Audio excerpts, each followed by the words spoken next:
Chapter 1. Snagging a Beautiful Wife. Yesterday, our scout troops successfully killed a squad of northern barbarians, collecting a lot of supplies and several hundred women, all from the Zhou people. The general has decreed that all unmarried soldiers can come up to the stage to select a woman as their wife. According to reports from our scouts, in a month, we will have a decisive battle with a troop of northern barbarians. I hope that during this time, in addition to strengthening your training, you can also leave behind offspring. Listening to the voices around him, Lin Feng opened his eyes in confusion. The first thing that came into view was a large martial arts arena. On the stage stood several rows of women dressed in various outfits. In the central position stood a man in armor who was passionately giving a speech. As for Lin Feng, he was standing among a group of soldiers. Helmet, armor, large knife. Such a bizarre outfit made Lin Feng even more bewildered. What is going on? When did I become a supporting role? Lin Feng furrowed his brows, but he remembered that after working overtime for 3 consecutive days to catch up on a project, he suddenly fainted, and when he woke up again, he found himself in this situation. Just then, a wave of unfamiliar memories surged into his mind. After a long time, Lin Feng gradually digested these memories, his face filled with horror. He had crossed over from the technologically advanced Blue Star to the Great Zhou dynasty. According to the memories of his predecessor, Lin Feng learned that this world was one that revered martial arts. The Great Zhou dynasty was founded on martial prowess, with many sects established. However, despite ruling this land for over 1,000 years, the Zhou dynasty was showing signs of decline. Internally, powerful families controlled the government, and local sects had ambitions that were growing wild. Externally, they faced threats from surrounding barbarian enemies. The situation was dire. Lin Feng was currently in a place called Yinguan, a barren and desolate small town, which was an important stronghold on the northern border of the Great Zhou, guarded by over 2,000 soldiers. However, the population of Yinguan was very complex, consisting of prisoners assigned by the court, stationed border troops, and a small number of indigenous residents. Due to years of war, whenever there were casualties in the military, some young and strong prisoners would be selected to fill the ranks. The predecessor had been forced into service in this way and was a new recruit with less than 6 months of military experience. Lin Feng was very speechless. Others who crossed over were either heirs of wealthy families or royal relatives. At the very least, they were rich young masters. Wasn't his situation too miserable? He was either a labor reform prisoner or a cannon fodder. Was there really no other choice? Moreover, where was the promised golden finger that should come with crossing over? At this moment, the man on the stage spoke again. The order of selection for wives will be based on your military rank from high to low: 1,000-man leader, 100-man leader, a class soldier, and finally class soldier. All right, let the selection begin. Since the 2,000-man leaders in the military have been married for many years, as soon as the man gave the order, several unmarried 100-man leaders eagerly went up to the stage. At AS for Lin Feng, he was just a lowly class soldier, which meant he could only choose last. He didn't care about anything else as long as she was good-looking. That would be fine. Who knew when he might suddenly die on the battlefield? Having a beautiful wife wouldn't be a wasted crossing. But according to this order, how could he possibly choose someone decent? Look, our 100-man leader is up there. Brothers, do you think any of those women can catch our 100-man leader's eye? I think none of these women are worthy of our 100-man leader. What do you mean? At a glance, there are at least a dozen who look decent. What's with your memories? The general said he would expand the army by 1,000 men in a few days. Among these 100-man leaders, who do you think can take on that responsibility? Need I say? In terms of military merit and combat power, our 100-man leader is the best. That's why I said none of these women are worthy of him. Listening to these discussions, Lin Feng instinctively looked at the burly man on the stage. This man was his direct superior, 100-man leader Wang Eru, known for his violent temper. In the military, no one dared to show any signs of defiance against him. At this moment, he was standing in front of a woman wearing a veil. "Little lady, take off your hat and let me see." Wang Eru narrowed his eyes, his aggressive gaze recklessly scanning the woman in front of him. Lin Feng also looked at the woman. Although the light veil obscured her face, her figure was outstanding. Curvy, with a waist that could be grasped with one hand. Especially her exposed forearms, white as jade, with skin so tender it seemed like it could produce water. Lin Feng thought to himself that if it were him, he would probably want to see the true face beneath the veil. However, in response to Wang Eru's demand, The woman took 2 steps back and shook her head. Oomph. What's with this woman being so pretentious? To gain the 100-man leader's favor is a stroke of luck. How dare she refuse? Exactly. How ungrateful. She's really asking for trouble. I advise you to accept the 100-man leader. Don't bring trouble upon yourself. Hearing the comments around him, Lin Feng couldn't help but frown. At that moment, Wang Eru coldly snorted and said, "Here, no one dares to defy my wishes." With that, Wang Eru stepped forward, shaking the stage. The woman stumbled as her footing was unsteady, and Wang Eru seized the opportunity to yank off her veil and throw it to the ground. In an instant, an extraordinarily beautiful face came into view. With elegant eyebrows and skin like congealed fat, this woman would undoubtedly be a top star in the modern world. However, the people present all frowned in disgust. The women closest to her on stage quickly recoiled, as if they had seen some kind of monster. Bah! Wang Eru spat on the ground and said irritably, "So it's a woman with heterochromia. What bad luck. Who would dare to marry her? She's pretty, but we aren't blessed enough to enjoy her. What a pity for that lovely face. I say, old Li, you have a strong fate. Why don't you give it a try and see what this little lady is like? Go away. Why don't you be the good guy?" Hearing these harsh voices, He Kaiwei felt hopeless. She originally came from a prominent family, a scholarly family, but after her father offended the current prime minister, they were framed and imprisoned. Later, she and her family were sent to Yangguan, but on the way, they were attacked by northern barbarians and captured. This experience had long made her give up on any fantasies marrying a soldier would be fine, as long as she could live well. According to the laws of the Great Zhou, criminals would have men serve hard labor, while women would serve as military concubines. She thought that by marrying a soldier, she could clear her criminal record and become a respectable person. But she never expected that because of her natural heterochromia, her only chance at survival would be completely cut off. Heterochromia? Bad luck? Lin Feng focused his gaze and noticed that the woman's left, I was a normal brown-black, while her right, I was blue. In modern times, this would not be a big deal instead. It would add a unique charm to her. But in this world, being born with heterochromia was considered a sign of bad luck. That was why Wang Eru and the others reacted this way. It seemed that the woman wore a veil to avoid such gossip. After Wang Eru had made his rounds, he ultimately chose a woman with some looks and took her down. Afterward, the people who came up to choose specifically avoided her, as if she were some kind of monster. Since you all don't want her, then I won't be polite. What a bunch of fools. Lin Feng didn't believe in any ominous legends about heterochromia. If such a beauty were to be married, he felt he would laugh awake from dreams every night. Lin Feng was the last one to take the stage. He quickly took a couple of steps and stood firmly in front of the tearful He Kaiwei. Come with me. Chapter 2. The system arrives, double happiness. What? He Kaiwei was taken aback, unable to believe as she looked up at the determined and handsome man in front of her. Aren't you afraid I will bring you misfortune? She couldn't help but ask softly. At that moment, He Kaiwei was indeed heart-wrenching, and looking at her red, teary eyes, Lin Feng couldn't help but want to pull her into his arms. I'm not afraid. I just know that I must take you away today. Okay. Looking at Lin Feng's resolute gaze, He Kaiwei inexplicably felt a sense of security. Then, as if having made a certain decision, she tightly grasped his big hand. What? Has this kid been kicked in the head by a donkey? He wants the beauty, but not his life. Lin Feng, are you crazy? Let go of her hand. You can't handle her. Bro, you've got some guts, daring to marry a woman with heterochromia. Be careful, she doesn't bring you down. Seeing that someone had actually chosen that woman with heterochromia, the venue erupted into chaos. Lin Feng, am meant to be tough, so don't worry about me. Then, Lin Feng and He Kaiwei wrote their names on the official marriage certificate issued by the government and paid 10 copper coins as the registration fee, thus successfully getting married. Just then, a pleasant electronic synthesized voice suddenly rang in his mind. Ding! A real man stands between heaven and earth. Fearless, the strongest killing system is successfully bound. Killing makes you stronger. Host, Lin Feng combat power, extremely low. System cannot detect comprehension.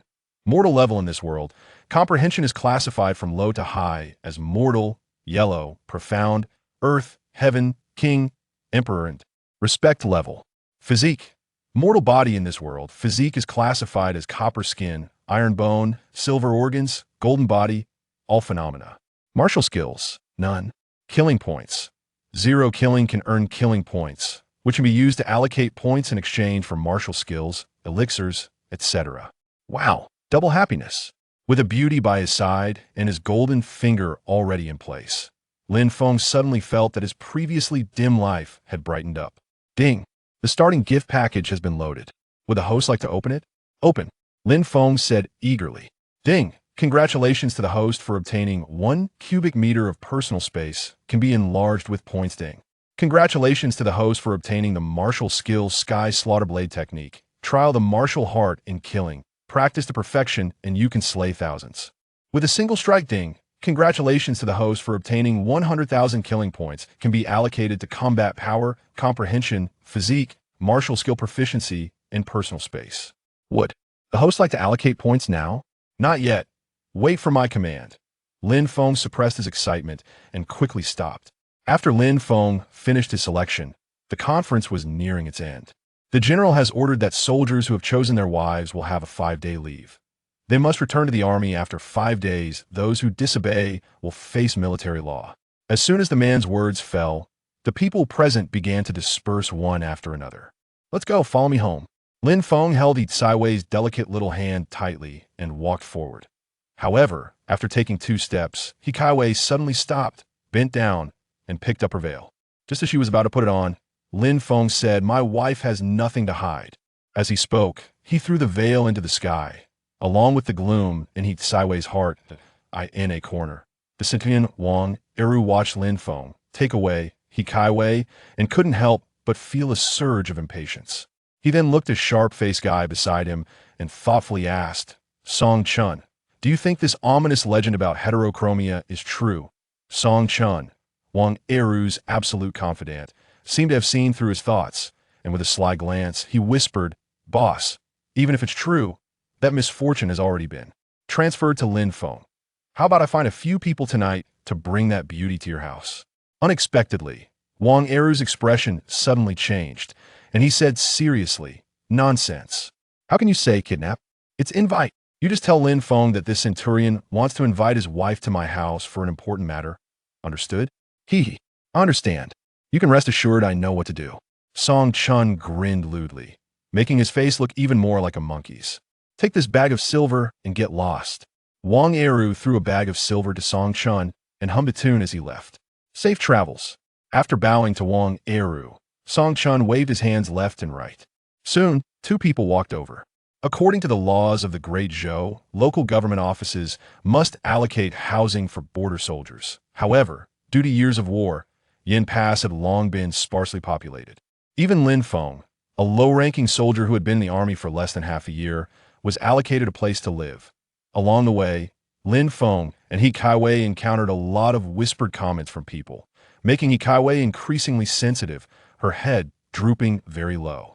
Feeling the strength in his hand, Lin Feng suddenly stopped and looked at Yi Caiwei seriously, softly comforting her. "Don't mind what they say, they are just jealous that I'm married." "Such a beauty! I know you're a good person, but I'm still worried." Yi Caiwei hesitated to speak. "Worried about what?" "Worried that you will bring misfortune to me." Lin Feng chuckled and even waved his fist in the air. "Look, I'm doing just fine, nothing wrong at all." The next moment he extended 3 fingers to the sky and loudly declared, "I, Lin Feng, swear to treat Yi Caiwei well for a lifetime. If I go against this, let the heavens strike me with thunder." "Hey, don't." Yi Caiwei quickly covered Lin Feng's mouth, but then realized this action was a bit inappropriate and hurriedly retracted her hand. Her expression was like a startled little deer, which made Lin Feng feel a surge of affection. After her emotions calmed down a bit, Yi Caiwei suddenly said, "Thank you." Lin Feng waved his hand and said, "From today onwards, we are family, so don't mention thanks anymore." "Wife, you mustn't make mistakes again." When Yi Caiwei heard the word wife, 2 blushes suddenly appeared on her cheeks, feeling hot. She looked at Lin Feng's chiseled face, which was even more heroic under the sunset. For a moment, she couldn't help but gaze foolishly. Following the memories of her previous life, after a cup of tea's time, the 2 stopped in front of a small courtyard. Looking around, there were only 3 thatched cottages in the yard, one for living, one for the kitchen, and the other for the toilet. There was also a stable with an old horse bowing its head to eat hay. Though small, the courtyard was well organized. As border soldiers, They only had one day off every 15 days, but the small courtyard was well maintained. Moreover, a patch of seasonal vegetables was planted in an empty space in the yard, enough to show that the previous owner was someone who loved life. Wife, from now on, this will be our home. I hope you won't mind it. Lin Feng pointed at the small courtyard in front of him and smiled. Chapter 3 Level Up. Third Rank Warrior. Upon hearing this, Hikaiwei quickly shook her head and said, I don't mind. Compared to the experiences of this period, this is already very good for me. Husband, you must be hungry, right? I'll go cook.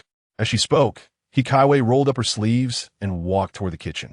At this moment, she was eager to prove herself, to show that she was useful to this family and not a burden. The experiences of this time had made her give up the reserve of a noble lady, and she worked with great efficiency. My dear, you've worked hard on your journey. Let me do it. Unexpectedly, as Lin Feng stepped into the kitchen, Hikaiwei pushed him out, saying, You go rest. How can a husband be the one to cook? Watching Hikaiwei busying herself, Lin Feng couldn't help but smile slightly. In that case, my dear, I'll go practice. After pausing for a moment, he finally remembered there was still important business to attend to and left a sentence before heading toward the back mountain. After some time researching, Lin Feng finally understood the leveling up function. Considering that he would be going to the battlefield in a month, this was not good news for the weak Lin Feng. After thinking for a moment, he said to the system, add 1,000 points to combat power. Combat power increased by 1,000. Congratulations to the host for reaching first rank warrior. In an instant, a surge of power flowed into Lin Feng's dantian and then coursed through his limbs. To go from 0 to first rank warrior with just 1,000 points.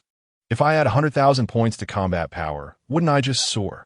It seemed the system detected Lin Feng's thoughts, and the prompt sounded again. System reminder. 100,000 points of kill value can only raise the host's combat power to 4th rank warrior.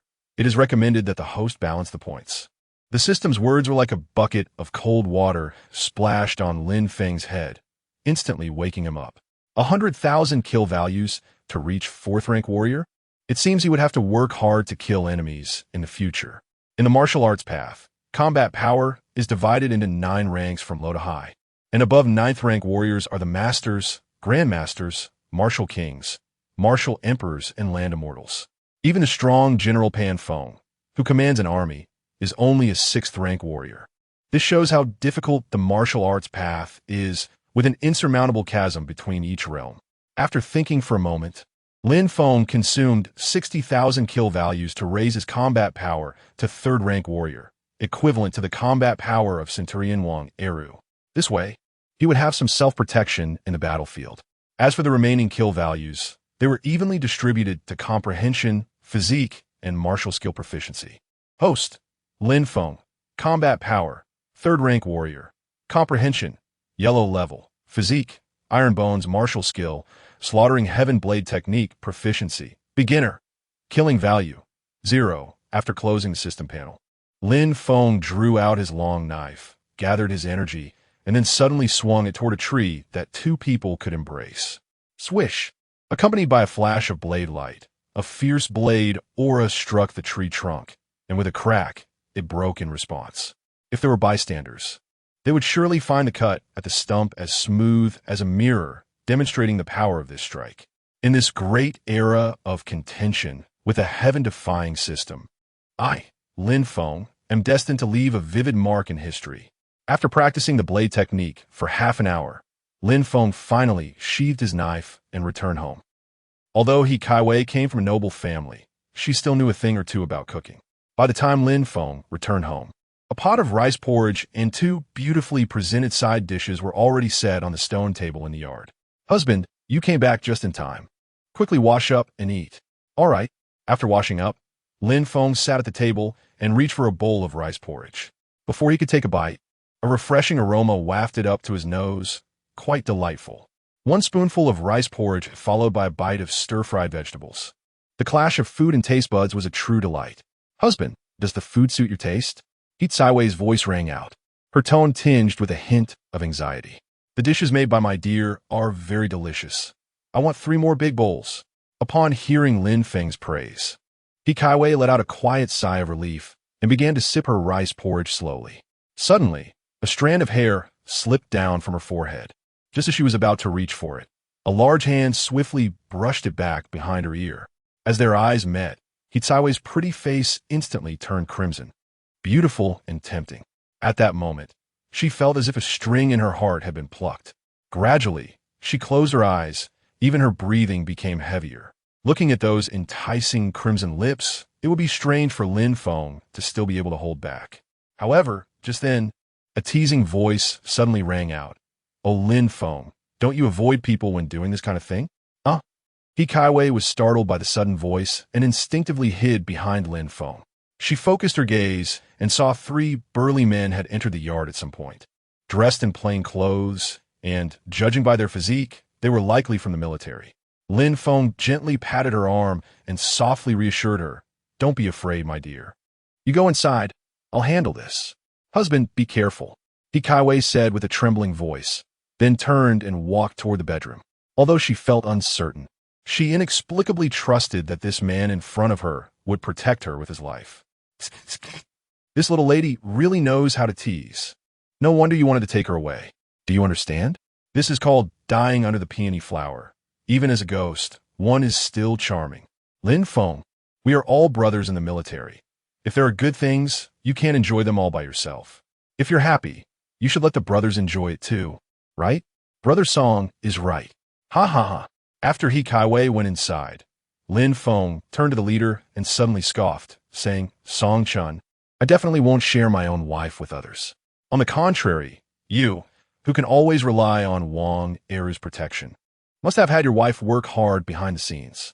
It was no secret in the military that Song Chun's wife had been sent to Wang Eru's bed. However, everyone had never dared to tease him in front of Song Chun due to Wang Eru's intimidation.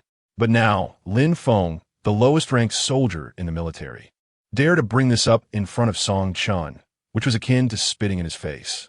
The insult was not severe, but it was highly humiliating. The 2 men who had come with Song Chun were also surprised that Lin Feng was so bold. It seemed his head really had been kicked by a donkey. "You bastard! I'm going to kill you." In an instant, rage surged from within, and Song Chun suddenly drew his long knife from his waist, roaring as he charged at Lin Feng. Chapter 4. Sending you to the west. Swish! Lin Feng deftly dodged the blade, a flicker of coldness flashing in his eyes. He extended his left arm and delivered a heavy punch to Song Chun's abdomen, causing him to curl up like a shrimp, unable to straighten his back for a moment. Then, he seized Song Chun's long knife with his right hand. With a clang, the blade collided with another person's long knife. Lin Feng turned around and kicked that person to the ground. He coldly surveyed the last remaining person, as if the opponent were a lamb waiting to be slaughtered. Compared to Lin Feng, who was a lowly C-rank soldier, Song Chun and the other 2 were all A-rank soldiers, possessing the strength of a second-grade warrior.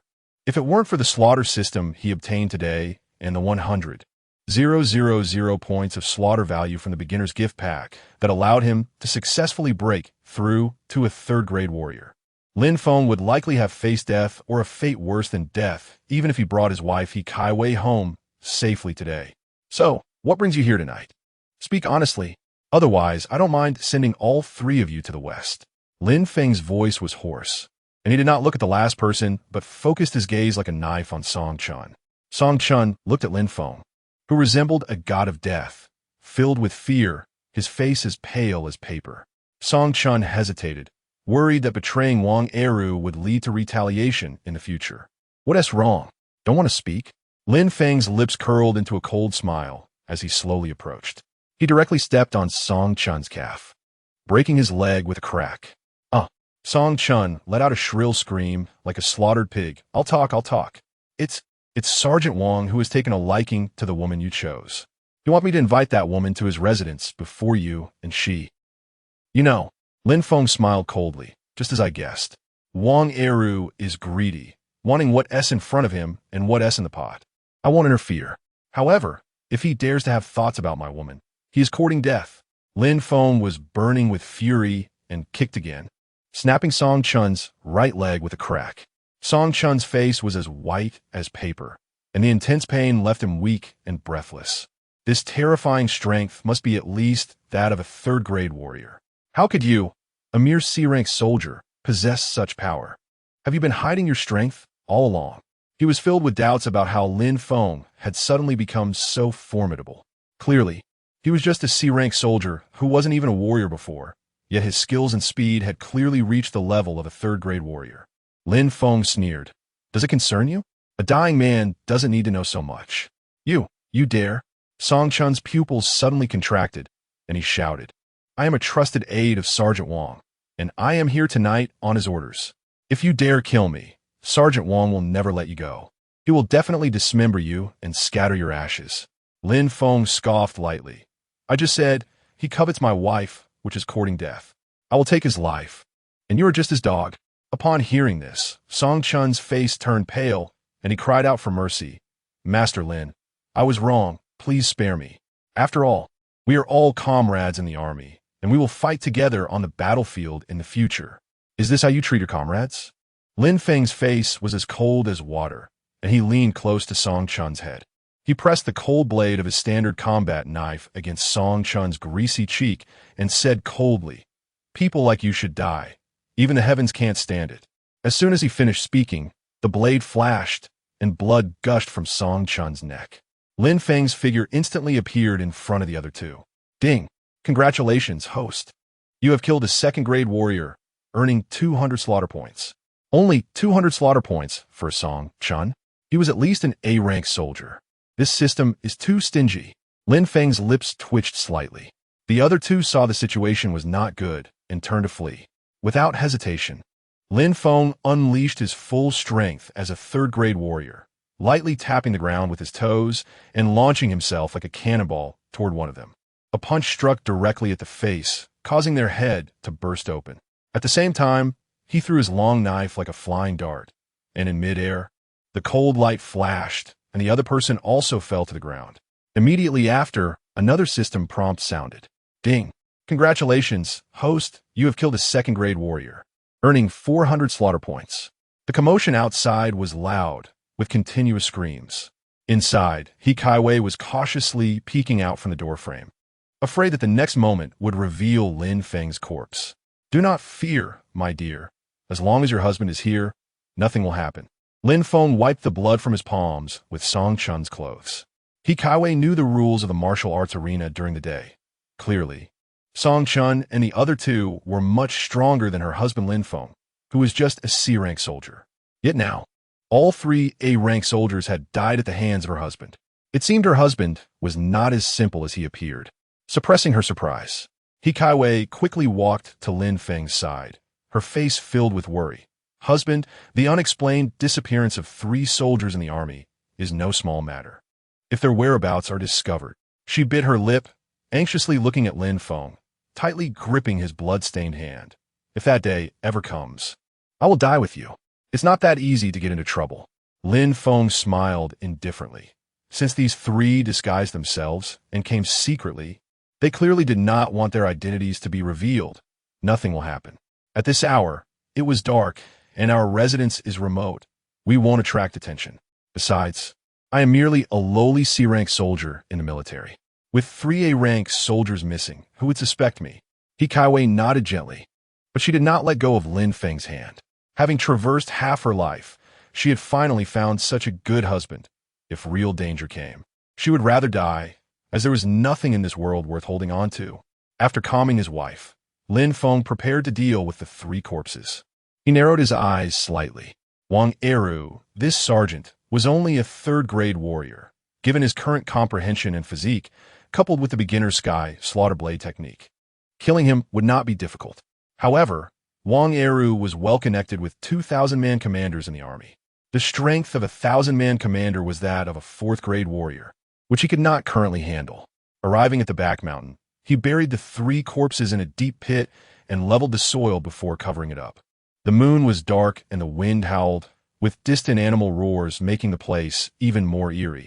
Meanwhile, in a 3-entry residence, it was the home of Sergeant Wang Eru in Yingguan.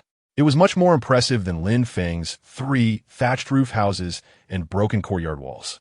The courtyard featured rockeries and strange stones, and there was a pond in the back. At this moment, a high-pitched and chaotic sound came from the back bedroom, which gradually subsided after a long time. The bedroom window was tightly closed, and a faint aroma of stone azalea lingered in the air. On the bed lay a rosy-cheeked woman, the beautiful woman chosen by Wang Eru from the martial arts arena earlier that day. However, she now showed a painful expression, her brows tightly furrowed, indicating that Wang Eru was not a compassionate person. This courtesan from the Huai River had soft and tender legs, and the fragrance on her body was truly exceptional. Wang Eru hummed a lewd tune, sitting at the table with a big, bold posture, his calloused right hand gripping a wine glass, gulping down a mouthful, the fiery sensation rushing down his throat. He took a bite of food to suppress the spiciness, and a wave of sourness surged throughout his body. Images of He Tsaiwei's graceful figure occasionally flashed through his mind, igniting a fire within him that surged uncontrollably. Chapter 5. When beasts are not even as good as beasts. Wait until the people arrive. We need to help well. That little white face, Lin Feng, with his limited skills, can't possibly hold on as such a beautiful woman. Wang Eru lewdly chuckled and glanced at the beautiful woman behind him, who was trembling and had just been toyed with by him. Having two women together would definitely be more interesting. Wang Eru continued to think, and his body began to feel hot. But even after finishing a pot of wine, there was still no sign of anyone outside. Where did that kid Song Chun go? A flash of anger crossed Wang Eru's eyes as he shouted, "Someone, go check on Song Chun's house and see why the task he was supposed to handle is still not done." Wang Eru's face darkened, and the fierce aura of a centurion came at him. The guard outside quickly responded.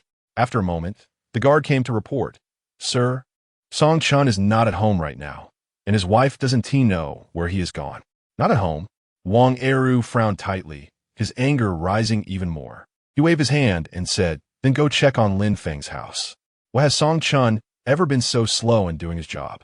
Hearing this, the guard showed hesitation and was very unwilling in his heart. Lin Feng? That fool who married a woman with? Hurry up and go, what are you standing there for? Wang Eru urged. With no choice, the guard lowered his head and could only leave first. Outside the thatched cottage, the yard was covered with bloodstains that had just been concealed. As soon as Lin Feng entered the house, there was a commotion outside. "Lin Feng, are you there?" The guard shouted, not caring whether Lin Feng was present, and barged in directly. "Husband." Seeing someone arrive, He Tsaiwei's face turned pale. Lin Feng smiled lightly, patted He Tsaiwei's head, and comforted her. "Don't worry, my dear, I will handle everything." Lin Feng turned and left first. For some reason, looking at Lin Feng's unusually determined figure, He Tsaiwei's originally anxious heart suddenly calmed down. Inside the thatched cottage, the master bedroom had a partition. A layer of hazy thin gauze was by the bed, separated by a thin door that divided the main room in half.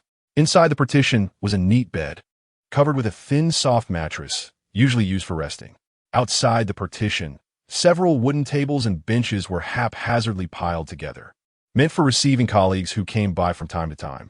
"Have you seen Song Chun tonight? The centurion sent me to ask." As soon as the guard opened his mouth, he unhesitatingly sold out Wang Eru cleanly. Lin Feng scratched his head, maintaining his previous harmless persona, and said, "No, I don't usually talk to Brother Song. How could he come to my house?" However, the guard was not as lecherous as Wang Eru. At this time, he did not joke about He Kaiwei. His plain gaze swept over Lin Feng and then glanced at the blurred figure of He Kaiwei in the partition. A breeze blew, lifting a corner of the thin white gauze. In an instant, the dark and eerie came into view. The guard instinctively took a step back.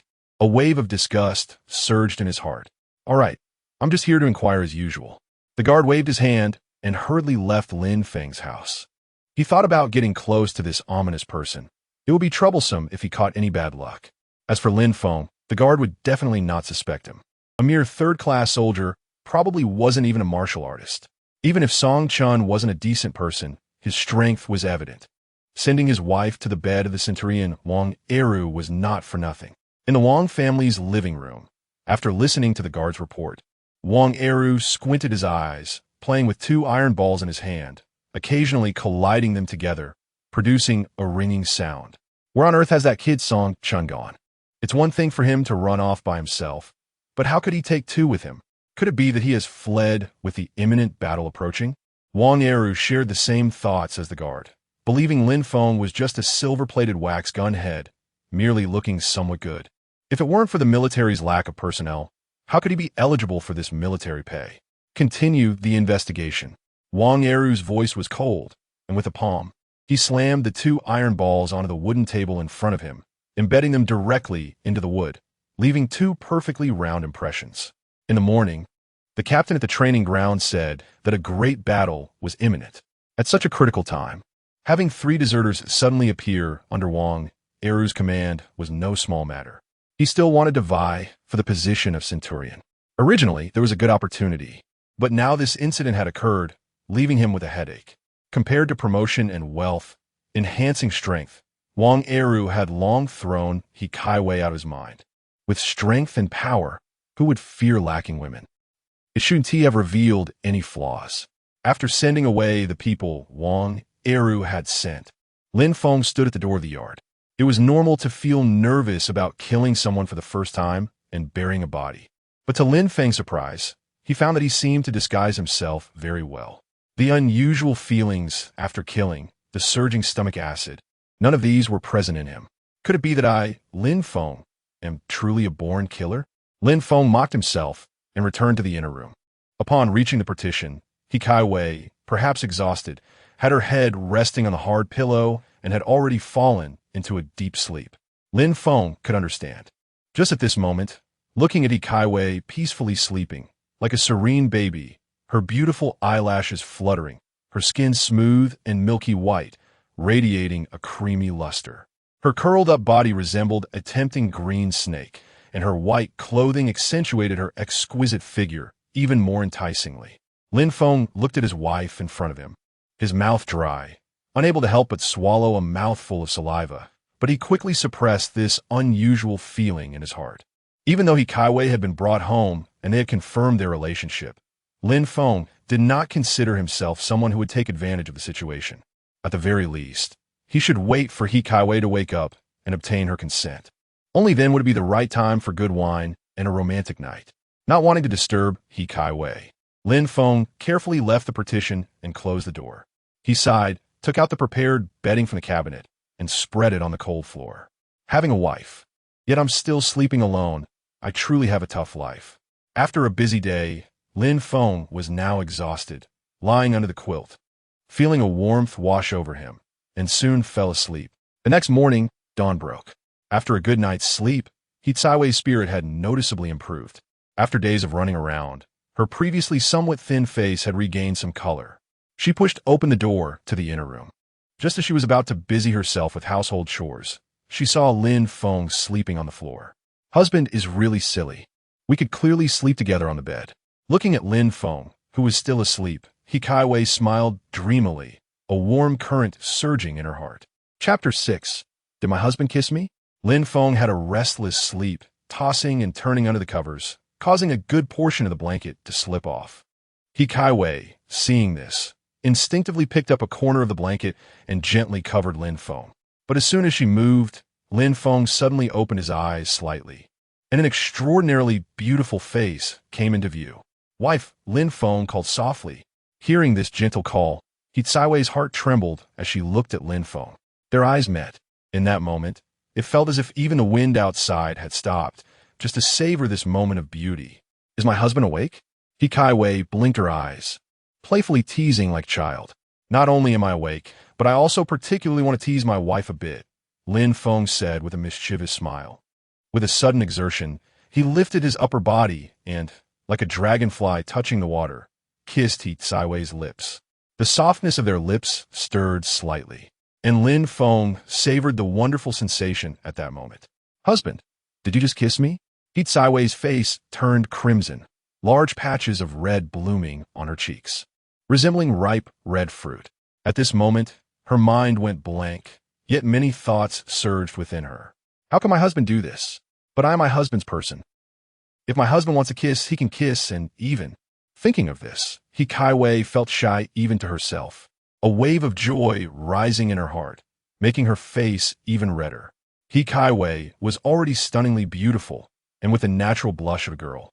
Her fair skin glowed with a faint pink. Seeing this, Lin Feng couldn't help but hug He Kaiwei tightly. They both fell into the blankets together. As soon as his hand reached out, He Kaiwei grabbed it. Lin Feng frowned. He Kaiwei softly said, "Husband, it's not good during the day. What if someone comes? Let's wait until night."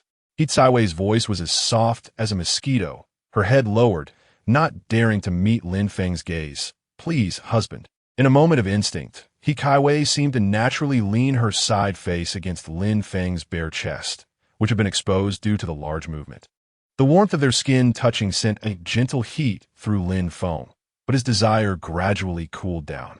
Though He Kaiwei's delicate appearance could easily ignite a man's desire to conquer, Lin Feng still preferred to respect her. They held each other tightly. Lin Feng supported He Kaiwei's back, their foreheads touching for a long time before they slowly parted. "Husband, there's really no need to rush. I'm already your wife. For a day, I am, and for a lifetime, I will be." After their intimate actions, He Kaiwei's attitude towards Lin Feng became much closer. She wrapped her arm around Lin Feng's, playfully acting like a little girl. "My wife is so beautiful. If I don't quickly eat you up, how can I, as your husband, feel at ease?" Lin Feng lightly caressed He Kaiwei's delicate cheek, grinning mischievously. "Husband only knows how to say these sweet words to coax girls. You must have said this many times before. You're not a good person." He Kaiwei playfully scolded while taking small steps toward the stove. Lin Feng helped her, and the smoke began to rise. Soon, they had a simple meal of porridge and vegetables, which they ate together. "Husband, do you think that person from last night will suspect you?" He Kaiwei asked with concern. Lin Feng looked at her and smiled lightly. "It's not a big deal. Your husband is often mocked as a useless person in the army, so no one will suspect anything." He Kaiwei pouted, first nodding, then saying unhappily, "Husband is not useless. You are the most powerful person in the world." "All right," Lin Feng said with a smile. After they finished eating, Lin Feng tidied up the house. Since he had been the only man in the household before, everything was fine, but now that there was a woman of the house, it needed to look like a home. After tidying up, He Kaiwei clapped her hands cheerfully and walked to Lin Feng's side, saying, "Husband, we're missing some things at home. We need to go to the city to buy them." "Okay," Lin Feng agreed with a smile, leading the old horse out of the yard and harnessing it to the cart. While He Kaiwei was dressing up, Lin Feng, as usual, wore a smile and greeted the neighbors he remembered. Most of them were from the military. Some were lucky, some were unfortunate, but they all ended up here. "Second aunt, are you going to catch children again? It hasn't even rained yet. Zhanggu, our Yin Guan town is going to war soon. If we can catch more prey in the mountains, it can serve as food storage. Don't go to the city to sell anymore. You won't make much money." Many people responded to him. "You brat, take care of yourself. If there's a war, just survive and come back. I heard that the lieutenant gave you guys wives yesterday. It's a good thing to settle down at a young age. Once you have a wife, your heart is settled." Lin Feng had a decent relationship with the neighbors, and he could get by socially. Just then, He Kaiwei walked out of the house. Lin Feng naturally introduced her to the neighbors. "Come, wife. This is second aunt. This is Zhanggu. This person is quite skilled, one of the few carpenters here. He made the cart frame in our yard, costing me quite a bit of silver." Lin Feng said cheerfully. "Second aunt, Zhanggu, Master Liu." With each introduction Lin Feng made, He Kaiwei followed along, greeting them with a sweet smile, greatly enhancing Lin Feng's reputation as a husband. The neighbors initially thought Lin Feng was quite lucky and even complimented him. "Lin Feng, you lucky guy. You found a treasure with such a beautiful wife." But soon, someone noticed He Kaiwei's heterochromia, her dark brown eyes tinged with a hint of blue. This caused the previously warm neighbors to suddenly turn cold, and one by one, they fell silent. Those who were slightly closer to Lin Feng even warned him, "Lin Feng, are you being tricked? This is heterochromia. If she ever kills you, you'll regret it." "Zhanggu, why do you believe this? If people with heterochromia were truly cursed, our emperor of the Great Zhou would have spoken up long ago, and so would our lieutenant. How could they just watch everyone die?" Seeing that Lin Feng wasn't listening to their advice, the neighbors said no more and turned to enter their homes. Suddenly, the previously lively atmosphere turned quite desolate. Lin Feng didn't feel much. He just looked apologetically at He Kaiwei. "Husband, let's go," He Kaiwei said nonchalantly, sweetly smiling as she took Lin Feng's big hand and walked towards the cart. "All right." Seeing that He Kaiwei wasn't affected, Lin Feng didn't want to add to the trouble. He secretly vowed that once he was promoted to an officer, becoming a 100-man leader or even a 1,000-man leader, this thatched cottage would be for whoever wanted to live in it. After marrying such a beautiful wife, how could he not live in a grand residence? Lin Feng took the reins, driving the cart into the city with his wife. However, just as Lin Feng left, a sneaky figure suddenly appeared at the gate of the small courtyard. Chapter 7. Does my wife like it? Then buy it. This person is the guard who visited Lin Feng's house last night. After seeing that no one was around, he jumped into the courtyard and began searching for something. The centurion was overly cautious. How could Lin Feng possibly kill 3 elite soldiers? They were all second-rank martial artists. Not someone who had just completed basic training like him could handle. After a while of searching without results, the guard left in disappointment. Sir, I've searched Lin Feng's room thoroughly, and there's really nothing, just that the bed is a bit messy. This kid is really lucky to sleep with such a gem before going to battle. Get out, Wang Eru said irritably. From last night until today, he had sent people to almost every place he could think of, and, out of desperation, he sent someone to Lin Feng's house again. But the result was still empty-handed. I'm really confused. I'm just grasping at straws. What is Lin Feng even worth?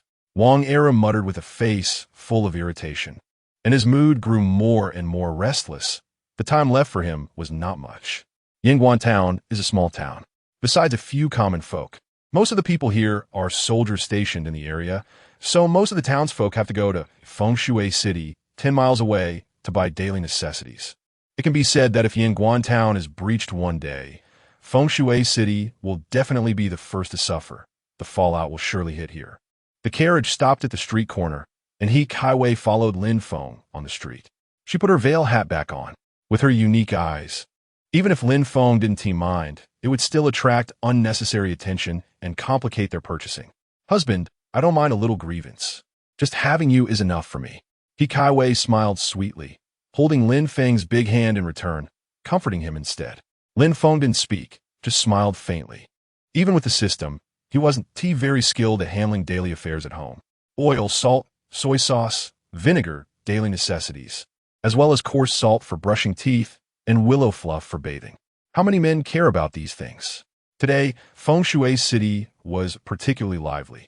Vendors on both sides of the street were shouting loudly, and the prices of goods were much cheaper than usual. Perhaps influenced by the upcoming war, everyone wanted to earn a little more. While strolling, He Kaiwei suddenly stopped in front of a stall selling writing supplies. Lin Feng followed her gaze. There were wolf hair brushes, a piece of Xian paper with a corner missing, an inkstone, and pre-filled ink nearby. If you want it, just buy it. This little expense is still affordable for the family. Seeing that He Kaiwei genuinely liked it, Lin Feng couldn't help but think of all the things his wife had shown these days. The uniqueness when being chosen, the exquisite and delicious meals yesterday that ordinary girls could never make, the gentle words, and the occasional delicacy in their interactions. Could she perhaps be a miss from a wealthy family? Due to misfortunes, she ended up here. Lin Feng couldn't give her more for the moment, but he could satisfy her. He would never be stingy. Never mind. He Kaiwei stared at it for a moment, then shook her head firmly, gripping Lin Feng's hand and leaving the stall. At the same time, she murmured, there are still many places at home that need spending. This set of writing supplies is too expensive, especially that wolf hair brush. It's actually 30% more than the market price, and that Xian paper, which is clearly missing a corner, is still sold at normal price. None of these merchants are good people. My husband can't spoil me too much. This money is enough for half a month's food at home. If there's meat in every meal, it could last for several days. My husband is training in the army now. He can't lack nutrition. As she spoke, He Kaiwei actually began to complain about Lin Feng, her eyes sparkling with a housekeeper glow. All right. Lin Feng looked at his serious wife and didn't continue to argue. The two continued shopping, and after more than an hour, they finally bought everything they needed for home. Wife, wait a moment. I'll be right back. For such a good wife like He Kaiwei, Lin Feng couldn't bear to let her suffer even the slightest grievance. Husband, He Kaiwei softly called out, but she couldn't stop him and could only wait in place. Time gradually passed. He Kaiwei kept searching for Lin Feng's figure in the crowd. When she saw Lin Feng again, her nose couldn't help but feel a bit sour. What Lin Feng held in his hands were exactly the corner-missing Xian paper, a fairly good inkstone, and the wolf hairbrush that was 30% more than the market price. Although it was clearly secondhand, it was rare to find scholar-esque items in a place selling miscellaneous goods. "Husband, what are you doing?" Lin Feng walked in front of He Kaiwei. He Kaiwei pouted, her lips jutting out high, her eyes moistening, and her eyelids gradually reddening. "I already said not to let you buy it. There are many places at home that need money. Buying these useless things. But isn't my wife very fond of them?" Lin Feng bent down, looking at the tears welling up in He Kaiwei's eyes, and said with a smile, "Don't worry, my wife. I've been a big soldier in the army for more than half a year and have saved some silver. This time, what I bought for my wife isn't the household money, but my personal savings. After buying this set of writing supplies for you, there will really be nothing left. Do you want to support your husband a bit more?" While Lin Feng said this with a smile, he extended his hand. "No." He Kaiwei slapped Lin Feng's palm. "Hands on her hips. Who told you to buy it? Anyway, I didn't tea." As she spoke, He Kaiwei's mouth curled up, revealing 2 dimples, her head slightly tilted. And the smile on her face was as bright as flowers, pleasing to the eye. "Really not?" Lin Feng leaned in with an expectant face. No, just no." He Kaiwei powdered her pretty face and continued. "Then, husband, don't. It tickles, so ticklish. Husband, I was wrong. I really was wrong." After a playful moment, they prepared to head home. At this moment, a sudden commotion erupted on the street. "Can't you see? Do you know who my young master is? Hurry up and get lost." A dandy wearing a fur hat, looking pale, with a bit of powder on his face, strode forward, leading a few attendants. Seeing this person, Lin Feng frowned slightly, not wanting to cause trouble. He Kaiwei leaned her head down against Lin Feng. Just when this dandy passed by, a gust of wind blew, slightly lifting the veil hat on He Kaiwei's head. The hat floated in the air for a moment before slowly falling to the ground. Following the movement, when the dandy saw He Kaiwei in front of him, his eyes immediately widened, as if he had seen a fairy walking out of a painting. Chapter 8. Beat up the county magistrate's son. At first, the attendant beside him was also captivated by He Kaiwei's extraordinary beauty. But as soon as he saw her blue-black heterochromia, he exclaimed, "Young master, this woman has heterochromia, born under an ill omen. If you get too close, your life may be in danger." Saying this, the attendant pulled the young master, trying to lead him away from He Kaiwei. "So what if she has heterochromia? A beauty like her, even with heterochromia, to die beneath a peony is to be a ghost of elegance." The young master showed a greedy expression, his eyes gleaming with lewdness as he leered at He Kaiwei. "Young master, people with heterochromia have always been associated with misfortune, either dead or maimed." The attendant continued to tug at the young master. But before he could finish, the young master kicked him away. "Get lost. It's none of your business how I handle things." The young master turned around, his earlier anger dissipating instantly, and when he looked at He Kaiwei again, his gaze became unsettling. He quickly walked up to Lin Feng and He Kaiwei, ignoring Lin Feng completely, his eyes only on He Kaiwei. "Miss, you are truly beautiful. Beautiful enough to capture my heart. Why not come back to my residence with me? I promise you will have the best of everything. As long as you please me, I will give you whatever you want." As he spoke, the young master frivolously reached out with a folding fan towards He Kaiwei's chin. Just as he was about to go further, the fan suddenly stopped, and he couldn't exert any strength in his arm. It turned out Lin Feng had firmly grasped it.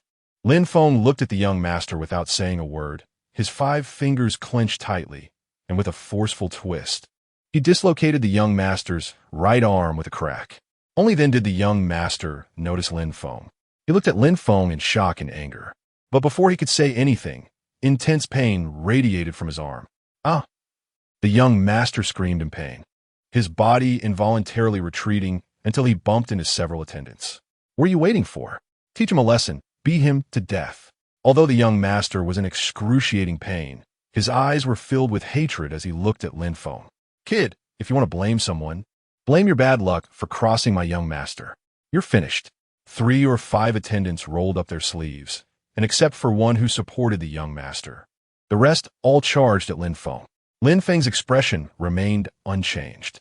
He grabbed a straight punch coming at him, using his arm to twist his body back with force, causing the attacker to fall to the ground, most of his body losing sensation and collapsing.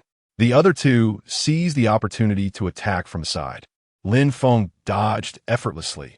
Bang bang, he knocked both of them down to the ground as well.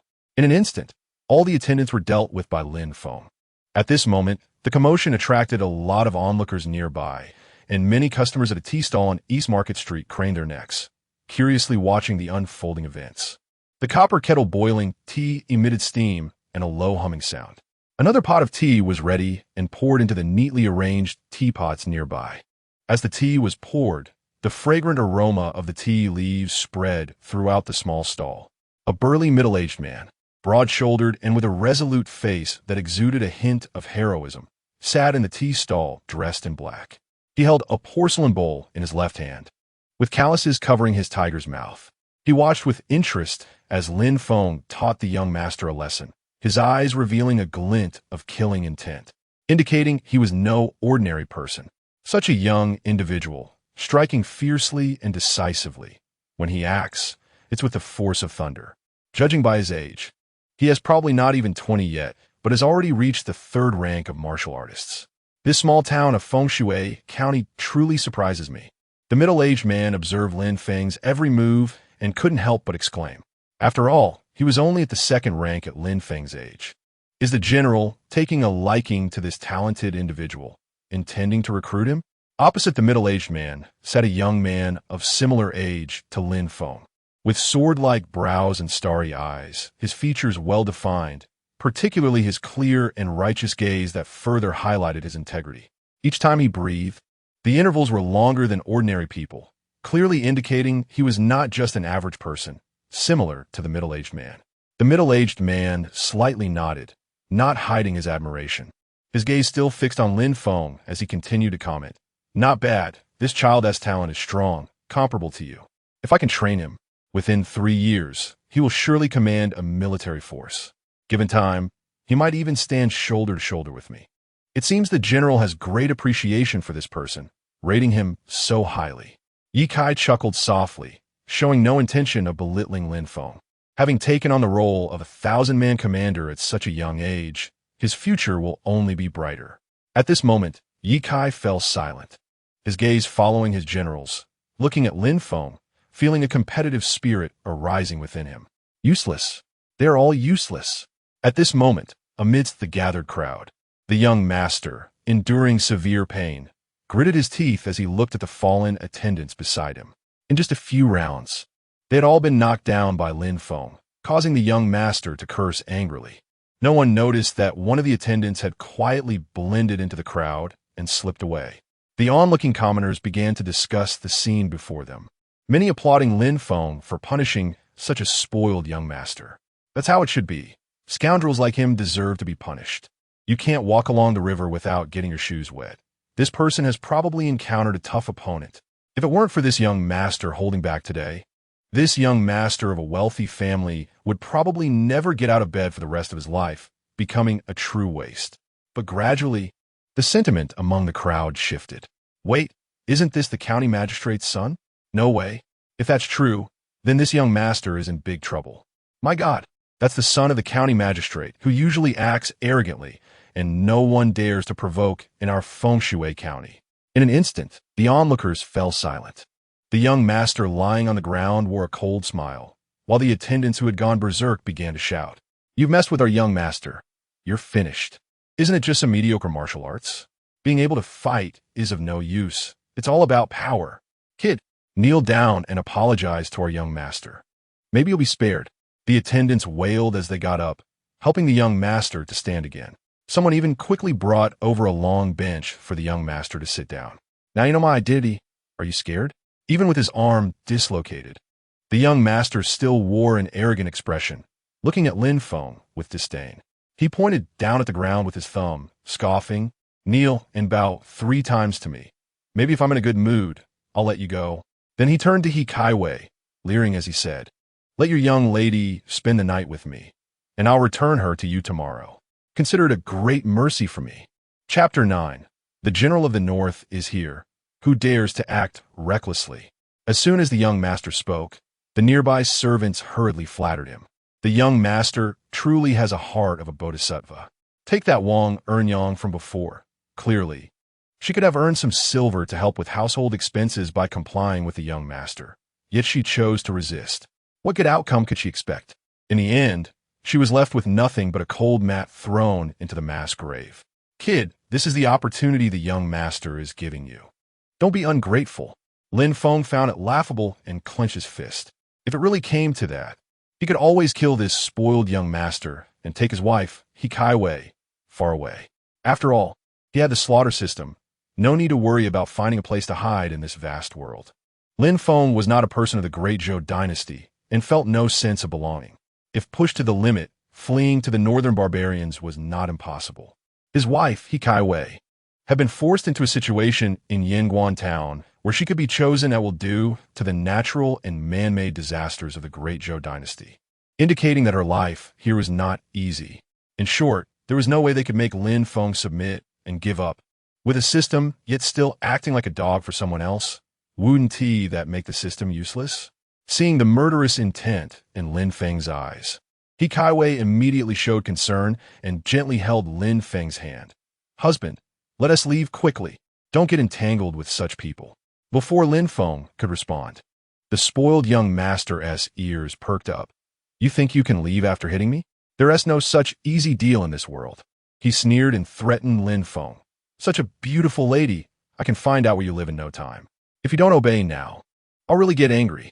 The more Lu Long threatened, the more determined Lin Feng was to kill him. Lin Feng was not the type to endure endlessly. A common man's rage could splatter blood for 5 steps. Today, he indeed planned to be a man of both courage and strategy. Just as he was about to make his move, a group of people surrounded them. What are you doing? Trying to cause a scene in public? Get lost. A shout came from outside the crowd. County Lieutenant Zhang Tianlang of Fengshui County arrived with a group of county warriors. He glanced at the situation and quickly understood what was happening. It was just the county magistrate's young master publicly harassing a married woman again. Zhang Tianlang sighed internally but felt powerless. He waved his hand, and the county warriors brandished their clubs, surrounding Lin Feng and He Kai Wei. Facing County Lieutenant Zhang Tianlang, Lu Long remained arrogant, loudly ordering, Zhang County Lieutenant, you came just in time. Quickly arrest this kid. Do you know I was almost killed by him just now? This kid is quite strong. I'll let him know who the real boss is later. First, I'll ruin his manhood, then break all his limbs, and then in front of him, I'll... Ha ha ha.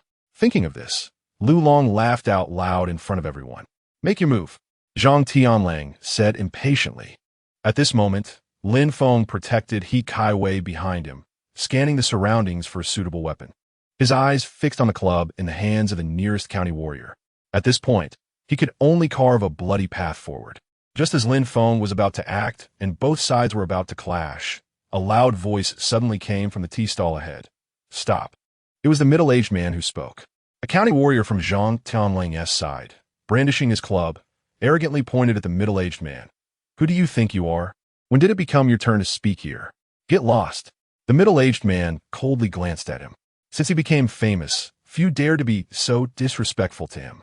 With a bang, Ye Kai shot out from behind the middle-aged man like a swift leopard, his white outfit flashing before their eyes. In an instant, Ye Kai kicked the county warrior who had just spoken, sending him flying 5 meters away. This person is no ordinary man. Seeing Ye Kai suddenly appear, Lin Feng was taken aback.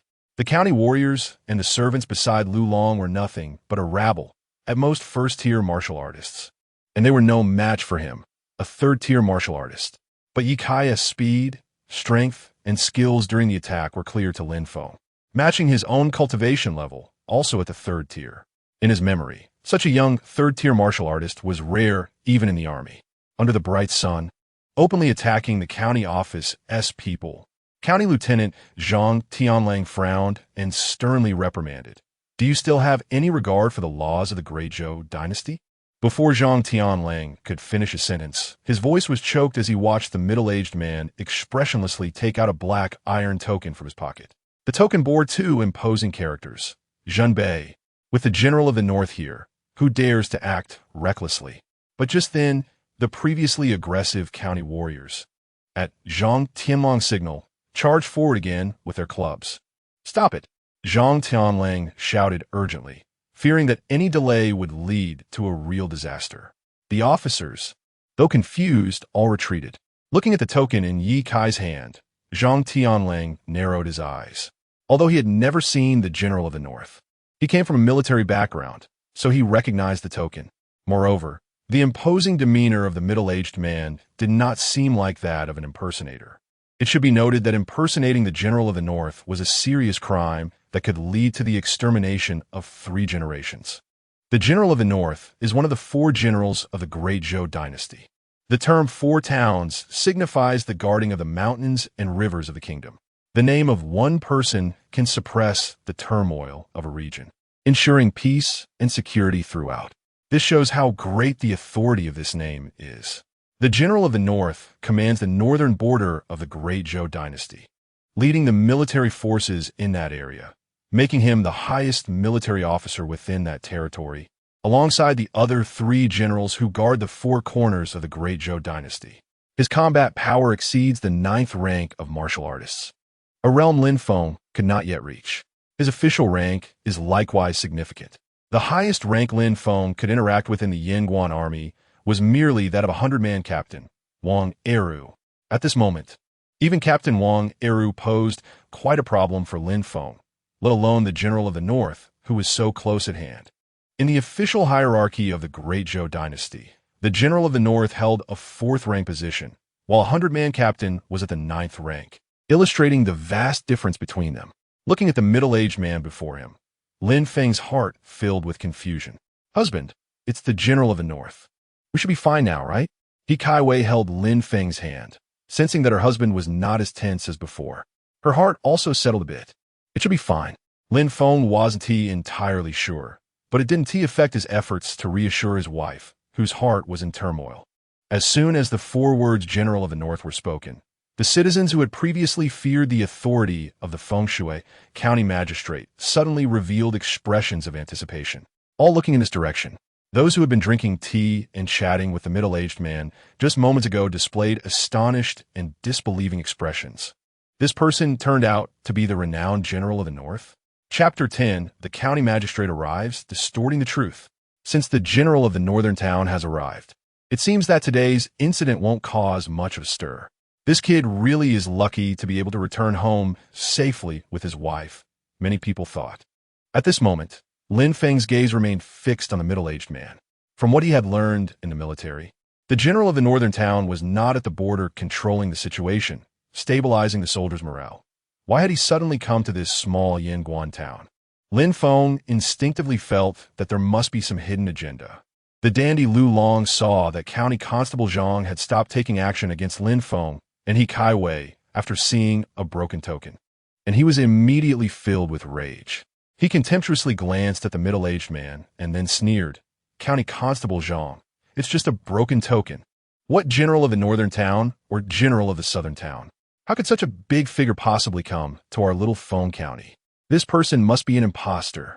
At this moment, Lu Long felt increasingly emboldened, saying, "As far as I'm concerned, even if the General of the northern town came, I wouldn't be afraid." Just then, another voice rang out. In broad daylight, such evil deeds happening in Feng County, this county magistrate will not let it go unpunished. A large group of people rushed over, their footsteps synchronized and dense.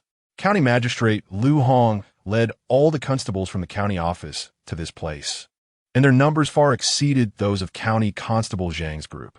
Upon arriving at the scene, Lu Hong's gaze fixed on his son Lu Long, who was sitting on a bench with his right arm hanging down, nearly dropping to the ground. Lu Hong's eyes turned cold, and he angrily asked, "What happened?" He only had this one precious son, whom he usually doted on, and now such a thing had happened in his jurisdiction. Lu Hong was immediately filled with murderous intent. "Dad, it's him. He just broke my arm." Lu Long, now coming to his senses, glared at Lin Feng with hatred. "Don't worry longer, Dad is here. The sky won't fall."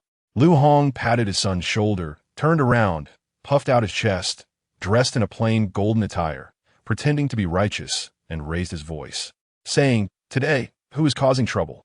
At that moment, the servant who had just sneaked out immediately jumped out, pointing at Lin Feng and shouting, "It's him. He just broke the young master's arm." The young master merely wanted to check if his wife had been ill these past few days. And he didn't know what kind of madness this man was in, twisting the young master's arm until it broke. Master, you must stand up for the young master. This servant was also a master of taking advantage of the situation, and for a moment, he spoke with great emotion and depth, clearly having done this many times before. So this was what happened. Lu Hong narrowed his eyes, raised his hand, and pointed at Lin Feng, saying, "Get him," with both witnesses and evidence. Today I will thoroughly deal with the injustices in Feng County. Lu Hong spoke each word clearly, and those who were unaware might really think he was a just and upright magistrate. Seeing that the situation was about to worsen, County Constable Zhang Tianlang dared not continue to stand by and watch. Things could get out of hand, so he hurriedly ran to Lu Hong's side and whispered, "My lord, you mustn't. This man is protected by the general of the northern town. If things escalate and attract the attention of the Ministry of Personnel, it could harm your reputation and position." Upon hearing this, Lu Hong's expression suddenly changed in shock. With Zhang Tianlang's reminder, he hurriedly ran in front of the middle-aged man, bowed, and said, "I am Lu Hong, the magistrate of Feng County. I have met the general of the northern town. I was unaware of your visit. It is truly my negligence. I offer my respects to you, General." Seeing the general of the northern town in front of him, the rumored Yanantian did not speak. But Lu Hong still maintained a smiling face, turning his body to signal to the constables who were about to act against Lin Feng to step back. Seeing this, the constables could only retreat. Lu Hong opened his arms and walked in front of Lin Feng and his son Lu Long, continuing with a beaming smile. "Today's matter is a misunderstanding. It's like the flood hitting the Dragon King Temple. One family doesn't recognize another. My precious son was just concerned about your family's wife, and you were only protecting your wife, so you acted a bit too aggressively. As the magistrate, I understand that no one owes anyone anything. Let's just let this go and make a big issue small and a small issue disappear." Just as Lu Hong thought this would please the general of the northern town, Yin Nantian sneered and said, in broad daylight, under the clear sky, "Lu Darren, your method of distorting the truth has truly opened my eyes today." Upon hearing this, Lu Hong's face turned ashen, and he quickly said, "General, you flatter me." Lu Hong's expression was extremely fearful, bending at the waist and lowering his head, displaying his humble demeanor to the fullest. "I hope the general will step into the county office. Let me show you some hospitality. I will surely make you satisfied." At this moment, Lu Hong believed from the bottom of his heart that the reason the general of the northern town was blaming him was not only because of the incident between his son and Lin Feng, but mainly because his filial piety had not been sufficient. Now he naturally had to make amends and compensate properly. If he could cling to the thigh of this general of the northern town, he might have a chance to advance further. "Oh, is that so? Just now your good son said that even if I came, he wouldn't be afraid. If the son isn't afraid, then, as the father, shouldn't you be even less afraid of this so-called general of the northern town?"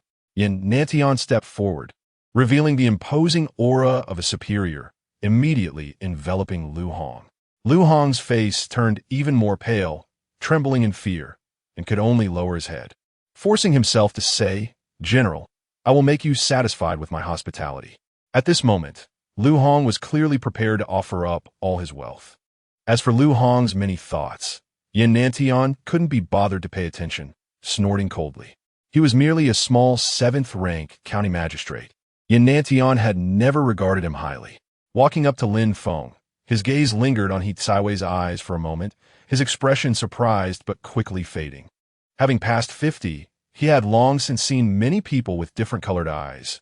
He was already aware of the ominous rumors, understanding that it was merely a case of misinterpretation by those with ill intentions. Instead, he looked at Lin Feng with great interest. Lin Feng was the reason he was willing to step in and help just now.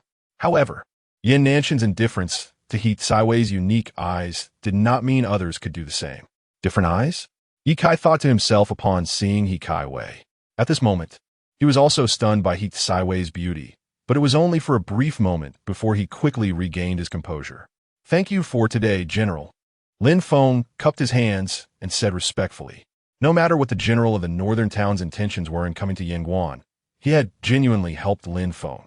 For this matter alone, expressing gratitude was reasonable. We, as a couple, will certainly remember the general's kindness today. Hikaiwei also slightly bowed, being polite and respectful. Yin Nantian waved his hand with a smile, saying, "With your ability, little brother, dealing with these useless people is a piece of cake, isn't it? Even if I hadn't stepped in today, you and your family would have been safe and sound." As soon as these words were spoken, County Constable Zhang Tianlang and the surrounding constables immediately turned red with embarrassment, wishing they could find a place to hide. Chapter 11 Refusal of Recruitment. The general praised him wrongly. Lin Feng replied, neither humbly nor arrogantly. "May I ask your name, young brother?" Yin Nantian inquired.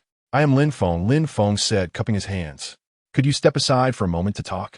Yin Nantian slightly extended his right hand, gesturing towards Lin Feng. "Please, General," Lin Feng responded politely. The four of them took their seats at the tea stall. With their arrival and the earlier commotion, all the other customers had long since fled, leaving only the tea stall owner and the four of them. Outside the stall, the county magistrate Lu Hong, County Lieutenant Zhang Tianlang, and a group of bailiffs, including the now cowed young Master Lu Long, dared not leave and could only watch from a distance, waiting. If anyone still couldn't recognize Yin Nantian as the Northern Town General, they would truly be the biggest fool under heaven. After placing a pot of hot tea down, the tea stall owner wisely left. The next moment, Hikaiwei, understanding the situation, stood up, took the warm teapot, and poured tea into the white porcelain bowl in front of them, her movements elegant and precise, not spilling a single drop. The act of pouring tea was graceful and carried a subtle beauty. Though not as exquisite as the red sleeves adding fragrance, it was close enough. Yin Nantian looked at Lin Feng and got straight to the point. "You must have come from the military, perhaps still serving in the army?" Upon hearing this, Lin Feng's nerves tightened. He had not expected this Northern Town General to have such sharp insight. After thinking for a moment, he stood up, ready to introduce himself. However, Yin Nantian waved his hand, unconcerned, and said, "We are no longer in the military, so let's skip the formalities. No need for more small talk. I'll ask you directly, are you willing to serve as my personal guard? I will personally train you, and when the time is right, it wouldn't be impossible for you to lead troops." The invitation from General Yin Nantian was undeniably tempting for Lin Feng. However, as his thoughts whirled, he quickly regained his composure and asked, "If I truly become the general's personal guard, will I still be able to fight on the front lines?" This was crucial for Lin Feng. Hearing Lin Feng's words, Yin Nantian raised his thick brows and shook his head, saying, "I'm afraid not. The duty of a personal guard is to ensure my safety." Upon hearing this, Lin Feng's earlier hesitation instantly vanished. The killing system relied solely on slaughter to grow stronger, to gain more killing value, and thus elevate his realm. All improvements in aspects like physique and comprehension were closely tied to killing value. And if he couldn't kill, where would the killing value come from? "Young man, I'm afraid I can only disappoint the general today." Lin Feng cupped his hands, filled with regret. As soon as he said this, Yin Nantian, Yi Kai, and Hikaiwei were all taken aback. Yi Kai frowned slightly, looking displeased. "Young man, our general is recruiting you because he sees your talent, so don't be ungrateful." Yi Kai's expression darkened as he leaned forward, his gaze piercing Lin Feng. "You should know that in this vast northern territory, no one has ever refused the general's goodwill." "Your husband refused? Isn't it good to be the general's personal guard?" Hikaiwei, not quite understanding, turned her almond eyes to Lin Feng. However, as she had already become Lin Feng's wife, she would respect any decision made by her husband. "Yi Kai is right. No one in the Northern Territory has ever rejected me, and you are indeed the first." Yin Nantian burst into laughter, then slammed the table with a loud bang. "Good. Since you have such ambition, I will not make it difficult for you. One day, when you become a general, I will surely toast you with fine wine." After speaking, Yin Nantian raised his teacup, using tea to substitute for wine, as a premature congratulation for Lin Feng's future appointment as a general. "Thank you, General." Lin Feng hurriedly stood up, also raising his cup in a toast. After finishing the tea, just as Yin Nantian was about to leave, he paused for a moment, took out a square jade pendant from his pocket. The jade pendant was entirely green and carved with the character Yin in a vigorous script. "This is my token. If you change your mind in the future, You could come find me. With that, Yin Nantian strode out of the tea stall. Yi Kai also stood up, but as he passed by Lin Feng, he suddenly lowered his body and whispered, "Young man, you will regret this. There are countless people in the army who want to be the general's personal guard, but cannot. This opportunity is in front of you, yet you actively gave it up. One day, you will understand how important this chance was." Lin Feng cupped his hands and said nothing. The other party was ultimately doing him a favor and had helped him earlier. Seeing Yin Nantian about to leave, County Magistrate Lu Hong was reluctant and hurriedly approached, putting on a thick face. "Since the general has come to Feng Shui County, why not rest at my office for a while? After such a long journey, it would be good to enjoy a meal and experience the local customs of Feng Shui County." "No need." Yin Nantian did not look back as he mounted his horse. Sitting on the horse, he glanced sideways at County Magistrate Lu Hong and pointed at Lin Feng. "After I leave today, if you dare to trouble this young man, I will not spare you and will report this matter to His Majesty." With a cold snort, Yin Nantian didn't bother to listen to County Magistrate Lu Hong's response, clenching his legs around the horse's belly and leaving gracefully. As for County Magistrate Lu Hong, he didn't dare to show any anger and continued to smile. He bowed and saluted, repeatedly cupping his hands, saying one after another, "Safe travels, General." Only after Yin Nantian and Yi Kai completely disappeared did the smile on Lu Hong's face gradually fade, turning into a thick gloom. After all, Lu Hong was the parent official of this county. If it weren't for the Northern Town General's overwhelming reputation, did he really think there was no one behind him? Just as Lu Hong was finally catching his breath and feeling a bit relieved, his son Lu Long, supported by servants, limped over with a face full of unwillingness, shouting loudly, "Dad, my arm is broken.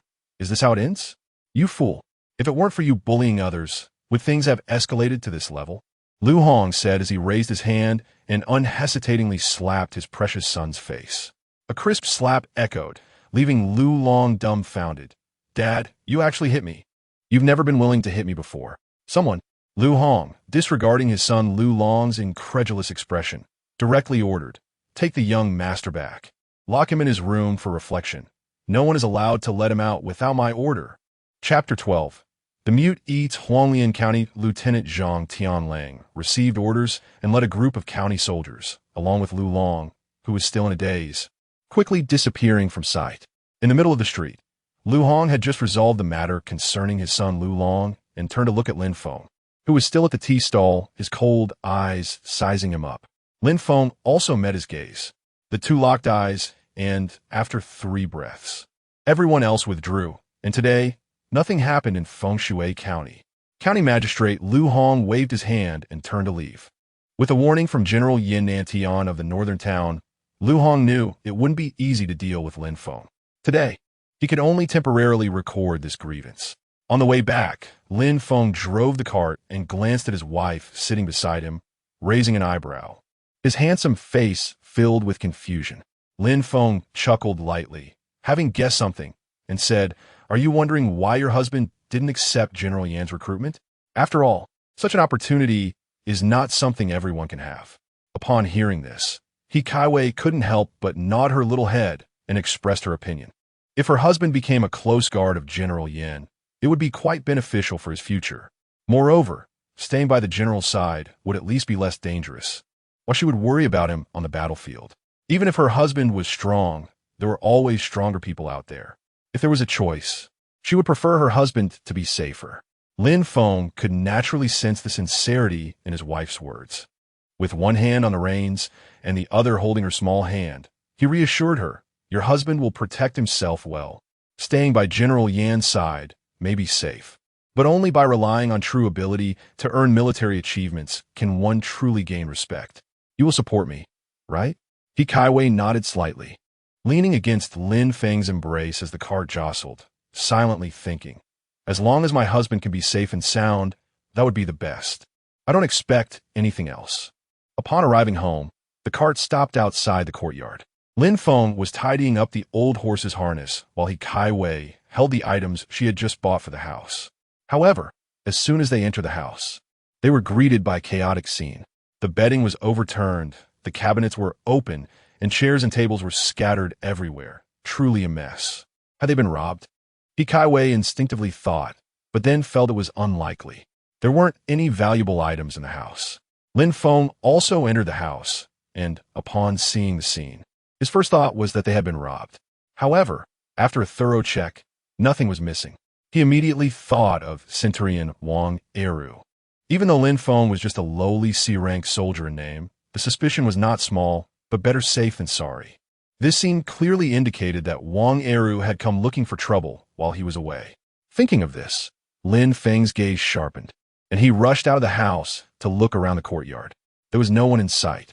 With his strength as a third-rank warrior, he sensed around the vicinity of the house, but he found no trace of any warriors. The person must have left, Lin Feng thought to himself. Back inside, Lin Feng shared his analysis with Hikaiwei and comforted her a bit.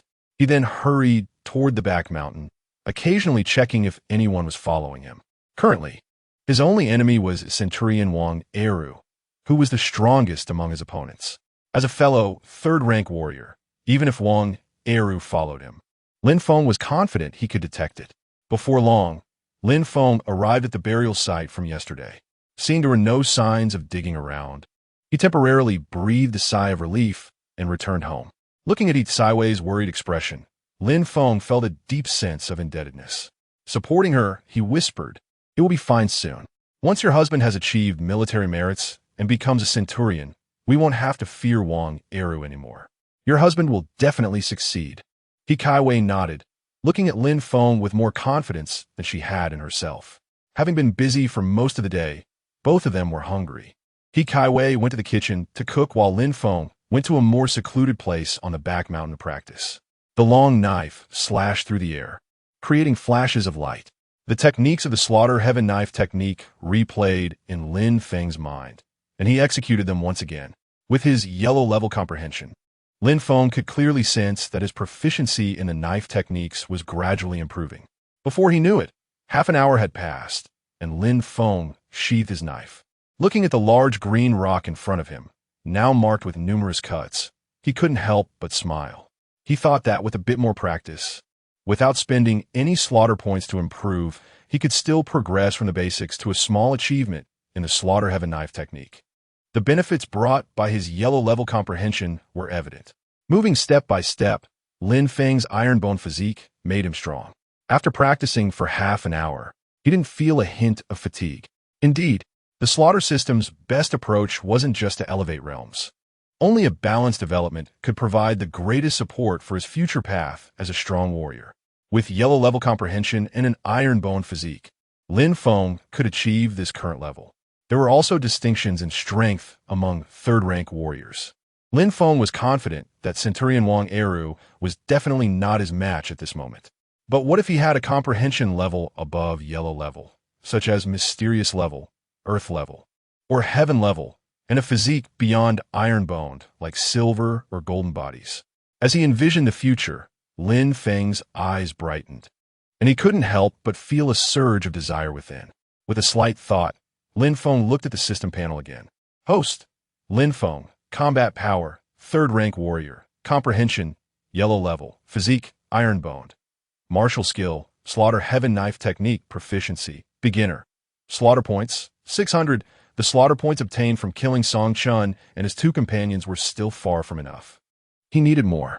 After hastily finishing lunch, Hikaiwei's cooking was as delightful as the day before, making Lin Feng's mouth water.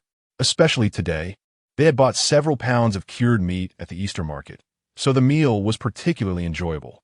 After eating, Lin Feng looked at his wife Hikaiwei, who was cleaning up the dishes, and felt a sense of peace in his heart.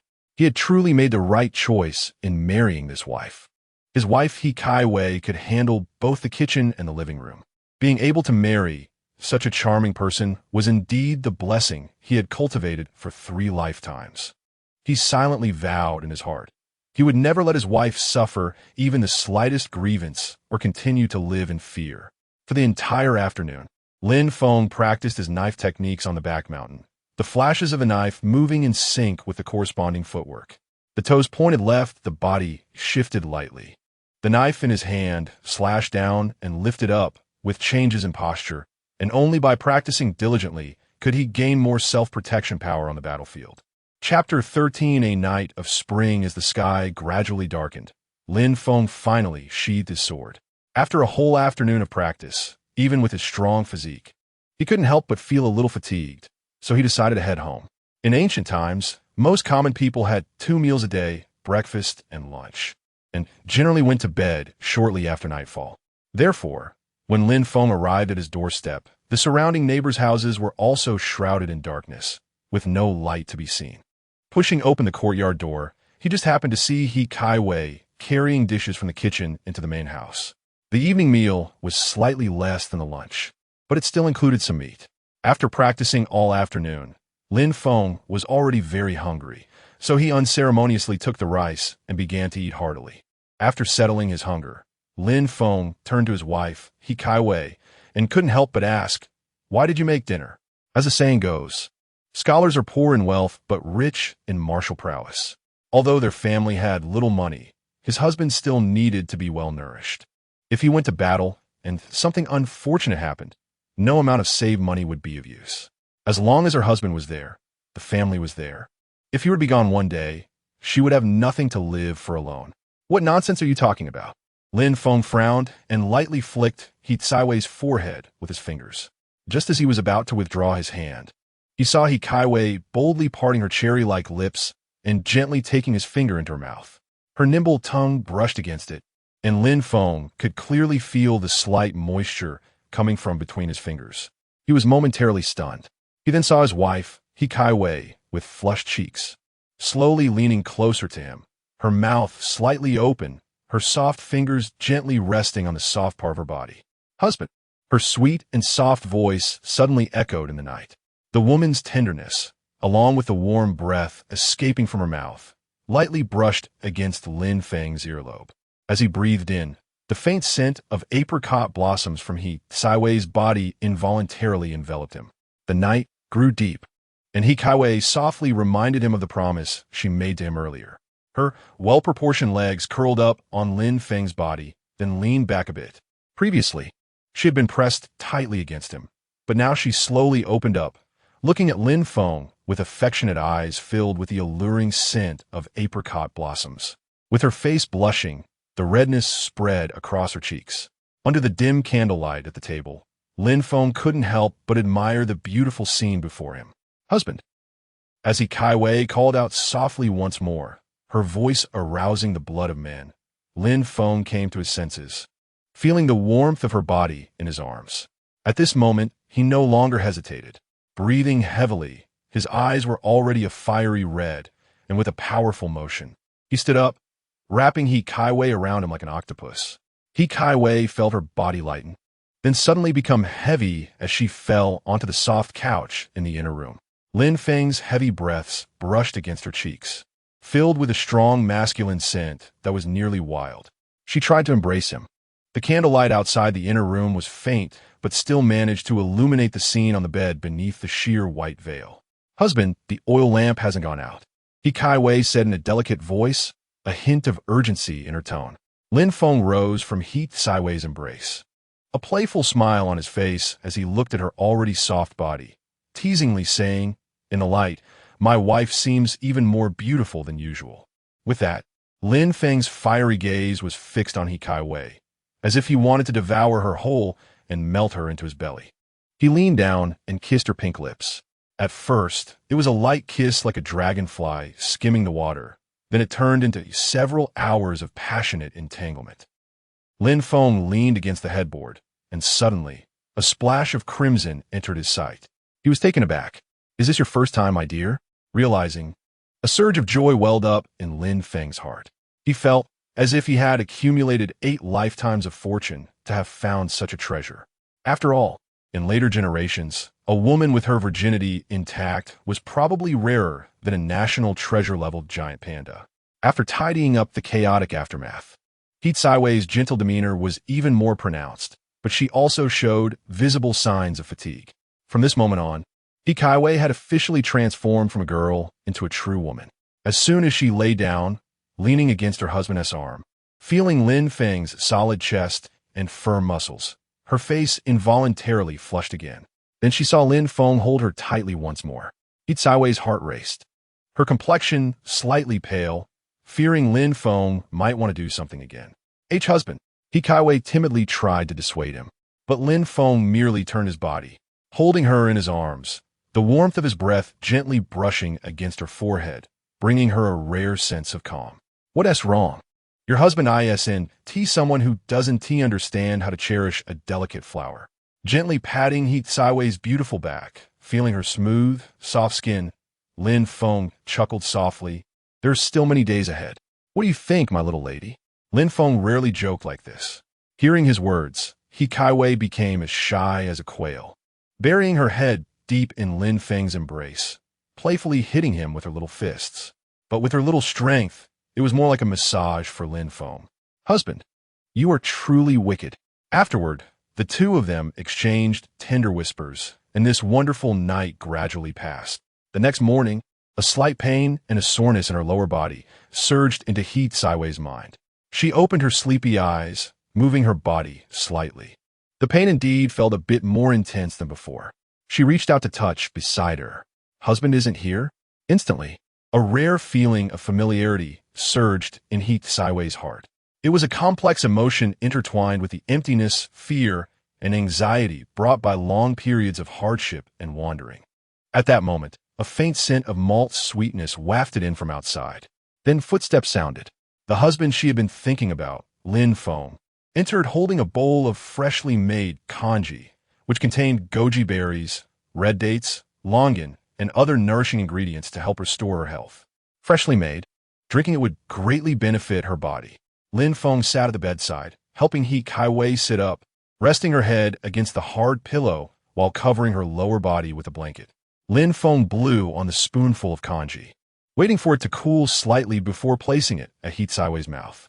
The soft and glutinous rice porridge, combined with the subtle sweetness of red dates, goji berries, and longan was not only perfect but also thoughtfully mixed, seemingly with a hint of brown sugar added.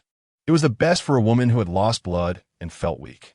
He had also included some appetizers, which were equally beneficial for her body. Watching his wife, He Kaiwei, eat happily like a little hamster, Lin Feng felt an overwhelming sense of satisfaction and accomplishment. In his previous life, apart from work, his greatest hobby was cooking. He even went out his way to learn about dietary therapy in traditional Chinese medicine, which allowed him to make such a nourishing meal this morning. Chapter 14. Wife. Mysterious level of comprehension? After finishing a bowl of rice porridge, He Tsaiwei's complexion noticeably became rosy. The effect of the medicine was so apparent that even Lin Feng was surprised. He then drank a bowl himself, and the results were indeed impressive. The medicinal effect was extraordinary. Lin Feng's eyes turned as he began to understand what was happening. This world, after all, was different from the one Lin Feng had previously lived in, with rich spiritual energy in the air. Thus, the current situation was understandable. After placing the porcelain bowl into the cupboard, Lin Feng returned to the inner room and sat at the bedside. He looked at his wife concerned and inquired about her condition. Last night, Lin Feng had indeed been a bit wild. However, he could not be blamed alone. After all, his wife He Kaiwei was too beautiful, stunning enough to drive him, her husband, to such a frenzy. How could the affair of two people be solely one person's fault? There was still some pain earlier, but after consuming the medicinal dish made by her husband, it felt much better. He Tsaiwei's eyebrows curved, and her beautiful face now bore a faint blush. Her affectionate watery eyes turned towards Lin Feng again. Her soft body suddenly seemed to recreate the scene from last night. Leaning closer to Lin Feng, the fragrance of a young girl had not faded. Instead, the subtle scent of apricot blossoms seemed even more intense than yesterday.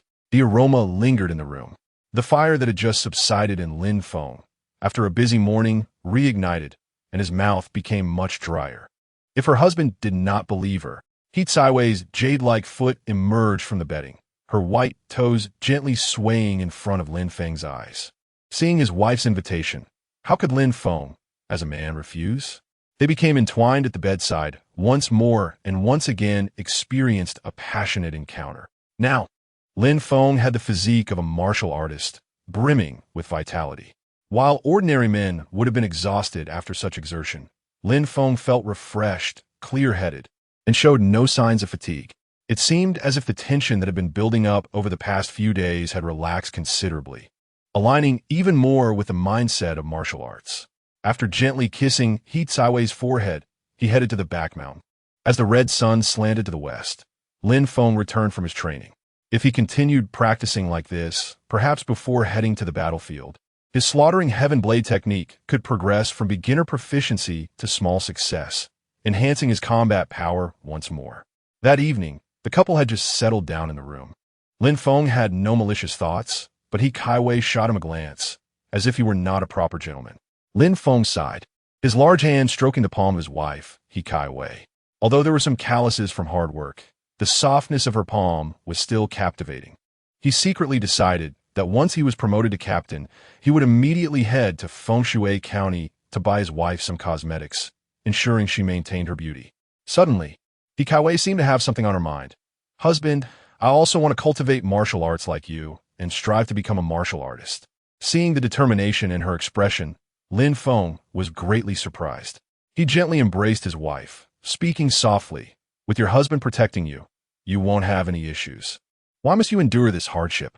Cultivating martial arts is not an easy task." Lin Feng shook his head with a wry smile.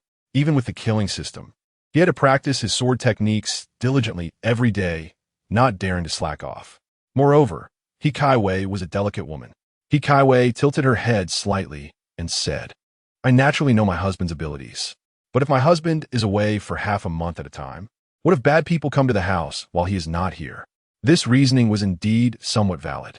Lin Feng had to consider the seriousness of the matter. After all, if something were to happen to his wife, He Kaiwei, while he was away, he truly could not bear the consequences. Lin Feng narrowed his eyes and suddenly had an idea to let the system check on his wife. Beep. System check successful. Detection target. He Kaiwei. Identity. Host's wife. Fallen noble family's young lady. Combat power. Extremely low. System cannot detect. Comprehension. Mysterious level. Physique. Mortal body. Martial skills. None. Looking at the attribute panel displayed by the system, Lin Feng read down the lines. Upon seeing the identity as a fallen noble family's young lady, Lin Feng couldn't help but nod inwardly, his eyes brightening. He had indeed guessed correctly before. His wife, He Tsaiwei's background was not ordinary. If she was a noble lady, then the unusual traits she had shown previously could all be understood. As for the slight calluses on her hands, they must have appeared after her family's downfall. Lin Feng continued to observe the rest of the attributes and soon saw comprehension, mysterious level. Mysterious level comprehension. Could I be mistaken? Lin Feng was greatly shocked to know he had previously been just a low-ranking soldier in the Yin Pass garrison. After consuming tens of thousands of killing points, he had only managed to raise his comprehension to the yellow level, which was already considered an exceptional level. But his wife, He Kaiwei, started with a mysterious level. With a mysterious level comprehension, there was probably no one in the entire Yin Pass army who could compare. It turned out that his wife was the truly gifted one. Compared to her, Lin Feng seemed a bit lacking. Even after using killing points to enhance himself, he had a yellow level comprehension, a steel bone physique. And with the awarded martial skill, the slaughtering heaven blade technique, he could kill tens of thousands at the height of his power. Yet at this moment, it appeared that all of that combined was still not as impressive as this glaring, mysterious level comprehension. He had truly stumbled upon a great treasure. Seeing Lin Feng silent, He Kaiwei thought he was reluctant to deal with the trouble, so she timidly lowered her head and said softly, "I know my talent is not comparable to my husband's, and I'm not suited for martial arts, but I just want some self-defense capability. I don't want my husband to worry about home while fighting enemies outside." Not seeing any response from Lin Feng, He Kaiwei lowered her head even further, her voice becoming much softer. "If it's really not possible, just pretend I never brought it up. I'll one-team mention again." After a long while, Lin Feng finally came back to his senses from the deep shock. Looking at his delicate and beloved wife, Lin Feng raised his hand and slapped the table heavily, exclaiming loudly, "Practice. Of course, we must practice. Since my wife wants to train, how could I, as her husband, not support her? Does this mean you agree?" He Tsaiwei's frown instantly dissipated, replaced with joy. Her almond eyes sparkled as she looked at Lin Feng, her cherry lips slightly parted, as if she couldn't believe it. Just now, I almost misunderstood my husband. Hikaiwei felt sweet, as if she had eaten honey, but then she realized something, and the joy in her expression faded slightly. Her little head, which had just lifted, soon lowered again. Husband, never mind. I suddenly don't want to practice anymore. This simply wouldn't he do? Knowing that his wife Hikaiwei possessed a mysterious level of comprehension, coupled with her earlier reasonable words, Lin Feng was not going to easily agree to her withdrawal. Chapter 15. What is martial arts loan? The remaining money at home isn't enough to buy a sword, and I still have to take care of my husband's health. Even at this moment, Hikaiwei is still thinking of Lin Feng. In her heart, Lin Feng is always the most important. Hearing his wife's words, Lin Feng was deeply moved and fell silent for a long time. Then, he suddenly stood up. Wait here, my dear, I'll be right back. After saying that, Lin Feng went outside and turned to enter the stable. Stopping in a corner, Lin Feng squatted down and pushed aside the hay that was spread on top. A cellar suddenly appeared. Lifting the lid, Lin Feng climbed down the ladder, and when he came back up, he was holding a long sword. Clang! He drew the sword, and under the moonlight, the blade gleamed coldly and was extremely sharp. After sheathing the sword, Lin Feng didn't forget to spread the hay back over it. Back in the house, he placed the sword in front of his wife and smiled. Say, my dear, give it a try. Hikaiwei looked puzzled. Husband, where did this sword come from? One of those 3 from last time used a sword, and I thought it might be useful in the future, so I kept it. Lin Feng replied, I didn't expect that today you would mention practicing martial arts. It seems to be a blessing for this sword. After Lin Feng finished speaking, he noticed that his wife, Hikaiwei's expression wasn't very good. Pausing for a moment, he continued, If you mind, then you don't have to use this sword. I can find a master to forge a new one. No need, husband. Hikaiwei hurriedly shook her head and took the standard long sword from Lin Feng's hands. Weighing it, since it was forged from pig iron, the sword was slightly lighter than a normal standard long sword, indeed more suitable for a woman like Hikaiwei. She smiled slightly. Husband, it's quite comfortable to use. Seeing this, Lin Feng also smiled. I'm glad you like it. Lin Feng could tell that his wife was worried about the cost of forging a new sword. Lin Feng, really married a good wife. As night fell, Hikaiwei was tidying up the bedding on the bed. Taking this opportunity, Lin Feng asked the system, System, can the current kill value be used to exchange for a suitable sword technique for my wife? Ding. Searching for suitable sword techniques. Ding. System search successful.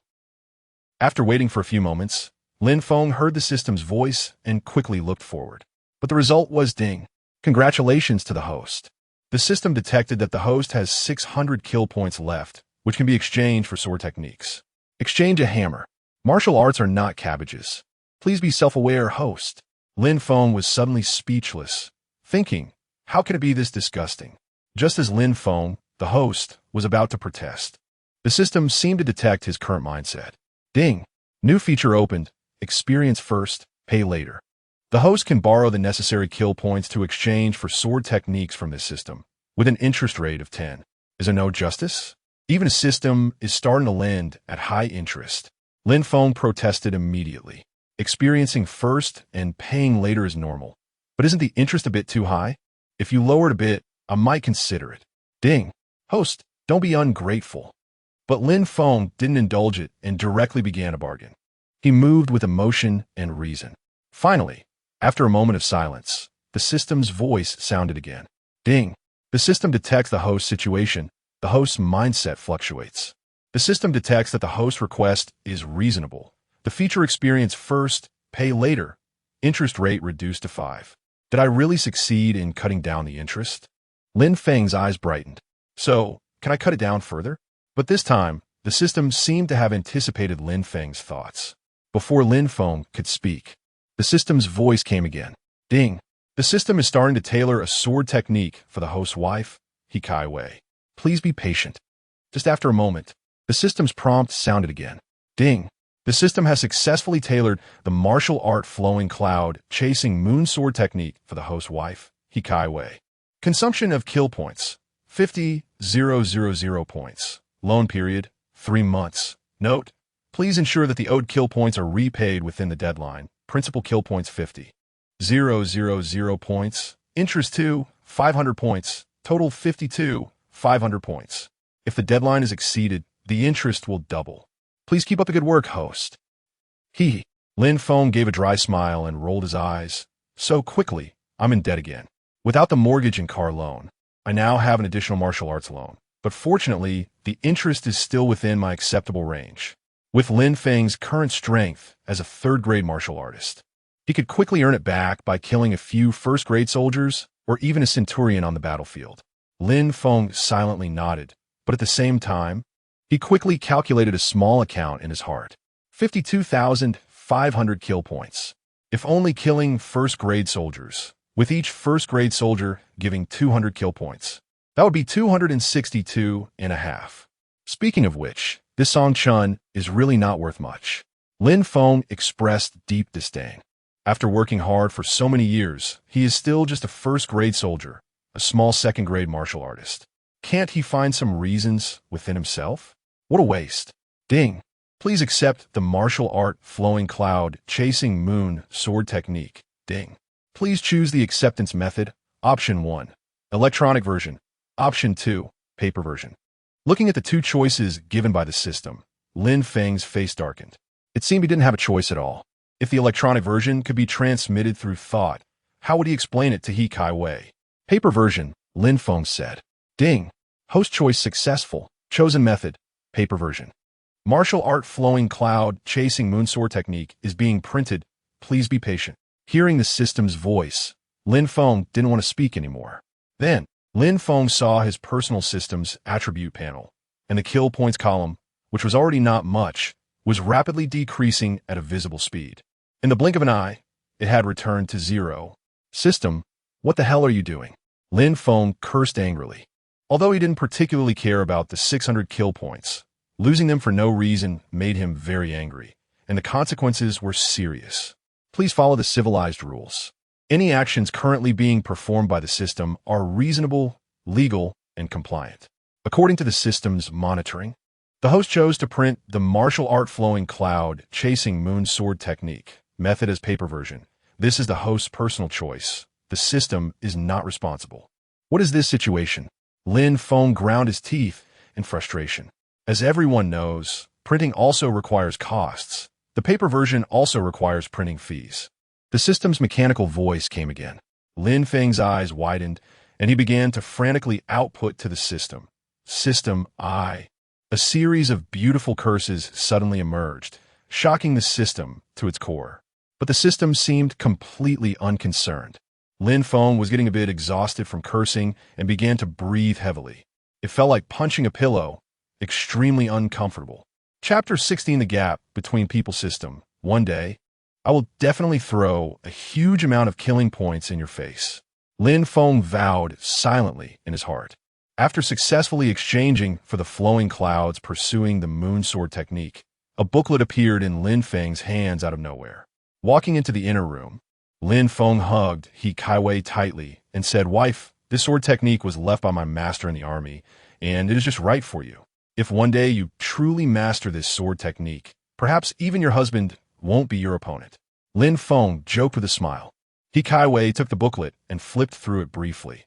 The illustrations and human figures depicting sword moves were extremely detailed, and the movements were very graceful. "Husband, you truly care for me," He Kai Wei said, turning back to plant a kiss on Lin Feng's face with delight. "Of course," Lin Feng replied proudly, "you are my wife. Who else could I care for? Whenever I have something good, you're the first person I think of. Then can I start practicing sword tomorrow?" He Kai Wei asked eagerly.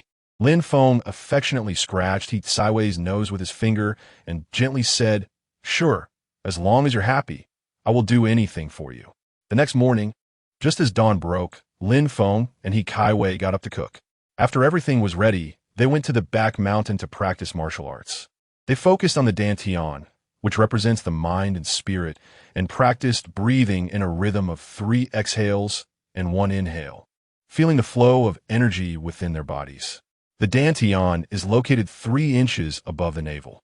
Remember, when cultivating, do not be overly anxious, otherwise, your mind will become disturbed, and feelings of irritability may arise, which can easily damage oneself. A hint of the rising sun cast a faint purple glow upon the world. At this moment, Lin Feng was teaching his wife the basic breathing technique from the army. The basic breathing technique is a common method in martial arts. However, because many people practice it, this technique is the most balanced and peaceful, even if one makes mistakes. The worst consequence is merely needing a few days of rest to return to normal. Of course, with advantages come disadvantages. The basic breathing technique is also the slowest to cultivate. Remember, Lin Feng demonstrated beside her, then stood up and reminded He Kai Wei. Once you notice the flow of energy in your dantian, then you have succeeded. Understand? I understand, husband. He Kai Wei nodded in response, and then sat cross-legged, palms facing up to the sky, following the breathing rhythm of the basic technique to sense the spiritual energy of heaven and earth. Time passed second by second as Lin Feng quietly observed. The comprehension at the mysterious level is just like this. However, just as this thought crossed Lin Feng's mind, He Kai Wei's face lit up with joy. Husband, I felt it. There really is a flow of energy in my dantian. It feels warm and quite comfortable. Lin Feng nodded absently. In his memory, his previous self took a whole month to barely enter the threshold of this basic breathing technique, coupled with a lack of talent. He had always been the lowest-ranked private in the army. Yet his wife, He Kai Wei, had sensed the energy so quickly, almost reaching the entry level. As long as she familiarized herself a few more times, she could easily cross this threshold. No wonder she has a mysterious level of comprehension. It truly cannot be compared. Lin Feng couldn't help but feel emotional. Half an hour later, He Kai Wei completely entered the threshold. Lin Feng, who had been watching, was once again amazed. Half an hour is not long at all. How can the gap between people be so large? All right, it's time to practice sword. Lin Feng thought to himself. The basic breathing technique can indeed allow one to enter quickly thanks to her mysterious level of comprehension. However, the flowing clouds pursuing the moon sword technique he exchanged from the system is different. It's an absolute superior sword technique. Indeed, after He Kai Wei practiced the sword technique for a while, she stopped to complain to Lin Feng. Husband, this sword technique is so profound. It's much more powerful than the basic breathing technique. He Kai Wei looked astonished. The little pride she felt from just mastering the basic breathing technique was instantly suppressed while practicing this flowing clouds pursuing the moon sword technique. That's normal. Lin Feng pretended to be profound, placing one hand behind his back. Suddenly, the strength of a third-tier warrior erupted, and with a light push of his toes against the ground, he rushed to He Kai Wei's side in an instant. Without any hesitation, he threw a fierce punch. The sound of breaking air came crashing down, striking beside He Kai Wei. At that moment, Lin Feng seemed to embody the pressure of Mount Tai. Each punch was exceptionally fierce, relentlessly forcing He Kai Wei to dodge aside. Moreover, he deliberately slowed down his speed, allowing He Kai Wei to quickly react and skillfully evade each punch. Meanwhile, Lin Feng's guiding voice slowly sounded. The flowing clouds pursuing the moon sword technique is divided into three forms, the first being Cloud Shuttle Moonshadow. As Lin Feng spoke, the fierce wind from his punches angled forward, aiming to force his wife to gradually get accustomed to the first form of the flowing clouds pursuing the moon sword technique. With her mysterious level of comprehension, He Kai Wei quickly understood Lin Feng's attacking intentions and began to execute the first form, Cloud Shuttle Moonshadow, with her sword. Soon, after several repetitions, the two of them gradually memorized their attack sequences. This time, as Lin Feng's punch came again, He Kai Wei successfully countered. She swiftly drew her sword through the air, then lightly tapped the ground with the sword tip, narrowly avoiding Lin Feng's fierce punch. At the same time, her body floated back like flowing clouds. Lin Feng, as if cooperating perfectly, pursued her with the momentum of 8 steps to catch the cicada. Launching a series of wild punches forward, He Kai Wei retreated while striking, subtly shaking her sword, and the sunlight reflected off it, dazzling Lin Feng's eyes and momentarily halting his movements. Seeing that his wife could skillfully execute the first form, Lin Feng seized the moment. Next is the second form, Moon Embrace. With prior experience, as soon as Lin Feng's fist struck down, He Kai Wei lightly tapped her toes and leaped up. At the same time, her sword traced a full moon arc, and the sword energy, like silver threads, ultimately turned from defense to offense, stabbing towards Lin Feng. This move is most suitable for seizing the initiative in combat, closely followed by the third form, Flowing Cloud Slash. In an instant, the sword technique changed, launching a rapid assault like a storm. Faced with this move, Lin Feng could only continuously retreat, as each sword strike targeted his vital points, yet still retained some strength. Like flowing clouds skimming over water, it appeared gentle but concealed deadly intent. After this flowing clouds slash landed, Hikaiwei, after 2 hours of practice, had already brought this sword technique from unfamiliarity to an entry level. Dealing with ordinary bandits would definitely not be a problem, and she had gained a means of self-protection. Moreover, the flowing clouds pursuing the moon sword technique was specially tailored by the system for Hikaiwei, making it most suitable for the weak to overcome the strong by combining agility and sword moves to wear down the opponent. Ultimately, when the opponent is exhausted or careless, a single flowing clouds slash can completely defeat them. At this point, Lin Feng stopped and let his wife practice on her own. Hikaiwei did not disappoint Lin Feng's expectations. With her mysterious level of comprehension, her proficiency in the sword technique continuously improved. The disjointedness between the three forms gradually disappeared, becoming more cohesive. The transitions between sword moves and their angles slightly changed, becoming more suitable for actual combat rather than just performing sequences. Lin Feng leaned against a willow tree, quietly admiring his wife's stunning figure. Vaguely, as Hikaiwei executed the flowing clouds pursuing the moon sword technique, it seemed to transform into a sword dance, not only suitable for combat, but also captivatingly beautiful. Her graceful movements were full of heroic spirit, and while her lethality became increasingly astonishing, it also became a feast for the eyes, leaving one enchanted. Under the flowing and graceful sword techniques, it truly resembles the name of this swordsmanship, like flowing clouds chasing the moon, presenting an exceptionally beautiful elegance. Chapter 17. Strict Discipline, 100 Military Sticks.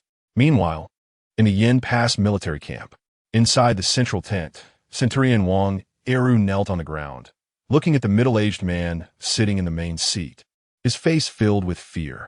The man had sharp eyebrows and bright eyes, with a resolute face like a chiseled knife, playing with a dark command token in his hand. Never glancing at Wang Eru even once. This person was Pan Feng, the military commander of Yin Pass, a 6th-rank martial artist who could command the army of a city. On either side of him stood a 1,000-man commander, both 4th-rank martial artists. The one on the left was tall and sturdy like a bear, with a scar extending from his forehead to the center of his brows, exuding an iron-blooded aura. His name was Wu Chuan. The one on the right was less than 7 feet tall, somewhat short, but no one in the army dared to underestimate him. This was because this 1,000-man commander was even more ruthless than Wu Chuan, with countless northern barbarians having died at his hands. Even within the Yin Pass military camp, he had a notorious reputation for being cruel. Soldiers trembled at the sight of him. Especially his eyes, sharp as knives, made others uneasy whenever he looked at them.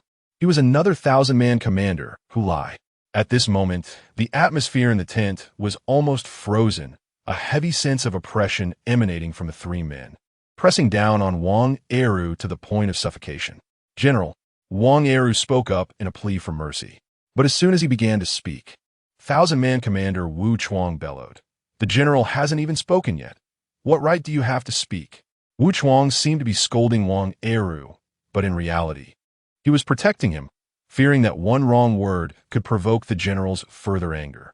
Just then, Pan Feng's rough hand, callous from years of battle, was raised slightly. Upon seeing this, Wu Chuang swallowed the words he was about to say, his cold gaze continuing to scrutinize Wang Eru. "The great battle is imminent. I had previously sent word that in a month's time, our Yin Pass army will engage in a life-and-death battle with an elite unit of the northern barbarians. Yet, just a few days later, you, Wang Eru, have lost 3 first-class soldiers under your command." As Pan Feng spoke, his sturdy figure stood tall. Taking 3 steps forward to Wang Eru, his broad silhouette immediately overshadowing him.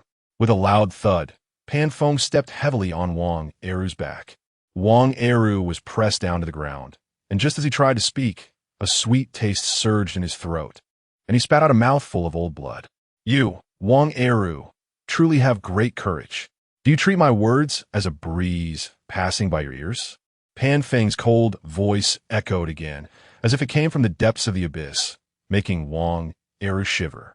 The strength of a sixth-rank martial artist gathered at his ankle, gently pressing down with increased force. With just 1/10 of his strength, Wang Eru's face twisted in pain. Turning pale, just as he seemed unable to endure any longer, Pan Feng finally relented.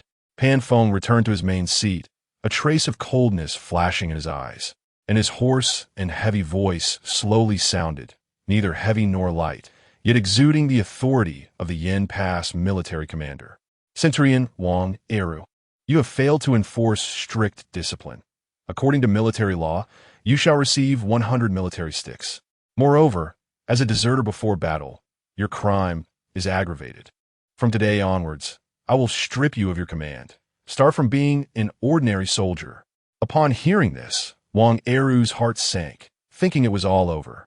100 military sticks were a small matter, but if he was stripped of his centurion title, it meant that the general would likely not reuse him in the future.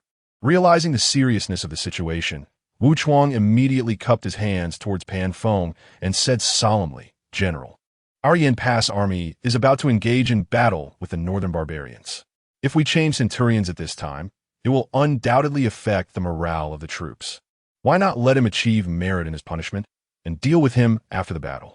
At the same time, Hulai also advised, Wang Eru is the centurion with the highest military achievements and combat strength among us. I asked the general to think it over. Pan Feng glanced lightly at Wu Chuang and Hulai, sneering. When did you two become so compassionate? Forget it. Ultimately, Pan Feng still gave a bit of face to Wu Chuang and Hulai. Death penalties can be avoided, but living crimes cannot escape. The demotion will be counted first. But these 100 military sticks cannot be lessened. Otherwise, where is the military's authority? This time, Pan Feng's tone was not open to discussion, clearly leaving no room for negotiation. Wu Chuang and Hulai saw that it was best to stop there and no longer pleaded for Wang Eru. Wang Eru usually respected them, but this was as far as it could go. Thank you, General. Wang Eru thanked loudly. Then, the military law officer entered the tent, showing no regard for Wang Eru's injuries, and ordered him to be dragged out. Bang! Bang! Bang! The military sticks fell mercilessly on Wang Eru. Cries of agony rose one after another. By the time the 100 military sticks were finished, Wang Eru's backside was already a bloody mess, and he was so weak that he couldn't even crawl. In the end, it was his few personal soldiers who carried him back home. Wang Eru lay on the bed. Although there was ointment on his wounds, the deep-seated pain made it hard for him to sleep. Song Chun, you bastard. Don't let me find you. Otherwise, I will make you wish you were dead. Wang Eru gritted his teeth, his eyes filled with extreme hatred, cursing loudly in the room, frightening the servants and guards in the house to the point they hid as far away as possible. No one wanted to be associated with such bad luck. Since Kai Wei started practicing swordsmanship, she had been like a person on steroids, dragging Lin Feng to the back mountain every day before dawn. The benefit was that Tsai Wei's swordsmanship proficiency visibly increased, and her complexion improved. But the downside was that Lin Feng was utterly exhausted. In these days, they didn't even have the energy for their nighttime rituals. Lin Feng really couldn't muster the spirit for it. They practiced from early morning until deep into the night, spending the only time eating on the rest of their hours in the back mountain. Lin Feng felt that this place was almost becoming their second home. 2 days later, as the sun rose, a faint purple light appeared on the horizon. Kai Wei began her daily practice of the basic breathing technique as usual. After several days of exploration, she discovered that practicing the breathing technique at sunrise was the most efficient. As a wisp of white air slowly flowed out from her mouth, a crackling sound akin to frying beans could be faintly heard from within her body. This was the breathing technique expanding the meridians within her, reshaping her physique to better align with the martial arts path. Once this step was completed, it meant that Kai Wei was not far from becoming a first-rank martial artist. Lin Feng had long since become accustomed to this. Half an hour later, Hikaiwei finished her breathing practice for the day. She moved lightly, like a dragonfly touching the water, and instantly arrived in front of Lin Feng with a gentle tap of her toes on the ground. Her eyes, crescent-like and bright, sparkled even more since she began her martial arts training, radiating vitality. My dear wife, your training talent is exceptional, and your progress in martial arts is rapid. I fear that in another day or two, you will successfully break through to become a first-rank martial artist. By then, when my husband goes to the army, I won't have to worry about you encountering any dangers, Lin Feng said with a smile. Of course, Hikaiwei nodded with a grin. Since she started practicing martial arts, her confidence had soared. At this moment, her gaze was as bright as apricot blossoms, and with a flourish of her sword, she challenged Lin Feng. Husband, do you want to give it a try? Chapter 18. Return to the army, my dear. You are still no match for me. Lin Feng said, I am a third-grade warrior. Not to mention you haven't broken through to the first grade. Even if you did, it would be hard for you to defeat me. However, before Lin Feng could finish his sentence, Hikaiwei's long sword had already lunged at him. At this moment, her first move, Cloud Shrinks, Moon Shadows, had already undergone a new transformation. Instead of retreating like flowing clouds to lure the enemy, it now thrust forward sharply like the shadow of the moon in the clouds.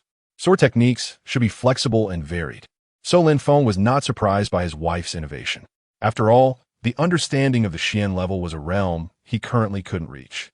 My dear, your husband will not hold back. Lin Feng smiled lightly, and with a swift motion, he grasped the standard long knife in his right hand. The fierce fist wind merged into his knife technique, and he directly clashed with Hikaiwei. At the moment their weapons met, Lin Feng felt that Hikaiwei's attack power had increased significantly. Moon embracing style, Hikaiwei held her breath, fully immersing herself in the battle. She suddenly leaped, her sword shining like silk, entangling with Lin Feng's long knife, not giving him a moment to breathe. In the hands of Hikaiwei, who was on the verge of breaking through to a first-grade warrior, the sword technique unleashed astonishing power. The blade swept through, causing the nearby rocks and plants to suffer. Shattered stones flew, and grass was cut in half. Even the 100-year-old trees were left with deep sword marks.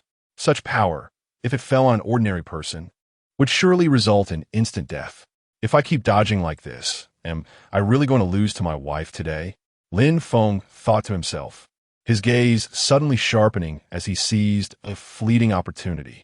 He abruptly unleashed the strength of a first-grade warrior, his speed increasing dramatically, and the force in his hands surged. Instead of clashing sword against sword with Hikaiwei, Lin Feng executed the technique of empty-handedly seizing the blade, precisely striking her wrist with his keen eyesight, and then swiftly snatched the long sword from her grasp. My dear, you lost. Lin Feng stepped back, a proud smile on his face. However, Hikaiwei was not convinced. Pouting her cheeks, her eyes wide and glaring at Lin Feng, husband clearly said he wouldn't use the strength of a third-grade warrior. You're cheating. Lin Feng chuckled and walked over to Hikaiwei, pulling her into his embrace. Who said your husband, just now, was using the strength of a third-grade warrior? It was clearly a first-grade warrior. Upon hearing this, Hikaiwei's eyes widened even more. She snatched the long sword back from Lin Feng's hand and performed Cloud Shrinks. Moon Shadows again. However, this time, she used the sword technique as a means of movement, running away without looking back. I won't pay attention to you anymore, husband. You don't keep your word at all. In the blink of an eye, her figure disappeared without a trace. Watching his wife's retreating back, Lin Feng felt a bit guilty and couldn't help but worry. If this continued, once Hikaiwei broke through to a first-grade warrior, or even second or third grade, his plan to establish his authority as a husband would likely become even more distant. Sigh. Lin Feng sighed and followed after her. Time flew by, and before he knew it, it was the last day of his vacation. Lin Feng got up early and bought a lot of grain from the rice shop. He then went to the back mountain and chopped a lot of firewood, neatly stacking it outside the kitchen after splitting it. When all the household chores were done, it was time for him to leave. Lin Feng glanced at the tightly shut door of the house, feeling no resentment. At this moment, his wife, Hikaiwei, was also feeling very reluctant. Lin Feng casually picked up his travel bag and was about to leave home when the door behind him creaked open. Husband, I don't want you to go. I don't want you to leave. He Kaiwei rushed into Lin Feng's arms like a gust of wind, nuzzling her head against his chest. When she lifted her head again, her eyes were already filled with tears. "Can't you stay?" "All right." Lin Feng gently stroked He Kaiwei's head, smiling softly. "Your husband is going back this time to earn military merit. When I become a captain one day, I'll get us a big house with 3 entrances and exits.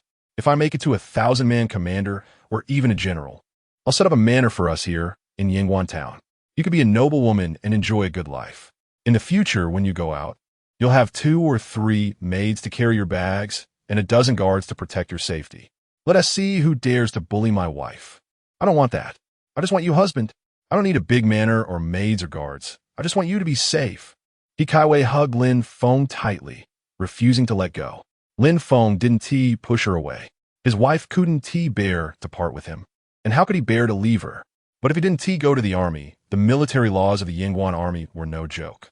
Moreover, Lin Feng also desired to rise step by step, to stand higher and become stronger.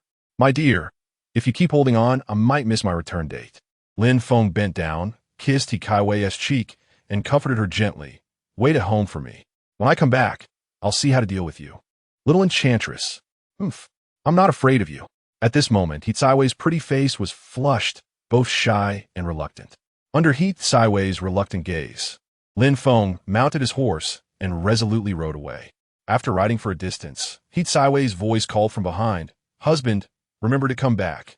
There are people waiting for you at home."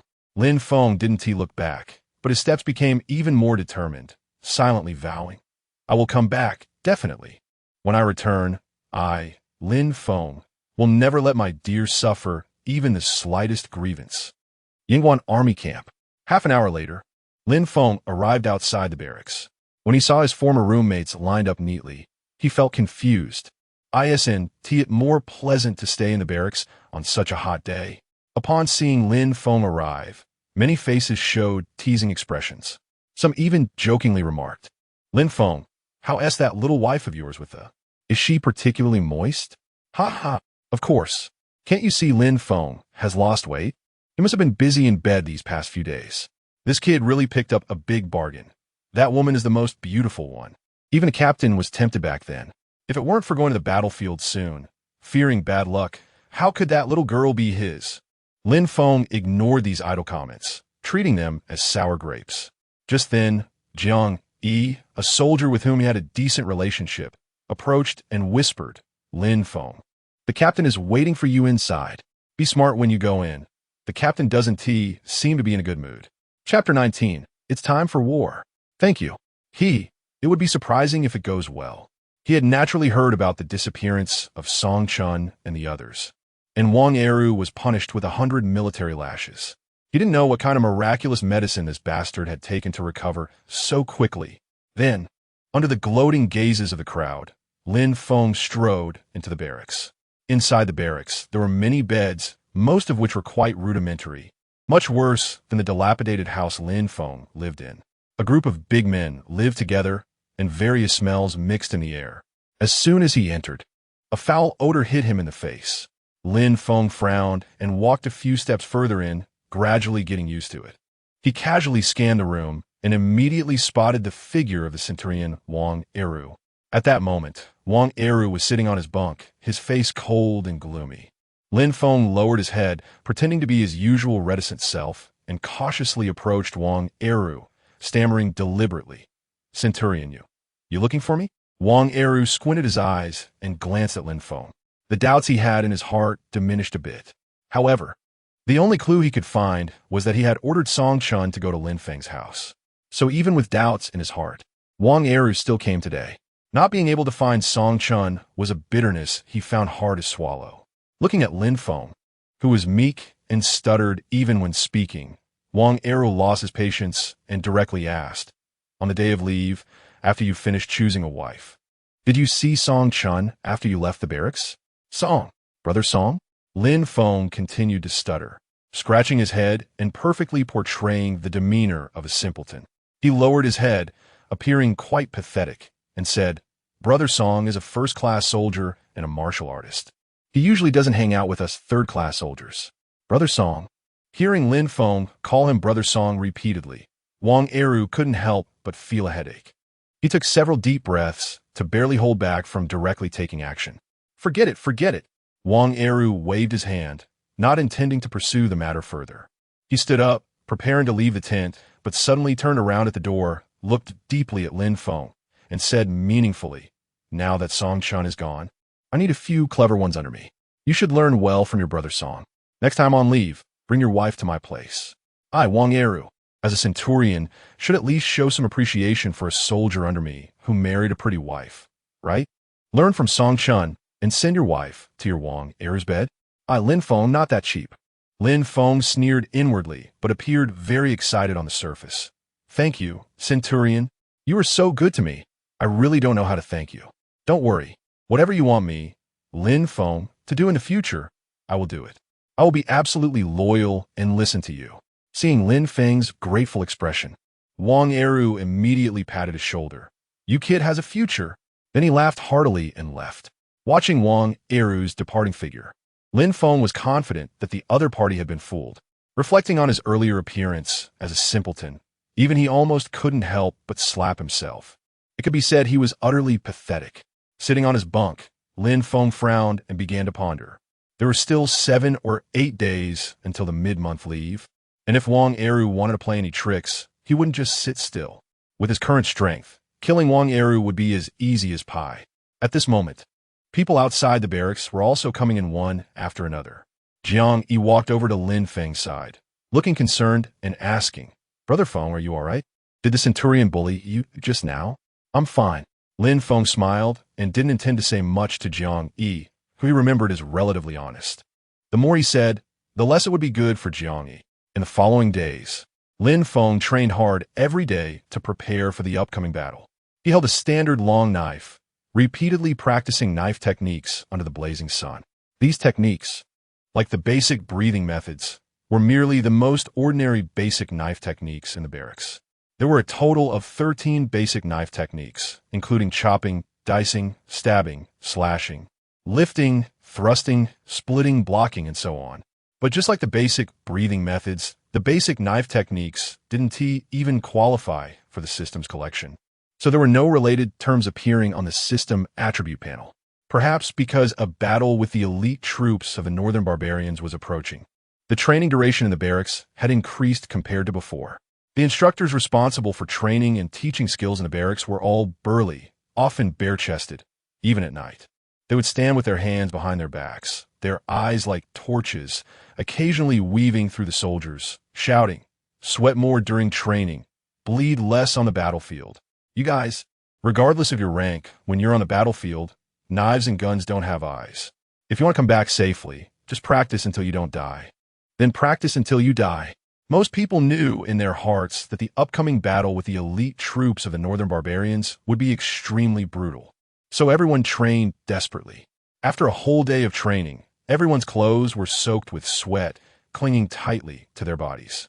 A slight movement would cause large drops of sweat to fall, forming small puddles on the ground. At this moment, inside the barracks, the soldiers who had just finished training were all complaining. Some lay down on the bed, and as soon as their heads hit the pillow, they closed their eyes and fell asleep. Some seemed to have given up hope, feeling that living one more day was one more day. After all, they were going to fight against the elite troops of the Northern Barbarians. Most people in the Yinguan army, especially those like Lin Feng who had not yet broken through to become martial artists, were undoubtedly cannon fodder. Inside the barracks, everyone was exhausted, tired like dogs, while Lin Feng at this moment was sitting upright on his bunk. Aside from a thin layer of fine sweat on his forehead, his mental state was even better than before training. "Hey, Lin Feng, we're all so tired we can barely get up. How come you're even more energetic?"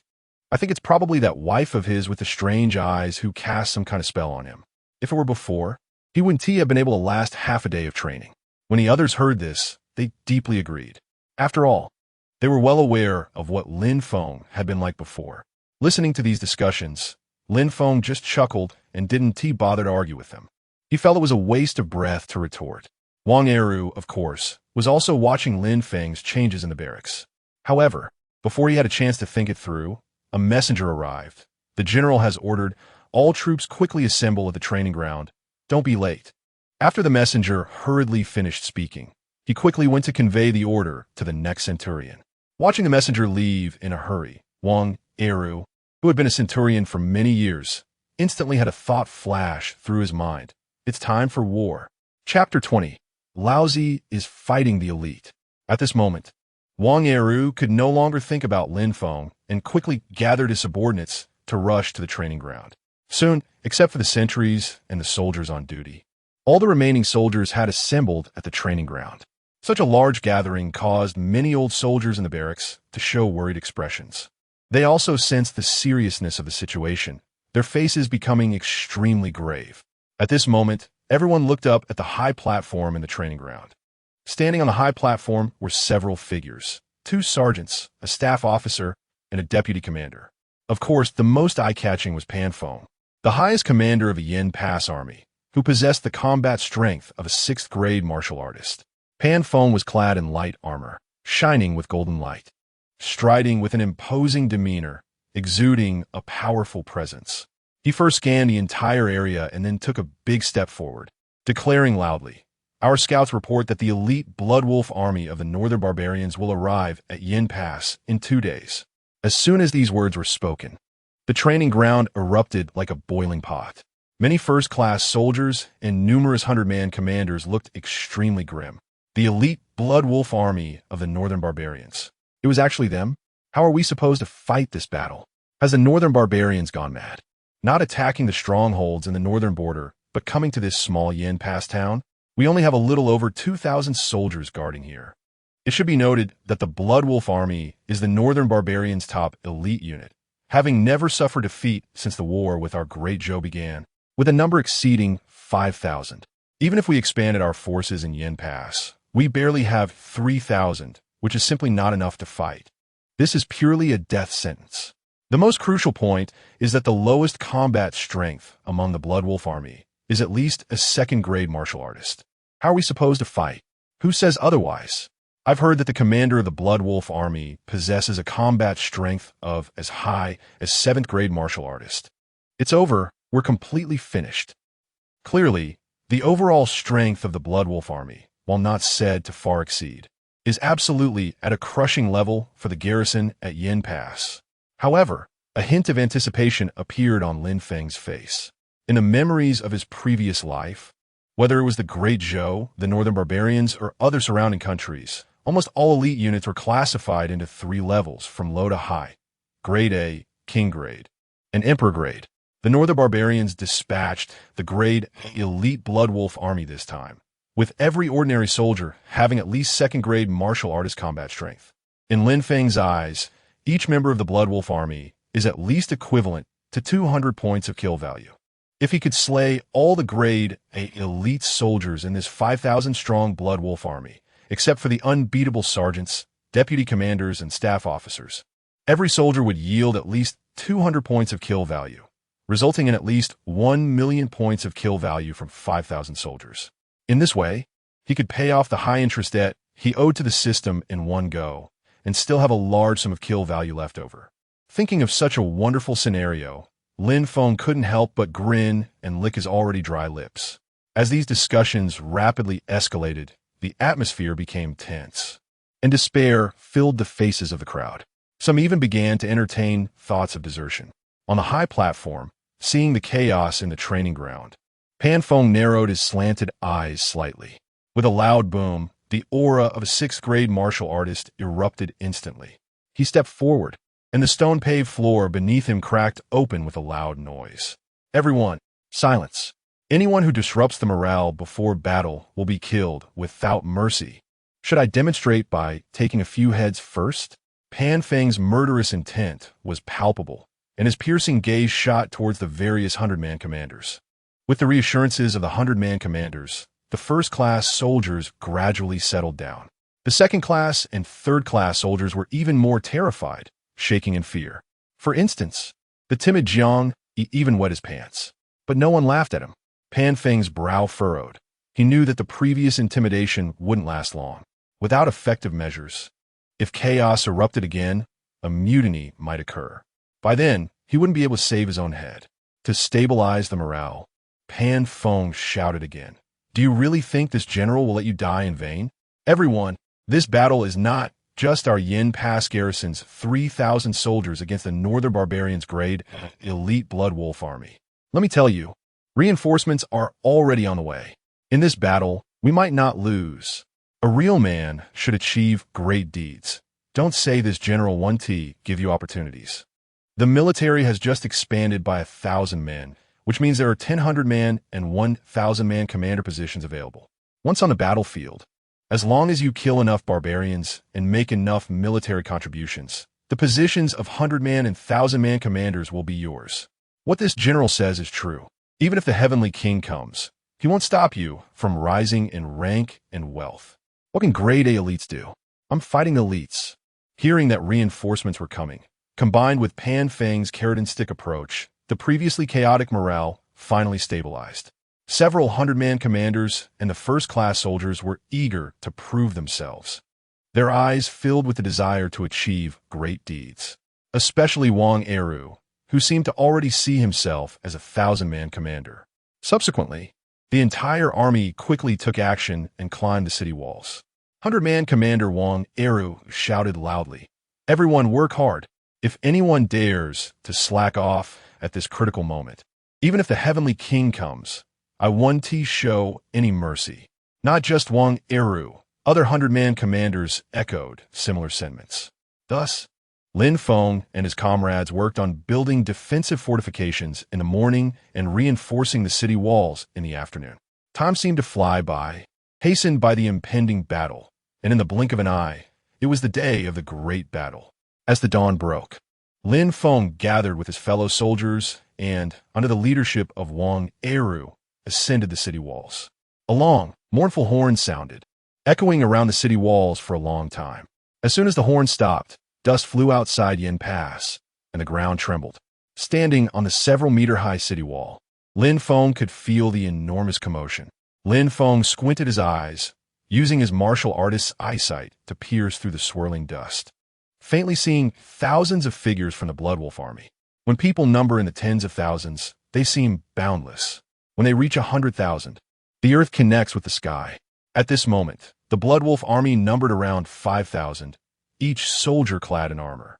As a grade A elite unit, their arrival was accompanied by a murderous aura, as if they formed a single entity, overwhelming everything in sight. From a distance, it vaguely resembled a giant Blood Wolf shadow, charging towards the small Yin Pass town with a thunderous momentum. Boom, boom, boom. In an instant, the entire Yin Pass seemed to sway with the arrival of the Blood Wolf army. Chapter 21. If the people are here, so is the city. If the people die, the city dies. Before the battle even began, Lin Feng could clearly feel the morale of the Yin Pass garrison, which had been somewhat decent, instantly weakened by a third. The enthusiasm that everyone had earlier stirred up by the garrison commander Pan Feng quickly dissipated in the face of the real battlefield, leaving their faces pale and devoid of excitement. At this moment, Lin Feng did not care about the reactions of his comrades around him. His gaze was fixed on the approaching Blood Wolf army, not letting it go. Even though these enemies were elite troops to Lin Feng, they were not even considered enemies, but rather walking treasure troves of kill points, specifically there to provide him with kill points. He wouldn't have time to fear them, let alone be afraid. Meanwhile, on the city wall, the garrison commander Pan Feng was still wearing the golden light armor for the previous days and had not changed into heavy armor. As a martial artist's strength increases, the assistance that external items can provide becomes increasingly limited. Wearing heavy armor would actually hinder one's strength. At this moment, Pan Feng looked at the Blood Wolf army surrounding the city walls from all directions, and a slight twitch appeared at the corner of his mouth. His brows furrowed with worry. How are we going to fight this battle? If we can hold out, it will be pure luck. In an instant, Pan Feng's thoughts drifted back to a few days ago. On that day, the supreme commander of the northern border, General Yin Nantian, had secretly come to deliver some very bad news. Pan Feng, our army has confirmed that the northern barbarians are launching a full-scale attack, not just at your Yin Pass. There are enemies everywhere in the northern border, so I need you, Pan Feng, to lead the Yin Pass garrison to hold for 10 days. Reinforcements will arrive in 10 days.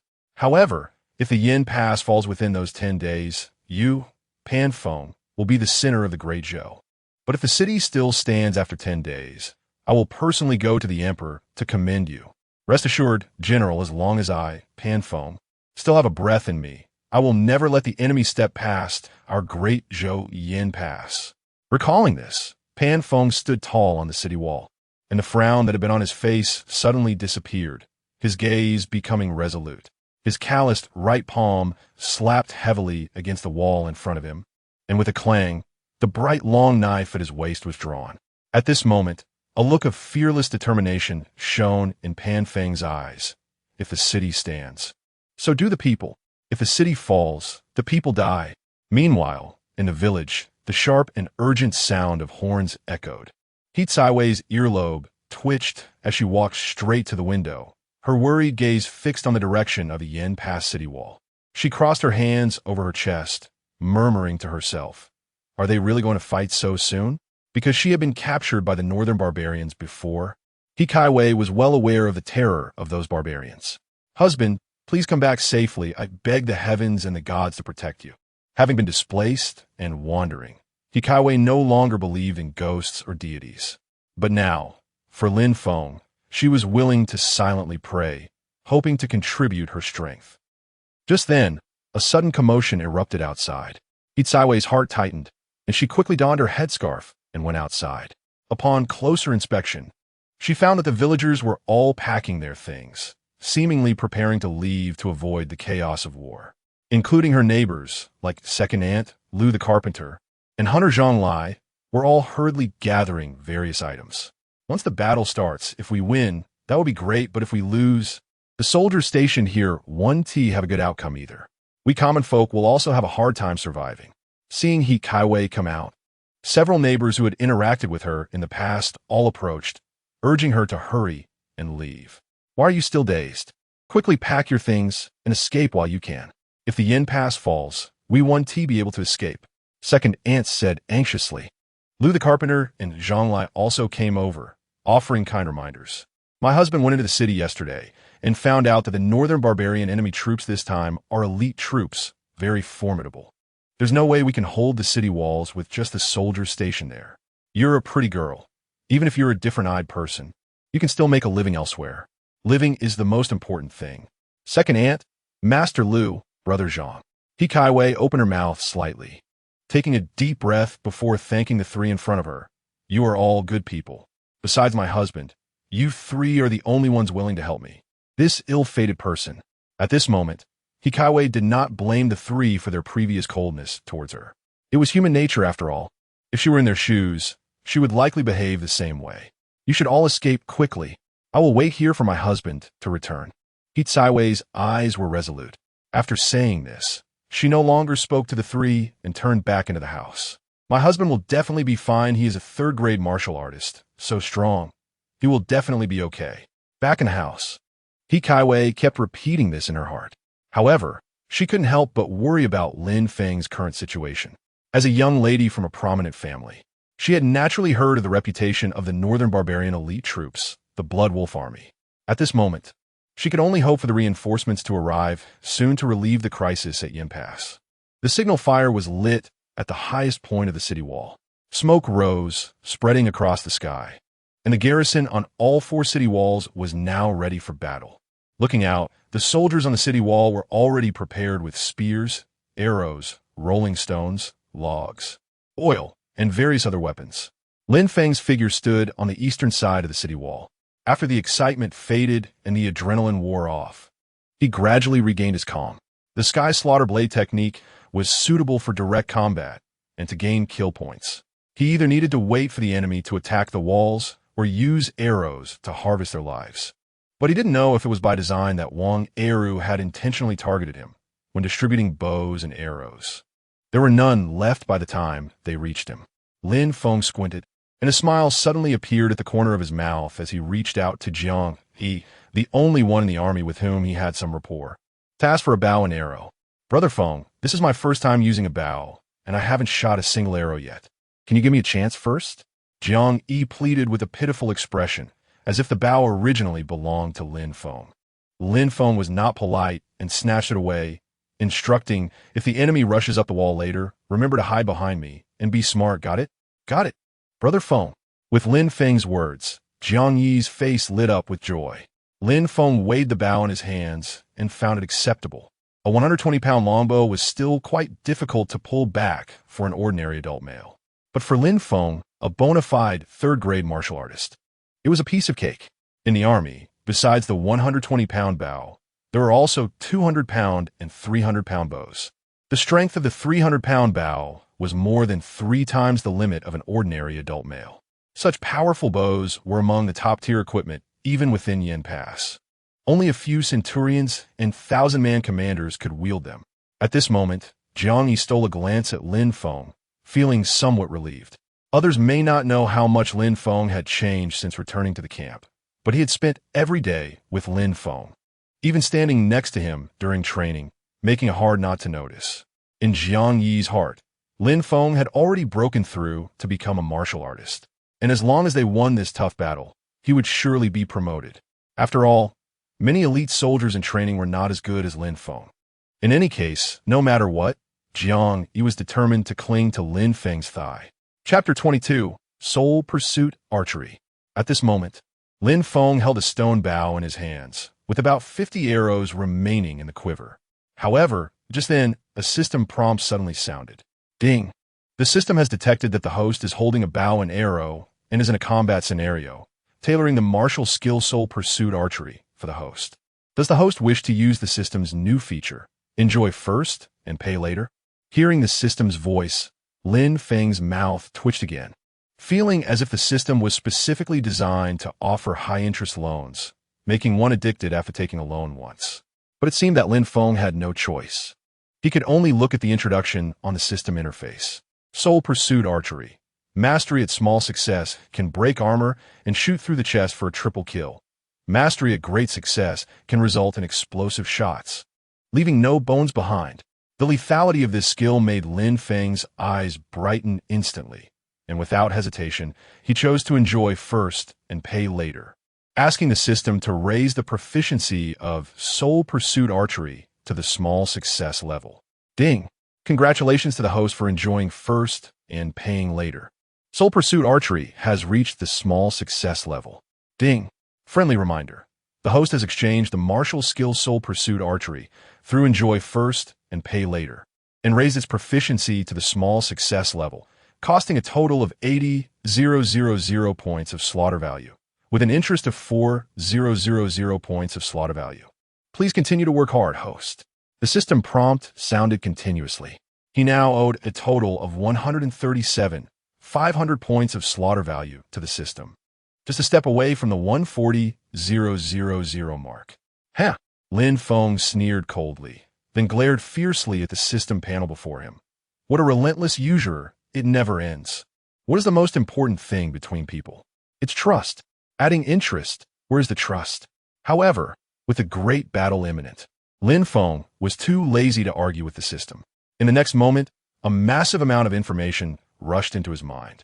In an instant, Lin Feng seemed to see himself practicing Soul Pursuit Archery frantically in the military camp, repeating the motions again and again, once, 10 times, 100 times, 1,000 times. Finally, he achieved small success in Soul Pursuit Archery. An arrow shot out, breaking armor and piercing through the chest, killing 3 lightly armored enemies with a single shot. When he came back to his senses, Lin Feng gripped the stone bow, which contained a bit of mysterious iron, and felt the difference in handling compared to before. It was as if he had long been in sync with this bow, having a perfect understanding. Every line and texture on the bow was clearly perceived by Lin Feng. He casually pulled the bowstring, and a resonant sound echoed in the air. To Lin Feng's ears, this sound was much more pleasant than the system's prompts. It was the call of power, a proof of greater strength. Additionally, the keen perception of a third-tier martial artist made Lin Feng feel the slightly more robust shoulders and a minor change in his skeletal structure. It was as if his arms were born to draw a bow and shoot arrows. If small success in Soul Pursuit Archery was already like this, what would great success be like? Lin Feng's lips curled slightly. Then his gaze thirstily turned toward the elite Blood Wolf army 100 meters away. with a burning fighting spirit rising in his eyes. The horn for charging sounded, and the Bloodwolf army began their assault, officially initiating the siege. Thousands of Bloodwolf soldiers rushed towards the base of the city wall. On the city wall, Lin Feng and the defending soldiers held their breaths, ready at all times. Especially Lin Feng and the other archers. The bowstrings were pulled tight, arrows knocked on their longbows, the sharp arrowheads glinting coldly. All aimed at the approaching North Barbarian Bloodwolf army outside the city wall. The distance was closing in. 500 steps, 300 steps, 200 steps. When the enemy was just 100 steps away, the defending General Pan Feng narrowed his eyes and suddenly shouted, "Fire!" With Pan Feng's command, the soldiers released their grip, and arrows flew like locusts, raining down on the enemy. Swish, swish, swish, the sound of arrows slicing through the air echoed. Some arrows struck the lightly armored elite of the Bloodwolf army, bouncing off. Some were lucky enough to hit enemies in the face directly. However, most were blocked by these elite soldiers of the Bloodwolf army. In this first round of arrow rain, only a few managed to achieve results, and Lin Feng was undoubtedly one of the outstanding performers. He drew his bow and knocked arrows, continuously repeating the motions. Swish, swish, swish, as the sounds of arrows slicing through the air rang out. Within 100 steps of the east city wall, where Lin Feng was located, the enemies fell like wheat under his small success level soul pursuit archery. At the same time, a series of system prompts rang in his ears. Ding! Congratulations to the host for killing a regular member of the North Barbarian Elite Bloodwolf Army. Combat Power Second Tier Martial Artist. Slaughter Value 200. Ding! Congratulations to the host for killing a regular member of the North Barbarian Elite Bloodwolf Army. Combat Power Second Tier Martial Artist. Slaughter Value 200. Ding! Congratulations to the host for killing a regular member of the North Barbarian Elite Bloodwolf Army.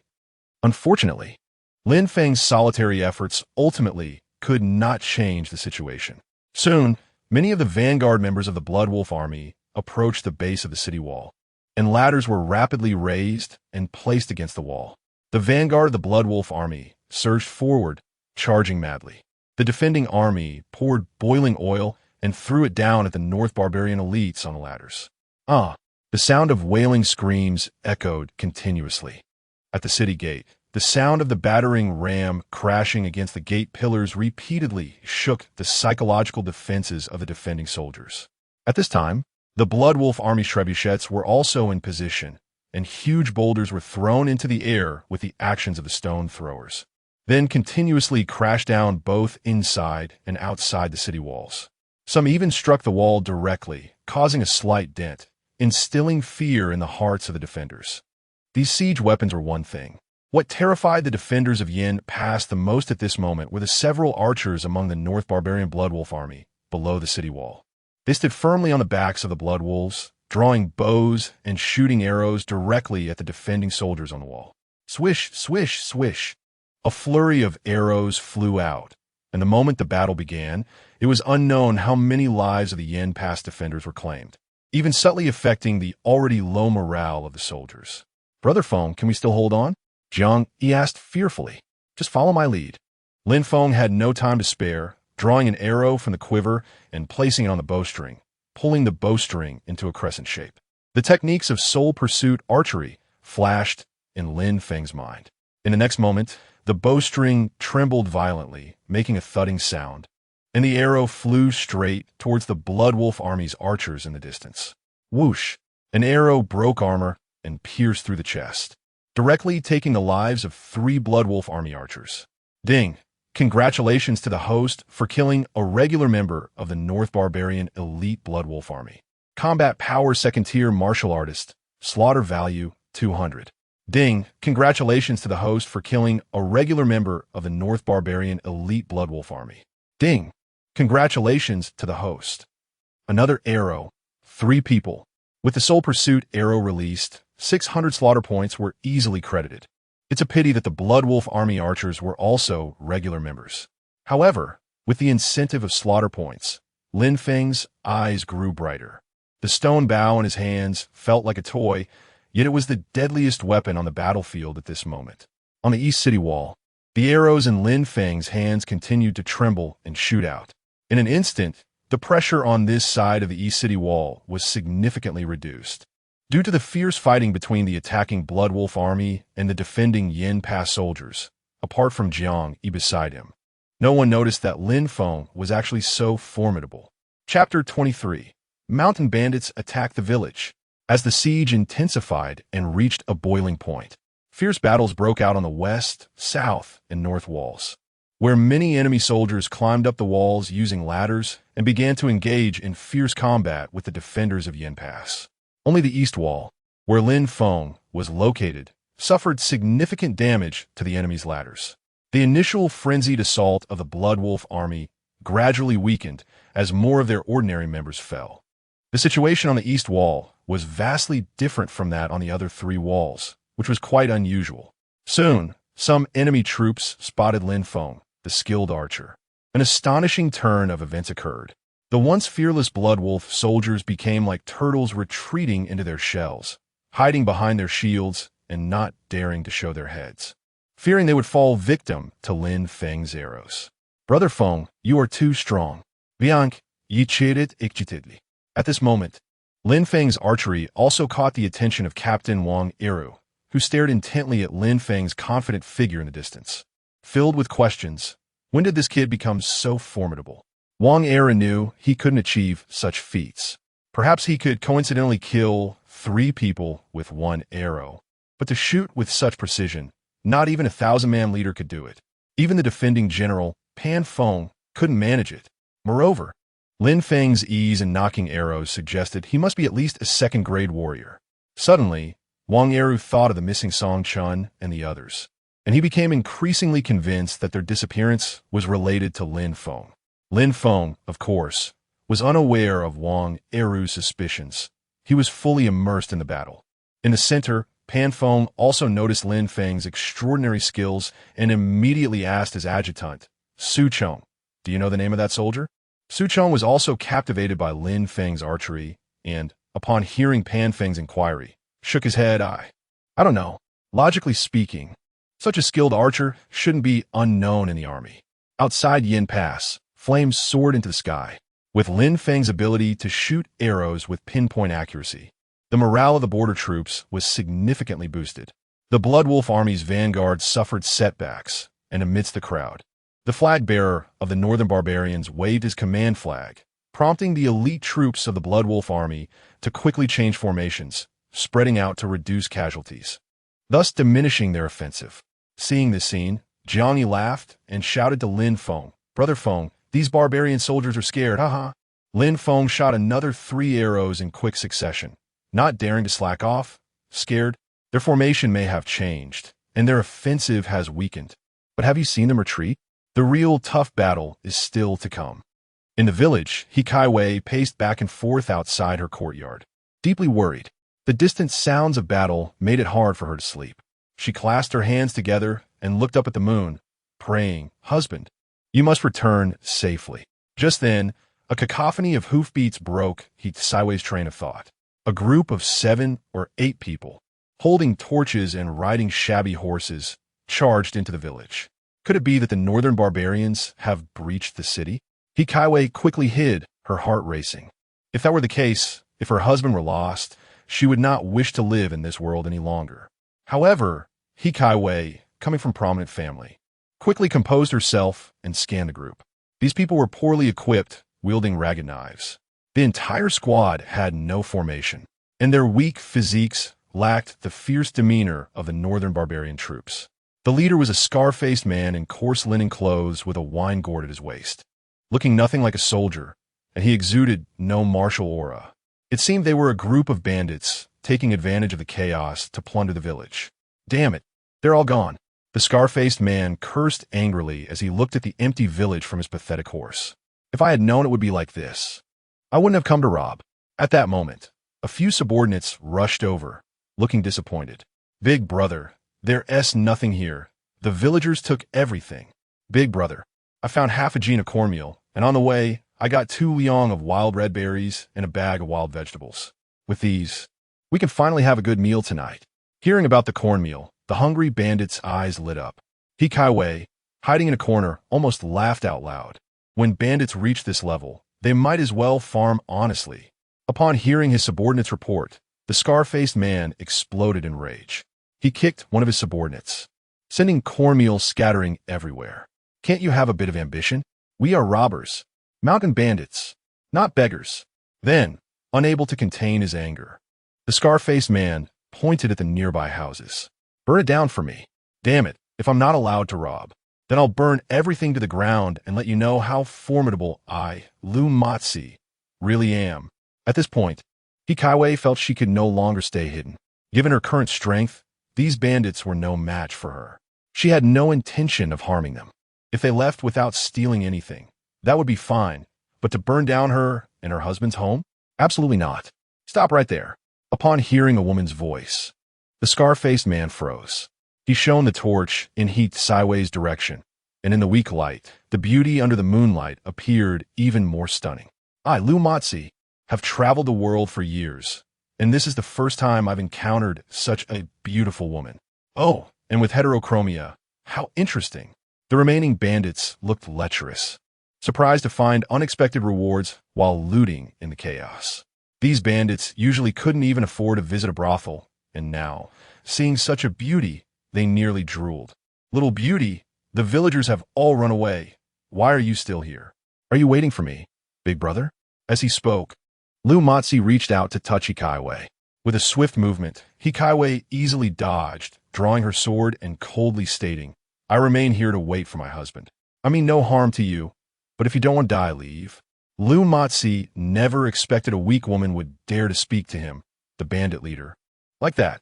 For a moment, he became even more excited. Little beauty, I am your husband. Come back with me to the mountain stronghold, and I promise you will live in luxury. Hikaiwe scoffed. These guys were barely scraping by and still dreaming of grandeur. A bandit, seeing that Hikaiwe was not backing down, stepped forward with a knife and sneered. Can't you hear what my big brother said? A woman dares to show off in front of us? Do you really think we're pushovers? I'll set your shabby thatch house on fire first, and then we'll see how you wait for your husband. Chapter 24. Kill the god archer and reward 1,000 gold. Bestow 1,000 households. As he spoke, the mountain bandit was about to throw away the torch in his hand. Having touched Hikaiwe's reverse scale, clang! Sparks flew, and a cold light flashed by. The bandit's neck instantly gushed blood, collapsing stiffly to the ground. Blood splattered on everyone's face, and several bandits finally reacted. It was Hikaiwe's first time killing someone, and she was extremely nervous. However, she understood that if she didn't take action today, not only would she be unable to protect her house, but she would also likely suffer the humiliation of these bandits. Lu Matsi, bring your men and leave here immediately, or I will kill you all. After witnessing Hikaiwe's swordsmanship, Lu Matsi realized that this seemingly frail woman was actually skilled. However, hearing her trembling voice, he discerned that she had little experience in killing. Lu Matsi was not someone to be trifled with. He snorted coldly, his gaze sinister. Dare to kill my brother? Do you think I will spare you today? Brothers, attack together, avenge your lazy, capture this little beauty, and violate her to death. The bandits, who were initially wary of Hikaiwe, became energized upon hearing such a tempting proposition. With Lu Matsi's command, the bandits no longer hesitated and rushed forward. Amidst the shouts, a group of bandits charged at Hikaiwe. Hikaiwe's eyes narrowed slightly. Cold as water, scenes of practicing with her husband flashed in her mind, and her state of mind calmed down. Cloud, shuttle moon shadow, moon embrace style. Each strike aimed for the throat, every move meant to kill. The bandits only saw a stunning afterimage flash past them. In the next moment, each of them had a deep, bone-exposing wound at their vital points. Gurgle, blood flowed freely, and they fell to the ground, unable to rise.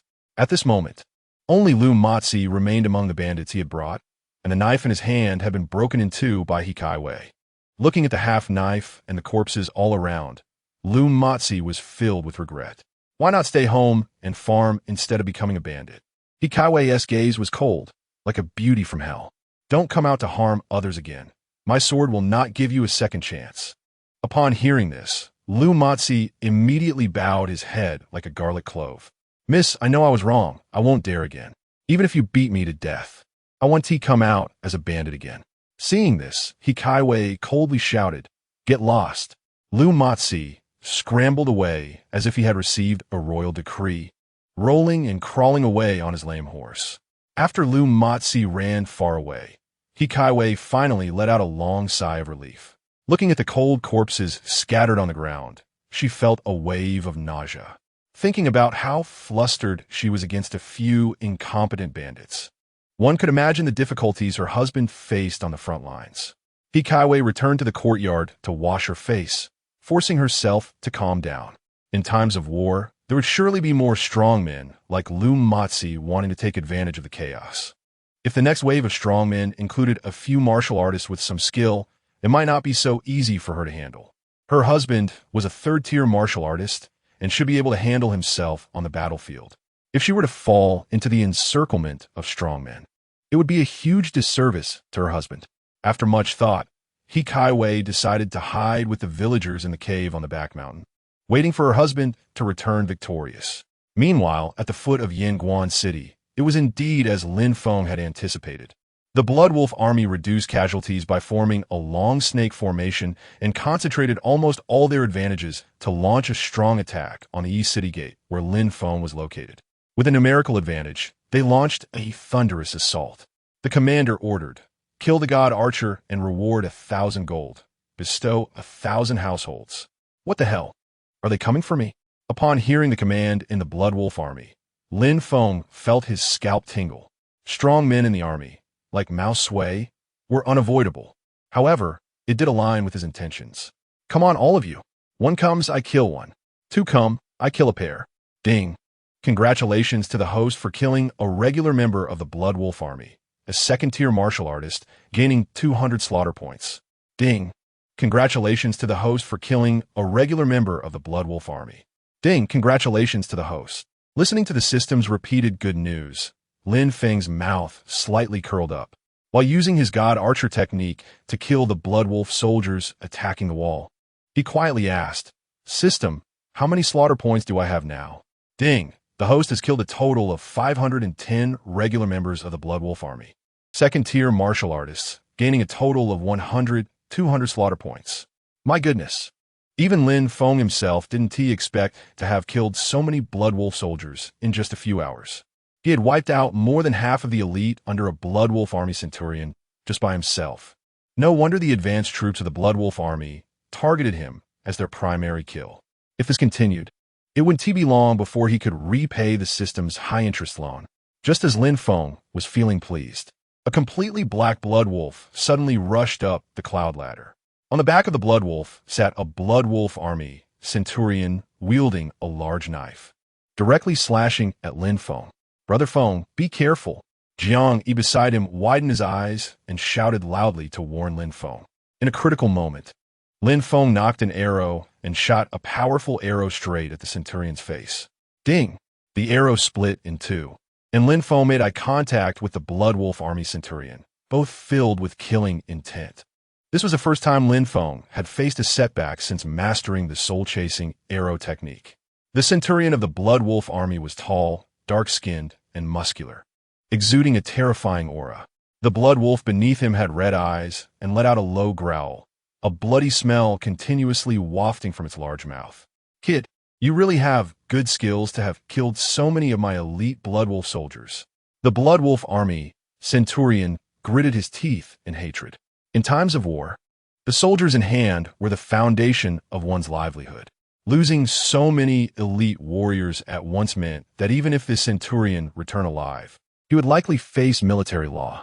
It's because you North barbarians are too useless. You can't even dodge the arrows of a third-tier soldier. Third-tier soldier? Although the Blood Wolf army did not have ranks, this centurion was well aware of what a third-tier soldier was in the Great Zhou. A first-tier martial artist was among the best. And now, a first-tier martial artist had actually killed hundreds of his elites? Impossible. Kid, you're looking for death. The Blood Wolf army centurion roared angrily, swinging his long knife through the dark night sky, sending a dazzling spark as he fiercely chopped towards Lin Feng. Chapter 25. The tree attracts the wind at such a close distance. The soul-chasing arrow technique could not be executed. Lin Feng quickly picked up a standard long knife from the ground and, in a very short time, unleashed the heavenly slaughter blade technique. Bang! Sparks flew. Lin Feng was knocked back more than 10 meters, his coarse cloth shoes almost worn through. The entire tiger's mouth of his right hand nearly split, and all the muscles and bones in his body ached faintly. Indeed, even with the heavenly slaughter blade technique, he could not bridge the vast gap between a third-grade martial artist and a fourth-grade martial artist. However, what shocked the Bloodwolf Army Centurion even more was that he clearly knew that his previous strike had enough force to split gold and break stone. This kid in front of him was actually able to withstand it. Indeed, this kid must not be left alive. This scene invigorated the defending soldiers around him. A mere third-class soldier actually dared to confront the enemy's Centurion head-on. Defeating the notorious Blood Wolf army was no small feat. The Northern Barbarian enemy army is nothing but this. Brother Feng is mighty. With Jiang Yi's loud shout, the entire defending army also cheered, their morale soaring. Only Lin Feng felt bitter, like he had eaten a bitter herb. He could not wear such a high hat. System: how much slaughter value is needed to upgrade to a fourth-grade martial artist? Beep. The host needs 100,000 slaughter value to upgrade to a fourth-grade martial artist. That's enough. He had just killed the elite of the Blood Wolf army and accumulated over 100,000 slaughter value. At this moment, Lin Feng was determined. If he didn't become a fourth-grade martial artist, he would definitely be defeated and killed on the city wall within 3 rounds. Upgrade me. Beep. Sorry, host. The slaughter value has been deducted, and now there are 35,500 slaughter value remaining, which is insufficient to upgrade to a fourth-grade martial artist. System: send my regards to your parents. Lin Feng was furious. System: are you a loan shark collecting debts on the spot? Before Lin Feng could react, the opponent's large knife came slashing again. With a thunderous force, it sliced through the air. This strike almost sent Lin Feng flying, crashing against the city wall. A mouthful of fresh blood spurted from Lin Feng's mouth, and after a few staggering steps, he finally steadied himself. Lin Feng wanted to call for help. But at this moment, Centurion Wang Eru was engaged with an enemy third-grade martial artist, unable to spare any attention. Wang Eru caught a glimpse of the earlier scene and felt a tremor in his heart. After knocking down the enemy in front of him with one strike, he did not rush to rescue Lin Feng. Lin Feng, no matter how you gain this combat power, today is your day to die. On the other side, the Blood Wolf Army Centurion raised his knife again, the blood wolf claws beneath him gripping the ground tightly. Indeed, he had managed to withstand my 2 full force strikes. Kid, I remember you. You remember me too. Come find me for revenge in your next life. Host, do you need to use pay later? More lice don't itch. More debts don't worry. Use it. Lin Feng gritted his teeth. This is a matter of life and death. And if I don't use it, I'll surely die here. Beep. The host borrows 100,000 slaughter value, successfully upgrades to a fourth-grade martial artist. In an instant, a powerful force surged through Lin Feng's body. Before he could even rejoice, the Blood Wolf Army Centurion's large knife fell like thunder. Kid, go die. Clang. With a crisp sound, the Blood Wolf Army Centurion widened his eyes in disbelief as he watched Lin Feng resist his killing blow. This kid actually withstood my ultimate strike. How is this possible? Just as the Blood Wolf Army Centurion decided to strike again, a dull horn sounded from afar. Then someone from the Blood Wolf Army shouted, "The commander has ordered a retreat." The Blood Wolf Army Centurion's eyes flashed with rage, and the long knife in his hand clanged loudly. He shot Lin Feng a resentful glare. It was hopeless to kill Lin Feng in such a short time. After taking a deep look at Lin Feng, he sheathed his knife and shouted, "Retreat." In an instant, a massive black blood wolf leaped down from the city tower, and countless elite blood wolf soldiers from the northern barbarians fled in panic. Lin Feng, at this moment, could not care for his injuries. He raised the stone bow in his hand, drew it back, and shot arrows like the Grim Reaper, harvesting the fleeing elite blood wolf soldiers. Encouraged by Lin Feng, the defending soldiers also fought bravely, aiming to take down as many enemies as possible. It was not until the long battlefield was littered with the corpses of northern barbarian soldiers that everyone finally ceased. Although this defensive battle was won, it was a Pyrrhic victory. The 3,000 defending soldiers suffered nearly one-third casualties. However, in everyone's eyes, a hero, Lin Feng, had emerged. As the battle ended, the soldiers surrounded him. Jiang Yi wiped the blood from his face, excitedly saying, "Brother Feng, I never expected you to have such skills. Not to mention anything else. Just your one-on-one fight with the Blood Wolf Army Centurion. Apart from General Pan, only 2 Centurions in the entire Yin Pass could match you. The bigger the tree, the more wind it attracts." Lin Feng did not want to become a thorn in the eyes of those Centurions. What nonsense! I was just pushed to my limits. Fighting like a cornered beast. A normally dismissive elite soldier sincerely said, "Brother Lin, you don't need to be modest. I've been in Yin Pass for over 10 years, and I haven't killed as many northern barbarians in a day as you did today. From now on, you'll be the big brother of our group." Everyone surged forward, lifting Lin Feng high, the one who saved their lives. They tossed him into the air, let him fall, and tossed him up again. "Brother Feng, Brother Feng, Brother Feng." Just as everyone cheered, Centurion Wang Eru approached with a dark face. "The battle has just ended, and you aren't cleaning up the battlefield. What nonsense are you making here? If the Blood Wolf army launches a counterattack, I want to see how you deal with it." Everyone disperse. Everyone understood that the northern barbarian enemy army relied on momentum, and after suffering consecutive setbacks, they could not organize a proper attack in a short time. Wang Eru's words were merely jealousy towards Lin Feng.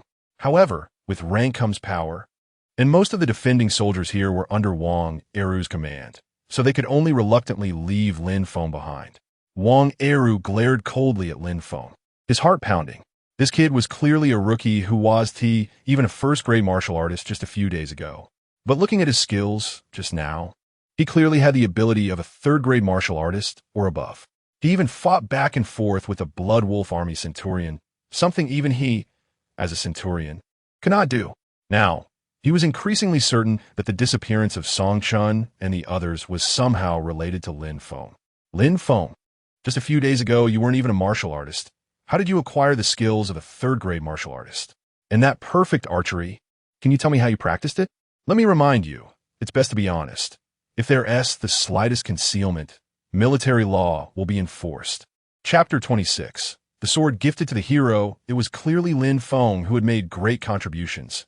Yet Wang Eru acted as if he were interrogating a criminal, immediately arousing the dissatisfaction of the surrounding soldiers. Jiang Yi was even more forward, saying, "Centurion, if it weren't for Brother Feng, we wouldn't have been able to hold our ground. What are you doing now? Interrogating a criminal?" Bang! Wang Eru kicked Jiang Yi to the ground and shouted angrily, "I'm asking Lin Feng, does it concern you? Speak again, and I'll throw you into the enemy ranks to feed the Blood Wolves." Then, Wang Eru turned to Lin Feng and pressed on, "Lin Feng, you'd better clarify this matter today, or else. Or else what? Is it wrong for me to become a third-rank warrior?" The moment I saw the enemy army, my blood surged, and I instantly awakened to a third-rank warrior. "Is this something you can control?" Lin Feng, who usually complied, suddenly turned his attitude around 360 degrees. "What third rank? I'm already a fourth rank, okay?" At this moment, Wang Eru was also convinced that Song Chun and the others must have been harmed by Lin Feng. "You killed Song Chun and the others, didn't you?" Wang Eru questioned coldly. "You say I killed them, so I did? Bring out the evidence." Lin Feng coldly snorted, pushing Wang Eru aside and walking forward, uninterested in engaging further. This finally provoked Wang Eru, the Centurion. "You killed them, and now you want to deny it." Wang Eru grabbed Lin Feng and shouted, "I sent Song Chun and the others to look for you that day, and they never returned. If it wasn't you, then who else could it be? Come with me to see General Pan Feng. Today, I will publicly punish you to set an example." Wang Eru was determined to trouble Lin Feng. But all the soldiers present understood that their lives had been saved by Lin Feng. Moreover, without Lin Feng, no one felt secure about facing such a war scene again in the future. In other words, at this moment, Lin Feng was their god. In an instant, the surrounding soldiers surrounded Wang Eru tightly, not allowing him to leave. Wang Eru, seeing this scene, was almost incredulous and shouted, "What are you doing? Are you rebelling? Don't forget, I am your Centurion. If anyone dares to stop me again, I will enforce military law." At that moment, A deep voice suddenly rang out. Wang Eru, what great authority you have. The voice was as loud as a bell, and the soldiers quickly parted to make way. General Pan Feng appeared, flanked by 2,000-man leaders. Striding forward, General Pan, I suspect that Song Chun and the others are not deserters, but were harmed by Lin Feng. Before he could finish, Pan Feng slapped Wang Eru hard across the face. The strength of a 6th-rank warrior's slap was unimaginable. Wang Eru was dazed for a moment before slowly regaining his senses. General. Fool! The great battle has just ended, and you, Wang Eru, do not comfort the wounded, but come to interrogate a brave soldier? What is your intention? Pan Feng was clear about what had just happened. The reason the East City did not fall and defeated countless enemies was largely due to Lin Feng. This great soldier, not to mention that Song Chun and the other useless ones may not have even died at Lin Feng's hands. Even if they had, so what? General, I did not mean that. Wang Eru began, but Pan Feng had already lost interest in him, glaring at him to silence him before turning to Lin Feng. He took the chipped wooden sword from Lin Feng's hand and smiled lightly. A good horse deserves a good saddle. This sword is truly a waste for such a talent as you. Saying this, Pan Feng unfastened a treasured sword from his waist and handed it to Lin Feng. This sword is called Long Yin. It was given to me by the Emperor when I was rewarded for my merits in defending Yin Pass. It is a ground-grade divine weapon. Just right for you. When the words ground-grade divine weapon were spoken, the soldiers around erupted in excitement. It is known that high-quality weapons are highly sought after in both the Great Zhou and the Northern Barbarians' armies. Weapons are categorized into grades: yellow, Xin, ground, heaven, wilderness, flood, universe, and emperor weapons. Generally, ordinary soldiers do not even possess a yellow-grade weapon and use iron knives that do not qualify as graded weapons. Ground-grade divine weapons are considered exceptional among ordinary soldiers, and possessing one is worth a lifetime. Lin Feng was also extremely excited, but humbly said, General, I'm just a 3rd-rank soldier. Is it a bit presumptuous to use this divine weapon? Hearing this, Pan Feng laughed heartily. Military ranks are just a way to fool ordinary people. They can't scare off a hero. I saw your performance just now. It is an honor for this weapon to be in your hands. Lin Feng did not expect General Pan Feng to value him so much and quickly cupped his fists, saying, Please rest assured, General Pan. I will do my utmost to kill the enemy and serve the country. Good. Pan Feng's voice was like rolling thunder as he turned to all the soldiers defending the city, sternly declaring, You all saw it. As long as you fight bravely against the enemy, whatever military rank, salary, or weapons you want, I will give you all. I only have one request. Defend the city. Until reinforcements arrive, as long as you are in the city stands.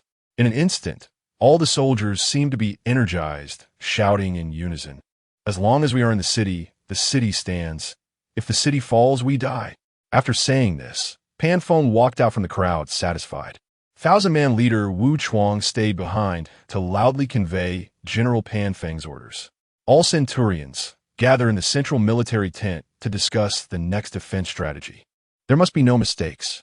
Just as Wang Eru was about to leave, he seemed to think of something and quickly walked up to Lin Feng. With eyes full of hatred, he said, Lin Feng, don't think you can be arrogant just because General Pan gifted you a treasured sword. Once I find evidence that you killed Song Chun, I will still take you down. Lin Feng, however, seemed completely unconcerned, responding with a cold smile. All right, Centurion, I'm waiting. Wang Eru glared at Lin Feng with gritted teeth before turning to chase after 1,000-man leader Wu Chuang. Lin Feng found a cool place, leaned against the city wall, and sat down. Just now, because of Wang Eru's entanglement, he had almost forgotten about his injury. After resting, he finally realized that his chest was hurting severely. He removed his outer clothing and took a look, finding a patch of bruising. It seemed that this 4th-rank warrior was indeed not easy to deal with. Lin Feng muttered to himself as he picked up the longing sword and slowly drew it out. With a sharp dragon's roar, the sword was unsheathed. A slight swing created a gust of wind. Lin Feng swung the sword down, and a huge rock in front of him cracked with a loud sound. Good heavens! As expected of a ground-grade divine weapon, compared to it, the standard long knives issued in the military were simply worthless scrap. Moreover, Lin Feng could clearly feel that the ground-grade divine weapon resonated with the qi in his dantian, allowing him to unleash a tremendous amount of martial power with each strike. With such a weapon, if he encountered the 1,000-man leader of the Blood Wolf army again, he would surely be able to slay him. Chapter 27. The horn sounds again at this moment. Jiang Yi walked over holding a bowl of steaming meat porridge. Because it was wartime, the physical consumption of the defending troops was immense, so the food prepared by the cooks was much better than usual. Brother Feng, drink a bowl of meat porridge to replenish your strength. Lin Feng took the porridge and glanced at Jiang Yi. Although this kid had average talent, he sincerely regarded Lin Feng as his elder brother.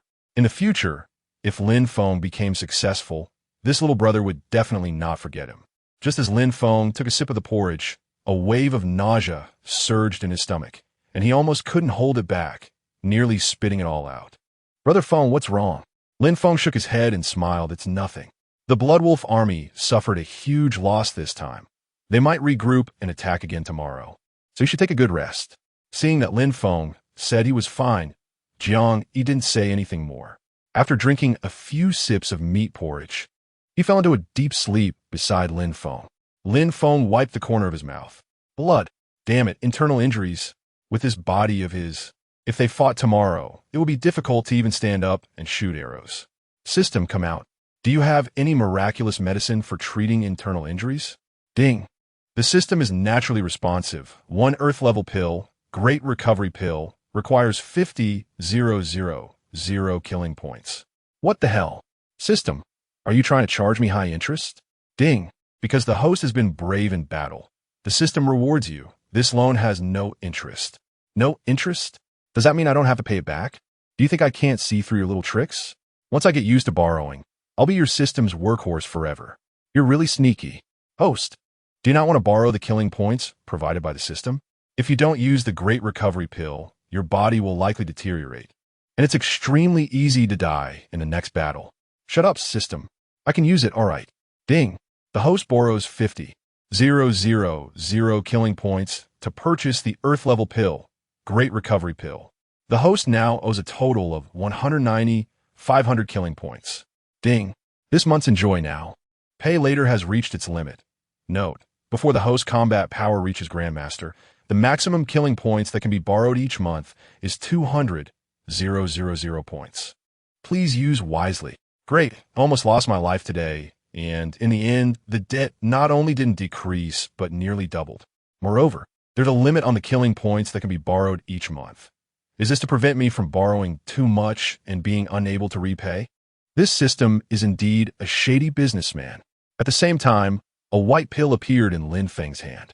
However, its shape was spiral, resembling a lump of dung. He seriously suspected that the system did this on purpose. Host, hurry up and take the Great Recovery Pill, or you'll be done for. I don't need your kind reminder. Lin Feng forced himself to swallow the Great Recovery Pill, despite feeling nauseous. Surprisingly, this dung-like Great Recovery Pill actually tasted quite good, somewhat like chocolate with mint. In the next moment, a surge of medicinal power rapidly coursed through his blood and flesh, healing his injuries with each breath he took. Damn, this medicine is really effective. With this, can I dare to try? System notice, host, please do not take unnecessary risks. The Great Recovery Pill can only heal certain injuries. If the host suffers a fatal injury, the Great Recovery Pill will be powerless. Lin Feng gasped, grateful that he hadn't attempted anything reckless. Otherwise, he wouldn't know how he would die. Lin Feng leaned heavily against the city wall, his mind filled with the beautiful figure of his wife. Kai Wei. Kai Wei, wait for me. After this battle, even if I don't become a 1,000-man commander, I will definitely become a 100-man commander. At that time, I will ensure you wear gold and silver and live a good life. Gradually, Lin Feng fell asleep without realizing it. In his dreams, he finally provided his wife with a beautiful home, a large house, a yard full of servants, and the subordinates all calling her madam. Suddenly, a dull horn sound shattered Lin Feng's beautiful dream. The Blood Wolf army is attacking the city. Jiang Yi hurriedly approached and patted Lin Feng's shoulder. Brother Feng, the Blood Wolf army is attacking the city again. Are these barbarian soldiers even human? They fought so fiercely yesterday, Yet they are attacking again today. Lin Feng got up, shaking off the dust from his clothes. Turning around, he saw a dark mass, all elite soldiers of the Blood Wolf army. Moreover, unlike the previous attack formation, the vanguard consisted entirely of third-grade warriors. Behind the third-grade warriors were two fierce fourth-grade 1,000-man commanders, one of whom had fought with Lin Feng yesterday. The Blood Wolf army's commander, a seventh-grade warrior, was stationed in the center, surrounded by several fourth-grade warriors. At first, Lin Feng fantasized about sneaking into the enemy camp, as suggested by Pan Feng. Now that he thought about it, that idea was truly childish. That wasn't sneaking, that was seeking death. My God, the Blood Wolf army is serious this time. Look, they've even brought out the catapults. We have less than 2,000 men left. This battle won't be easy for the brothers. Viangi gaspit astonishit. Even so, Lin Feng showed no signs of fear. He understood that in the eyes of these defending brothers, he was their god. As long as he was there, they had the confidence to defend the city. Brothers, everyone, get your spirits up. Be careful of the catapults. These barbarian soldiers are nothing to be afraid of. They are all brave, but foolish savages. Victory for the great Zhou. With Lin Feng's encouragement, the brothers shouted in unison, "Victory for the great Zhou! Victory for the great Zhou!" Lin Feng drew his bow and knocked an arrow, once again reaping the lives of the northern barbarian Blood Wolf army. As he advanced to a fourth-grade warrior, Lin Feng's soul-piercing archery seemed to have improved. Although it hadn't reached mastery, he could now shoot through 5 people with 1 arrow. The system announced a series of notifications. Ding! Congratulations to the host for killing an elite member of the Blood Wolf army, a third-grade warrior, earning 300 killing points. Ding! Congratulations to the host for killing an elite member of the Blood Wolf army, a third-grade warrior, earning 300 killing points. Ding!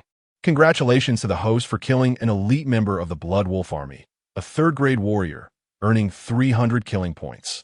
The originally terrified defending soldiers watched as one third-grade warrior after another fell to Lin Feng's arrows, their fear dissipating in an instant. Brother Feng is invincible. It's all up to you, Brother Feng. While everyone was defending and cheering, their admiration for Lin Feng was unparalleled. They only regretted that Lin Feng wasn't the 100-man commander. If he were, the entire defending army would likely fight to join his ranks. Just as Lin Feng and the defending soldiers were fighting fiercely in a corner, Wang Er's expression was extremely grim. At this moment, one of his elite soldiers approached Wang Eru quietly, holding a purplish-red longbow. "Captain, I brought you something. This is a profound-grade hard bow from the blacksmith's workshop. Even a third-grade warrior can't withstand the force of this arrow." Wang Eru stroked the profound-grade hard bow with satisfaction, pulling it a few times and finding that it indeed had great tension. Wang Eru knocked an arrow, and with a sound of breaking air, he shot an arrow that pierced through a third-grade warrior of the Blood Wolf army. This is indeed a killing weapon. "You all come here." Hearing the call, 7 or 8 of Wang Eru's confidants immediately gathered around him. "Listen up when the Blood Wolf army attacks the city. You all pretend to be defeated and open a gap." Everyone was taken aback upon hearing this. This was a matter of life and death. What was the captain planning to do? Chapter 28, Betraying Kindness. There is danger on our side, and Lin Feng will definitely rush over to support us. By that time, I will personally use this hard bow to shoot that bastard who has committed treason. Upon hearing this, everyone looked shocked. At this moment, one of the subordinates suddenly said, "That Lin Feng truly deserves to die. Relying on General Pan's favor, he doesn't even put our 100-man commander in his eyes. He should be killed." Taking the cue, Wang Eru also promised, "Everyone, as long as you cooperate with me to kill Lin Feng, this third-class soldier, all soldiers below first class will be promoted to first class.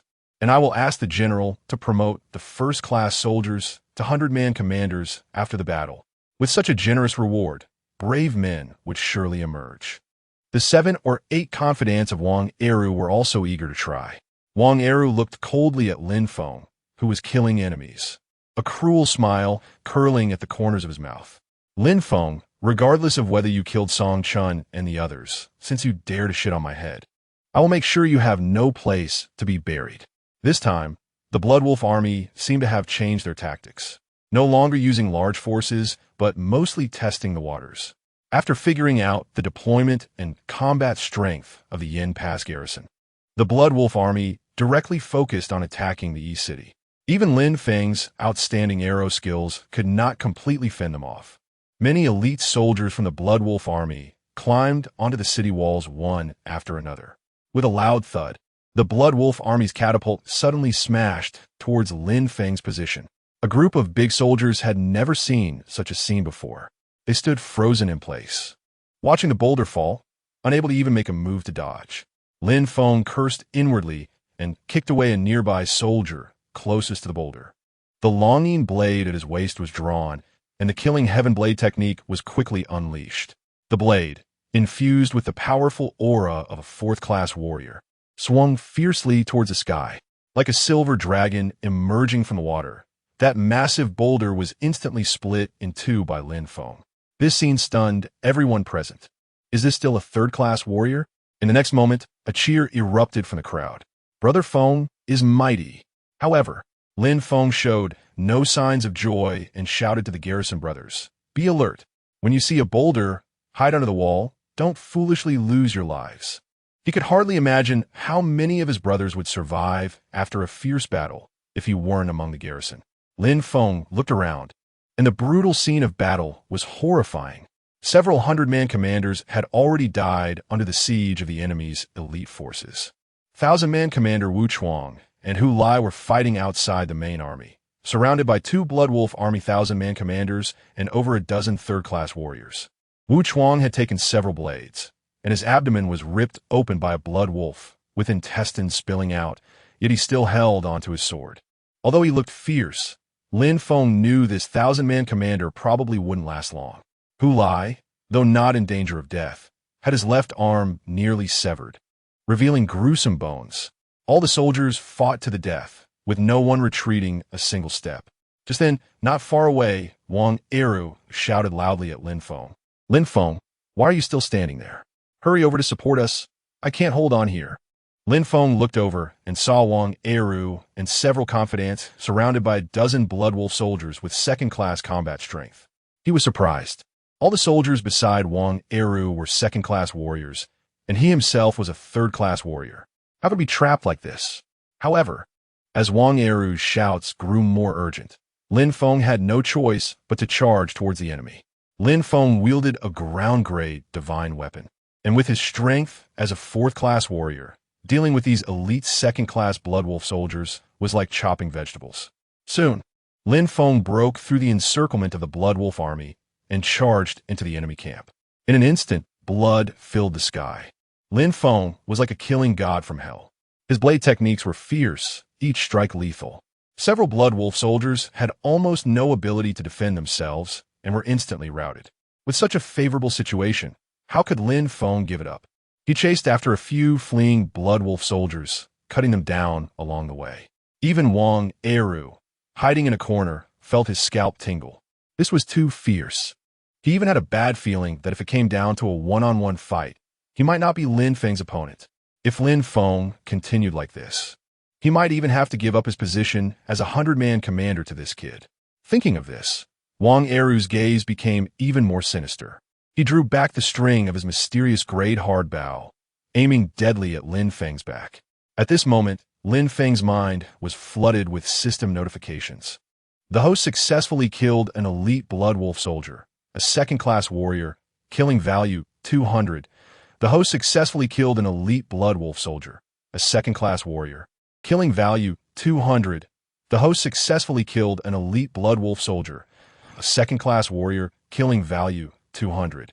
Watching Lin Feng, who seemed like a demon god, the previously fearless enemy soldiers were now terrified and unable to fight back.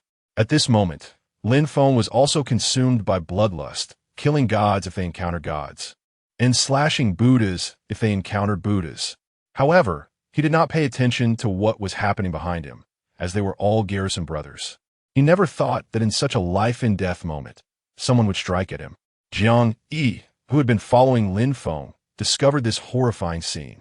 A 100-man commander from Yin Pass was actually going to strike against his own subordinates. "Brother Feng, get out of the way," as Jiang Yi's shout rang out. The frenzied Lin Feng sensed danger and quickly dodged. Whoosh! A loud whoosh echoed, and a swift arrow grazed Lin Feng's shoulder. When Lin Feng came to his senses, he realized that it was a hidden arrow shot by 100-man commander Wang Eru. Seeing that he missed, Wang Eru waved his hand, and his personal soldiers rushed forward, surrounding Lin Feng and Jiang Yi. However, after witnessing Lin Feng's ferocity, no one dared to take action, even though they held standard long knives. Lin Feng's cold gaze fixed on Wang Eru, his heart churning as he gritted his teeth. Wang Eru, with the northern barbarian enemy invading. Are you fighting among yourselves at this time? Wang Eru looked guilty and spat on the ground. Bah!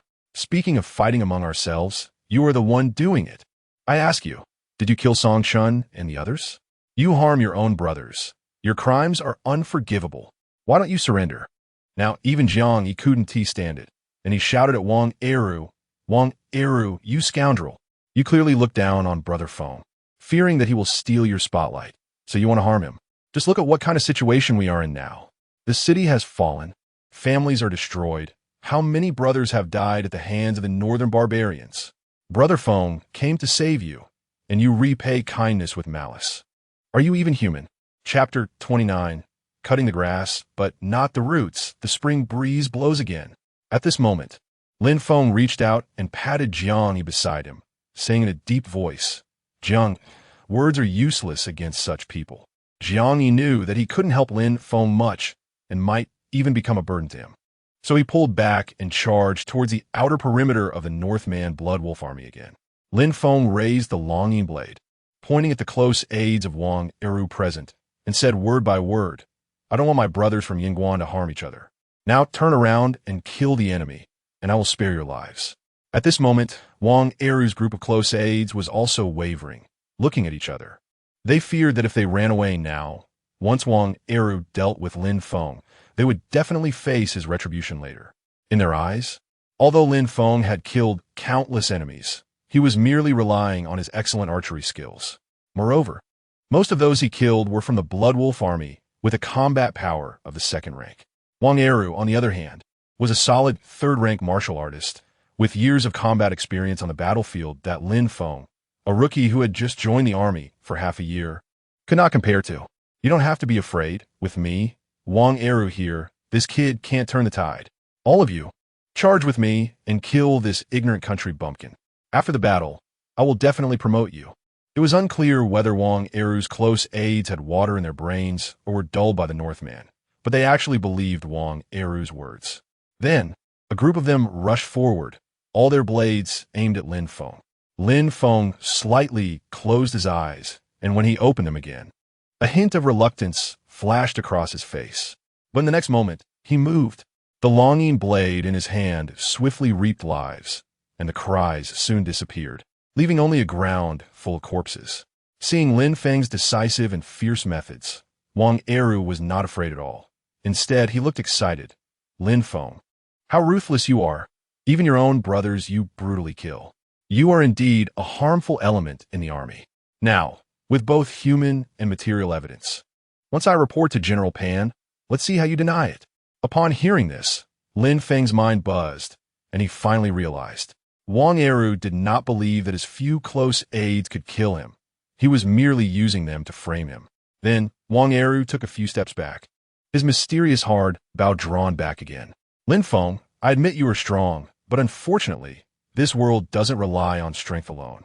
Now, put down the longing blade immediately and surrender obediently. Otherwise, I will shoot you dead with one arrow. This is a mysterious grade bow. Do you really think you can dodge one arrow, let alone a second? Indeed, these guards had died at Lin Feng's hands. If he surrendered now and met General Pan, he would still be unable to defend himself. In Wang Eru's eyes, Lin Feng was still that obedient rookie soldier from before. So what if he had the combat power of a third-rank martial artist? He would still fall into his hands. There was no way to survive or die. Suddenly, Lin Feng coldly laughed. What are you laughing at? Wang Eru, not daring to relax at all, retorted. I laugh at your stupidity, laugh at your foolishness. Do you think a broken bow can take my life? What a joke. Lin Feng then took a step back, holding the knife with one hand, his gaze coldly fixed on Wang Eru. Then let me first eliminate you, this pest. and then go kill the enemy. In the next moment, the looting blade technique was unleashed, and Lin Feng charged at Wang Eru like a fierce tiger, carrying a powerful pressure straight towards Wang Eru's face. "You seek death," Wang Eru roared, releasing 3 arrows in quick succession from his mysterious hard bow, each aimed at Lin Feng's vital points. However, after firing the 3 arrows, Lin Feng disappeared before his eyes. Beads of sweat dripped down Wang Eru's forehead. The next moment, he heard a familiar voice from behind. "Captain Wang, what are you looking for?" As soon as Wang Eru heard this voice, he instinctively raised his mysterious hard bow to block. With a loud bang, Wang Eru was sent flying like a kite with a broken string. Bang! Wang Eru crashed heavily to the ground, spitting out a mouthful of blood. And even the mysterious hard bow in his hand broke into 2. The heart-wrenching pain in his body made him doubt whether Lin Feng was truly a third-rank martial artist. Logically, he was also a third-rank martial artist, although he couldn't say he was invincible among those of the same realm, at least among third-rank martial artists. He was at the peak of combat power. But now, how could he not even block a single move from Lin Feng? For a moment, Wang Eru fell into deep self-doubt. However, seeing Lin Feng approaching like a god of death, wielding the longing blade, the fierce killing intent instantly snapped Wang Eru back to reality. After all, with the strength of a peak third-rank martial artist, Wang Eru quickly stood up. He wiped the blood from the corner of his mouth and drew the saber from his waist, shouting frantically at Lin Feng. "Lin Feng, you are committing treason and murdering your superior. If General Pan finds out, he will definitely break your body into pieces." Lin Feng's eyes narrowed slightly, not bothering to refute him. He indeed wanted to prioritize the overall situation. Otherwise, he wouldn't have wasted so much breath at the beginning. But he also understood a saying, "Cut the grass, but not the roots, and the spring breeze blows again." Wang Eru had already made up his mind to kill him. Even if he spared Wang Eru this time, he would still use the recent deaths of a few guards to frame him. In summary, either he dies or I perish. At this moment, several third-rank Blood Wolf army soldiers broke through the outer defenses and spotted Lin Feng and the others. After slashing down a guard, they quickly charged at Lin Feng, 2 long knives attacking him from both sides. Lin Feng hurriedly blocked with a longing blade, countering with a backhand strike that sent one of the enemies flying. Watching Lin Feng kill a third-rank Blood Wolf army soldier with just 1 move, Wang Eru was also stunned. Another Blood Wolf army soldier tried to struggle, but after receiving 3 strikes from Lin Feng, he could no longer hold on to his Northman's mad knife. Clang! With a powerful downward stroke, Lin Feng cleaved the opponent and the knife in half. In the moment he looked up, Lin Feng's gaze was like that of a hawk, accurately landing on Wang Eru. You're not a third-rank martial artist. You have at least the combat power of a 4th-rank martial artist." Wang Eru stammered. "What did I say? I wasn't a 4th-rank martial artist." "Wang Eru, as a captain, you covet your subordinate's wife. To frame me, you disregarded so many of your subordinates. You truly deserve to die." Lin Feng gritted his teeth, and the longing blade in his hand emitted terrifying dragon roars due to his anger. He had thought that, as a captain, Wang Eru would at least struggle to the death, even in complete decline. Unexpectedly, the already shaken heart shattered completely at this moment. In the next second, he felt his knees in front of Lin Feng with a thud. Chapter 30, Killing Wang Eru. "Lin Feng, I surrender. I beg you. Don't kill me. I plead with you not to kill me. Song Chun and the others deserve to die 1,000 times. They are blind. And this has nothing to do with me. As long as you don't kill me, I will give you this position of Centurion. No, I recommend you for the position of 1,000-man leader." Watching Wang Eru pleading for mercy, Lin Feng couldn't help but be stunned. Is this the Centurion who usually flaunts his power and is invincible? Serving under such a person and associating with him is simply a disgrace. As if thinking that Lin Feng had let down his guard, Wang Eru slowly tightened his grip on the long knife in his hand, a glint of cunning and ruthlessness flashing in his eyes. "Lin Feng, watch your back." At that moment, Lin Feng turned around and Wang Eru charged forward, gripping the long knife aimed at Lin Feng's abdomen. In the next moment, there was a tearing sound. Wang Eru's long knife was split in 2 and a narrow, deep wound appeared on his chest. Bang! Wang Eru's entire upper body fell to the ground, various organs and blood splattering everywhere. This once highly respected centurion in the army finally became Lin Feng's victim. This scene was witnessed by a few of Wang Eru's loyal subordinates who had narrowly escaped. At this time, due to the intense battlefield situation, even the defending General Pan Feng led a dozen of his personal soldiers into the fray. Upon seeing Pan Feng, Wang Eru's subordinates immediately rushed forward to report. "General, Lin Feng has rebelled. He colluded with the Blood Wolf army to kill Centurion Wang Eru. We witnessed it with our own eyes. Lin Feng has betrayed your expectations. How dare he defect? Now that Wang Eru is dead." In order to avoid Lin Feng seeking revenge, they had to be the first to accuse him. At that moment, Lin Feng also arrived in front of Pan Feng, wielding the Long-Yi knife. Pan Feng's personal soldiers immediately treated Lin Feng as a formidable enemy, quickly blocking him. One of Wang Eru's subordinates shouted, "Lin Feng, you personally killed Centurion Wang Eru. What else do you have to say?" To this, Lin Feng simply shrugged and coldly replied, "He deserved to die. As for me betraying my country, I, Lin Feng, would never do such a thing." Hearing this, the crowd fell silent. Then they couldn't help but start cursing Lin Feng. After all, Wang Eru was Lin Feng's superior.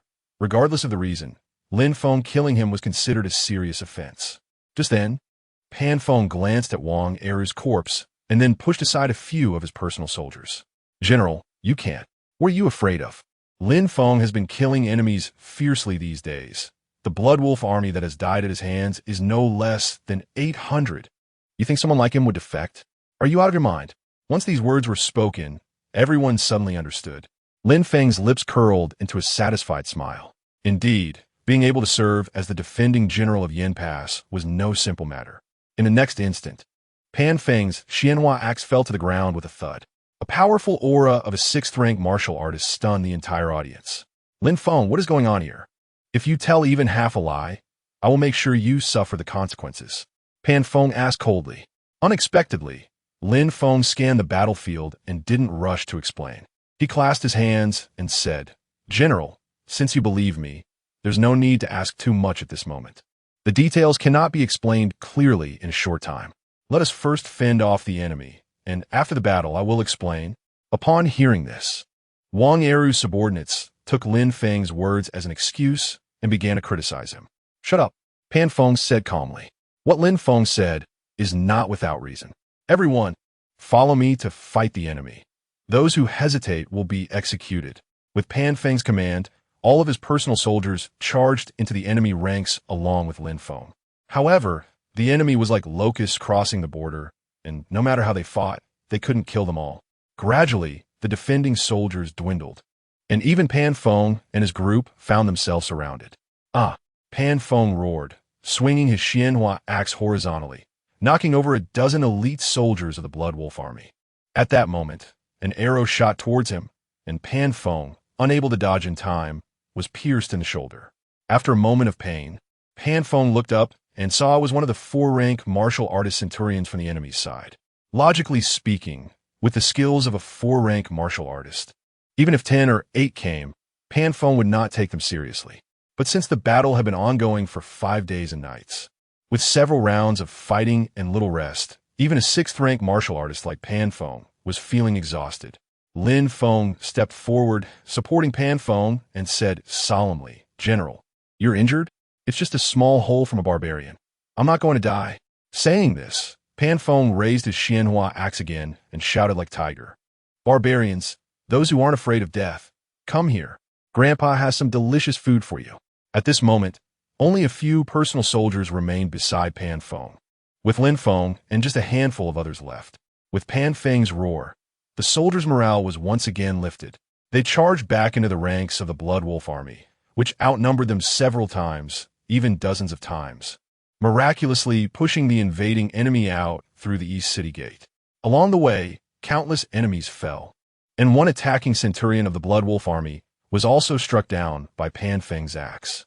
This small team, led by Pan Feng, acted like a sharp knife, forcing the northern barbarian enemies to retreat in panic, disappearing from sight. Pan Feng wanted to pursue further, but was pulled back by Lin Feng. "General, Don't chase the desperate enemy. Only then did the frenzied Pan Feng come to his senses, reluctantly chopping off the head of the already dead Blood Wolf Army centurion and tossing it several dozen meters away. Then he shouted to the distant Blood Wolf Army, "Those who aren't afraid of death, come and fight. As long as I, the defending General Pan Feng, am here, you will have no way back." After saying this, Pan Feng and Lin Feng swaggered back into the city. After witnessing the boundless courage of General Pan and Lin Feng, the morale of the Yin Pass defenders surged. Back on the city tower, Pan Feng instructed the fire brigade to hurry and prepare food while also directing Deputy General Su Chong to count the casualties. Reporting to the general, Centurion Wu Chuang was killed in battle. Centurion Hu Lai is seriously injured and has lost an arm and can no longer fight. Only 4 centurions remain, and there are fewer than 100 elite soldiers.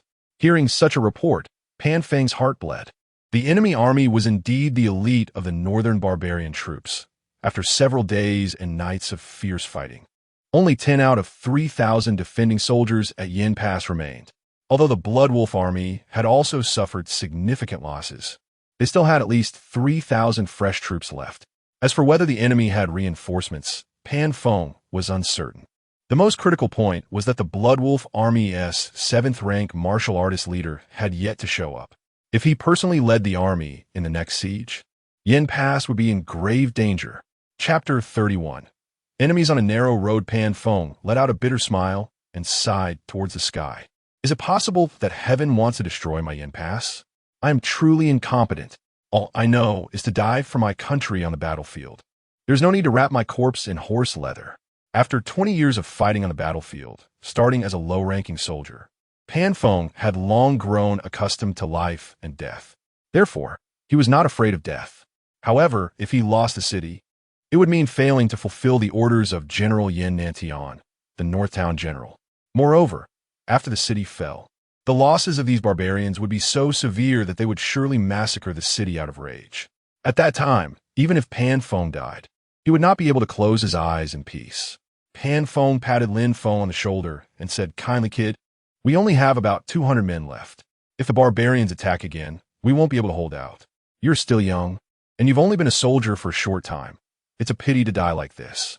Go, at least leave a seed for our Yin Pass soldiers, so that in the future you can kill those barbarians fiercely for me. If you show any signs of cowardice, even in death, I won't let you off." But Lin Feng was not the kind of person who feared death. No matter how Pan Feng urged him, Lin Feng had no intention of leaving. Seeing that Lin Feng was determined to stay, Pan Feng grew anxious. Supporting himself with a large axe, he angrily shouted, "You brat, are you ignoring this general's words? This is an order." After a moment of thought, Lin Feng cupped his hands and said, "General, there's no need to be so pessimistic. We still have a reserve force that hasn't been used. If we can bring this reserve force into action, I believe we can hold out for another 3 days without a problem." As soon as these words were spoken, Pan Feng's eyes lit up. "Reserve force? Where? In the county prison? You mean the death row inmates?" Pan Feng frowned. He knew that releasing prisoners was a serious crime. "That's right. These death row inmates are already condemned and will be executed after autumn. If we let them come to fight, they can redeem themselves and might survive. They will surely fight to the death. Moreover, among them are not a few notorious bandits and skilled fighters who could be of great use on the battlefield." At this moment, the Deputy General Su Chong also cupped his hands and said, "General, I have been dealing with the county office all along. As far as I know, there are a total of 800 death row inmates in the county prison. If we can recruit them into the army, even if they're just cannon fodder, they will still be a force not to be underestimated." 800. Now even Pan Feng was moved.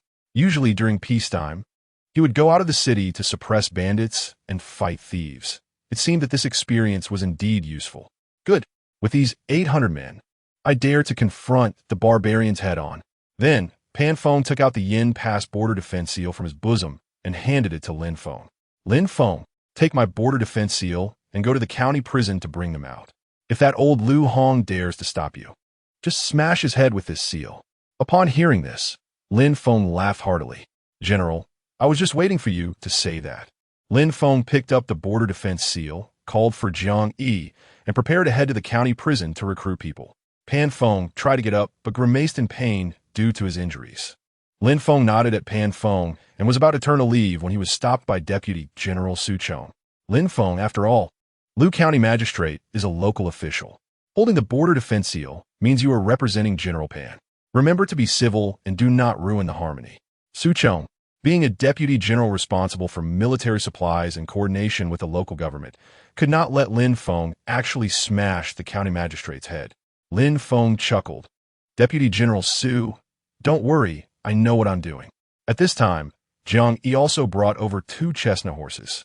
The two mounted their horses and immediately galloped towards the county office. By the time Lin Feng and Jiang Yi reached the county prison gate, it was already evening. Lin Feng dismounted and hurried into the prison. At that moment, several prison guards stepped forward with clubs. Stop! Who dares to intrude into this prison? Before Lin Feng could take out the border defense seal, he heard a familiar voice from not far away. Oh, what a coincidence! Lin Feng looked over and saw none other than Lu Long, the county magistrate's son. Behind Lu Long were several burly prison guards, all of whom were glaring at Lin Feng and Jiang Yi. Why are you here in the city during the heat of battle? Are you a deserter? Lu Long sneered. If Lin Feng was indeed a deserter, that would be great. He wouldn't even need to report to General Pan Feng. He could deal with this little soldier himself to relieve his hatred. Arrest him. After the battle, execute him alongside the death row inmates. As soon as these words were spoken, several prison guards approached with their clubs raised. Preposterous. Before Lin Feng could speak, Jiang Yi stepped forward and said for him, How dare you be so rude? Do you know who he is?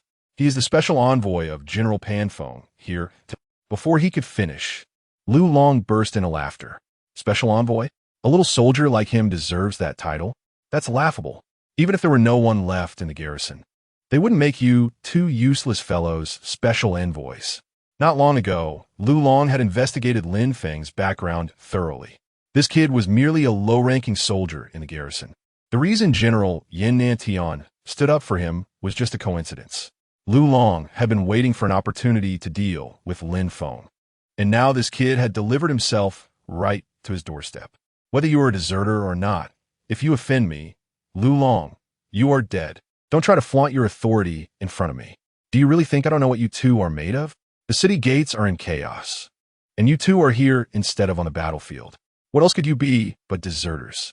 Do you want me to help you stretch your muscles before throwing you into the prison, or will you go unwillingly? In Lu Long's mind, he remembered that Lin Feng had some skills. However, it was nothing major. The county office and the prison guards had more than 200 men, more than enough to ensure the safety of the county magistrate. It would be more than sufficient to deal with 2 low-ranking soldiers. Just as tensions were rising, Lin Feng calmly took out the tiger talisman from his sleeve. The Yin Pass tiger talisman is here. Seeing the tiger talisman inscribed with small seal characters, Lu Long was momentarily stunned. Such a thing could not be faked. No way. Did General Pan Feng really give this kid the tiger talisman? Could it be that this kid really has some powerful backing? After a moment's thought, Lu Long looked up at Lin Feng and asked, So what are you doing at the county prison? You don't mean to use this tiger talisman to summon the county guards to the battlefield as cannon fodder, do you?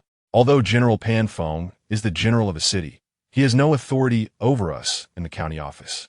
All the guards in the county office are here to protect the county magistrate and the citizens of the city, not to defend the city. Chapter 32, He Really Dares to Kill the Constable. Looking at Lu Long's selfish and self-righteous demeanor, Lin Feng felt a wave of disgust. However, he also looked down on the group of constables in the county office. What skills do these people have besides being accomplices to the tiger and bullying the common folk? I don't want any of the constables in the county office. What I want is the 800 death row inmates in the Yanguan prison. Once this was said, Lu Long suddenly realized. Logically, Lu Long wouldn't be reluctant to send these death row inmates to their deaths on the battlefield.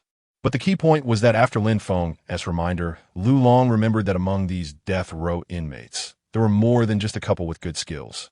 In the eyes of the Lu father and son, the city was certainly going to fall. However, as the county magistrate, he absolutely could not escape before the city fell. But once the city was breached, even his 200 useless subordinates would find it hard to help him escape. If he promised to release these death row inmates, pardoning them from their death sentences and letting them protect their families, then the hope of escaping would be much greater. After thinking about this, Lu Long directly refused Lin Feng's request to transfer people. These death row inmates are serious criminals, and without the imperial edict, they cannot be released. Lin Feng, it's not that I don't give General Pan face. It's south just that the court has its laws that no one can ignore. At this moment, Jiang Yi, who was beside them, became a bit anxious. On the battlefield, countless brothers were dying one after another at the hands of the northern barbarians. Yet this pampered county magistrate's son was unwilling to release a group of death row inmates. Lu Long, we don't have time to waste here with you. The defending troops in Yingguan are now less than 300. If we don't have these death row inmates, the city will fall imminently. If you don't obey General Pan's orders and release the death row inmates, what? Do you still want to confront me? Lu Long sneered disdainfully. General Pan's military orders do not extend to the doors of my county office. Anyone who dares to trespass the county office prison will be killed. With Lu Long's order, a large number of county soldiers surrounded them, drawing their swords with fierce expressions. What if I insist on taking these 800 death row inmates? Lin Feng narrowed his eyes and said coldly, no matter what today, I must take these 800 death row inmates back. Lu Long, relying on the large number of soldiers in the county office, was not afraid at all. After all, even if he were to be held accountable later, he acted according to the laws of the Great Zhou, and no one could say anything. Then you're asking for death. Come, everyone, let us subdue these two madmen who falsely claim military orders. As soon as the words fell, the constables rushed forward with their weapons. Lin Feng sighed, his gaze turning cold, and with the dragon whispering blade in hand, he swept through the crowd with a deafening roar. With just one stroke, the 6 constables in front of him were instantly split in two. Internal organs, intestines, and blood splattered everywhere. The bloody scene made Lu Long pale with fear, nearly making him vomit. He really dares to kill the constables. At this moment, the once aggressive constables all took several steps back in fear, not daring to step forward again. Lin Feng, you dare to kill county constables? Are you trying to rebel? Lu Long said with a face full of fear. The one who is trying to rebel is you. In the tense situation of the battlefield, General Pan's military orders are the highest directive in Yingguan, and you actually dare to obstruct them. Open the death row. Release the 800 death row inmates, or the next soul under my blade will be you, Lu Long. The chilling aura of the blade made Lu Long feel a chill all over his body. Just looking at Lin Feng, he could sense a breath of death. But if he released these 800 people, who would protect him and his county magistrate father? So Lu Long had to take a gamble. He bet that Lin Feng, a mere rank soldier, wouldn't dare to lay hands on the son of the county magistrate. Unfortunately, he seemed to have forgotten that at that time Lin Feng was not yet General Pan's trusted aide and dared to beat him to death. Now, with the tiger talisman in hand, would he have any reservations? Lin Feng brandished the dragon whispering blade, advancing step by step. The entire team of constables parted to make way for Lin Feng, while Lu Long crawled in fear on the ground. Lin Feng raised his dragon whispering blade and roared, Lu Long, your death is imminent. Lin Feng, you dare. I am the son of the county magistrate. At this moment, Lu Long was already in tears, trembling in fear. Lin Feng's lips curled slightly as he said, the son of the county magistrate? If you defy military orders, even if you were the king of heaven, I wouldn't hesitate to cut you down. Just as Lin Feng's dragon whispering blade was about to fall, a voice came from not far away. Spare him. In the next moment, County Magistrate Lu Hong and Deputy General Su Chong quickly approached. Su Chong felt a sweat upon seeing this scene. Although extraordinary times called for extraordinary measures, the county magistrate was, after all, the head of the district, and he needed to ensure the continuous supply of materials and food. If he really killed his son, it would be hard to settle. Lu Hong, with an angry face, said, Lin Feng, you are simply audacious to dare to lay hands on my son. If I don't give you a lesson today, you really want to know that I, Lu Hong, am the head of this county. Lu Long hurriedly crawled to his father's side, grabbing his father's leg and crying, Dad, kill him, quickly kill him. Don't worry, with me here, no one can harm you. Looking at Lin Feng, Lu Hong was furious, wishing he could personally kill him. Before, it was because General Yin Nantian was present, Now he was just a big soldier. What was there to fear? Deputy General Su, is this the defending army of Yingguan? Ignoring the law and killing the innocent. How is this any different from those northern barbarians? If you don't give me a satisfactory answer today, I will definitely confront General Pan for accountability. Su Chong frowned slightly, pondering for a moment before looking at Lin Feng and asking, Lin Feng, did you show the tiger talisman to the public? Just at the moment of eye contact, Lin Feng understood Su Chong's meaning. Of course, he had shown it. But it seemed that young Master Lu didn't care at all and refused to release anyone no matter what I said. Since he had made a remark, then that was fine. Su Chong turned to Lu Hong and his son, his expression instantly darkening. County Magistrate Lu, then you can't blame Lin Feng. Lu Hong was taken aback, not understanding the meaning behind it. Deputy General Su, are you trying to shield this madman? Su Chong shook his head, took the tiger talisman from Lin Feng's hand, and said solemnly, the tiger talisman represents the will of the Yin Guan defending army and General Pan. According to the wartime laws of the Great Zhou, once war breaks out, General Pan is the highest administrative officer, and his military orders take precedence over everything. And your son's refusal to execute orders is an obstruction to military orders, and his crime is equivalent to colluding with the enemy and plotting rebellion. Chapter 33, 800 Death Row Inmates, Colluding with the Enemy, intentionally plotting rebellion the moment these 8 words were spoken. Even a high and mighty county magistrate, Lu Hong, broke into a cold sweat, unable to utter a single word for a long while. After a while, he glared fiercely at his son and angrily questioned, Lu Long, was what Deputy General Su just said true? He couldn't believe his son could be so foolish. The city was breached and everyone would die. How could he possibly stop General Pan Feng's orders? Lu Long stood up with a wronged expression. Father, they want to take the 800 death row inmates. I just slap. A resounding slap struck Lu Long's face. Lu Hong could only curse himself for having such a stupid son. If they wanted the death row inmates, then just give them to him. Didn't he understand that this was a life and death crisis? Military orders were almost equivalent to imperial edicts. Not to mention Lu Hong. Even as a county magistrate, he couldn't stand against Pan Feng's imposing authority. Father, Lu Long wanted to say something, but Lu Hong interrupted him sharply. Enough. Shut your mouth. As the magistrate of the county, Lu Hong understood the crux of the matter, but he couldn't just watch his son die at Lin Feng's hands. Helpless, he could only awkwardly try to appease Lin Feng. Lin Feng, my son is ignorant. I will immediately gather these 800 death row inmates for you. Let's settle this matter. How about it? On any other day, Lu Hong would never have lowered himself to such a level before a mere soldier. Even if Pan Feng came, he would still demand some respect. Lin Feng knew that the most important thing now was to gather these 800 death row inmates. So he was too lazy to argue with Lu Hong. Forget about today's matter. Open the prison immediately. I want to take the people away. Anyone who dares to delay even a moment, I will execute without mercy. Looking at Lin Feng's powerful aura, one would think he was the commander guarding Yin Pass.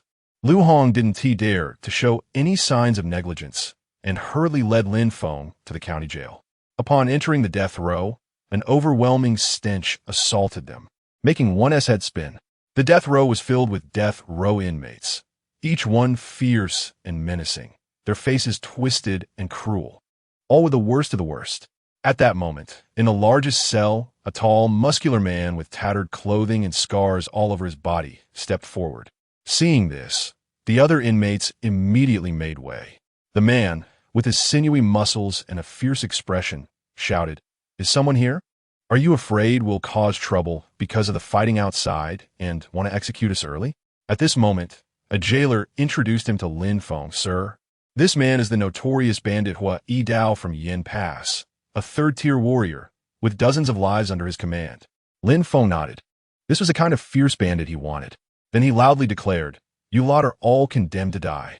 Now, General Pan Feng has ordered, and he is giving you a chance to turn over a new leaf. Join me in battle. Kill 1 person to have your death sentence revoked. Kill 3 to be exempt from punishment." As soon as these words were spoken, the entire death row erupted. They were all condemned men, and now hearing there was a chance to live, who wouldn't be excited? Beside them, Deputy General Su Chong couldn't help but marvel. These words were not what General Panfeng had said. However, through this incident, one could see that Lin Feng was decisive, courageous, and resourceful, a rare talent for a general. But at that moment, Hua Yidao sneered and said, "You mean you want me to be your cannon fodder? Why say it so nicely? If you want me to fight for you, show me the money, bring the women. Otherwise, don't expect me to budge." Lin Feng didn't get angry, as if he had anticipated everything. A bunch of death row inmates, still thinking they can negotiate with me? I'll say it once. Those who want to live, come with me. Those who don't, we can execute your death sentences right now. Lin Feng's words left all the shouting death row inmates stunned. They hadn't expected this seemingly unimpressive soldier to be so ruthless and decisive. Moreover, they were shackled and unarmed, indeed, just waiting to be slaughtered. For a moment, all the death row inmates turned their gazes toward their leader, Hua Yidao. After much contemplation, Hua Yidao had no choice but to agree. Fine, you're ruthless.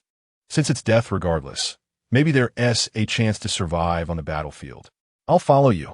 As soon as he finished speaking, Lin Feng raised his longing blade and directly shattered the door of the death row. After exiting the prison, Lin Feng ordered the jailer to remove all the shackles from the death row inmates. Deputy General Su Chong, feeling uneasy, said, "Lin Feng, many of them are notorious bandits, and there are quite a few second and third-tier warriors among them. If we remove all the shackles, I'm afraid." Lin Feng, however, replied nonchalantly, "Are you worried these scum will revolt? Since I can release them, I can also control them. The war is urgent. If we free them, they'll move faster. Besides, we'll need to arm them when we get to the battlefield, so worrying now is unnecessary." Seeing Lin Feng so confident, Su Chong didn't say anything further. Soon, the three of them led the 800 death row inmates towards the city gate. However, prisoners were prisoners with no sense of discipline. Just halfway through their march, someone among the death row inmates shouted, "Feed us, we're hungry." "Yeah, if you want us to go to our deaths, at least let us die with full stomachs." "Damn it, I want meat, I want wine. If I'm not fed, I'm not going." Jiang Yi quickly tried to reassure them. "Everyone, don't worry. There is plenty of food at the city gate. Once we get there, you'll have something to eat. Don't worry, you won't be treated poorly." But these people completely ignored Jiang Yi. "I'm starving. I can't walk anymore. I'm not going. If you want me to go to the battlefield to die, at least let me enjoy myself first. General, where's the brothel? Take your brothers to have some fun. We'll follow you for life." Lin Feng raised his hand, and everyone stopped. He knew these people felt that since their chains were removed, and there were 800 of them, they might try to escape. If he didn't intimidate them at this moment, it would be impossible to even bring them back, let alone to the battlefield. All eyes were on Lin Feng, looking at him as if they wanted to swallow him whole. At this moment, many prisoners bent down to pick up stones from the roadside, planning to fight to the death. At this time, Hua Yidao stepped out from the crowd, followed by a few formidable death row inmates.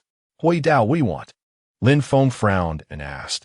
Hua Yidao grinned widely, a sinister smile on his face, showing no regard for Lin Feng, his eyes filled with provocation.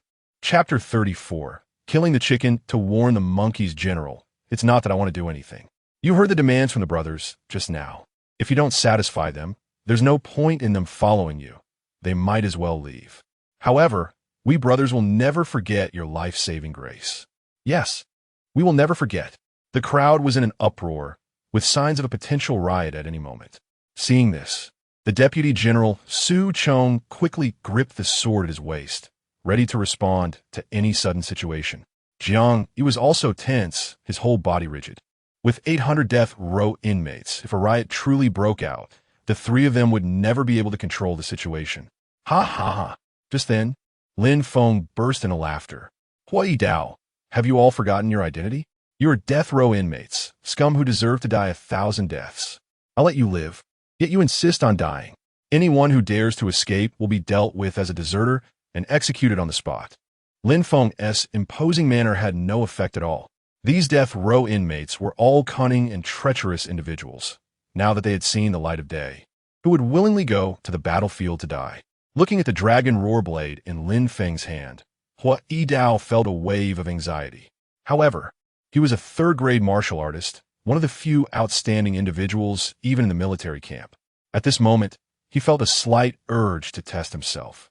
General, if you want us brothers to listen to you, it's not difficult. Just spar with me barehanded. If you defeat me, I will let the brothers follow you. Even if we die on the battlefield, we will have no regrets. In reality, Hui Dao just wanted to lower Lin Feng's guard and take the opportunity to overpower him, allowing them to escape. Su Chong quickly stepped forward, drawing his sword and pointing it at the death row inmates, angrily shouting, "Do you dare bargain? Do you believe I will chop you all into meat paste one by one?" At this moment, Lin Feng pressed Su Chong's arm down. He then handed the dragon roar blade to Jiang Yi. Lin Feng no. Hui Dao was a notorious bandit known in the martial world, merciless and ruthless. You must not engage with such a person. Don't worry, with me here, anyone who dares to cause trouble will be killed without mercy. Seeing Lin Feng getting into the trap, Su Chong quickly tried to dissuade him. Lin Feng smiled and shook his head. Su Deputy General, since he wants to play, I will play along. It's not a loss for this moment. After saying that, Lin Feng stretched his muscles and stepped forward. Hui Dao, make your move. Hui Dao showed no signs of holding back. A ferocious aura erupted as he threw a powerful punch towards Lin Feng's face. If that punch landed solidly, it could probably shatter stone. However, in the next moment, the previously cheering death row inmates fell silent. Poof! A sound of flesh piercing echoed. Hui Dao froze in place, blood pouring from his mouth, unable to speak. His eyes widened like copper bells, as if he had seen a ferocious beast.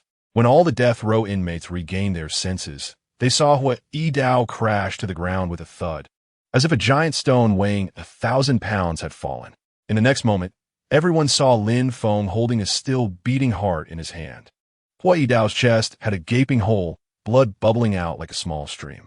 Lin Feng casually tossed the heart to the ground and crushed it with his foot. Waste. This scene left even the death row inmates terrified, trembling all over. To take down a third-grade martial artist with bare hands? Was this still human? This was a living Yama. Who else? With a shout, the death row inmates were almost petrified with fear, as a few inmates knelt on one knee before Lin Feng. The rest followed suit, all kneeling to show their submission. Seeing this, Deputy General Su Chong was also dumbfounded. This Lin Feng was truly a remarkable person. Even these ruthless, bloodthirsty death row inmates could be conquered in an instant. This person would surely have a bright future ahead. Everyone, obey orders. Run to the city gate.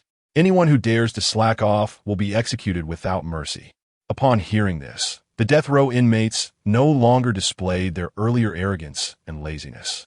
They quickly rushed towards the city gate as if propelled by the wind. Lin Feng glanced at the fallen Hui Dao and coldly snorted, a third-grade martial artist. What a pity. Killing the chicken to warn the monkeys. Why did you have to be the chicken? In less than half an hour, Lin Feng brought the 800 death row inmates back to the defending troops. To prevent further unrest, Lin Feng immediately divided the 800 inmates into 4 squads and stationed them at the 4 gates: east, west, south, and north. He also instructed the surviving centurions to keep a close watch. Of course, once the battle began, these people would be the vanguard.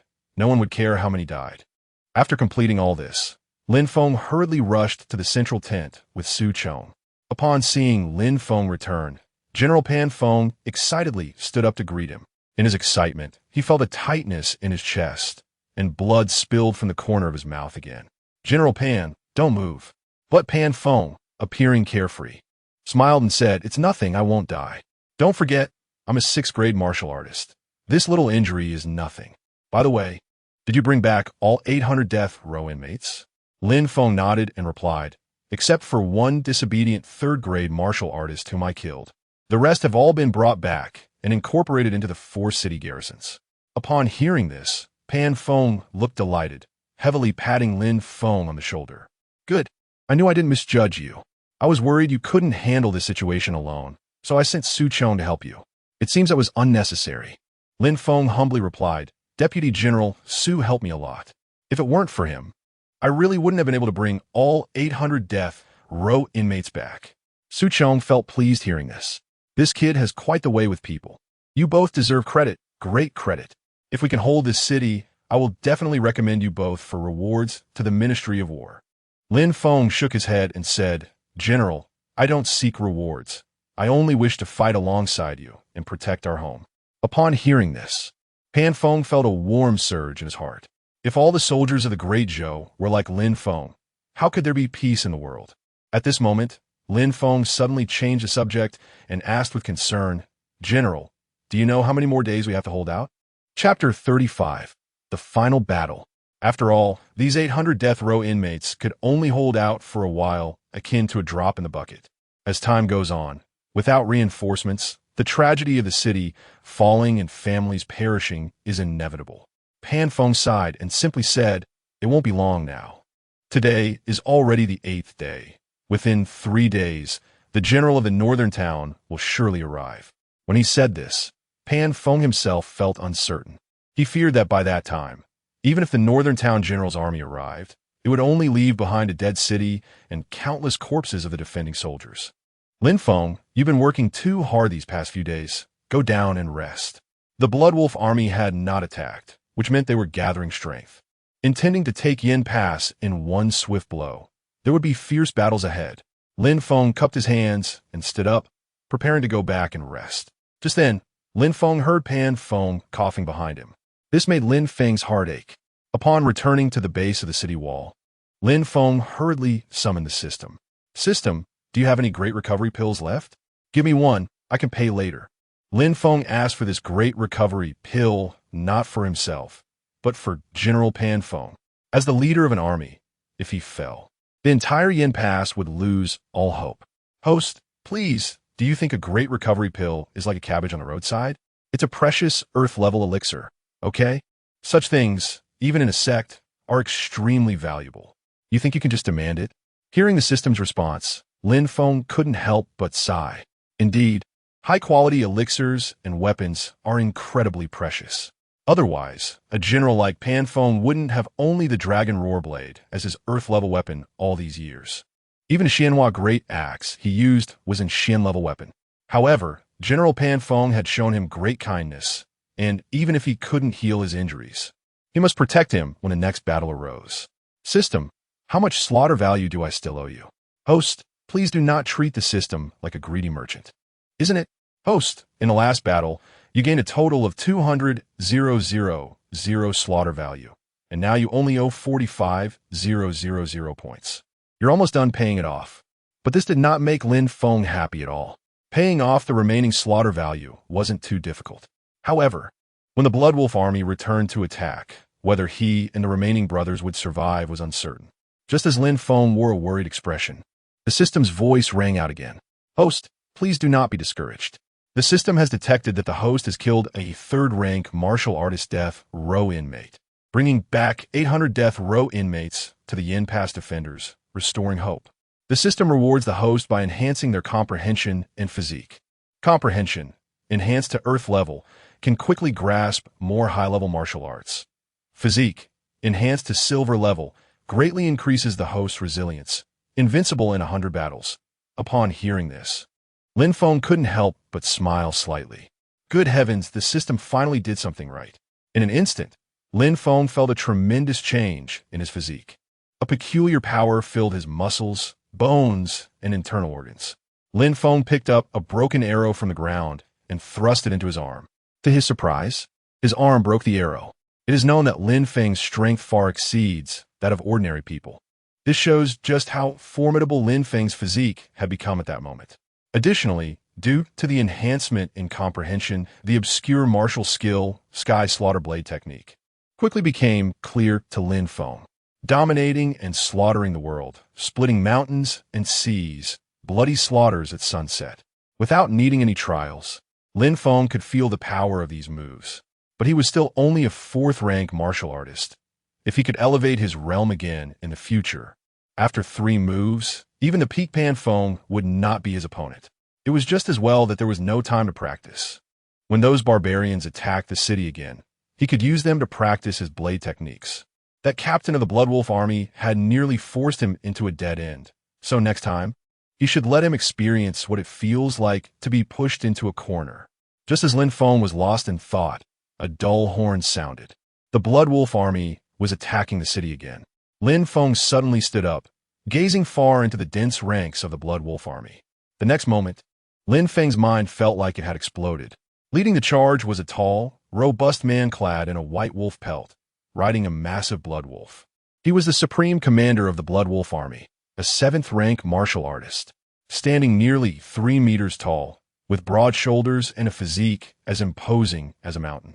Lin Feng knew that the northern barbarians were different from the people of the Great Zhou, savage and bloodthirsty.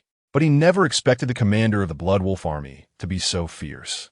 A pair of ice-blue eyes sent chills down one's spine, and the murderous aura emanating from his every movement made the defending soldiers on the city wall shudder. Pan Feng's eyes narrowed into slits, his teeth clenched. Damn it, I've never fought a 7th-rank martial artist before. Let me see the strength of a 7th-rank martial artist. Lin Feng understood that this battle was of great importance. The fate of the city depended on this fight. Looking around, the original defenders were battle-hardened, but the death row inmates brought and were already terrified. Lin Feng immediately jumped onto the wall and shouted, "It's useless to be afraid. If you're scared, will the Blood Wolf Army spare you? You'll only die faster. Those who are men, grip your weapons tightly and fight desperately. When the arrows run out, use your swords. When the swords break, bite them to death with your teeth. With General Pan here, we won't lose the city." Upon hearing Lin Feng's words, everyone felt as if they had been injected with adrenaline. Yes, what good is fear? If they didn't muster the courage to fight to the death, they would only fall themselves. In an instant, everyone was ready, drawing their bows to the limit, preparing rolling stones, wooden stakes, oil, and golden juice. Just then, the deputy commander, Su Chong, also walked over. Lin Feng glanced at him and smiled, saying, "Deputy Commander Su, why are you here at the front instead of coordinating from behind?" Su Chong laughed heartily, seemingly indifferent to life and death. "In this life and death battle, we all fight to resist. What is the point of coordinating? Even if I die, I want to die beside General Pan, fighting alongside my comrades, dying with purpose, and it will be satisfying." Lin Feng didn't expect that the usually bookish deputy commander, Su, would have such boldness. The two shook hands, and Lin Feng grinned, saying, "You're right, Deputy Commander Su. Satisfying." Just then, Pan Feng shouted loudly, "Release the arrows." Chapter 36. Fighting against the 7th-rank warriors. In an instant, countless arrows shot out, forming a rain of arrows. In just a moment, a large number of Blood Wolf soldiers fell. Lin Feng also drew his bow and shot arrows, crazily reaping lives. However, the reason the Blood Wolf Army was called elite was that they were a group of fearless warriors. This time, they did not carry shields to block while attacking the city. Instead, they charged forward recklessly. They built ladders and pressed on one after another. Lin Feng's soul-chasing archery was unstoppable, and all the Blood Wolf soldiers climbing up the ladders were shot down. But Lin Feng could only guard one direction, as he wasn't omnipotent. Due to the Blood Wolf Army's reckless assault, within half a day, almost all cities except for the East City were filled with enemy troops. All the remaining centurions of the Blood Wolf Army were mobilized. The new forces formed by the 800 death row inmates had little effect and fell one by one in a pool of blood. "General Pan, the West City has fallen. General, the Blood Wolf Army has breached the South City. General, the defenders of the North City have suffered heavy casualties. It seems we can't hold on." Continuous reports of defeat came in, causing Pan Feng's heart to ache. At this moment, a centurion of the Blood Wolf Army leaped up, holding a horse lance, with fierce eyes and charging towards Pan Feng on his Blood Wolf. Seemingly enraged by the brutal battle reports, General Pan shouted. With a powerful aura, he swung his axe and instantly smashed the centurion and his mount into a pile of flesh. Su Chong was also unwilling to be outdone. His long sword danced like a swimming dragon, dazzlingly slashing down the 7 or 8 attacking enemy soldiers in an instant. The dragon roar blade in Lin Feng's hand howled, and in his fury, he also killed several elite enemy soldiers and a centurion of the Blood Wolf Army.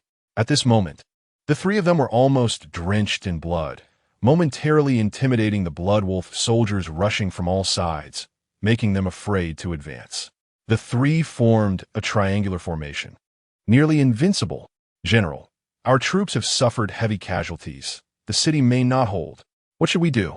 Upon hearing a trusted report, Pan Feng suddenly burst into laughter. He then looked at Su Chong and Lin Feng beside him. Brothers, are you afraid of death? In an instant, the surviving soldiers, including Lin Feng, shouted in unison, not afraid. Good.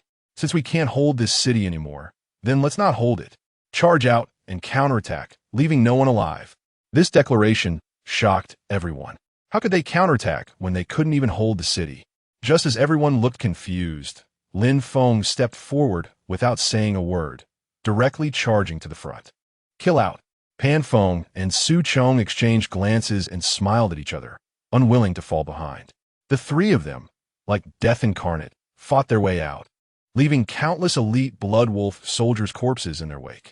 The remaining soldiers, seeing the three so fearless, instantly had their morale boosted and followed closely behind. The Blood Wolf army, which initially thought victory was assured, never expected to be forced out of the city by 100 remaining soldiers. At that moment, the Blood Wolf army commander, a figure as massive as a mountain, rode a giant white blood wolf to the front lines. He looked at the three in disbelief. Then, a deep voice like a hellish demon suddenly rang out. I didn't expect there to be such fierce generals in the Great Zhou. May I know your names? Defending General Pan Feng, a 6th-rank warrior. Deputy General Su Chong, a 5th-rank warrior. Soldier Lin Feng, a 4th-rank warrior. The Blood Wolf army commander was not surprised by the 6th-rank General Pan Feng and the 5th-rank Deputy General Su Chong. However, he was quite surprised by the 4th-rank soldier Lin Feng. If even a 4th-rank soldier was this powerful, what was the northern barbarians even fighting for against the Great Zhou? They might as well shrink back and become subservient. At this time, the centurion of the Blood Wolf army who had fought Lin Feng before approached and whispered, Commander, that soldier is the divine archer from the Yin Pass defenders. Upon hearing this, the Blood Wolf army commander was slightly taken aback. Nearly 2 to 3/10 of his warriors had died at the hands of this soldier. How could he not be shocked? No matter what, today none of the three could return alive. The Blood Wolf army commander dismounted, and the ground shook as he landed. Then he pulled out a giant bone club from the Blood Wolf's back, pointing at the three with a chilling voice. Come at me together. The three exchanged glances, showing no signs of fear. Pan Feng took the lead, raising his axe and charging forward. I want to test your strength as a 7th-rank warrior. Before he finished speaking, Pan Feng lunged forward like a fierce tiger. Snowflakes covered the top. Pan Feng shouted, leaping into the air, using his proud martial skill. Like a hungry tiger pouncing on its prey, a powerful pressure accompanied by waves of energy smashed down towards the Blood Wolf army commander's head. Clang! The two clashed, instantly creating a massive shockwave that knocked some low-ranking Blood Wolf soldiers to the ground. However, the Blood Wolf army commander remained unmoved, looking calmly at Pan Feng and saying, You do have some strength. If you surrender to my northern barbarians, I can consider making you my deputy. I'd rather die than surrender to you. Pan Feng shouted in anger, followed by a sweeping strike. The Blood Wolf army commander, unfazed, raised his bone club again, blocking Pan Feng's attack. Turning the rivers and seas, Pan Feng was undeterred, spinning his axe like a giant dragon charging towards the Blood Wolf army commander's chest. 3 moves had passed. It was no longer a game. The Blood Wolf army commander directly raised his bone club, responding to Pan Feng's assault. In an instant, their actions intertwined, leaving everyone watching dazzled and unable to keep up. However, after just a moment, Pan Feng began to feel fatigued, and a strike from the commander's bone club sent him flying back over 10 meters. General, let me assist you. Su Chong shouted angrily, thrusting his long sword at the Blood Wolf army commander. Seeing Su Chong join the fray, Pan Feng immediately coordinated and attacked again. Su Chong's sword danced dazzlingly, but he could not break through the Blood Wolf army commander's bone club. Just as Pan Feng swung his axe again, Su Chong's long sword unexpectedly split into 2, with one sword piercing the Blood Wolf army commander's abdomen.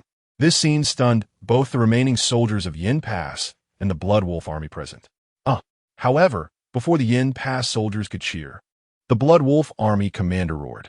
Su Chong's long sword shattered into countless fragments. At this moment, he was completely dumbfounded. The body of a 7th-rank warrior was so strong that it shattered his proud killing technique. A double-handed sword? Truly a good method. But too bad you chose the wrong opponent. Chapter 37. Reinforcements arrived. As the words fell, the commander of the Blood Wolf army swung his arm, sending Su Chong flying. With a loud bang, Su Chong crashed heavily to the ground, blood streaming from his mouth. Deputy General Su, Lin Feng hurriedly rushed forward to help Su Chong up. "I'm fine, I can still fight." After exchanging glances, Su Chong disregarded his injuries and charged once more the commander of the Blood Wolf army. He understood very well that if the three of them fell today, there would be no hope left for Yen Pass. Lin Feng tightly gripped the Dragon Cry blade in his hand, not moving forward. The Blood Wolf army commander clearly understood the strategy of the three in front of him. It was merely to have the two powerful warriors, Pan Feng and Su Chong, entangle him, allowing Lin Feng to launch another sneak attack. However, the Blood Wolf army commander didn't regard Lin Feng, a fourth-rank martial artist, as a threat at all. A fourth-rank martial artist? How could he dare to challenge me? Ridiculous. As the three engaged in battle, Pan Feng and Su Chong gradually began to falter, suffering numerous blunt injuries, blood gushing out of their mouths. At that critical moment, Lin Feng made his move. He unleashed the Sky Slaughter Blade technique, darting into the battlefield like a ghost. The Dragon Cry blade in his hand danced as he aimed a fierce slash at the Blood Wolf army commander's back. The Blood Wolf army commander revealed a sinister smile. A fourth-rank martial artist? How dare he attempt to sneak attack me? Even if I take your blow head-on, what of it? However, as Lin Feng's blade came down, the Blood Wolf army commander finally understood why Lin Feng was the one to launch the sneak attack among the three. Puff! A beautiful spray of blood flew through the air. The Blood Wolf army commander's back was torn open, revealing a gaping wound half a meter long, with stark white bone exposed. "Got him!" Pan Feng shouted, raising his massive axe high and smashing it directly into the Blood Wolf army commander's face. Even a powerful 7th-rank martial artist like the commander found it difficult to withstand such an attack. But at the moment he turned back, his bone club struck Lin Feng squarely in the chest. Lin Feng felt as if a great mountain had crashed into him, sending him flying like a kite with its string cut. Lin Feng, protect the general. In an instant, both sides charged onto the battlefield without hesitation, pulling their respective commanders back to safety. After the remnants of Yen Pass lifted Lin Feng and the others back into the city, they quickly shut the gates. In the Blood Wolf army's main tent, several centurions surrounded the commander. The gruesome wound, deep enough to see bone, shocked even these brutes. The army's medic hurriedly applied high-quality wound medicine to the commander. The Blood Wolf army commander, whether from pain or the humiliation of being ambushed by a mere 4th-rank martial artist, had a twisted expression. At that moment, a centurion of the Blood Wolf army hesitantly said, "Commander, scouts report that a contingent of Zhou reinforcements is heading towards Yen Pass. With your serious injuries, should we retreat?" "Retreat?" The Blood Wolf army commander snorted coldly and exploded the centurion's head with a punch, frightening everyone present.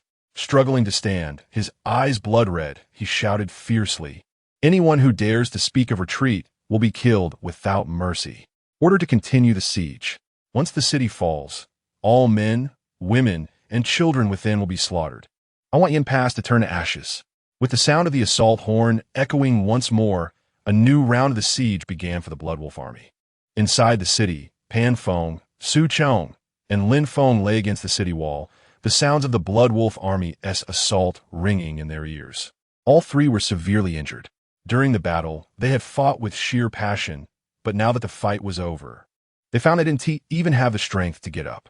Pan Feng forced a smile. "It's not a loss. We killed so many Blood Wolf soldiers. It was worth it, especially that last strike of yours. Lin Feng, it was beautiful, almost flayed the enemy commander alive." Lin Feng knew the city could not hold, and with a relieved smile, he said, "That's thanks to the Dragon Cry blade you gifted me, General. It's a shame such a good blade will fall into the hands of the barbarians." At that moment, Lin Feng's mind was filled with the beautiful visage of his beloved, Kai Wei. "Kai Wei, I'm sorry, but I can't stay with you any longer. Don't wait for me in this life. In the next life, I'll guard you early." Boom! With a tremendous crash, the east city gate was smashed open, and countless barbarians wielding crude weapons poured in. The three stood up, bracing themselves with their weapons. Even if they were to die, they would die with dignity. Just as despair enveloped them, a thunderous sound of hooves approached from afar. The next moment, someone shouted, "Reinforcements have arrived." Then they saw the once arrogant elite of the Bloodwolf army retreating in panic like startled birds. Outside the city, the sounds of battle filled the air. Lin Feng and the others rushed to the city gate, where they saw General Yin Nantian personally leading his troops, trampling through the enemy ranks. With a sweeping force, they decimated the entire northern barbarian army. After continuous fighting, the Bloodwolf army had already reached the end of their strength. A few charges later, nearly all the northern barbarian forces were annihilated, with only a few centurions protecting their commander as they escaped. "We won," as someone in the crowd shouted. Yin Nantian led his army slowly into the city. Looking at the corpses of the defenders and the ruined walls, Yin Nantian felt a pang of heartache. At that moment, the remaining defenders gradually gathered around. Su Chong counted the remaining soldiers, including those missing arms and legs, totaling 43. Pan Feng looked at Yin Nantian, tears streaming down his face. "General Yin, I did not fail my mission. Yin Pass has been defended." Yin Nantian had anticipated the battle would be brutal, but he hadn't expected it to be this devastating. In an instant, tears filled his eyes. "Give the fallen soldiers of Yin Pass a grand burial. Provide generous compensation to the widows of the brave who died in battle, and establish a hero's tomb. The great Zhou will never forget your heroic actions today." His voice was hoarse, filled with grief and valor. Then, Yin Nantian's gaze fell upon Lin Feng beside Pan Feng.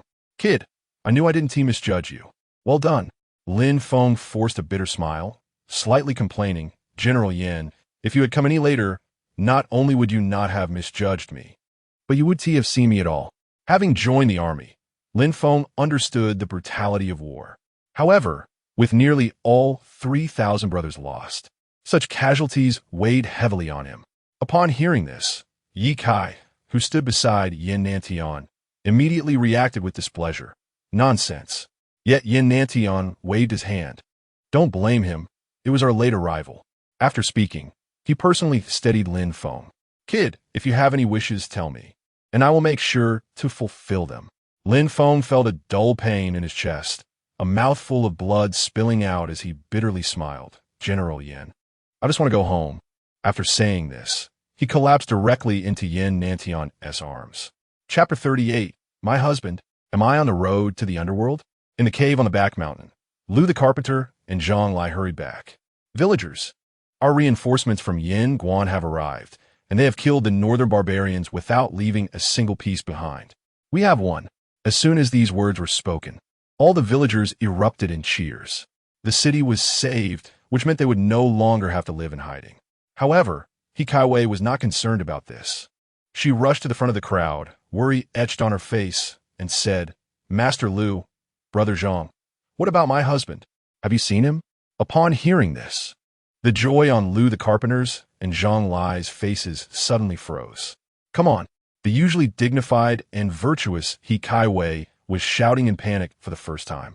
Lu the carpenter sighed, his face filled with sorrow, and said, "From Lin Feng's family, I told you not to be sad. We went to the city and saw that the dead were piled up like small mountains. I heard that the battle to defend Yin Guan was extremely brutal. Almost all 3,000 men died, and only 3 centurions survived, with 2,000 centurions killed in action, and even General Pan Feng was severely injured. This could not be clearer. With almost all 3,000 men dead, and even the 4th-grade martial artist centurions killed, how could Lin Feng possibly survive? Sister, don't be sad. The Lord Yinan Tian, the general who came to the rescue, has promised that the widows of the fallen soldiers will receive substantial compensation. They will also build hero tombs for the fallen soldiers for the people to pay their respects. With this compensation, your future is secured." As soon as these words were spoken, He Kaiwei felt as if she had been struck by lightning. Her body went limp, and she almost fell to the ground. Her second aunt quickly stepped forward to support her and said to Lu the carpenter and Zhang Lai, "You guys are really something. She's so young. How could you just say that without considering her feelings? Child, don't be afraid. With your second aunt and the villagers here, you won't have to live a hard life anymore." He Kaiwei, with tears streaming down her face, cried out hoarsely, "No, it can't be. My husband is a 3rd-grade martial artist. He won't die. I want to find my husband. I want to go to Yinguan to find my husband. Saying this, He Kaiwei stood up in a daze and staggered toward the cave entrance. Her second aunt and the others hurriedly followed her, fearing something would happen to her. But as soon as He Kaiwei stepped out of the cave, a cold wind swept over her, as she collapsed to the ground, completely unconscious. When she woke up again, she was lying in bed. Just as she was about to get up, her second aunt stopped her. "Child, you fainted from excessive grief. You just started to feel better, so don't move around." "No, I want to find my husband." Then she saw Zhang lie beside her and quickly grabbed his arm, pleading, "Brother Zhang, please, I beg you, go to the military camp and ask if my husband is alive or dead. I'll bow to you. I'll bow to you." Saying this, He Kaiwei tried to get out of bed to bow to Zhang Lai. Zhang Lai quickly helped her up and hesitated for a moment before saying, "Kaiwei, while you were unconscious, Liu the carpenter and I already went to the military camp to ask. They said a third-class soldier could not possibly survive that battle. We should stop looking." Upon hearing this, He Kaiwei's face turned as pale as wax paper, her eyes blankly staring ahead. This frightened her second aunt, who quickly shook He Kaiwei and said, "Child, don't do this. Don't scare me." However, soon He Kaiwei's expression returned to normal, and she smiled softly at her second aunt. "Und, I'm fine. You, Brother Zhang, and Master Liu can go back now. I want to be alone for a while." Hearing He Kaiwei say this, they had no choice but to get up and leave. Just as they were about to turn around, He Kaiwei called out to them from the bed. She then took a basket of eggs from the kitchen and handed them over. "Aunt, Master Liu, Brother Zhang, I don't have anything else to give you, so please take these eggs back to eat." In fact, this basket of eggs was what He Kaiwei had saved for days to celebrate her husband's triumphant return. The others naturally felt embarrassed to accept them, but He Kaiwei said calmly, "In the future, since my husband will no longer be here, I can't eat so many things by myself. You can share them." "That's it, Aunt. I'm not keeping you anymore." Seeing that He Kaiwei seemed to be fine, they accepted the eggs and left. But once everyone was gone, He Kaiwei cried out loud, almost shedding all her tears. Then, she changed into the coarse red dress she had prepared for a long time and tied a rope to a crooked tree in the yard. Without her husband, He Kaiwei felt there was nothing left in this world worth cherishing. Her husband had never seen her in her wedding dress, so she would wear this red dress to find him. Her husband had joined the army to protect their home and to ensure a better life for her. How could she bear to let him be all alone on the road to the underworld? He Kaiwei slowly stepped onto a stool, wiped away the tears from the corners of her eyes, and a faint bitter smile appeared on her lips. The next moment, without any hesitation, she kicked the stool over. "Husband, take your time. Kaiwei is coming to find you." With her current martial arts cultivation, breaking free from the rope was not a problem at all. But at this moment, she was solely seeking death. Even if the fear of death enveloped her heart, she would not have the slightest regret. The feeling of suffocation gradually filled her mind, and all she could think of was the happy time she had spent with her husband. Having such a period of happiness in her life was enough. Just as He Kaiwei was about to suffocate, a flash of cold light appeared before her eyes.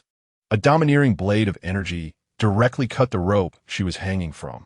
She then fell heavily into a wide embrace. "Husband, am I on the road to the underworld? That's great. I finally see you again." Chapter 39.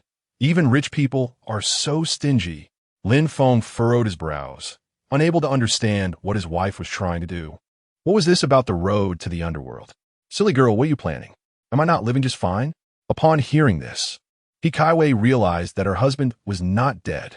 In the next moment, He Kaiwei immediately hugged Lin Feng tightly and began to sob uncontrollably. Husband, you're still alive? I thought you were dead. Do you know how worried I've been about you?" Woo. Hearing his wife's heart-wrenching cries, Lin Feng also felt a pang in his heart. He reached out to stroke He Kaiwei's long hair and comforted her. "When I left, I promised you that I would return safely. How could I go back on my word?" In reality, if it weren't for Lin Feng's physique being upgraded to Silver Pulse, the blow from the Bloodwolf army commander would have cost him his life. He Kaiwei nodded vigorously. "It was Kaiwei's fault. I should have believed my husband." "I'm sorry, husband." Lin Feng smiled faintly and gently brushed his finger against her delicate nose. "It's okay. But you have to promise me that no matter what happens in the future, no matter what news you hear, you must not think of ending your life." If I hadn't returned in time, and something happened to you, what would I do? It would be better for me to die. Upon hearing this, Hikaiwei immediately covered Lin Feng's mouth with her hand. Husband, don't say such ominous things. Lin Feng nodded with a smile, and then moved Hikaiwei's small hand away. The couple exchanged glances, and an ambiguous atmosphere arose. Lin Feng lifted Hikaiwei's beautiful chin and kissed her directly. A wave of electrifying pleasure coursed through his body. The long period of tension on the battlefield made Lin Feng enjoy this feeling even more. Lin Feng's hands also began to roam over Hikaiwei's body. Before long, her little face turned red, and she let out muffled moans. Just as Lin Feng was about to lift Hikaiwei up and continue to the next step, she hurriedly said, Husband, you just came back from battle. Your body is still weak. I can't let you overexert yourself. What are you joking about? I can fight another 800 rounds without any problem. Husband, be good. I'll go to the kitchen and make something for you. After saying this, Hikaiwei suddenly remembered and with a sorrowful expression said, Husband, Brother Zhang, and the other said, all the soldiers died. I thought you. So I gave all the eggs at home to them. After all, we can't waste food. Lin Feng smiled bitterly upon hearing this. He truly couldn't understand his wife's unconventional thought process. Then, Lin Feng directly pulled out several pieces of silver from his sleeve, each weighing at least 10 taels. The shiny silver dazzled Hikaiwei. Husband, where did you get so much silver? Lin Feng chuckled and said, I fought bravely on the battlefield, and it was conferred by the general of the north. Moreover, my dear, to be honest, with this battle over, I estimate that I will not only be promoted to a centurion, but becoming a 1,000-man commander is also very likely. Hearing this, Hikaiwei first looked delighted. Then a wave of melancholy washed over her. Lin Feng, puzzled, asked, My dear, aren't you happy that I'm becoming a 1,000-man commander? Hikaiwei shook her head. No, husband, I just hope you can be safe and sound. I don't care about the titles of centurion or 1,000-man commander. Upon hearing this, Lin Feng felt a warm current surge through his heart. He reached out to embrace Hikaiwei and whispered, My dear wife is the best in the world. How could I bear to let you endure hardships with me? But don't worry, for your sake, I will not let anything happen to me. Hikaiwei nodded vigorously, then put away the silver and took one piece to go buy things at the market. Her husband must be extremely weak after this battle, so she had to buy him plenty of supplements to nourish him. After taking a few steps, she happened to run into her second aunt. After some explanations, her second aunt finally understood that Lin Feng's death was just a misunderstanding. The two then went together to the market to buy things. Boss, how much for this reed chicken? 20 big coins is enough. 18 work? Okay, since we won the battle at Yin Pass, every household is celebrating, so I'll sell it to you cheaper. However, when Hikaiwei pulled out the silver ingot, the boss was completely stunned. He didn't expect that even rich people could be so stingy. Yet Hikaiwei didn't care about the disdainful gaze from the boss. Life needed to be budgeted carefully. Just as Hikaiwei was waiting for the boss to give her change, a troop of troops from a northern town rushed through the crowd, charging wildly. Just in time, her second aunt was standing in front and was completely startled. Hikaiwei was quick-witted. She swiftly hugged her second aunt and dodged to the side, rolling onto the ground. After getting up, she angrily shouted at the rushing soldiers. How can you be so overbearing? Can't you see there are people on the road? The soldier reined in his horse and looked curiously at the woman in front of him. Upon seeing Hikaiwei's captivating eyes and stunning appearance, he immediately became interested and jumped off his horse. I am Qin Hu, a centurion under the general of Northern Town. Your entire Yin Pass was saved by us. Even if I accidentally run someone over, I'm still your benefactor. So don't act all high and mighty. Seeing the other party being so arrogant, Hikaiwei was furious. We were able to hold Yin Pass because of the brave soldiers who fought to the death. You only came to reap the rewards, and you still have the face to be arrogant and domineering here. How shameless. Qin, who never expected that the woman in front of him would dare to confront him. He sneered and said, with those 3,000 useless soldiers? If they were really capable, would we have needed to come to their rescue? Hearing the other party's insults, Hikaiwei gritted her teeth in anger. Apologize to those fallen soldiers, otherwise I will not let you leave today. Chapter 40. The wolf has left, but the tiger has arrived.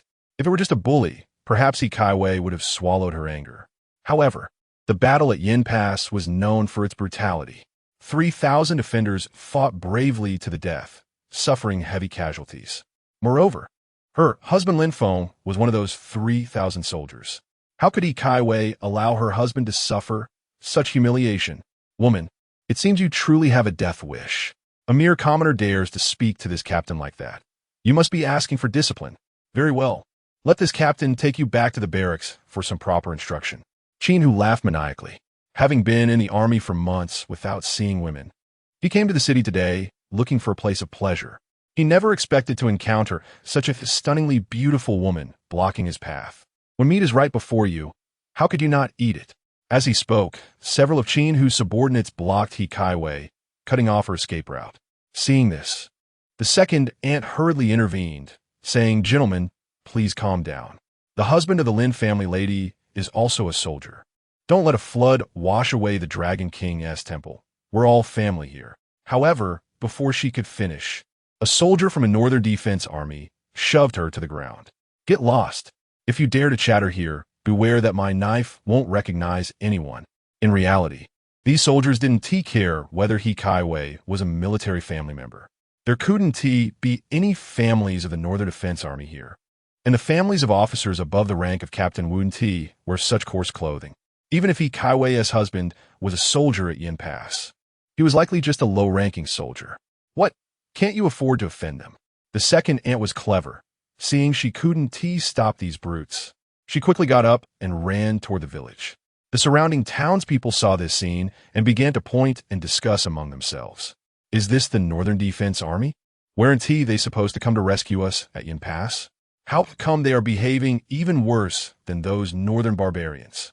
It's outrageous. They hit someone and then bully a young girl. What is the difference from bandits? The wolf has left, but the tiger has arrived. We the people of Yin Pass can't go on like this. Everyone said this in hopes of intimidating the northern defense soldiers, hoping they would let Kaiwei go. But little did they know, Captain Qin Hu turned around and said to the crowd, "You don't know. Although our northern defense army has driven out the Blood Wolf army, many of their spies have taken refuge in the city during the chaos. I see this woman has unusual eyes, unlike our great Zhou citizens. We are taking her back for questioning." With that, Qin Hu suddenly drew his sword, his tone becoming increasingly sinister. "Anyone who dares to obstruct us will be treated as a collaborator with the northern barbarians. Don't blame my sword for being ruthless." His words stunned everyone present. They were just ordinary townsfolk who would dare to confront these soldiers. Seeing this, a cruel smile rose on Qin Hu's face. "Young lady, come back to the barracks with this captain for an inspection. Don't worry, I will be very gentle." Kaiwei knew all too well what this inspection meant. If she went with them, being violated was just one possibility. These people could very well resort to murder to silence her. Without a moment's hesitation, Kaiwei exposed their intentions. "Go with you? What crime have I committed that warrants me being taken away? Just because I have unusual eyes? You as soldiers should be thinking of defeating the enemy and serving the country, yet you want to forcibly take a civilian woman on the street. You are no different from beasts." Her words provoked them, and Qin Hu immediately shouted angrily, "You dare to insult this captain? If I don't show you my power today, you want to know how formidable I am." Qin Hu sheathed his sword, raised his hand, and was about to strike Kaiwei. Just then, her expression changed slightly, and her aura turned cold. As his hand approached her face, suddenly, Kaiwei transformed her hand into a sword, her finger aimed directly at his throat. With a swift motion, she dodged aside. Qin Hu's eyes widened in disbelief as he looked ahead. The next moment, he felt a sharp pain in his throat.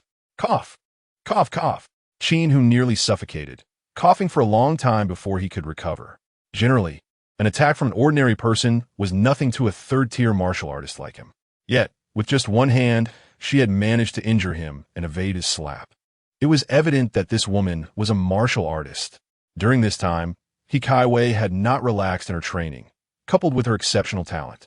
Her strength had nearly reached the second-tier martial artist level. Adding to that the element of surprise, even Captain Qin Hu couldn't dodge her attack. "Oof. You still dare to say you are not a spy from the enemy army? What woman possesses such skills?" A wave of humiliation surged within him. and Qin Hu immediately labeled He Kaiwei as a spy. Our great Zhou is a country built on martial prowess. Who says women cannot practice martial arts?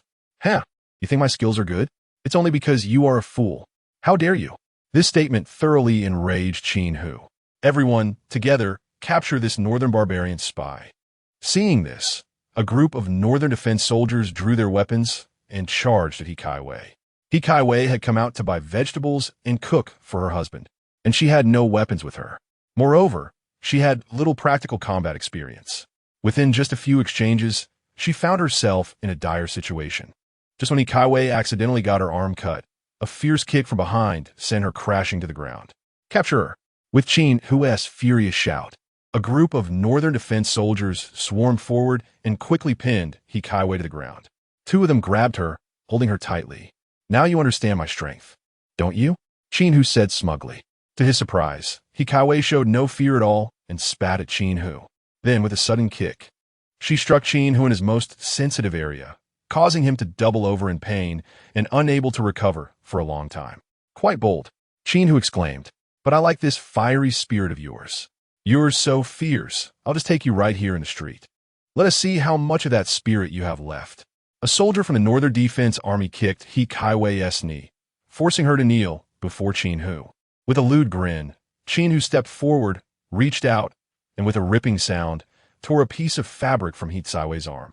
Her snow-white skin was exposed to everyone, revealing her deep collarbone and slightly visible white edges, unleashing the primal nature of the Northern Defense soldiers. She is so damn white. It's worth the risk I took coming to Yin Pass to fight. However, even at this moment, He Kaiwei showed no fear, gritting her teeth and glaring fiercely at Qin Hu. If you dare touch me, my husband will never forgive you. Chapter 41. Kill Qin Hu. Your husband? Where is your husband? Why haven't I seen him? Qin Hu laughed maniacally. Don't say he is not here. Even if he were, what could he do?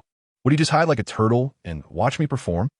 Just as Qin Hu was about to strip the beauty in front of him, a powerful voice came from behind. I am her husband. Hearing this, Qin Hu slightly furrowed his brows and slowly turned around. He saw Lin Feng holding the longing, his expressionless face fixed on Qin Hu. When his gaze landed on his wife, He Kaiwei, who was kneeling on the ground in a sorry state, a pang of heartache hit him. Qin Hu looked at Lin Feng with great interest, noting his attire, which confirmed his suspicions. A third-rate soldier from the Yin Pass. Not even worthy to carry my shoes. Kid, is this your wife? Let her go. Lin Feng remained expressionless, but the anger in his heart had turned into a raging fire. Qin Hu didn't care at all, sneering. Don't be so stingy. I, the centurion, traveled thousands of miles to this little Yin Pass to save you and the people here. Can't you sacrifice a little? Just lend me your wife for a while. Don't worry, I promise I won't ruin her. I'll clean her up and return her. This made Lin Feng unable to endure any longer. With a shake of the longing in his hand, the scabbard flew straight toward Qin Hu. When a master makes a move, one knows whether they are skilled or not. Just from Lin Feng's initial move, Qin Hu sensed a hint of danger and quickly grabbed one of his subordinates. With a thud, the scabbard pierced through the unfortunate man's abdomen. Such strength, even Qin Hu, who had seen countless bloody scenes, couldn't help but be shaken. You have some guts, not only to rebel, but also to dare to kill the Northern Army in the street. I see you really want to die. Pushing away the soldier he held, Qin Hu shouted sharply. Lin Feng remained unfazed. From the moment he saw his wife being bullied, these Northern Army soldiers had already become dead men to him.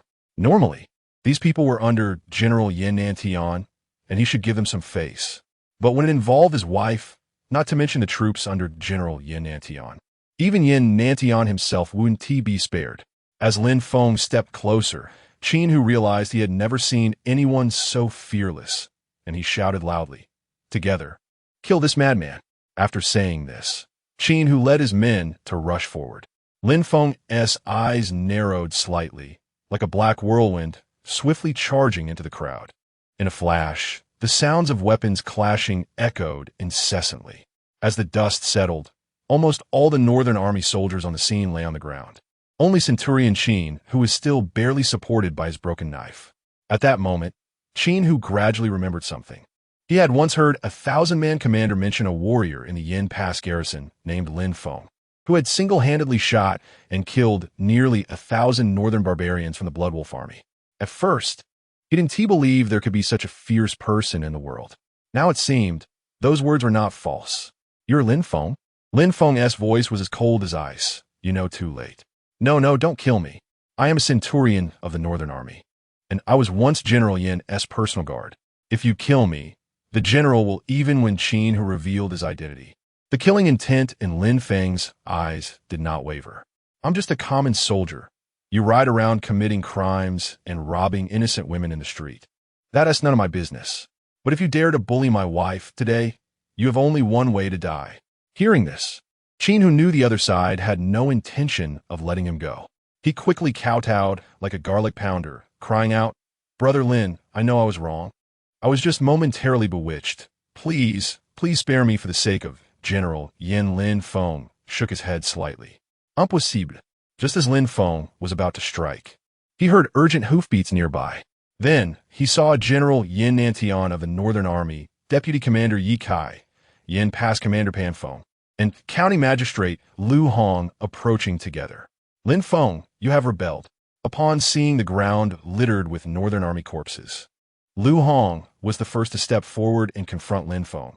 "Don't think that just because you defended the city, you can disregard the law and kill the Northern Army in the street. Do you want to rebel?" Yin Nantian's brows also furrowed tightly.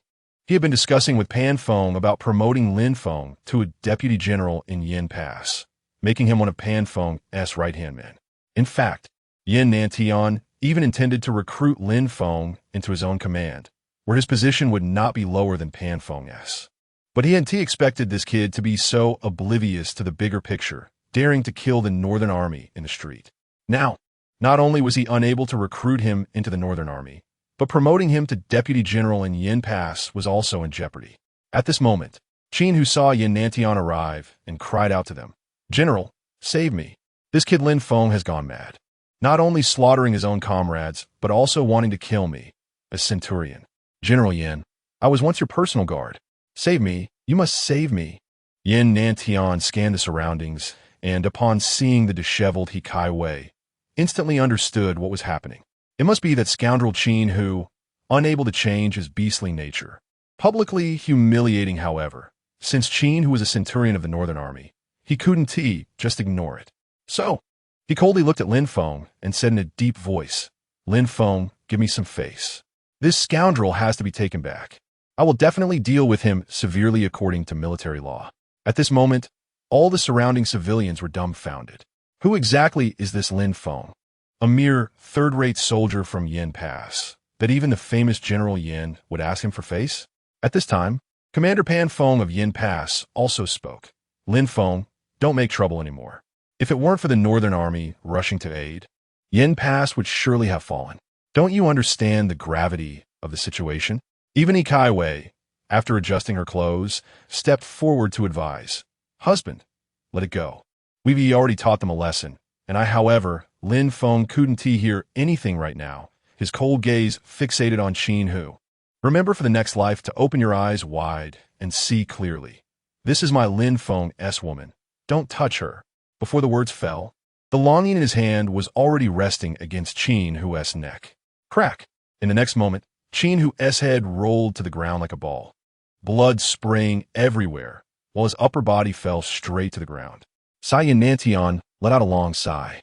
In fact, he had known the moment he heard He Kai Wei call out husband that Qin Hu would not escape death. Pausing for a moment, he waved his hand. "Bind Lin Feng and take him back to the military." Chapter 42. Kill me? You can't bear to. Lin Feng did not resist anything, handing over the longing knife in his hand to Pan Feng, and was then bound by Yin Nantian's personal soldiers. Just as Lin Feng was about to be taken away, He Kai Wei stepped forward and blocked Yin Nantian's horse. "Get out of the way. Do you want this general to punish you too?" He Kai Wei, however, showed no signs of fear and said sternly, "General Yin, may I ask what punishment should be given to those in the army who commit murder in the streets and forcibly take away women?" Yin Nantian sighed deeply and replied, "According to the law, they should be executed. In that case, I was nearly humiliated by a centurion of the Northern Expedition Army. It was my husband Lin Feng who stepped forward to save me. He killed those thugs just to uphold your honor. What crime has he committed? He Kai Wei argued passionately, her words shining with the spirit of a heroic woman. This surprised Yin Nantian. Lin Feng, you really have good fortune to have such a brave wife. However, as the general of the Northern Expedition Army, how could he allow a woman to change his stance in front of so many people? Whether he is guilty or not, when we return to the camp, I will make the decision, and it is not up to you, a woman, to interrupt here. At this moment, Lin Feng, who was bound, also spoke. Kai Wei, stop talking. Just go home. How could he Kai Wei feel at ease returning home when her husband was tied up? Husband, I will live and die with you. Even if General Yin wants to take your head, I will accompany you and absolutely will not leave. Looking at He Tsaiwei's resolute gaze, Lin Feng felt a warmth in his heart and comforted her repeatedly. Kai Wei, don't worry, I will be fine. You go home first and wait for me. He Kai Wei wanted to say something more, but Lin Feng's tone became serious. Do you not listen to your husband's words? If I say it's fine, then it will definitely be fine. Seeing her husband a bit angry, He Kai Wei no longer said anything and reluctantly left the street with her second aunt. Returned to the camp. Yin Nantian snorted coldly. Meanwhile, Lu Hong, who witnessed everything, was overjoyed, thinking, Kid, you're done for this time. In the Northern Expedition Army's main tent, Lin Feng, bound like a zongzi, knelt before the main table of the army. Yin Nantian looked at Lin Feng with a face full of anger, and after a moment of silence, he said, Lin Feng, you really don't know how to die. Killing a centurion of the Northern Expedition Army in the streets. How many heads do you have that are enough to chop? Lin Feng, however, showed no fear and retorted, just one. If the general wants it, feel free to take it any time. If you hadn't arrived that day, I would have long been a ghost under the barbarian's knife. In fact, Lin Feng knew very well that Yin Nantian would not kill him. If he really wanted to kill him to avenge that centurion, wouldn't it be more convenient to do it in the street? Why bring him to the army camp? You make me so angry. I should have chopped you into pieces. Yin Nantian was gasping for breath, furious.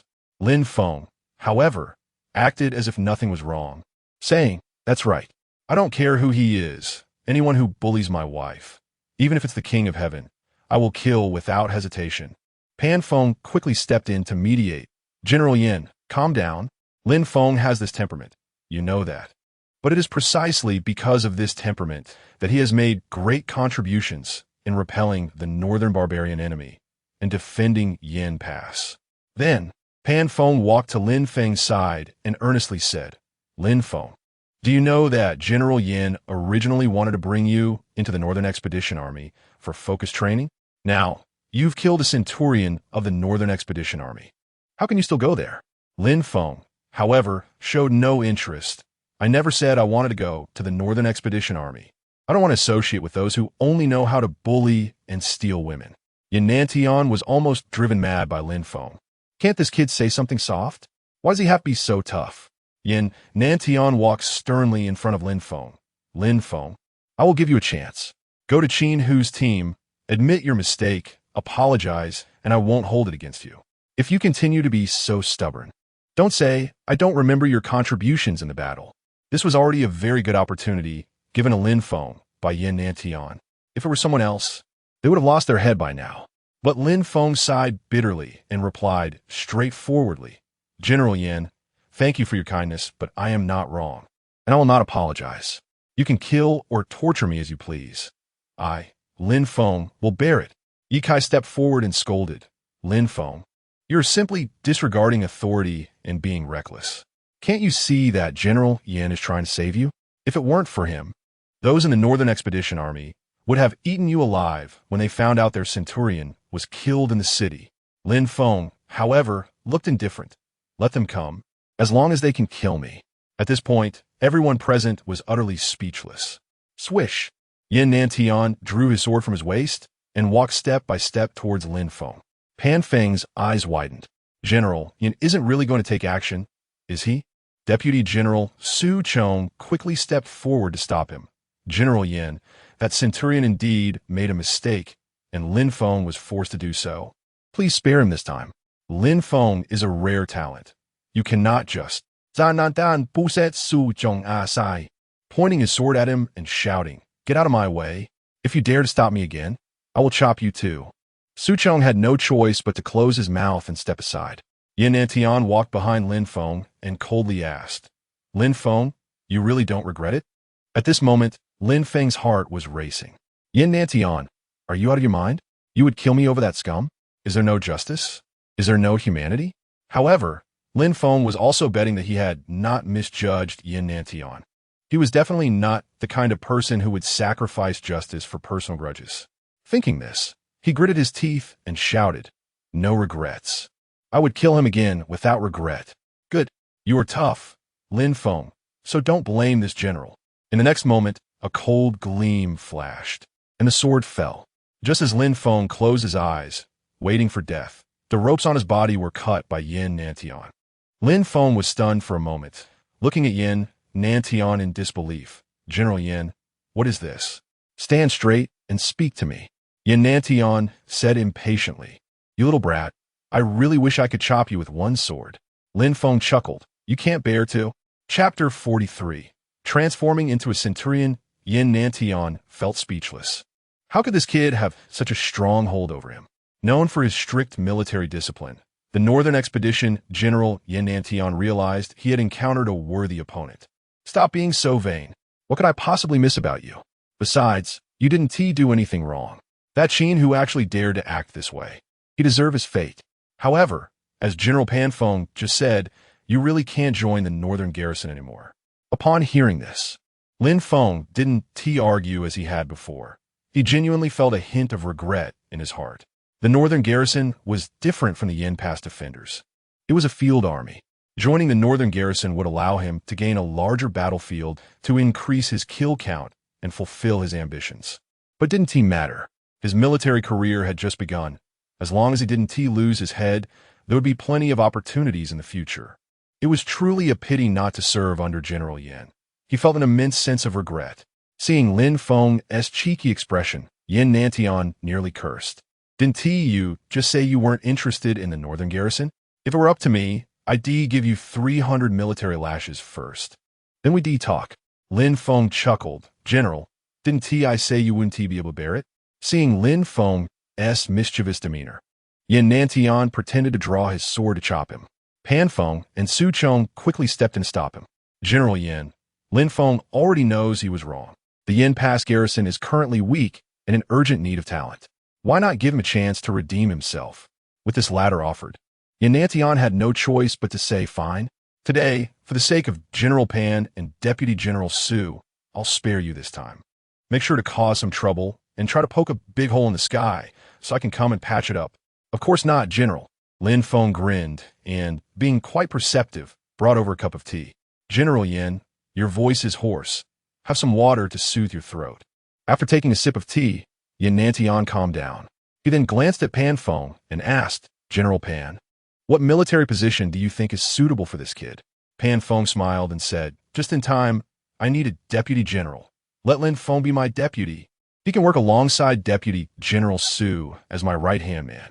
In fact, Pan Feng had thought about this during the earlier battles. Regardless of what rank he achieved, he wanted Lin Feng by his side. With such a fierce subordinate, he could feel secure. Yin Nantian raised an eyebrow and sneered. "Deputy General?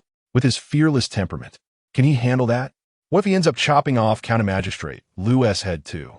How will I explain that to the court?" Lin Feng scratched his head awkwardly. Was he really seen as such a reckless person in General Yin's eyes? Pan Feng was momentarily at a loss for words. But considering Lin Feng's military achievements and combat power, making him just a centurion did seem like a waste of talent. At that moment, Yin Nantian said irritably, "I think this kid can only be a 100-man commander. That would be his blessing." To reorganize the Yin Pass garrison, Yin Nantian planned to leave some of the Northern Garrison troops at Yin Pass and also allow them to recruit soldiers independently. Even if they couldn't reach the previous scale of 3,000, a permanent force of 2,000 was necessary. Letting Lin Feng be a mere 100-man commander was truly a waste. General Yin, Lin Feng is currently a 4th-tier martial artist, and his archery is superb. hitting targets 100 paces away. To make him just a small 100-man commander is really underestimating him.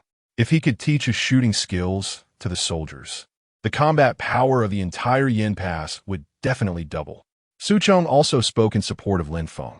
After all, if Lin Feng was only a 100-man commander, the burden of rebuilding the garrison would fall entirely on Su Chong's shoulders. Pan Feng quickly added, Lin Feng is indeed a talent. I can tell you this. Without Lin Feng, Yin Pass simply couldn't be defended. Moreover, his abilities are evident to everyone in the garrison. If you make him just a 100-man commander, wouldn't the brothers under him feel discontent? Hearing this, Yin Nantian fell silent. The entire Yin Pass garrison had only survived with 43 people. So how many could there be who wouldn't be satisfied? However, saying he would only give Lin Feng a position as a 100-man commander was just a way to discipline him. Since both General Pan and Deputy General Su thought so highly of him, then let him be a centurion for now.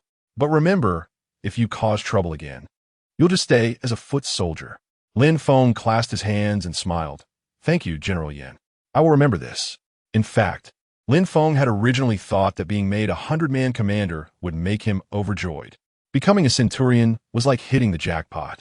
It was known that according to the military promotion system of the Great Zhou, a centurion had to be a 4th-tier martial artist or above, have killed over 1,000 enemies, and achieved no less than 30 merits. Lin Feng had only experienced one great battle and didn't even qualify for the position of centurion. This was clearly an exceptional promotion. Lin Feng hesitated to speak. Seeing him stammer, Yin Nantian asked impatiently, what is it now? General Yin, I just want to ask, how much silver is the monthly salary for a centurion? Previously, Lin Feng had speculated with several 3rd-tier soldiers that 1st-tier soldiers earned 1 tael of silver a month, while 100-man commanders probably earned around 10 taels. But the salary for a centurion was too far beyond his understanding. At this moment, Su Chong replied, a centurion receives a monthly salary of 30 taels of silver, 1 stone of fine rice, 3 stones of coarse rice, and double pay at the end of the year. In addition, all centurions are awarded a separate residence in the army. 30 taels a month means 360 taels a year, plus double pay at the end of the year, totaling nearly 400 taels of silver. No worries about food and clothing, plus a house. Good heavens. That's better than what a landlord would get. No wonder everyone in the army is eager to become an officer. The Great Zhou was a nation built on martial prowess, valuing military over civil service. Although being a mere centurion was a lowly 9th-grade official position, the salary was incomparable to that of civil officials of the same rank. Lin Feng's heart was shouting that he was going to get rich. Seeing Lin Feng's face filled with uncontainable excitement, Yin Nantian felt a wave of disdain. All right, get lost. Go home and see your wife, so she can be at ease. Lin Feng nodded vigorously. He had just struck it rich. After repeatedly thanking them, he turned and rushed out of the tent, mounted his swift horse, and headed toward the village. Ha ha ha. After Lin Feng left, Yin Nantian suddenly burst into laughter. Look at this kid, so hopelessly excited over being made a centurion. 300 to 400 taels of salary is like he has eaten honey and shit. So ridiculous. Fan Feng. This kid is indeed a talent. I'm leaving him to you. You must cultivate him carefully. He will be of great use in the future. Chapter 44. Recruiting soldiers in the village. He Kai Wei paced back and forth in the courtyard, her eyes filled with worry. Second aunt was accompanying her. Girl, I estimate that Lin Feng is in great danger this time.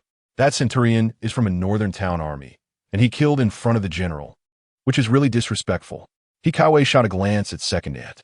Second aunt was fine in every way, except she never spoke a good word. If it weren't for the previous incident, she would have disturbed He Tsaiwei's peace of mind again. Second aunt, I don't think anything serious will happen.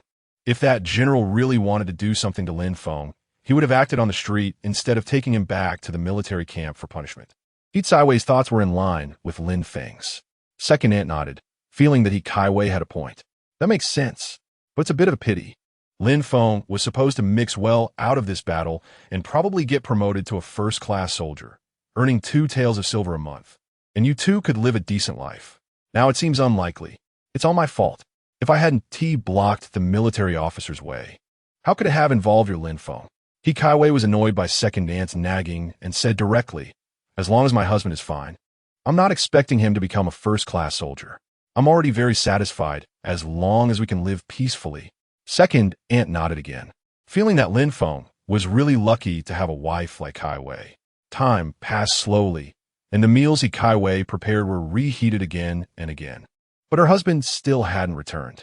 I have to go to the military camp to inquire. If my husband is being punished, it's good to have someone take care of him.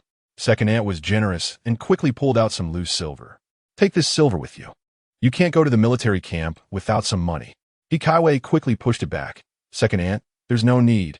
Lin Feng brought back a lot of silver when he returned, saying it was earned from military merits. I have enough with this silver. Second Aunt nodded. All right. When you go, find out who Lin Feng's commanding officer is and give him all the silver. That way, you might get him back in one piece. Just as he Kaiwei was packing the silver and preparing to leave, she saw a white steed galloping from a distance. The rider was dressed in a silver-white centurion's uniform, exuding an imposing aura. The person was none other than her beloved husband, Lin Feng. He Kaiwei rushed out to greet him, and Lin Feng leaped off his horse, holding a whole pig's head, 2 big fish, and a leg of lamb. Husband, you're back. Are you all right? Did General Yin make things difficult for you? He Kaiwei asked anxiously, carefully checking Lin Feng for any injuries.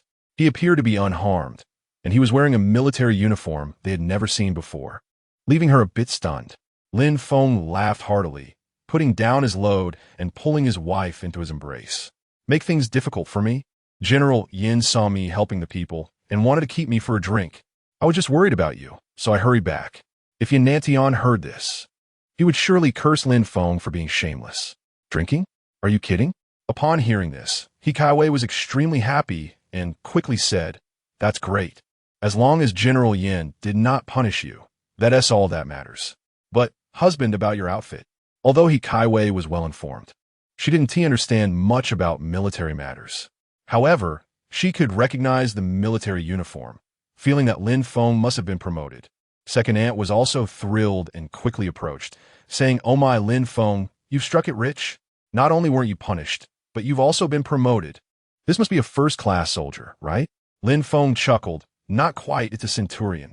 Second Aunt's eyes nearly popped out. You must know that in their entire village, not to mention a centurion, not even a 100-man leader had appeared in decades. Lin Feng becoming a centurion was a groundbreaking event. My goodness, a centurion, such a high rank. When the county magistrate sees you, won't he have to bow and scrape? Lin Feng laughed heartily and waved his hand. Not exactly. The county magistrate is a regular 7th-rank official, but we are military officials, so there's nothing to fear. Upon hearing this, Second Aunt was even more astonished. The county magistrate in this area was like a god, and now Lin Feng could stand up to such a figure, which meant that people from their village would be able to walk proudly in the future. This was a joyous occasion. Lin Feng, I'm going to notify the villagers to come celebrate at your house. You've really made it big. Our village will be counting on you from now on. Saying this, Second Aunt strutted off, shouting as she went through the streets. He Kaiwei wanted to stop her, as she felt her husband was now a centurion. And though the position wasn't very high, she didn't want to undermine his authority. But Lin Feng waved his hand and smiled. Let Second Aunt go. We've been married for so long, and we haven't had a proper meal with the villagers yet. Besides, I have something to tell them. Seeing Lin Feng say this, He Kaiwei didn't argue, knowing that the villagers would be coming soon. She quickly set up a fire in the courtyard and borrowed a large pot from Lu the carpenter. She set it up and started to stew pork with cabbage. Lin Feng was already a good cook, but hadn't had the chance to show it.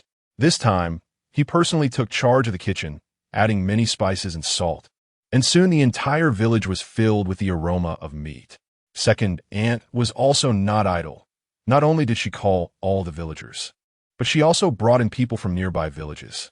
Before long, the small courtyard was packed with people.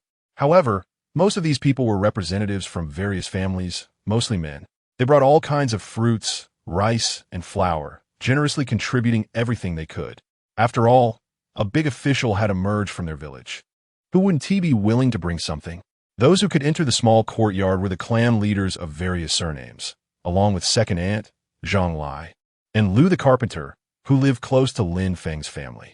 He Kaiwei took a spoon and served the villagers some meat soup and fish soup. The villagers, who hadn't tasted meat in a long time, devoured it hungrily, praising Lin Feng for not forgetting his roots. After a long while, Lin Feng stood up and raised a bowl of wine. Everyone, thank you for taking care of me and my wife Kaiwei during these days. Lin Feng expresses his gratitude here. After saying this, he downed the wine in one go. Everyone was very accommodating and emptied their bowls as well. After downing a bowl of wine, Lin Feng exhaled a breath of alcoholic air and smiled. Everyone, the defense at Yin Pass is in dire need of revitalization. I am now the centurion of the garrison and am looking to recruit new soldiers. Anyone from each family who is willing to join the army may enlist under my command. Chapter 45, A Night of Indulgence. As soon as Lin Feng spoke, the whole place fell silent. Everyone present had heard of the brutality of the Battle of Yin Pass. If they could gain some benefits by aligning themselves with Lin Feng, they would all rush forward. But when it came to enlisting in the army and fighting on the battlefield, no one responded. It seemed that Lin Feng had anticipated this and was not very surprised. He picked up a bowl of wine and smiled, saying, "Everyone, I'm just making a suggestion.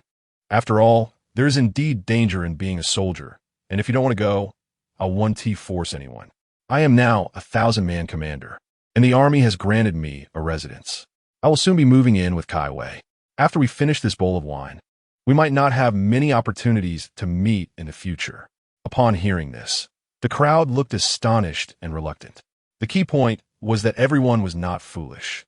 They understood that if they did not establish a relationship with Lin Feng now, it would be difficult to seek his help in the future.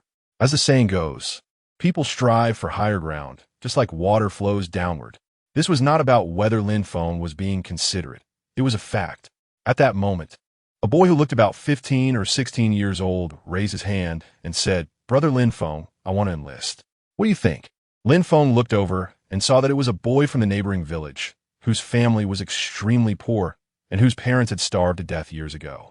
He had survived by eating from others' homes and foraging for wild vegetables. Lin Feng took a glance at the boy. Although he was very thin, he was quite sturdy and looked like good material for a soldier. "What is your name?" Lin Feng asked. "My name is Xiao Shun. My nickname is Dogsy. You can just call me Dogsy," the boy replied. Lin Feng nodded. "All right, Dogsy, I accept you. Go to the military camp tomorrow and mention my name, Lin Feng." Upon hearing this, Dogsy was overjoyed. Even though he couldn't drink, he downed a bowl of wine in one gulp, grimacing at the spiciness. Wiping his mouth, he smiled and said, "Thank you, Brother Lin Feng." Seeing someone willing to follow Lin Feng to enlist, especially a child from a neighboring village, many eligible young men from Lin Feng's village began to shout as well. "Brother Lin Feng, I also want to eat grain and serve in the army. I want to." "Me too." In no time, dozens of young men expressed their intention to follow Lin Feng. Although some parents were reluctant, they had no choice. Born in this era, even without becoming soldiers, it was difficult to survive in a year of disaster. Rather than that, it was better to go to the military camp and try their luck. Who knows, they might get lucky and return as a 1,000-man commander like Lin Feng, bringing honor to their families. These young men clearly were not enough to replenish the army. So Lin Feng spoke again. "Dear villagers, although I, Lin Feng, cannot guarantee that your children will return safely from the battlefield, I can assure you that if they follow me, I will not disappoint anyone. Whenever there is a battle, I will lead the charge and fight to the death. A true man is born between heaven and earth. If he cannot wield a sword to kill enemies and serve his country, how can he stand in the world?" This impassioned speech reignited the courage of the young men present. In an instant, those wanting to join Lin Feng's ranks came in droves. "Everyone, don't panic. Those who want to enlist, gather at the military camp and mention my name, Lin Feng." The crowd cheered with excitement. With not enough food and wine, Lin Feng had his wife and second aunt go buy more. By nightfall, the guests gradually left Lin Feng's small courtyard and returned home. Lin Feng sat by the bed, his stomach churning. He Kaiwei quickly brought over a bowl of sobering soup. "Husband, drink some sobering soup to ease the alcohol." Lin Feng smiled slightly, and in the dim light, his wife looked increasingly radiant. After drinking a few sips of the sobering soup, Lin Feng felt much better in his stomach. "Wife, You worked hard today. Hikawe shook her head with a smile. It's not hard, as long as my husband can recruit enough soldiers. This little bit of effort is nothing. Lin Feng felt a surge of emotion in his heart and pulled his wife tightly into his embrace. With a wife like this, what more could he ask for? Hikawe suddenly seemed to think of something and said, Husband, with the severe losses of the defending army in this battle, I'm afraid the young men from our few villages won't be enough, right? After all, Lin Feng is now a 1,000-man commander, and he needs at least 1,000 people under him to match that. Even if all the young men from these villages enlist, it would only be about 200 to 300. Why don't I go mobilize some more villagers tomorrow and see who else wants to enlist? However, Lin Feng waved his hand. We've said everything that needs to be said today. If we can't muster this little bit of courage, then even if I'm forced onto the battlefield, I'd be a coward. General Yin Nantian will leave some of the northern army behind, and with the recruitment in the army, it should be enough. Hearing this, Hikawe nodded. As long as my husband has problems are solved, that's enough. Lin Feng wrapped his arm around Hikawe, looking forward as he said, I really didn't expect that as a 1,000-man commander. I would earn nearly 400 taels of military pay a year, and they even gave us a house. From now on, you won't have to suffer with me anymore. Facing the 400 taels of silver salary, Hikawe appeared very calm, smiling as she said, Actually, as long as I can be with my husband, no matter what kind of life it is, Kaiwei will not feel it as hard. Lin Feng looked into Hikaiwei's bright eyes, a smile forming at the corners of his mouth. He reached out to touch her delicate face and kissed her affectionately. Although Hikaiwei did not like the taste of alcohol, she wouldn't refuse her husband's needs. Before long, Hikaiwei's face turned flushed, her entire fair body turning pink. She softly said, Husband, let me draw the curtains and serve you to rest. Instantly, Lin Feng's blood surged. It had been many days since he last saw his wife. Finally seeing her again, today he was delayed by his second aunt and that clueless Qin Hu. Lin Feng casually pulled down the curtain, his body gently pressed against Hikaiwei's proud figure, his fingers unable to resist gently unbuttoning her clothes. The scene was filled with springtime beauty, and one could imagine that even the so-called four great beauties of ancient and modern times would pale in comparison to his wife. Not long after, soft sounds of Lin Feng's low growls filled the small bed curtains. The next morning, Hikaiwei, feeling exhausted, washed her face. Lin Feng tidied up some things at home, tied them to the horse, and the two of them set off to their new residence together. Upon arriving at the new house, it was a courtyard very close to the military camp. Although it wasn't as luxurious as the county magistrate's office, it was built of solid wood and stone, far better than their previous small thatch cottage. There was also a spacious courtyard, a stable, and even a training ground for martial artists. Looking at all this, Lin Feng was very satisfied. He hugged Hikaiwei and smiled. Now this looks like a home. Wife, you go rest in the new house first. Last night your husband was too fierce. I'll go to the military camp to check on the new recruits. Chapter 46. Troublemaker Lin Feng's new residence was originally built to allow the Qinfuzhang centurion to reach the military camp in a timely manner. So it was only a few hundred meters away from the camp. The military camp had already set up several recruitment offices, and in front of the Qinfuzhang's camp marked with the character Lin, a large crowd had gathered, with people coming continuously to enlist. Xiao Shun saw Lin Feng approaching and quickly waved to him with a few younger brothers. Brother Lin Feng, we are here. Lin Feng nodded and walked over, smiling as he asked, Have you registered? We arrived early and have already registered as private soldiers, Xiao Shun said, with a simple and honest expression. At this moment, Jiang Yi also walked over, dressed in a 100-man's robe. Upon seeing Lin Feng, he quickly saluted. Subordinate Jiang Yi greets the Qinfuzhang. Lin Feng playfully punched Jiang Yi's shoulder and teased, Kid, not bad. You've become a 100-man now. In fact, after the battle at Yin Pass, only about 40 men remained from the original Yin Pass troops. One Qinfuzhang was dead, and the other was seriously injured. Even Hu Lai, who survived, had only one arm left and could no longer stay in the military camp. Only 100 men could continue to serve in the camp, and the remaining soldiers numbered only a dozen. Jiang, he had been in service longer than Lin Feng. During the Great Battle, he followed Lin Feng into the fray, fearless and repeatedly achieving military merits. Being made 100-man was well-deserved. Jiang, he scratched his head with a smile. That is all thanks to you, Brother Feng. If it weren't for your protection, I wouldn't even be alive, let alone become 100-man. These words were heartfelt, and Lin Feng didn't say much more. Then, Lin Feng pointed to a few of his fellow townsmen, saying, "These are my fellow townsmen who have come to join me. They will follow you from now on. Dogzi, meet your 100-man." Xiao Shun and the others understood and immediately saluted Jiang Yi. "Greetings, 100-man." Jiang Yi smiled and nodded. "No need for such formality. From now on, we are brothers. As long as you follow the Qianfu Zhang's orders and serve loyally, that's all that matters." Upon hearing this, everyone looked at Lin Feng with even more respect. Just then, a commotion suddenly erupted in one corner of the camp, as if something was happening. Lin Feng's expression turned cold as he asked, "What's going on?" Jiang Yi sighed and said helplessly, "It must be those Zhenbei army soldiers causing trouble again.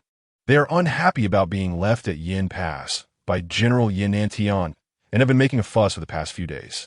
They've had several conflicts with our recruited brothers and have injured quite a few people."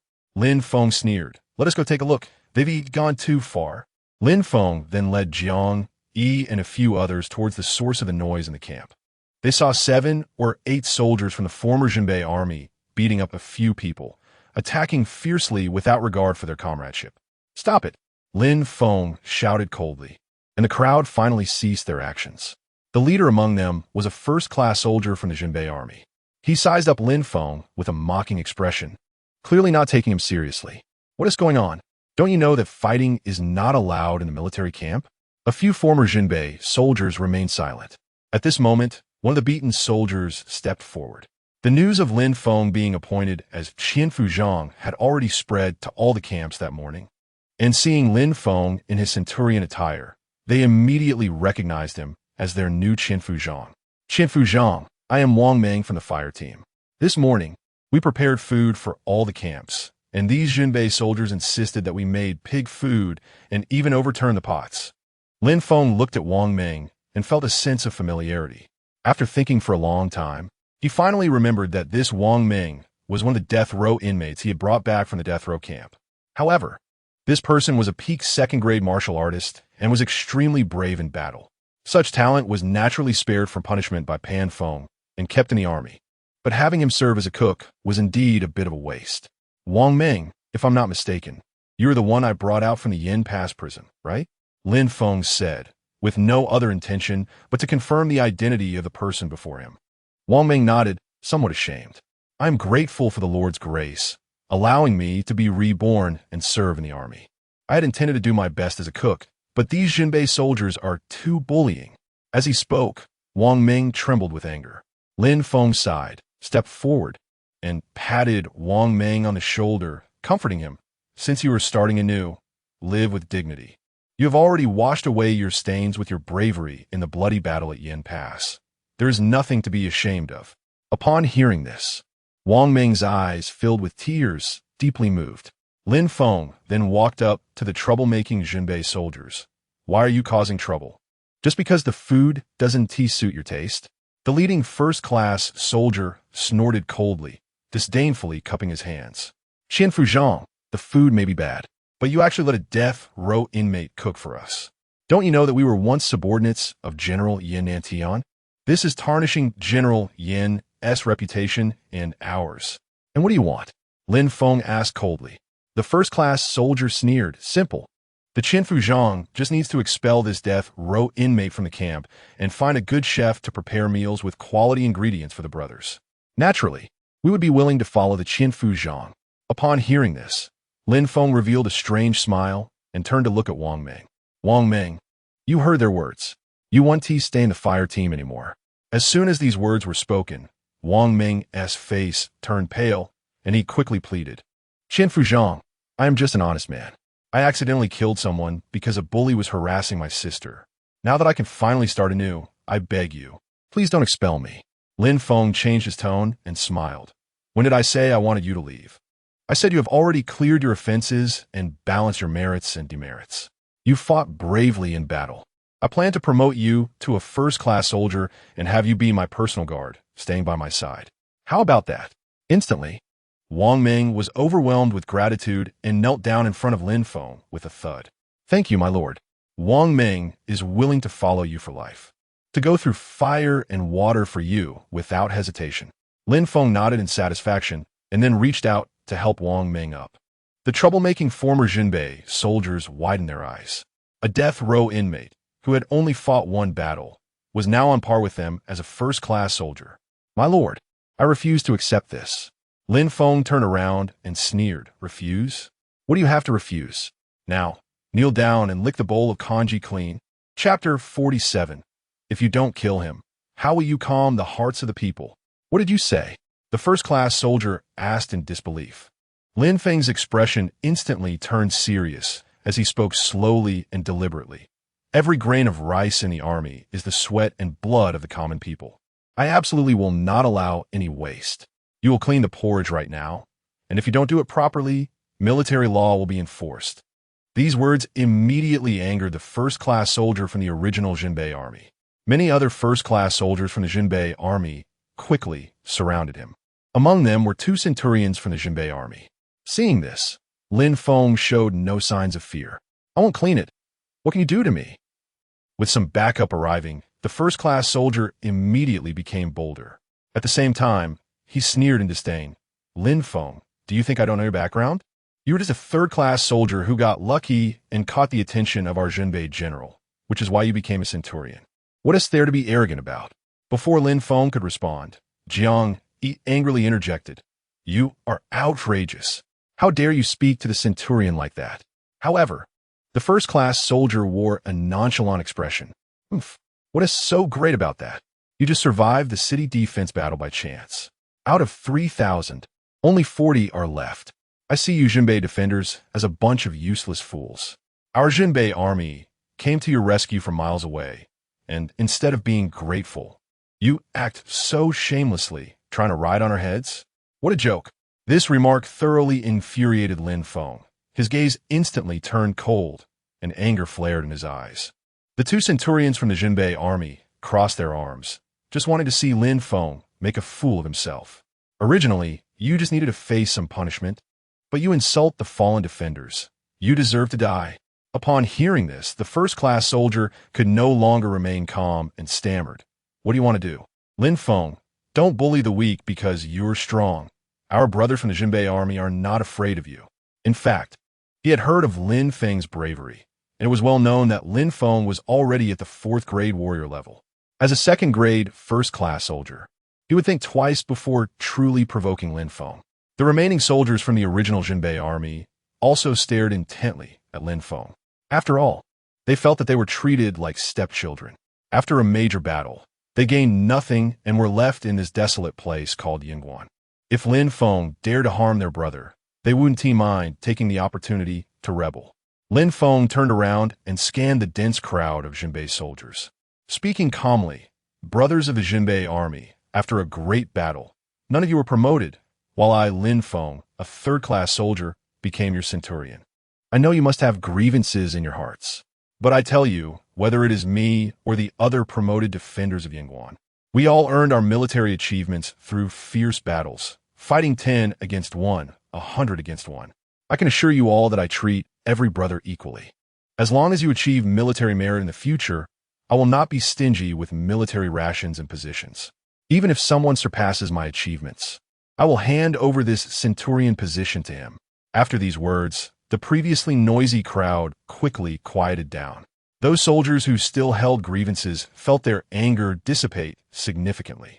Everyone stayed in Yingguan because it was the decision of General Yin Nantian of the Jinbei army.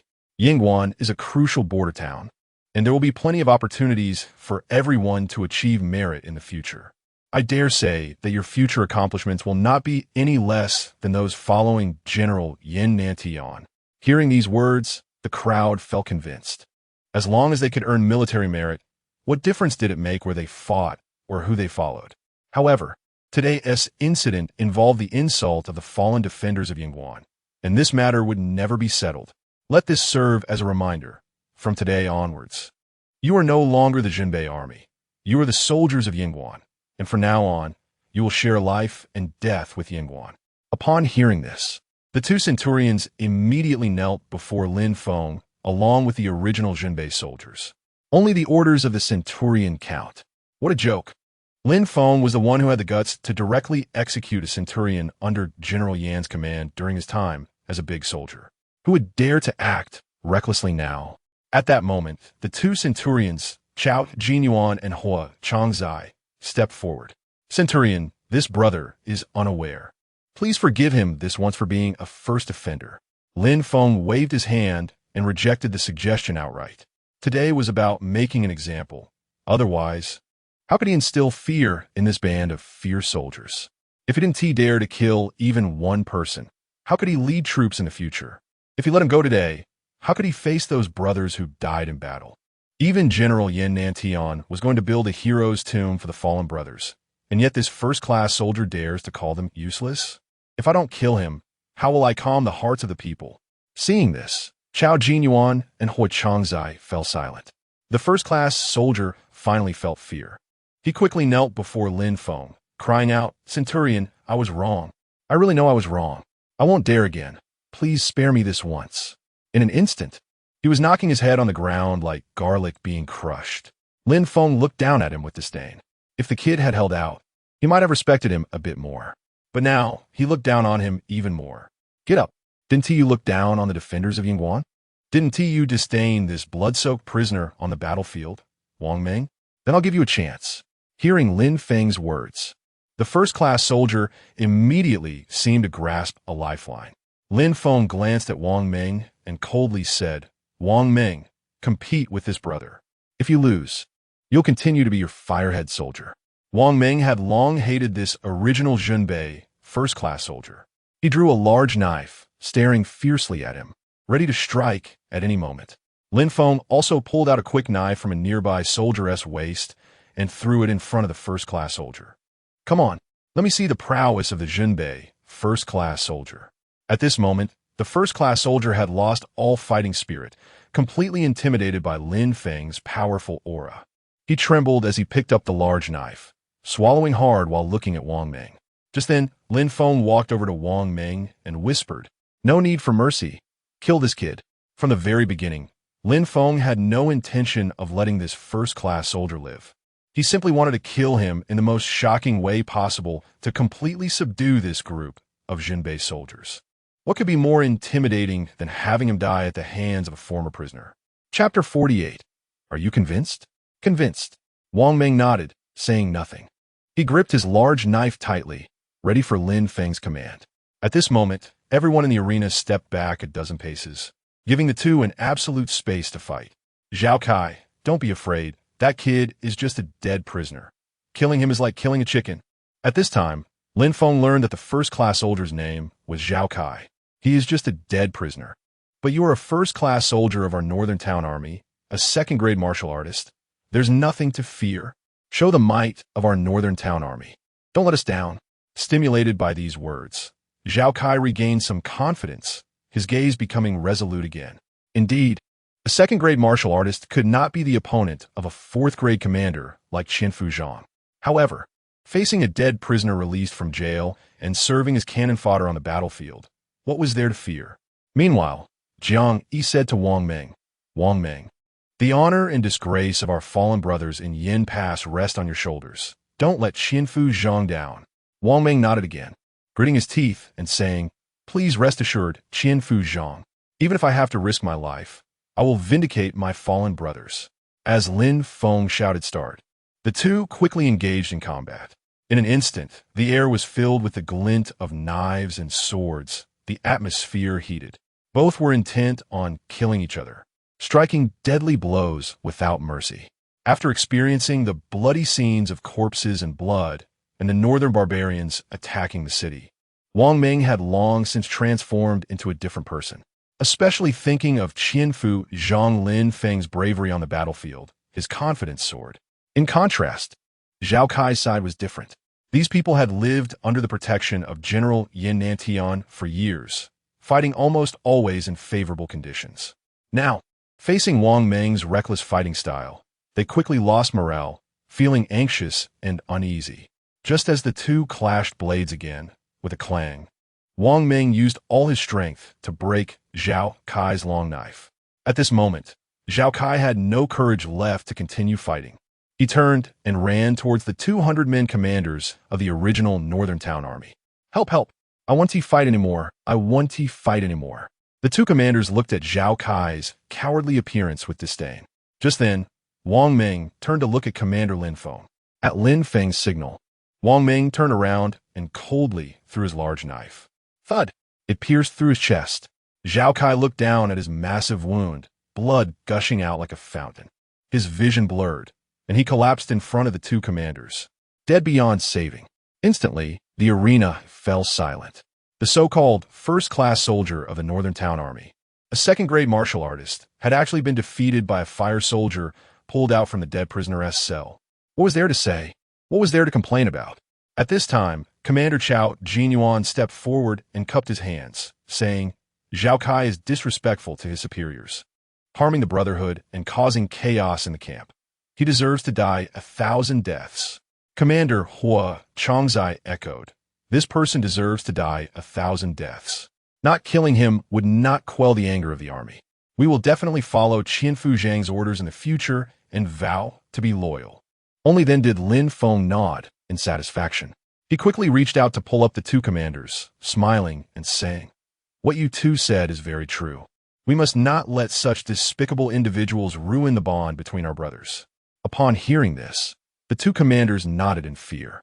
Then Lin Feng called Jiang Yi over. Let me introduce you to the two commanders, Jiang Yi, who is also a commander in our army. If you two brothers have any military matters to discuss in the future, you can directly speak to Commander Jiang Yi, and he will relay it to me. Lin Feng did this to elevate Jiang Yi's status above the other commanders, indicating that Jiang Yi was his trusted confidant. Chao Jinyuan and Hua Chongzai, both seasoned veterans in the army, understood this logic well. They quickly smiled at Jiang Yi and said, Commander Jiang, please take good care of us brothers in the future. Jiang Yi responded, you two big brothers are being polite. As long as we work together and assist Qianfu Zhang well, that will be enough. Afterwards, Lin Feng stood before everyone again and loudly said, since you're now the garrison of Yin Pass, you must look like a garrison. Everyone should go to the supply office within a day to receive the garrison uniforms and change out of your Northern Town Army clothes. Those who disobey will be executed. If you want this group of fierce soldiers to submit, you have to start with their uniforms. Can we still expect these people to wear Northern Town Army clothes while thinking about the battles of Yin Pass? Moreover, after this incident, no one would take Lin Feng's words as a joke anymore. This commander truly kills without blinking. Meanwhile, in the central military tent, Pan Feng, hearing about Lin Feng's actions regarding the former Northern Town Army, couldn't help but smile broadly. Su Chong, how does Lin Feng have so many tricks up his sleeve? I wanted these Northern Town soldiers to change into our Yin Pass garrison uniforms and spent so much effort, but couldn't convince them. Yet Lin Feng managed to get these high-spirited little thieves to comply in no time. Su Chong poured a cup of wine for Pan Feng and responded with a smile. Isn't that why the Northern Town general values him so much? This kid has a way with both fighting and managing troops. We currently have only the foundation of the Northern Town Army, and our numbers are still too few. I think if it doesn't work out, we should let County Magistrate Lu Hong conscript some able-bodied men. Otherwise, if the Northern Barbarians attack again with our current strength, it won't be enough. Just then, someone shouted from outside the tent. General, absolutely not. Lin Feng strode in, followed closely by Jiang Yi and Wang Ming. Lin Feng politely saluted the two. Lin Feng pays respects to the general.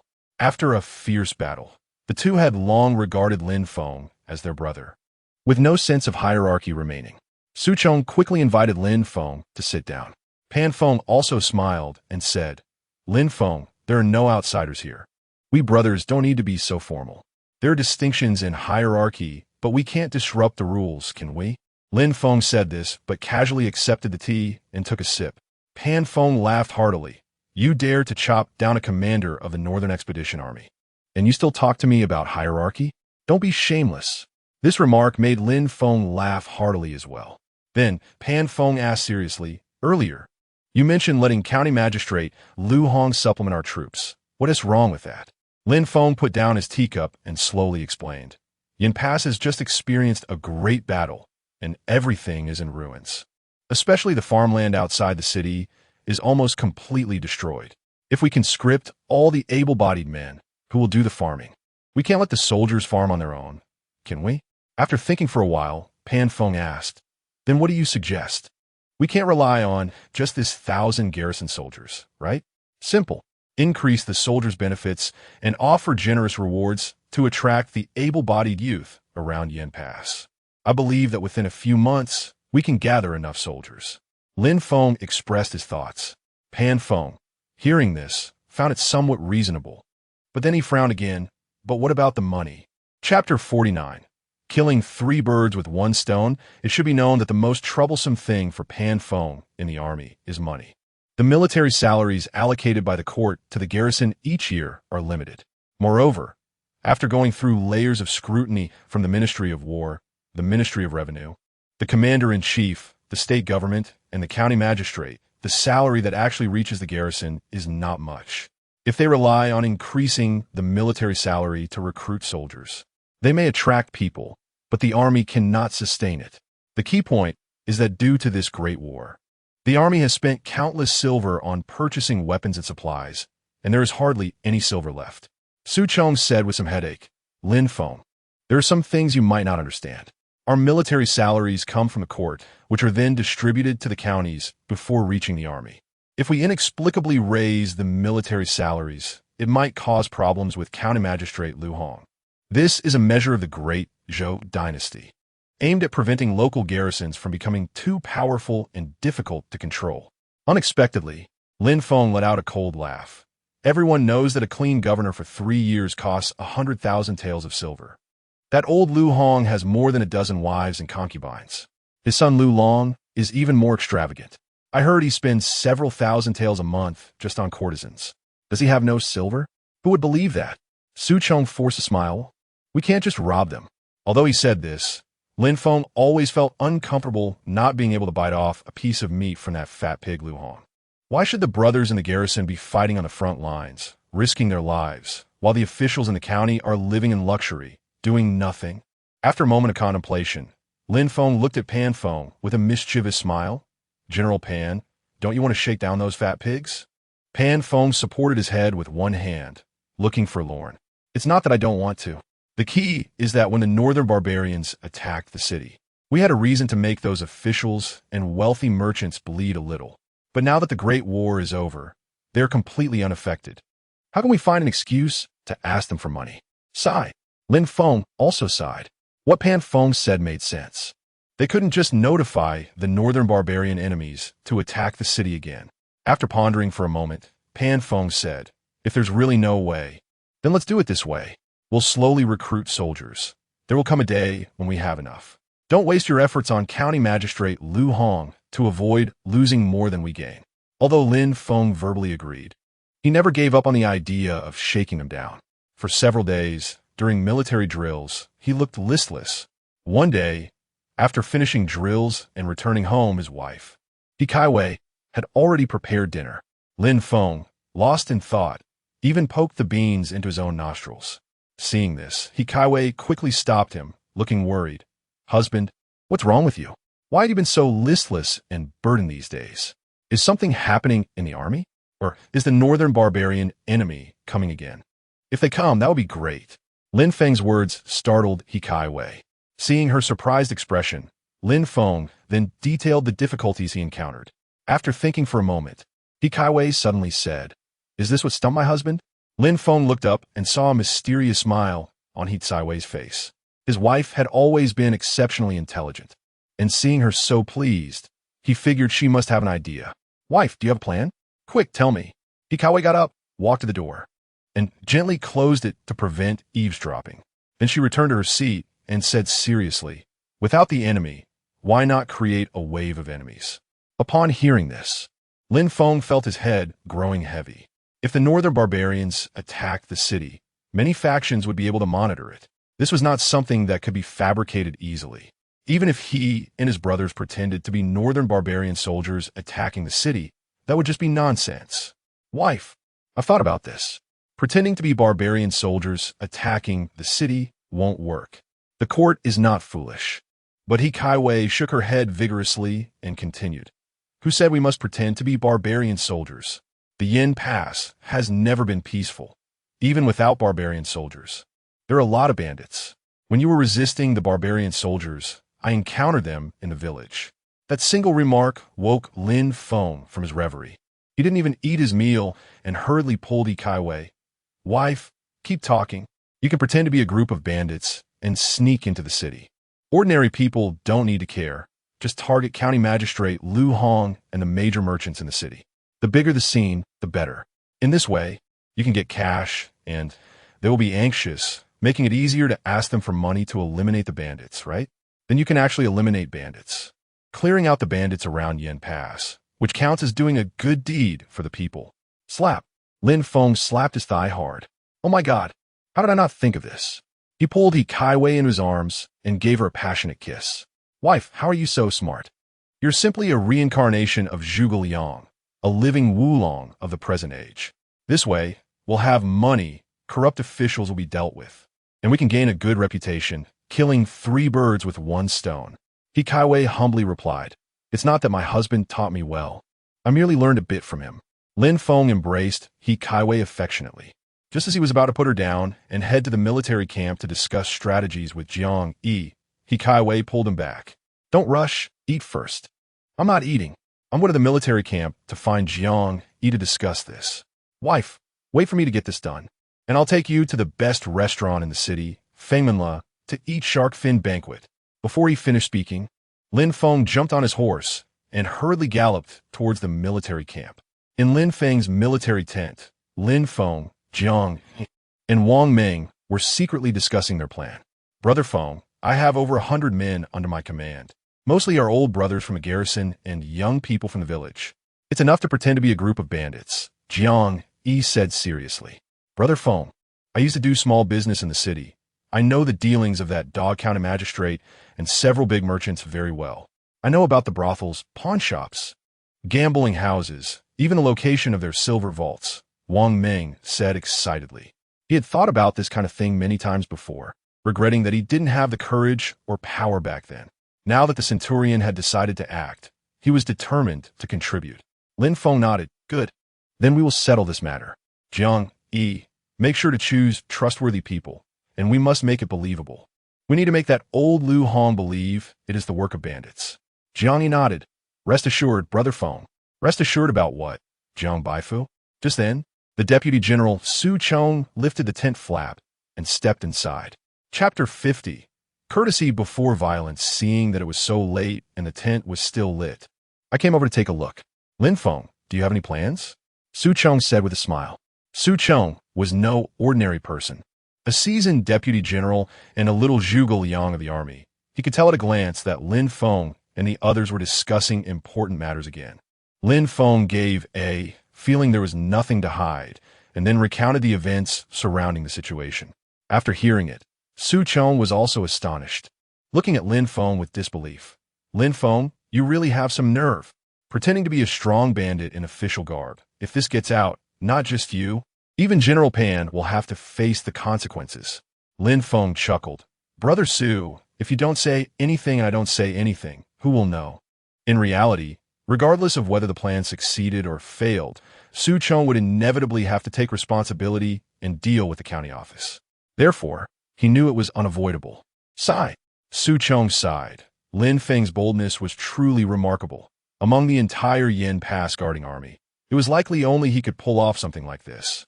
After pondering for a moment, Su Chong spoke again. I think we should proceed with courtesy before violence. If County Magistrate Lu can proactively contact wealthy merchants to help us rebuild the defenses, there is no need to escalate things to a confrontation. Upon hearing this, Lin Feng showed impatience. What kind of person is that old Lu Hong? The entire Feng Shui county knows. Even the leftovers from their family's meals would have to be exchanged for silver. Would he be kind enough to help the guarding army rebuild? Dream on. Before Lin Feng could speak, Su Chong continued. How about this, Lin Feng, tomorrow morning? You and I will go to the county office to visit Lu Hong and gauge his attitude and that of the wealthy families in the city. If they are truly unwilling to contribute, we'll have to figure out what to do next. With this, Lin Feng felt relieved. After all, In his view, that old Lu Hong wouldn't part with any silver unless the sun rose from the west. It was getting late. Let us head back and rest. After saying this, Su Chong turned and left the tent. Lin Feng immediately stood up to see him off. After exiting the tent, Su Chong seemed to remember something and turned back to ask, Lin Feng, why did you kill the centurion Wang Eru before? Although that matter has passed, he did die by your hand, and you owe General Pan an explanation. Lin Feng nodded, knowing he couldn't avoid this issue. But now he was no longer the same as before. When Wang Eru was alive, he wasn't afraid of him. Now that he was dead, there was nothing to fear. Wang Eru had previously wanted to send someone to abduct my wife and later try to kill me on the battlefield. I had no choice but to fight back and kill him. Su Chong suddenly understood, and after a moment of thought, he raised his head in surprise. So you did kill those people from Songchun? Lin Feng helplessly nodded. Su Chong sighed deeply, then looked at Lin Feng with a bitter smile. Lin Feng, your courage is even greater than the heavens. A mere soldier dares to kill a centurion's personal guard and the centurion himself. Fortunately, I, Su Chong, haven't offended you. Hearing this, Lin Feng gave an awkward smile. Brother Su, we are brothers. You have such a noble character. How can you compare yourself to those lowly scoundrels? Su Chong playfully punched Lin Feng and said with a laugh, with that mouth of yours, you can turn black into white. All right, this matter is completely over. Go back and rest. Don't delay tomorrow's business. Lin Feng nodded and then returned to the tent. Su Chong, under the bright moonlight, couldn't help but feel deeply moved. This kid was not only brave in battle, but also had plenty of cunning tricks. His future achievements would likely not be less than General Pan's. The next day, in the morning, Lin Feng donned the uniform of a 1,000-man commander and waited early at the military camp entrance for Su Chong.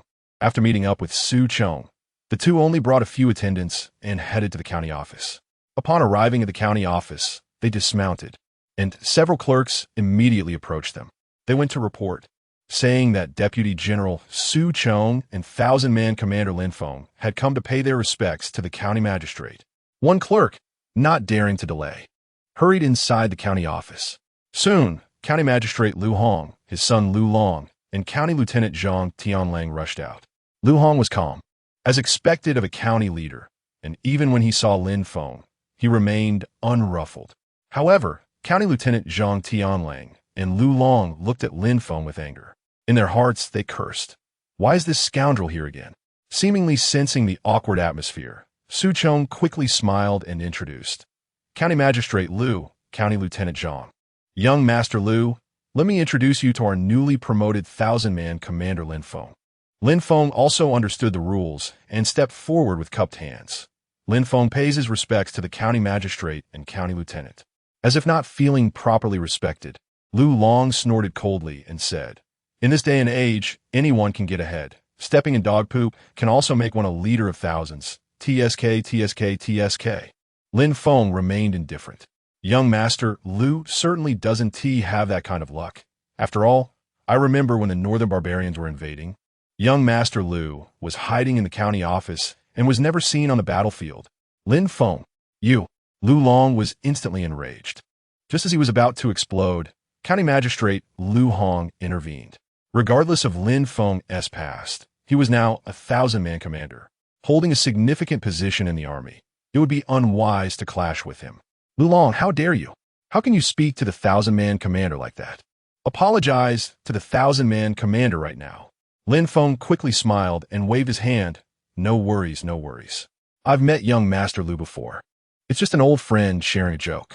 At this moment, Zhang Tianlang also smiled and said, 1,000-man Commander Lin indeed has an extraordinary demeanor. My young master was just joking with you. Please come inside. Then, Zhang Tianlang ordered, Deputy General Su and 1,000-man Commander Lin are here. Quickly prepare a feast and invite the city's prominent figures to congratulate 1,000-man Commander Lin on his promotion. Following this, everyone appeared to be friendly, chatting and laughing as they entered the back hall of the county office. What Lin Feng didn't expect was that after the county office sent out the message, within half an hour, the city's prominent figures began to arrive one after another. Each brought gifts, eager to curry favor with the newly promoted 1,000-man commander. Naturally, Lin Feng wouldn't be swayed by these sugar-coated bullets, watching with indifference as these gentry made their grand entrance. A gentleman dressed in fine clothes humbly poured wine for everyone. County Magistrate Lu Hong stood up, and the others also rose to their feet. Come, everyone, drink this cup to celebrate our Yin Pass victory and to thank the soldiers for their bloodshed in defense of the city. Just as everyone was about to drink, Lin Feng spoke out of turn. Let us not drink this wine just yet. The Yin Pass defenses are currently weak, and we urgently need everyone to be generous. I wonder how you all feel about that. Chapter 51, Crying Poverty? Then I won't hold back. As soon as these words were spoken, the expressions of the crowd instantly turned cold. They exchanged glances, realizing that although the gifts they had given to Lin Feng were valuable, they were merely a drop in the bucket compared to their family fortunes. However, if they had to rely on them to rebuild the defense, it would be a real cut into their flesh. Just as the atmosphere became awkward, the county magistrate Lu Hong suddenly smiled and said, "The matter of rebuilding the defense needs to be carefully considered. The Great War has ended, and today we are here only to congratulate Captain Lin on his promotion. We can discuss other matters later." Upon hearing this, the crowd finally relaxed. Indeed, this old fox was unwilling to part with his money to rebuild the defense. Once everyone was seated, Lin Feng was about to speak when Su Chong pressed his hand down, signaling him to be patient. Seeing Su Chong's and Lin Feng's intentions, the county lieutenant Zhang Tianlang said sadly, "Deputy Su, Captain Lin, you may not know, but after this war, Fengshui County is in dire straits. The county office and the local gentry are also struggling. Moreover, due to the war, many bandits have caused chaos, and the gentry dare not go out to do business. The situation for the guards is difficult, and it is even tougher for our county office." Difficult? Just look at what you are wearing and what you are eating. A single meal for you is enough to cover the military salary of a third-rate soldier for several years. How can you dare to say it's difficult? If we were to drag each of you out and execute you, there wouldn't be a single unjust death among you. Sitting nearby, Lu Long chuckled and said, "Lieutenant Zhang, you say this, but Captain Lin may not understand. After all, Captain Lin used to be just a third-rate soldier. How could he know the difficulties of trade in the city or the complexities of maintaining the county office?" Seeing his son Lu Long trying to provoke anger, Lu Hong quickly smiled and said, "Captain Lin, the court will soon allocate this month's military salaries. Once the salaries arrive, I will ensure they are distributed quickly to the registered soldiers. However, revitalizing our military resources cannot be rushed." Upon hearing this, Lin Feng almost laughed out loud. Distributing according to the registered soldiers? How could that possibly expand the military and resources? Did they really think Lin Feng, as a captain, did not understand the intricacies involved? The military salaries from the court, once they reached the county office, would surely be heavily trimmed, leaving only enough for the soldiers to make a living. Moreover, the county office often occupied military funds for various reasons. At this rate, not to mention expanding the military resources, even maintaining the current forces would be a significant problem. At this moment, Su Chong spoke up, "Since that's the case, we want to push for it." Seeing that Deputy Su had relented, everyone present let out a sigh of relief. If Deputy Su had given in, then Lin Feng, as a mere captain, could not possibly threaten everyone, right? After all, those who became wealthy merchants in Yingguan all had some connections in the capital. If you dared to act violently, a single memorial to the Ministry of War could send you back to being a foot soldier. Lin Feng was also stunned, wondering what Su Chong was doing. Had he forgotten why they came? However, Su Chong's next words made Lin Feng understand everything. Earlier, we talked about bandits, which is also a sore spot for our Yingguan guards. Unfortunately, our military is currently weak and unable to suppress the bandits. County Magistrate, do you think we could raise some funds? As soon as he said this, Lu Long immediately rejected. "Deputy, you need not worry about the bandits. The soldiers of Fengshui County are not idle. We can handle a few small bandit groups ourselves. When life in Yingguan improves, the matters you mentioned will naturally get support from the county office and the major families." Damn it. Su Chong and Lin Feng both knew this was just an excuse from these people. Although there were many bandits around Yingguan, they only targeted the impoverished commoners. The prominent families backed by the county office would never dare to touch them. Even those daring bandits could be wiped out by a couple of hundred county soldiers. Upon hearing this, Su Chong remained calm on the surface, raising a glass and saying, "If that's the case, I won't say anything more. May our Yingguan recover soon and restore the strength of our guards." Afterward, everyone toasted and exchanged pleasantries, creating a lively atmosphere. After the banquet, Su Chong and Lin Feng bid farewell to County Magistrate Lu Hong and the gentry. After walking a distance, Lin Feng directly distributed the gifts given to him by everyone to the starving and freezing beggars in the city. "What's wrong? Feeling uncomfortable?" Su Chong asked in a deep voice. Lin Feng, however, wore a wicked smile. "Comfortable, very comfortable. At first, I still had some hope for these nobles, but now, no matter how I act, I want to feel a shred of guilt." Hearing this, Su Chong silently approved of Lin Feng's subsequent actions. "Let's see if our county magistrate really has the ability to deal with the bandits." In the county office, after county magistrate Lu Hong sent Lin Feng and the others away, he stood in the back hall of the county office, looking quite pleased. "What audacity! How dare they come to the county office to shake us down?" Lu Long, even more gleeful, said, "Dad, I just saw Lin Feng acting like a castrated donkey, looking quite uncomfortable. When the court's military salary arrives, we don't need to give them too much. Let these soldiers know that in Yingguan, we are the ones in control." Lu Hong nodded, then turned to several gentry and said, "As you all heard, there have been more bandits recently in the county. Our county office will personally eliminate them, and your family should also." Upon hearing this, several gentry immediately responded with smiles. "Rest assured, County Magistrate, as long as business in Feng Shui County runs smoothly, your share of gratitude will surely be forthcoming." "Exactly. Everything relies on the County Magistrate." "Ha ha ha. Well said." Lu Hong laughed heartily, his eyes coldly gazing into the distance. "Compete with me? You're still too green." After returning to the military camp, Lin Feng did not rush into action. After all, they had just met with the county magistrate and the local gentry. If bandits sprang up immediately, it would inevitably raise their suspicions. It was best to wait for the right moment. One day, while Lin Feng was training soldiers in the camp, Dogsy ran up to him. "Captain, news is coming that a group of bandits has robbed the Zhang family's horse convoy outside the city." County Magistrate Lu Hong was furious upon hearing this and ordered County Lieutenant Zhang Tianlang to lead a team to eliminate them. It said that the bandits were scattered and only their leader, the thief Hawk, escaped with a dozen men. Upon hearing this news, Lin Feng's eyes suddenly sharpened. Perhaps the opportunity he had been waiting for nearly a month was finally coming. "Go, summon Deputy Su, 100-man Jiang Yi, and Wang Meng to my tent. Bring a few trustworthy brothers and immediately procure 100 sets of night gear. Remember to find reliable tailors. If even a hint of this leaks, you'll be held accountable." After saying this, Lin Feng threw Dogsy a heavy silver ingot weighing 10 taels. "Rest assured, my lord, Dogsy will handle this matter properly." Chapter 52, Seizing the Opportunity in the Big Tent. Su Chong, Jiang Yi, and Wang Meng were all present. Su Chong asked in a deep voice, "Lin Feng, what do you want to do? Should we pretend to be the bandits and go into the city to rob the county office and the wealthy families?" Lin Feng shook his head. "The most critical thing now is to capture the bandits before the people in the county office catch them.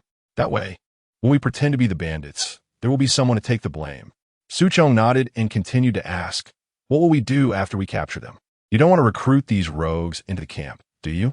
"Brother Su, do you think I'm so desperate for soldiers that I would take anyone?" Lin Feng said with a bitter smile. "The bandits are notorious. During the Battle of Yin Pass, they slaughtered several villages. If it weren't for their fear of being caught in the conflict between the defending army and the northern barbarians, they would have already entered the city to rob and kill. They are just a group of ruthless bandits. We can just kill them and bury them." Su Chong pondered this and truly admired Lin Feng's decisiveness in action. At that moment, Wang Meng stepped forward and cupped his hands, saying, "Captain, let me handle the investigation of the bandits' whereabouts. I know the bandit dens around Yin Pass well, and I will definitely find out where they are hiding." Lin Feng patted Wang Meng on the shoulder. "Good. Then this matter is entrusted to you. Remember, it has to be fast. Wang Ming nodded vigorously and then hurriedly took a few men and rushed outside the city. Lin Feng paced back and forth in the tent from day to night until a rush of hoofbeats came from outside the tent. He quickly walked out and saw Wang Ming riding a fine horse in front of the tent. Dismounting, he quickly approached Lin Feng, saying urgently, "Captain, we've found them. The bandit leader and his remaining followers are hiding in a broken temple on Dongshan. But what is it? Speak." The county guards are also patrolling that side of Dongshan. They might discover their hiding place soon. Lin Feng frowned slightly. Suchong, worried, said Lin Feng, "Why don't we just let this go and wait for the next opportunity?" After thinking for a moment, Lin Feng shook his head like a rattledrum. "No, if we miss this opportunity, who knows when the next one will be?" At that moment, Lin Feng slapped his head. "We won't go to kill the bandit leader this time. Based on the time it takes to go to and from Dongshan, I calculated that we won't be able to kill all of them and destroy the bodies before the county guards discover them." Suchong was momentarily taken aback. It was clear that giving up halfway was not Lin Feng's style. "This time, we'll act as reinforcements for the bandits. This way, the county guards will have no choice but to believe that there is a powerful bandit force around Yen Pass." In an instant, Suchong understood. Indeed, Lin Feng's mind worked quickly. Jiang Yi was ordered to gather the prearranged troops, swiftly change into night clothes, and head to the broken temple on Dongshan. In the broken temple on Dongshan, the bandit leader lay on a piece of bluestone, feeling extremely thirsty. "Honey water. I want honey water." At that moment, a subordinate ran over, looking dejected, and said, "Boss, our brothers, who were once 60 or 70, have been killed by the county guards, leaving only a dozen of us. There's no honey water, only blood water." The bandit leader pushed the subordinate to the ground angrily. "Damn it, you can't even handle this little thing. When I rise again on Dongshan, I'll make that damn county magistrate know my power." Beside him, the second in command, Sha Li Hu, expressed his dissatisfaction. "I said we shouldn't touch the Zhang family's horse team. That family is protected by the county magistrate. Robbing ordinary people is one thing, but touching them is asking for death." Hearing this, the bandit leader was not pleased. "Damn it, you're the elder brother, am I not? Do you think I don't know what you said? But we've robbed ordinary people for so long. How much have we really gained? We don't even have enough to eat. Such a big piece of meat just passed us by. How can I accept that?" Sha Li Hu retorted, "What good does it do to be unsatisfied?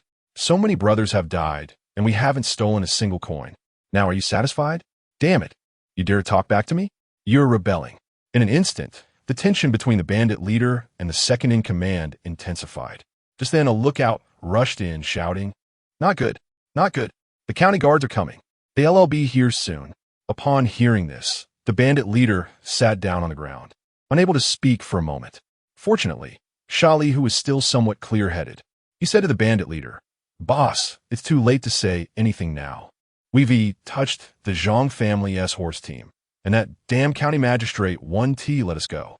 Instead of sitting here waiting to die, we should set a trap and catch them off guard. Maybe we brothers will have a way out." Hearing Sha Li Hu's words, the bandit leader also perked up.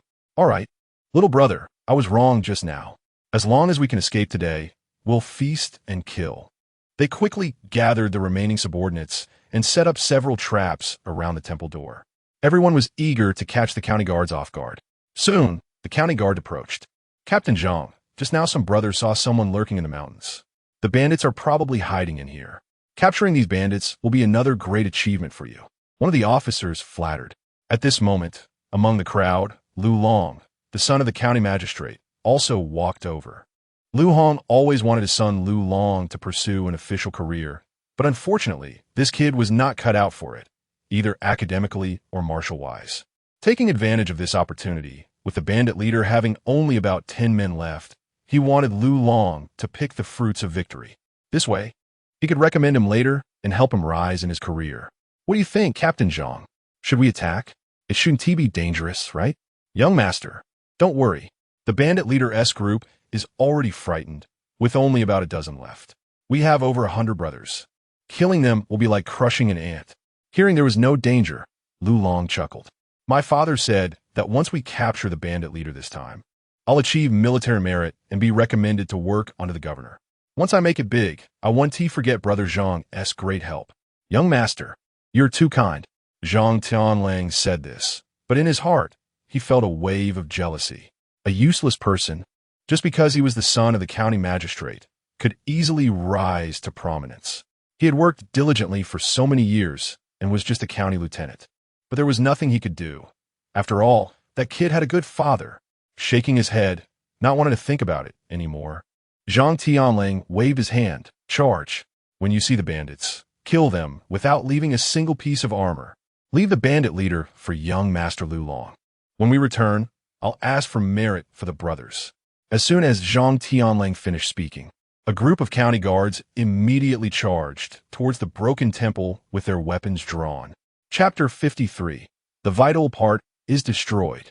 A soldier just kicked open the door when a wooden stake trap suddenly smashed down. The soldier didn't react in time and was directly knocked flying. This scene stunned the bandits. What are you afraid of? Charge. Whoever doesn't come up, I'll kill them. With a few threats from Zhang Tianlang, the soldiers charged back into the broken temple. However, since the bandits were already on guard, the county soldiers suffered significant losses on the spot. Then, the bandit leader shouted, and over a dozen bandits rushed out, catching the county soldiers off guard. Kill! Kill! If we kill one, we won't lose out. If we kill two, we'll profit from one. The bandits, pushed into a corner, unexpectedly burst forth with courage they usually lacked. Amidst the cries of battle, they managed to drive the county soldiers back. Zhang Tianlang knew that this battle was crucial for Lu Long's future career, so they had to capture the bandit leader today. Everyone charge. Kill one bandit, and you'll be rewarded with 5 taels of silver. Capture the bandit leader, and you'll get 100 taels and be promoted to the county head. With such a generous reward, the soldiers surged forward like they had been injected with adrenaline, charging into the broken temple. For a moment, the shouts of both sides filled the air. However, since the county soldiers had the numerical advantage, the bandit group soon couldn't hold on. The bandit leader himself had several wounds and, in despair, said, Heaven, must I die here today? Just when Zhang Tianlang thought the battle was won, a large group of cavalry came charging down the mountain like a black dragon. The number was over 100. These men were all dressed in night clothes, wielding steel knives, and their momentum was unstoppable. Brother bandit leader, I'm your second brother Shaili Hu. I brought people to rescue you. Lin Feng shouted from the cavalry, his voice booming like a bell, instantly resonating throughout the broken temple. Inside the temple, Shaili Hu stood there like a fool, stunned. Shaili Hu? Then who am I? These officials had always bullied the common people while following county magistrate Lu Hong. Therefore, Lin Feng didn't hesitate when he took action. In just one charge, he scattered all the county soldiers Zhang Tianlang brought, with many crushed under the hooves of the fierce horses. The bandit leader actually had reinforcements. Zhang Tianlang panicked, feeling he had fallen for the bandit leader's trick. Without time to think, he shouted, Retreat! Everyone retreat! A group of people fled down the mountain like a rabble. Seeing that these people were terrified, Lin Feng didn't continue the pursuit. He only noticed a familiar figure among the crowd. Lu Long? This kid actually came too. Then I can't be merciful. Bow. Upon hearing this, Wang Ming immediately handed Lin Feng a tiger-headed hard bow. Lin Feng drew the bow and directly aimed at Lu Long's vital part. Lin Feng's soul-chasing arrow technique never missed. With a whoosh, a moment later, Lu Long's piercing scream echoed from afar. Ah, my vital part. Following this, the county soldiers dragged Lu Long away in a panic. Su Chong asked in confusion, Why do you want Lu Hong's lineage to be cut off? Isn't that unnecessary? Lin Feng sneered, adding fuel to the fire. When we later rob his treasury, plus his son's vital part, I don't believe Lu Hong won't come begging us. Indeed, Lin Feng was ruthless enough. At this moment, the bandit group came out with grateful expressions, bowing deeply to Lin Feng. Lin Feng looked at these bandits with disdain. The bandit leader said emotionally, Brother, you are my reborn parents. If it weren't for you, all of us brothers would have perished here. From now on, I and my brothers will follow you, willing to go through fire and water. Lin Feng rolled his eyes at the bandit leader and coldly replied, Follow me? You think you're worthy? The bandit leader was taken aback, not understanding Lin Feng's words. However, he knew that one must bow their head under the eaves. So he had to smile and say, "Brother, I naturally don't deserve to follow you. How about this, big brother, leave a name, and when I rise again, I will definitely offer 1,000,000 taels of silver." Lin Feng coldly laughed and replied slowly, "Commander Lin Feng of the Yin Pass Guard." Upon hearing the words Yin Pass Guard, the bandit leader's hair nearly stood on end. It should be known that compared to the Yin Pass Guard, both the bandits and county soldiers were merely a bunch of shrimp soldiers and crab generals. But he couldn't understand why a dignified commander would personally lead an army to save a bandit leader like him.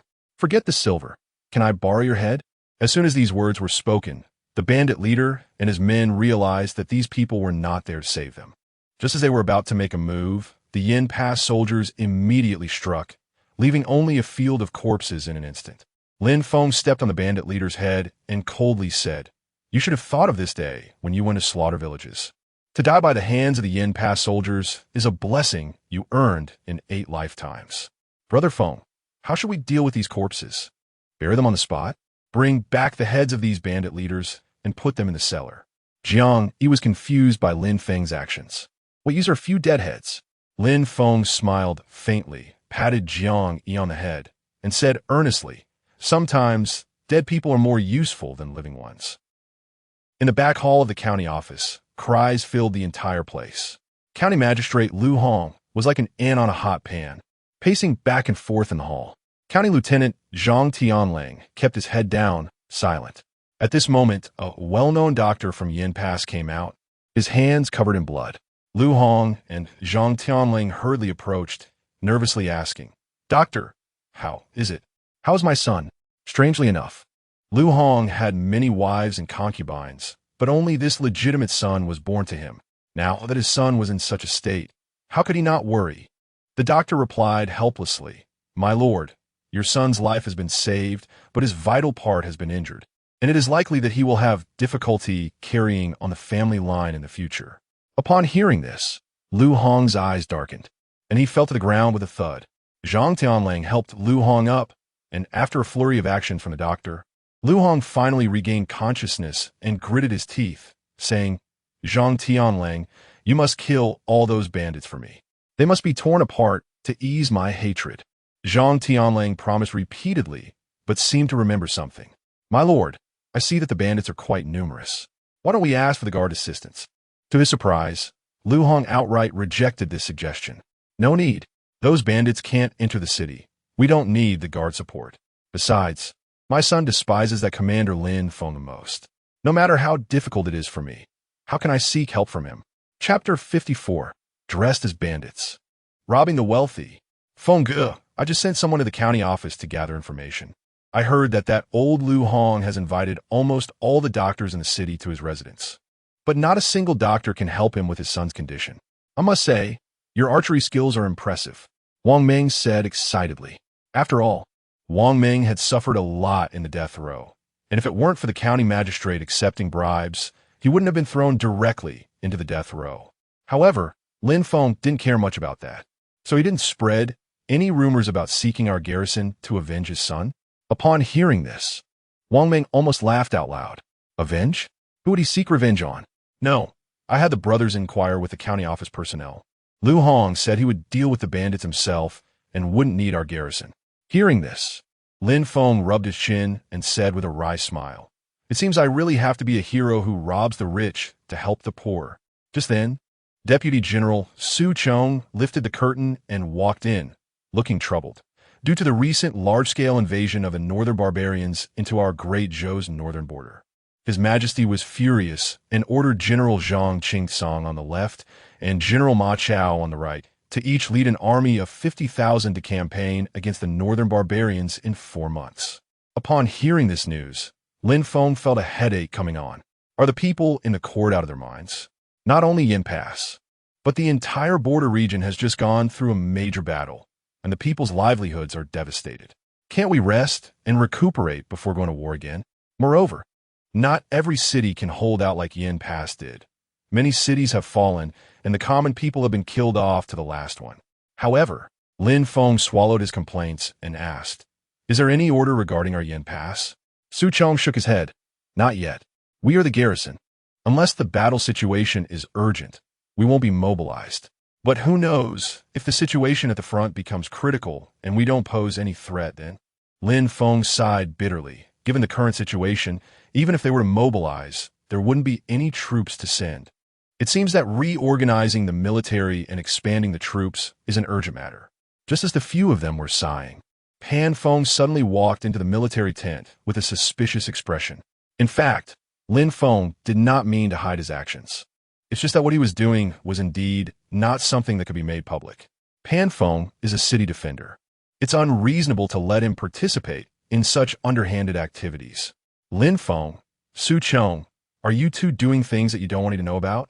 Upon hearing this, Lin Feng immediately looked at Su Chong, who wore an innocent expression and shrugged, indicating that he hadn't said anything.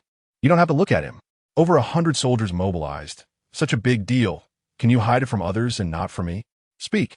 What exactly have you been up to? Seeing that he couldn't hide it anymore, Lin Feng could only confess honestly. After hearing this, Pan Feng, as expected, became furious.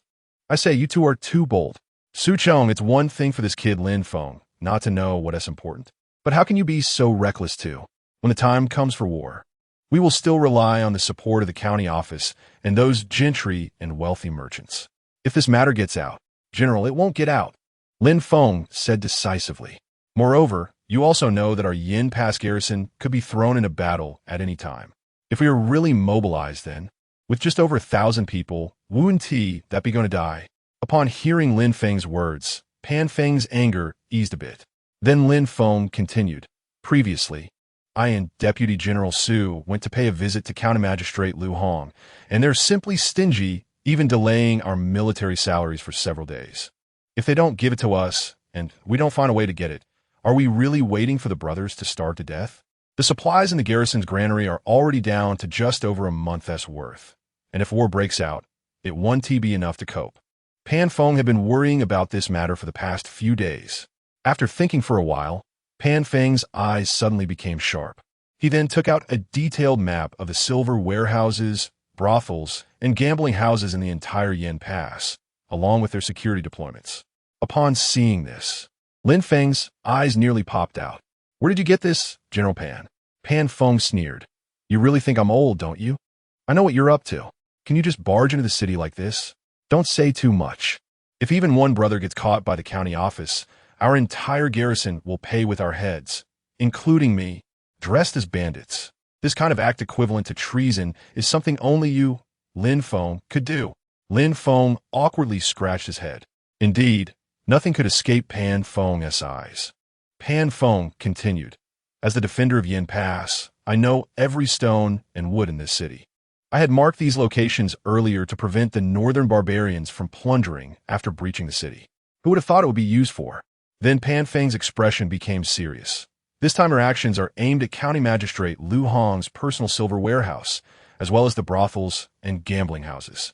Anyone who dares to harm ordinary people, I will chop you up with my axe. Lin Feng quickly patted his chest and guaranteed. Rest assured, General, with me here, the brothers will definitely not harm the common people in the slightest. Anyone who violates military discipline will be executed without mercy. It was only after hearing Lin Feng say this that Pan Feng felt relieved. However, he couldn't help but feel a bit pained, as several gambling houses in the city had his shares. It seemed that he was going to suffer at Lin Feng's hands. But right now, expanding troop numbers and organizing military supplies were the top priorities, so Pan Feng could only bear the pain. After discussing everything, Lin Feng divided 100 men into several teams and, based on the addresses given by Pan Feng, set out at midnight. Within an hour, the entire Fengshui County city was filled with the sound of gongs. The bandits are here. The city has been invaded by bandits. Yuong, the county magistrate who was exhausted from worrying about his son, had just lain down under the comfort of his concubine when he was awakened by the noisy gongs. At that moment, County Lieutenant Zhang Tianlang rushed in, looking disheveled. My lord, it's bad. Something big has happened. After experiencing the incident with his son, Lu Hong had already become accustomed to surprises. After putting on his clothes and shoes, he slowly asked, What exactly happened? My lord, bandits have entered the city. And all the brothels and gambling houses have been robbed. Even your personal silver warehouse has been robbed. Upon hearing this, Lu Hong felt a surge of blood rising in his chest and spat out a mouthful of fresh blood. Toof, my savings of over 20 years. My hundreds of thousands of taels of silver. Which group of bandits did this? How dare they be so bold? After a wail, Lu Hong finally asked. At this moment, Zhang Tianling hurriedly took out a piece of cloth with a line written on it. The invaders are the bandit leader, the Hawk. The Hawk? It's that Hawk again. I will never rest until I see you dead. Chapter 55. Spending money for peace. The next morning, the county office was in chaos. The four prominent gentry families, Zhang, Wang Li, and Zhao, had all gathered there. How much did each family lose? My gambling house was robbed of 70,000 taels of silver and 800 taels of gold. My peach blossom pavilion was robbed of 110,000 taels. And the most critical part is that several distinguished guests were brutally beaten by those bandits. I won't be able to do business anymore. My money shop lost as much as 200,000 taels. This is simply going to kill me. A group of gentry looked dejected, as if they had lost their loved ones, waiting for the county magistrate, Lu Hong, to come out and make a decision.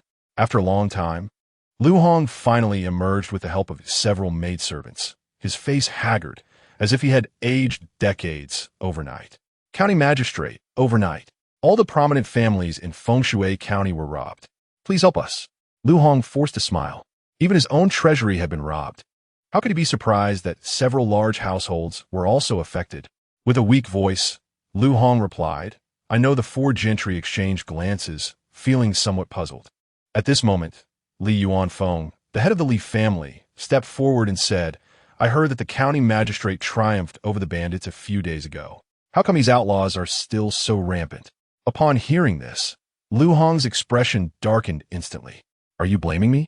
The Li family had an influential uncle in the capital and did not fear Lu Hong, the county magistrate. After a pause, he mustered his courage and said, I mean no offense. I'm just saying that the bandits are so rampant, not only robbing on the roads, but now even able to enter the county town. If we don't eradicate this banditry soon, we might never have peace again. Lu Hong was well aware of this. Ever since his son was dismissed, he had sent numerous people to search for the bandits' whereabouts. But those bandits seemed to have disappeared from the world, leaving no trace behind. Why don't you go find General Panfeng, the commander of the impasse? I think only the garrison there could solve this problem, Li Yuanfeng said seriously. Sighing, Lu Hong replied, those bandits being able to enter the city must be related to the garrison being indifferent. Moreover, I had already announced that I would resolve the bandit problem myself. If I go to ask for help from the garrison now, that be slapping my own face? Just then, a young servant rushed in, panic-stricken. He anxiously said to Li Yuanfeng, Master, it's bad. Our granary in the western suburbs has also been robbed by the bandits. That was fortunately. The servant did not reveal the whole truth and was interrupted by a glance from Li Yuanfeng. The grain was meant for trade with northern merchants, and now that it was lost, it would be difficult to handle the consequences. The most crucial part was that their main business was the trade. If this business were to stop, the Li family would be heading towards ruin. Li Yuanfeng could no longer hold back and straightforwardly said, County Magistrate, if you want to handle this matter, I'll have to go seek the garrison myself. Our Li family cannot afford to have our business interrupted. Otherwise, when the capital comes to hold us accountable, it won't just be me who faces the consequences. You may not be able to bear it either. Upon hearing this, the heads of the other three families also became restless. County Magistrate, if you are unwilling, we will go find General Pan ourselves. County Magistrate, if this is just a matter of business loss, we can bear it, but if it continues like this, several gentry could no longer contain themselves. After all, most of these people had built their large fortunes by acting as the front for some influential figures in the capital. They themselves didn't care. But if they delayed those powerful figures' business, it wouldn't just be a simple loss of property. Shut up, Yuan Huad. Then, he looked at everyone with piercing eyes and coldly questioned, What are you trying to do? Are you planning to rebel? For more than a decade, we have shared glory and disgrace together. How can we be so disunited over this matter? Since that's the case, I will go to discuss the eradication of bandits with General Panfeng. But remember, everything must be arranged by me. Do not create chaos. Hearing Lu Hong say this, everyone gradually quieted down. Then, Lu Hong instructed the county constable, Zhang Tianlang, prepare the carriage. I'm going to the Yin Pass military camp. Zhang Tianlang immediately stood up to prepare the horses. At this moment, Li Yuanfeng stepped forward, looking hesitant. Sir, if you could persuade the garrison, could you first help me recover the grain lost by the Li family? Lu Hong sneered. Do you think those soldiers are just sitting idly? If that money falls into their hands, will they get it back to you? Consider it spending money for peace. Forget about the other matters. Li Yuanfeng and the heads of the other families could only pound their chests in despair. Just then, Zhang Tianlang walked in. Sir, the carriage is ready. Lu Hong got into the carriage without any delay and hurried towards the military camp. Upon arriving at the military camp, however, the carriage was stopped by the soldiers. Zhang Tianlang, looking displeased, said, Have you lost your eyes? Can't you see this is the county magistrate's carriage? The on-duty squad leader was a soldier named Guzi, and upon hearing this, he became unhappy. What county magistrate? I don't know him. This is a military area. Without orders from our commander, no one is allowed to enter. Hearing this, Zhang Tianlang was so angry that he raised his hand to hit someone. As a result, more than a dozen soldiers immediately drew their weapons and surrounded Zhang Tianlang in the carriage. Guzi sneered, This is a military camp. Do you think it's your family's home? You think you can act wild here? You aren't even qualified.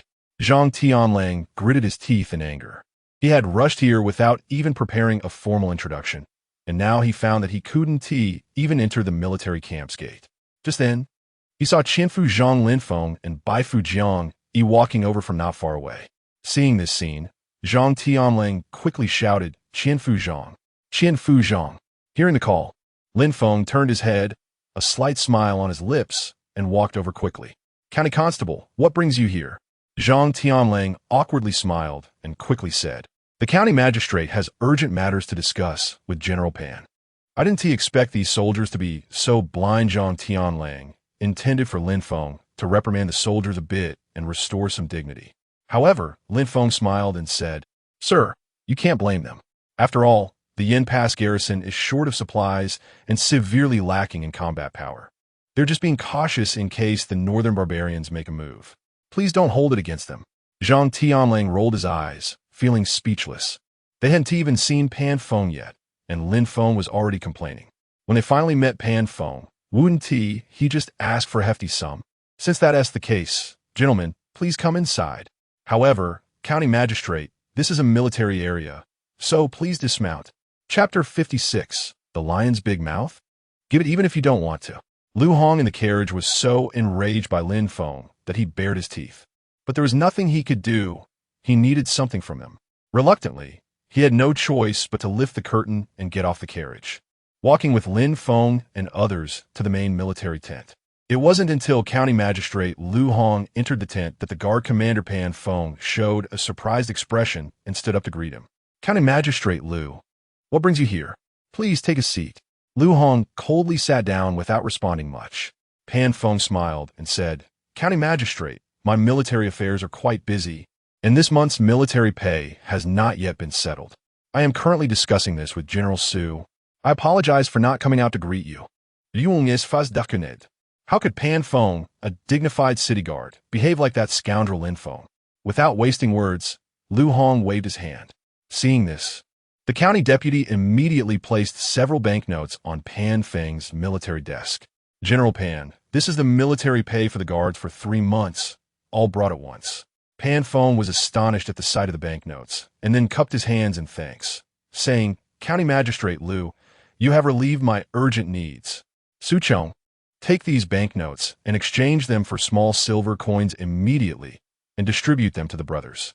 County Magistrate, you are too polite. In the past, every month when General Su came to request military pay, it was not very smooth, but this time it is so timely. On behalf of the guards, I thank you.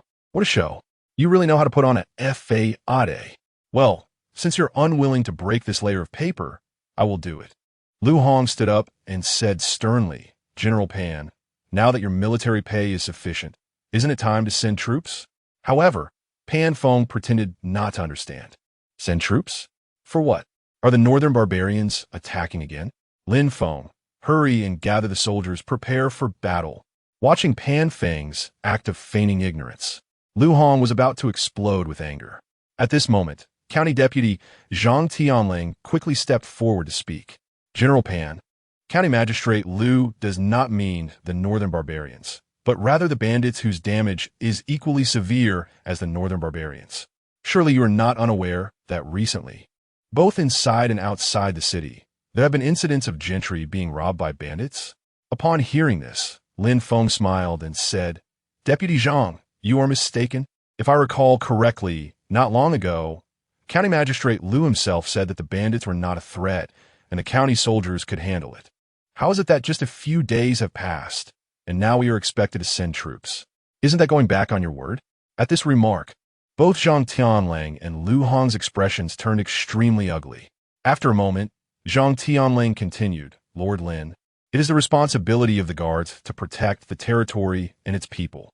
This time, with the bandits causing chaos, the guards have shown no signs of awareness.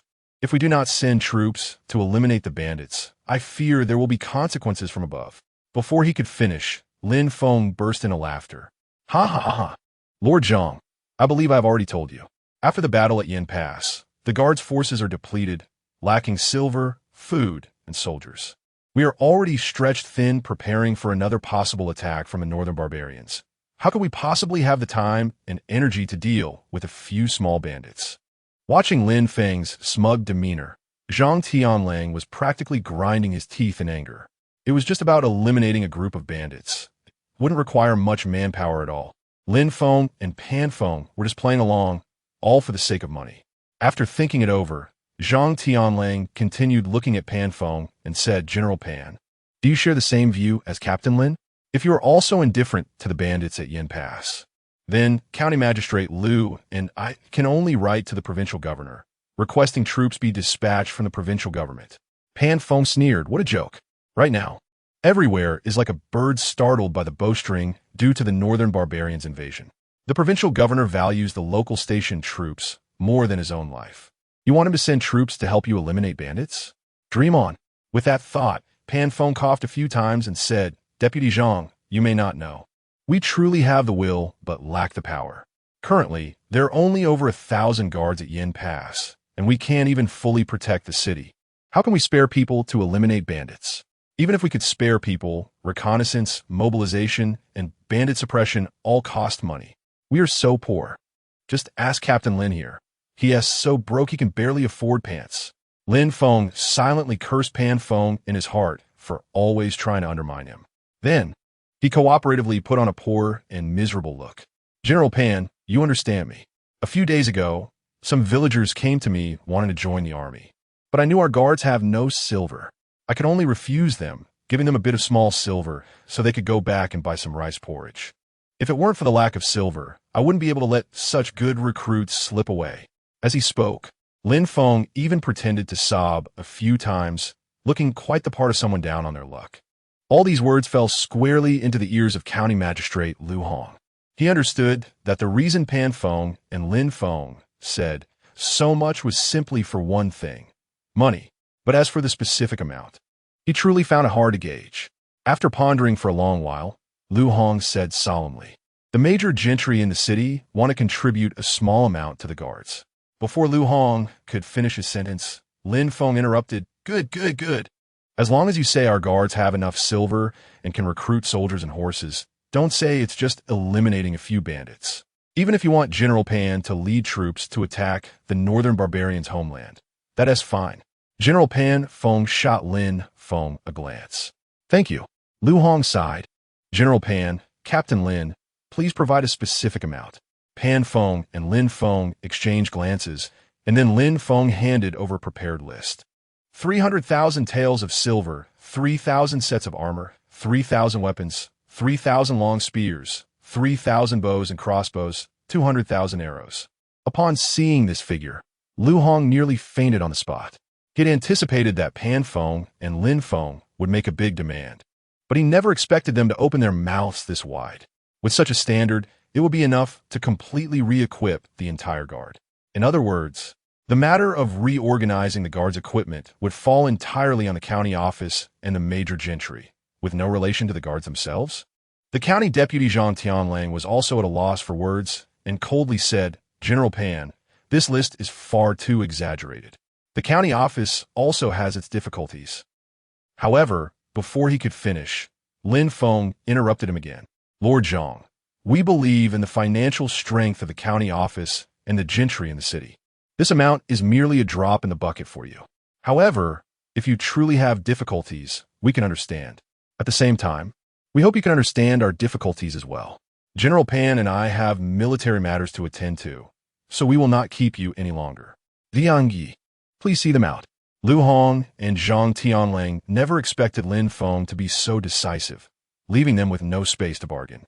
Jiang Yi smiled and stepped forward, respectfully saying, "Gentlemen, please." After a brief contemplation, Lu Hong suddenly stood up and said, "I agree to your conditions. When do we start eliminating the bandits?" Chapter 57. A strong crackdown on bandits, harvesting abundantly. Seeing this, Lin Feng and Pan Feng exchanged a glance, looking as if their scheme had succeeded. Lin Feng stepped forward and said with a smile, "County Magistrate Lu, since you have agreed, I will send someone to investigate the situation of the bandits in the next few days.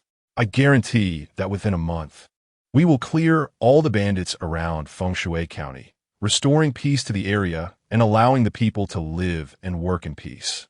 In fact, Lin Feng had intended to do this from the beginning. These bandits occasionally harassed the common people and took advantage of the chaos to loot. Leaving them be was always a hidden danger. Upon hearing this, Lu Hong said no more, bowed slightly, and said, "I will have Zhang County Lieutenant send you what the garrison needs in the next few days. However, Captain Lin, I have a small request." Lin Feng extended his hand. "Please, County Magistrate, feel free to speak. There is a group of bandits led by the thief, known as the Hawk. I request that you must eliminate them, and I want the leader, the Hawk, to be torn apart by 5 horses." As soon as these words were spoken, Su Chong and the others were startled. Fortunately, Lin Feng had been cautious and stored the Hawk's head in the cellar. Otherwise, if there were no evidence when the time came, it would be difficult for County Magistrate Lu Hong to agree. Lin Feng maintained a calm demeanor and smiled, saying, "Rest assured, County Magistrate, I will definitely accomplish this." County Magistrate Lu Hong nodded slightly and then walked out of the military tent with County Lieutenant Zhang Tianlang, looking pained. Lin Feng saw them off, calling out, "County Magistrate, do come to the military camp for an inspection when you have time. I apologize for the inadequate hospitality this time. Next time, General Pan and I will make sure to host you well." Lu Hong quickened his pace, not turning back to respond to Lin Feng. Lin Feng returned to the tent, and the brothers exchanged glances, bursting into laughter. At that moment, however, Pan Feng's expression appeared somewhat melancholic. Lin Feng stepped forward and said with a smile, "General, you need not worry. With this money and equipment, not to mention restoring our previous setup, we could even double our numbers." Not only was there the silver and equipment that County Magistrate Lu Hong was about to send, but they had also looted the county treasury and several wealthy gentry's properties. This money was enough to expand their military supplies. However, Pan Feng shook his head and then handed over a transfer order from the Ministry of War. Lin Feng took a look and slowly sat down, a heavy look on his face. "The Ministry of War wants to promote you to a deputy general under the governor of Yinzhou to take office in a month. What about our Yin Pass?" Although both the deputy general and the Yin Pass commander held a 6th-rank military title, working under the governor would undoubtedly mean much better salary and benefits. Moreover, future promotion opportunities would increase significantly. However, Pan Feng had worked hard to manage Yin Pass for many years, and leaving it like this made him naturally uncomfortable. "I don't want to leave either, but military orders are hard to disobey. For the remaining month, I will fully support you in reorganizing the defenses of Yin Pass." In fact, by saying this, Pan Feng was already planning to hand over the entire Yin Pass to Lin Feng. Although Su Chong was a deputy general and a 5th-rank warrior, his decisiveness in battle was far inferior to Lin Feng's. Su Chong didn't mind this, as he was also willing to be Lin Feng's assistant. Only in this way could he achieve greater development. Pan Feng patted Lin Feng's shoulder earnestly, saying, I have recommended you to the Ministry of War as the future commander of Yen Pass. But the promotion system of our great Zhou military officers is greatly linked with martial arts ranks. Before the special envoy from the Ministry of War arrives to verify, you must at least elevate your combat power to the 5th rank warrior level, understand? Looking at General Pan Feng's earnest gaze, Lin Feng's expression turned resolute. Rest assured, General, I will not fail my mission. Pan Feng nodded and then looked at Deputy General Su Chong. Deputy General Su, I will leave you at Yin Pass. You must assist Lin Feng well. In the future, this world will belong to you young people. So please unite and serve the country. Su Chong nodded solemnly and cupped his hands, saying, Please rest assured, General. Lin Feng felt it wouldn't be too difficult to reach the 5th rank warrior level within a month. In the previous battle, he had already repaid the advance of the slaughter value with interest. With the system at his disposal, he could easily upgrade to the 5th rank. System, how much slaughter value is needed to upgrade to a 5th rank warrior? Ding! A total of 500,000 slaughter value is required. Upon hearing this, Lin Feng couldn't help but gasp. When he upgraded to a 4th rank warrior, it cost him 100,000 slaughter value. Why did it require 500,000 slaughter value to upgrade to a 5th rank warrior? Even if he used all the advance payments for that month, it still wouldn't be enough to upgrade to a 5th rank warrior?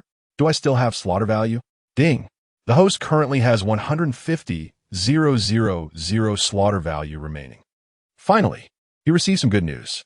This meant that, aside from the 200,000 slaughter value that could be advanced, he only needed to obtain an additional 150,000 slaughter value to reach the 5th rank warrior level.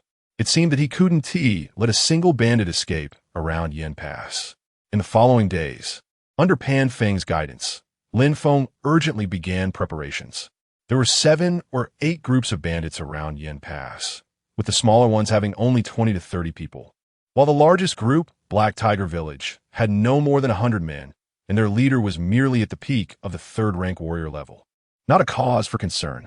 After understanding the situation of each force, Pan Feng, Lin Feng, and others developed a detailed plan to eliminate the bandits. 10 days later, under Lin Feng's leadership, 500 soldiers struck like a sharp knife into Black Tiger Village, easily annihilating this bandit den. Then, taking the opportunity, he swiftly eliminated the remaining small groups of bandits before they could react. In this battle, Lin Feng had truly reaped a bountiful harvest.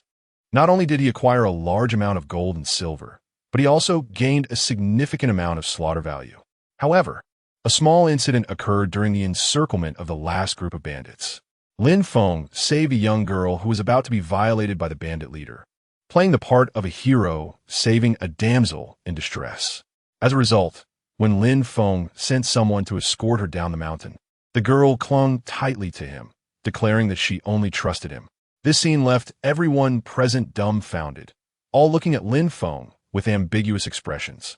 Left with no choice, Lin Feng had to personally escort her down the mountain. During this time, Lin Feng learned that her name was Su Miaojin, the daughter of an official family from the capital. She had intended to visit her maternal uncle in Shuazhou, but had unexpectedly been kidnapped by bandits while passing through Yen Pass. Seeing Su Miaojin with tearful eyes, Lin Feng felt a pang of pity in his heart. After returning to the military camp, Lin Feng wanted to find someone to send Su Miaojin home. But Su Miaojin, apart from Lin Feng, trusted no one else. As Lin Feng prepared to go home, Su Miaojin followed closely behind him. Realizing he couldn't hide this from his wife, Lin Feng reluctantly brought her home. He thought to let her return to the capital after she calmed down in a few days. Wait here. I'll go back and tell my wife, then let you in. Su Miaojin grabbed Lin Feng's arm, stammering, Lin, big brother, you mustn't leave me behind again. Rest assured, I won't leave you behind. We're already at my doorstep. Where else could I leave you? Chapter 58. My dear, let me explain. After that, Lin Feng cautiously pushed open the big door. He saw Yi Kaiwei sitting alone at home, looking worried. When she saw Lin Feng had returned, she rushed forward and threw herself into his arms. Checking Lin Feng's body up and down, she felt relieved when she saw he wasn't injured and said, Husband, you weren't hurt, were you? Lin Feng smiled and nodded, I'm fine. I wiped out those bandits without breaking a sweat. Our casualties were only a dozen or so. It was a great victory. Upon hearing this, Hikaiwe finally relaxed her anxious heart. Just as she was about to pour a cup of tea for her husband to quench his thirst, she noticed his gaze wandering and found it quite strange. "Husband, do you have something you want to tell me?" As soon as she said this, Lin Feng felt a jolt of anxiety. Should he say it or not? If he spoke, it might easily lead to a misunderstanding with his wife, and he might end up jumping into the Yellow River and still not be able to clear his name. If he didn't say anything, Su Miaojin was still waiting outside. He couldn't leave her standing out there all night. Seeing Lin Feng's gaze occasionally darting towards the door, there was a moment of silence. Hikaiwe walked over, gently pushed open the door, and her eyes landed directly on Su Miaojin outside in the courtyard. Her heart sank for a moment, but then she confidently walked outside and pulled Su Miaojin into the room. Suddenly, the atmosphere in the room became quite awkward. Lin Feng quickly explained, "My dear, please don't think too much. She is someone I rescued from the bandit lair. The girl has nowhere to go for now, so I brought her back." Hikaiwe was very intelligent and immediately saw through the situation. There must be more than one woman kidnapped in that bandit lair. Why did he only bring back this young girl who was just about 18? If he said there was nothing between them, who would believe that? However, Hikaiwe did not throw a tantrum like those unreasonable women. Instead, she suppressed her inner pain and smiled faintly. "Husband, if you wish to take a concubine, Kaiwei does not mind. Having one more person to serve you in the future makes Kaiwei happy for you." Lin Feng felt like his head was about to explode. He quickly waved his hands and said, "My dear, you really misunderstand. This is just a meat ticket. If I hadn't rushed into the bandit lair in time, this little girl would have been violated by the bandit leader." At this moment, Hikaiwe could no longer hold back. Tears welled up in her eyes. She was content with Lin Feng and even had no objections if he sought a second wife. But the thought of her beloved husband having to share himself with someone else felt like her heart was being torn apart. After a long while, Hikaiwe, with tear-streaked eyes, looked at Lin Feng and asked, "Really? Really?" Lin Feng quickly pulled Su Miaojin in front of him. "Girl, hurry and help me explain. We really have nothing between us." Su Miaojin reluctantly said, "Sister, what Brother Lin said is true. He just rescued me. He really hasn't done anything to me. If you don't believe me, look." Saying this, Su Miaojin pulled back her sleeve to show her marriage mark to Hikaiwe. Only then did Hikaiwe stop crying and manage to force a smile, asking, "What is your name?" "Sister, my name is Su Miaojin from the capital." With the misunderstandings cleared up, Hikaiwe noticed that the girl was indeed quite pretty. She thought that in a few years, she would definitely become a stunning beauty. "Then you can stay at home for a few days. Once your brother Lin finishes his business in the army, he will send you back, okay?" Sumiadi notet obedini. Seeing this, Lin Feng finally felt a weight lift off his shoulders. That night, Hikaiwe asked many questions about Lin Feng's experiences in the Black Tiger stronghold, and Lin Feng answered all without any concealment. The next morning, Lin Feng bid farewell to his wife and went to the military camp. At that time, Su Chong hurried into the tent, looking worried. "Lin Feng, Zhang Tianlang has arrived. I heard we have several major operations recently, and he came to ask about the bandit hawk, right?" "Yes." After thinking for a moment, Lin Feng said solemnly, "We previously spread the word that the bandit hawk had fled to the Black Tiger stronghold. Now it's time to hand him over. Have someone bring the bandit hawk's head." However, Su Chong still looked unconvinced. "What is wrong?" Lin Feng asked. "After so many days, even if the bandit hawk's head is kept in the cellar, it must have changed. Zhang Tianlang isn ta fool. If we just hand over like this, it might not work, right?" Lin Feng shrugged indifferently, smiling. "What is the problem? Just hand it over. As for their doubts, that is their business. The money is already in hand. What do we have to fear?" Thinking about it this way, Su Chong arranged it. Soon, Zhang Tianlang was invited into the military tent, and the bandit hawk's head was brought over. As Su Chong had imagined, the bandit hawk's head had already begun to decay, and a rotten smell filled the entire tent. Zhang Tianlang examined it carefully and could vaguely tell it was the bandit hawk's head, but he still had some doubts. "This is the bandit hawk?" Zhang Tianlang questioned coldly. "The head was personally chopped off by me. It can't be wrong," Lin Feng said with a smile. Zhang Tianlang frowned, examining it for a long time before asking in confusion, Wasn't Captain Lin just recently suppressing the bandits? How could the head look like this so soon after being cut off? Think about it. It was a battle. Lin Feng put on an impatient expression. People were trampled, and it even fell into a crocodile pit, getting bitten a few times. I had to cut open the crocodile's belly to retrieve it for you. This was all to avenge your county magistrate, Liu. You're not grateful, and you're doubting me? Seeing that Lin Feng didn't seem to be lying. County Officer Zhang Tianlang quickly waved his hand. I dare not doubt you. Since that's the case, I'll take this head back for a report. Although Zhang Tianlang's rank was not lower than Lin Feng's, Lin Feng was the actual commanding officer in the army. Naturally, Zhang Tianlang did not dare to offend him. Watching Zhang Tianlang take the head away, Lin Feng exchanged glances with Su Chong and burst into laughter. Su Commander, quickly issue a notice. We need to hurry and replenish our troops and expand our armament. Okay, I'll handle it right away. Su Chong ran out excitedly, immediately drafting documents for the guards to distribute, expanding the troop numbers. However, just a few days later, Lin Feng discovered a major problem. Chapter 59. The military training manual. The military pay for the garrison at Yin Pass is evidently much higher than the overall standard of the surrounding army of the Great Zhou. An ordinary third-class soldier can almost receive the same treatment as a former first-class soldier.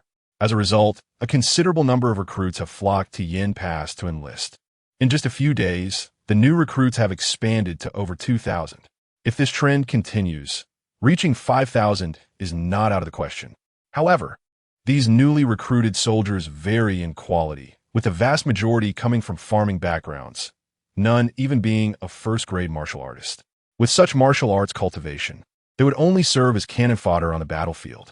If their martial arts skills and military qualities are not improved, a major battle could result in as many deaths as there are soldiers. But these people are also lives. They are brothers of Yin Pass. Lin Feng sat in the big tent, silently reciting, "System, come out. Host, what can I do for you? How much slaughter value do I currently have?" Ding. After the last raid on Black Tiger Village, the host currently has 200,000 slaughter points. I actually gained 50,000 slaughter points from attacking Black Tiger Village last time, and there was even a 6th-grade martial artist among them, which is quite a pity. There are currently no military operations, so Lin Feng is not in a hurry to advance to a 5th-grade martial artist. Besides, the current slaughter points are not enough. Is there any way to help me train soldiers and improve the combat effectiveness of the troops? Ding. The host can enter the system mall to purchase the military training manual. As for improving combat effectiveness, there are no pills available. But the host can buy the alchemy manual and refined pills by themselves. What the hell?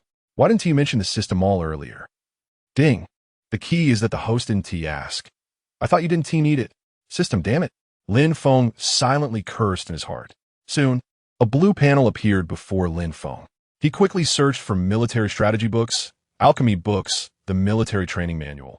Yes, the military training manual. Lin Feng hurriedly opened this interface. A series of military strategy books appeared before Lin Feng's eyes. Dragon and Tiger Sutra, beginner, worth 200,000 slaughter points. 6 Tactics Sutra, intermediate, worth 1,000,000 slaughter points. Taibayin Sutra, advanced, worth 10,000,000 slaughter points. Behind those are King level, Emperor level, and God level books. And the prices were simply unbearable for Lin Feng. Lin Feng then opened the alchemy workshop. Besides the pills he couldn't afford, there were also various alchemy books. Among them was a pill extraction technique, beginner, worth 200,000 slaughter points, which Lin Feng could barely afford. Frowning, Lin Feng muttered to himself, "Even if I only buy 1 Dragon and Tiger Sutra and 1 pill extraction technique, my 200,000 slaughter points are still not enough. Host, you can also use the buy now, pay later option. What the hell? Is the system going to loan me money?" However, at present, Lin Feng didn't seem to have a better option. He needed both items. After thinking for a long time, Lin Feng gritted his teeth and said, "System, use buy now, pay later to purchase 1 Dragon and Tiger Sutra and 1 pill extraction technique." Ding. Host purchase successful. The host now owes the system 200,000 slaughter points, with an interest of 10,000 slaughter points. Damn it, I owe the system again. It seems I can't escape its clutches. The next moment, the contents of the two books appeared directly in Lin Feng's mind. Is this how it works? Ding. The system wouldn't let the host down. Moreover, both books are beginner level, and with the host comprehension, you can fully master them. So I won't have to go through unnecessary trouble. All right, the system is being sensible. Lin Feng closed his eyes, and soon the content of the two books surfaced in his mind. The Dragon and Tiger Sutra could help Lin Feng train a powerful unit called the Iron Dragon Army, which would be invincible, easily surpassing ordinary elite troops. The pill extraction technique mainly contained methods for extracting medicinal materials and liquids to help soldiers enhance their combat effectiveness and physical attributes. However, there were very few genuine pill-making techniques. It seems that you get what you pay for, but for a small place like Yin Pass, these things are already enough. At the very least, he could use the power of these two books to train 30% of his soldiers to become third-grade martial artists, and at least 70% to reach second-grade martial arts cultivation. As for himself, no one said he had to rely solely on slaughter points to advance to fifth-grade martial artist. He could also lead by example in training with those medicinal liquids. Whether he could reach the fifth-grade martial artist realm would depend on fate. Lin Feng walked out of the tent. The morning physical training had just ended, and everyone was preparing to return for meals and rest. At this moment, Wang Meng and Jiang Yi also walked over, looking exhausted. Seeing their lackluster expressions, Lin Feng frowned and asked, "What's wrong? Why the long faces?" Jiang Yi hesitated for a while, unable to find his words, while Wang Meng seemed to have a hard time speaking as well. After thinking for a long time, he finally said to Lin Feng helplessly, "Brother Feng, the new recruits we've enlisted are just too useless." Hearing this, Lin Feng immediately retorted, "Aren't you just a second-grade martial artist? Why are you looking down on others?" "Brother Feng, you're right. But a second-grade martial artist is still a martial artist. Before I joined the army, I trained martial arts with my father since I was a child. Although I haven't made much progress over the years, I could definitely hold the team back." Then, he pointed at the disheartened new recruits who lacked discipline and seemed to have no martial arts foundation. These people are totally clueless. Many have no martial arts background at all. If they train like this, they will definitely be cannon fodder on the battlefield. Actually, Jiang Yi's words weren't entirely accurate.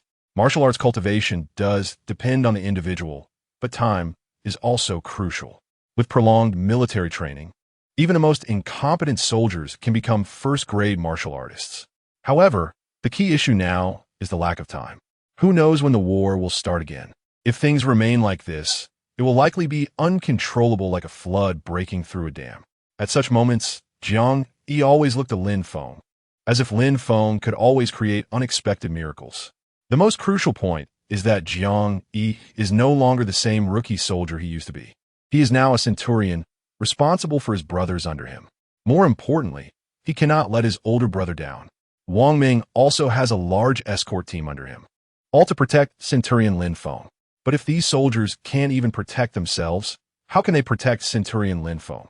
During this time, this feeling has been weighing heavily on both of them, making them feel quite frustrated. Chapter 60, Mastery and Might, the Pillar of the Northern Barbarians. Big Brother. Wang Ming raised his head directly, his face full of grievance as he shouted, his voice echoing throughout the entire military camp. Lin Feng, however, responded leisurely, "What's wrong?" Lin Feng smiled faintly, his gaze fixed on Wang Ming, the captain of his personal guards. A single look from Lin Feng caused the words that Wang Ming was about to blurt out to get stuck in his throat. He did not want to disappoint Lin Feng at all. In the end, he helplessly said, "Big Brother, the new recruits we've gathered are not up to par. Why don't you pick some capable ones from the original Northern Town Army to serve as your guard instead? If it really doesn't work out, I could just be a regular soldier. As long as I can stay by your side and protect you, I will have no complaints." Jiang Yi, standing beside him, added, "Big Brother, perhaps I am not suited to be a centurion. Why don't you speak to General Pan, and I can stay with Wang Ming like before, serving as a guard." The two of them expressed their thoughts all at once, feeling much better in their hearts. Only Lin Feng looked puzzled. Promoting you to be officers and still making a mistake? After such a minor setback, you want to back out? Especially Jiang Yi, who didn't even think about how they were bullied under Centurion Wang era back then. Do you really enjoy being a regular soldier that much? However, Lin Feng thought for a moment and chose not to blame the two. Instead, he earnestly said, "You both need to be patient. After all, training new recruits is not something that could be accomplished overnight. Stay calm." The two exchanged glances and could only give up. "Understood, big brother." Just as they were about to turn and leave, Lin Feng called them back. "Wait, what is the hurry? You two come in with me." Then, the two, somewhat confused, followed Lin Feng into the military tent. Lin Feng summoned paper and pen, taking half an hour to write a simple set of training methods. After all, he couldn't personally train every soldier. According to this method, start training. Let the armory create heavy armor based on the designs I provide. Jiang Yi, you will be mainly responsible for the training of infantry and armor. As for Wang Meng, you need to train an iron cavalry for me. Both looked at the training manuals in their hands, all falling into confusion. Especially when they saw the specifications for the heavy armor, they felt it was unbelievable. "Brother Feng, with such heavy armor, it would be a struggle even for me to wear it. You're asking those new recruits to wear armor and train according to your method. I'm afraid they won't be able to handle it." However, Lin Feng showed no willingness to negotiate. If they can't handle it, then they can get lost. Do you really think I pay such high military salaries for them to enjoy life in the camp? If they can't even handle this, they are useless on the battlefield. Jiang Yi, with a bitter face, helplessly said, "Brother Feng, wouldn't that just scare them all away?" Lin Feng felt helpless as well. "How have I taught you usually? You don't know how to use punishment to deter others? If there are any disobedient troublemakers who shout about going home, just haul them out, enforce military law. Give them a beat or two, and see if the rest still misbehave." Jiang Yi chuckled, his gaze towards Lin Feng showing a hint of admiration. "Indeed, big brother has a way. And you, Wang Meng?" Wang Meng immediately raised his head and declared, "Since big brother trusts me, I have nothing more to say. I'll get it done. Moreover, I just glanced at the training manual you wrote, and it's extremely clever. If we train the cavalry according to this method, even if we don't fight a defensive battle in the future, we will have nothing to fear even when facing the elite Blood Wolf army of the Northern Barbarians." Lin Feng immediately said, "Jiang Yi, look at Wang Meng. You should learn from him in the future. Don't let me hear any more defeatist talk, understand?" Jiang Yi nodded vigorously, "Understood, big brother. All right, go and rest. For this period, focus on training the soldiers." "Yes." The two clasped their hands in salute and left. The reason Lin Feng only let Jiang Yi and Wang Meng train the soldiers was partly to experiment and see the results of the training. On the other hand, he also discovered a significant problem. The original Northern Town Army still acted on their own during the last battle, seemingly not taking Lin Feng seriously. Lin Feng understood very well that he must showcase his ability to train soldiers to make those originally from the Northern Town Army willingly submit. Meanwhile, 1,000 miles away in the northern barbarian city of Taiyuan, on a throne, the northern barbarian general of the northern expedition sat upright. Li Shu, a master-level martial artist, known as the Pillar of the Northern Barbarians, was the most powerful martial arts expert among the northern barbarian forces near Yenzhou. At this moment, the commander of the Blood Wolf army, Tai Su, who had previously attacked Yin Pass, was kneeling before him. "Tai Su, I have placed such importance on you, assigning you 5,000 Blood Wolf soldiers, and yet you couldn't even take a small Yin Pass? You have greatly disappointed me. General, this time Tai Su failed to capture Yin Pass, and I cannot excuse myself. I have no excuses, only to seek a swift death." Saying this, Tai Su picked up a bone club beside him and was about to smash it onto his own head. Clang! Li Shuang merely flicked his hand, and a rough aura shattered the bone club in Tai Su's hand instantly. "I only asked you to explain the reason for this failure, not to commit suicide. A 7th grade warrior is a senior general of our northern barbarians. How hard is it to cultivate one? If you die just like that, how can we seek to right this wrong in the future?" "General," Tai Su shouted, tears streaming down his face. "Speak. Why did you fail against the mere 3,000 defenders of Yin Pass? Is there a master station there?" After pondering for a moment, Tai Su awkwardly said, "Tai Su dares not hide anything. The strongest warrior in Yin Pass is the defending general, Pan Feng, a 6th grade warrior. If I must say, this battle was lost to only one person." "Who?" Li Shua's expression darkened as he asked solemnly. Tai Su clasped his hands, not daring to conceal the truth. It was a third-class soldier, a fourth-grade warrior. What? Boom! In his agitation, Li Shua smashed the stone throne he was sitting on into pieces with a single palm. A mere fourth-grade warrior was able to determine the success or failure of your siege. Tai Su, do you take me for a fool?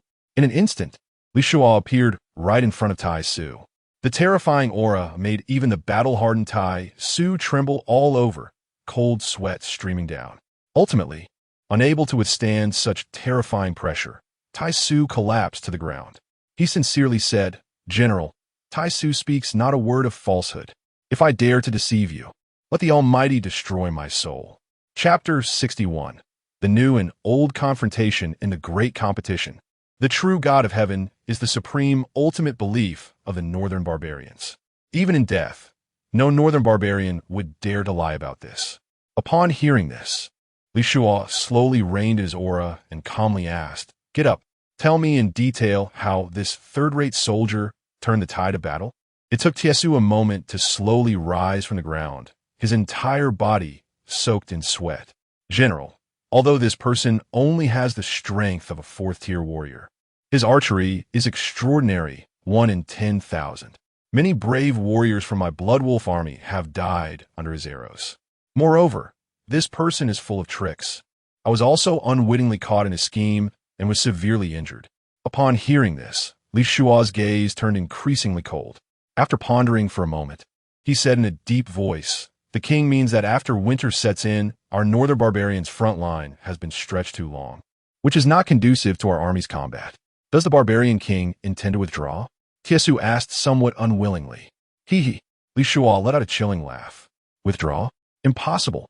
First, negotiate for peace, and let the great Zhou send us some food and cloth.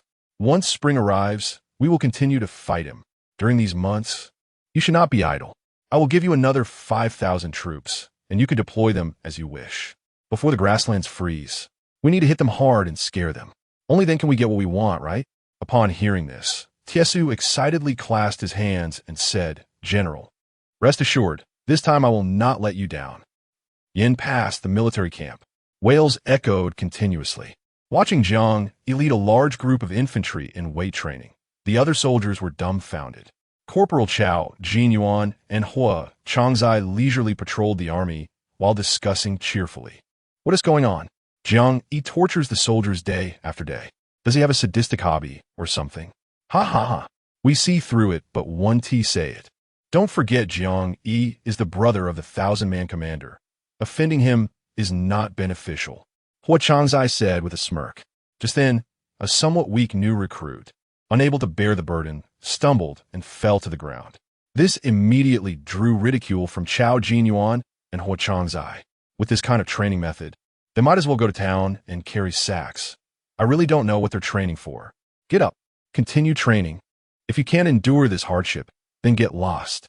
With Jiang Yi's furious roar, the soldier immediately got up and continued, carrying the weight and running forward. He remembered the last time a soldier requested to retire. Jiang Yi whipped him so badly it was simply tragic. Moreover, after the beating, he still had to participate in training.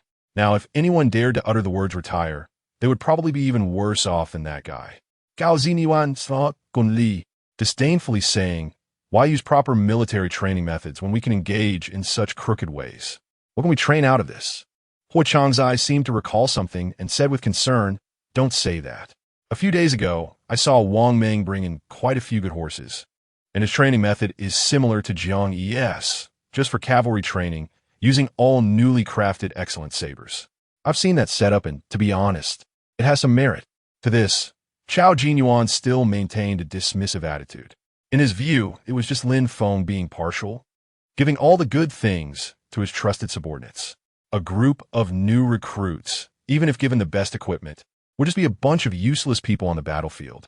Could you really expect to rely on them to fight? When it really comes down to battle, it will still be our old brothers from the Northern Town Army who charge into the fray. You two are really quite leisurely.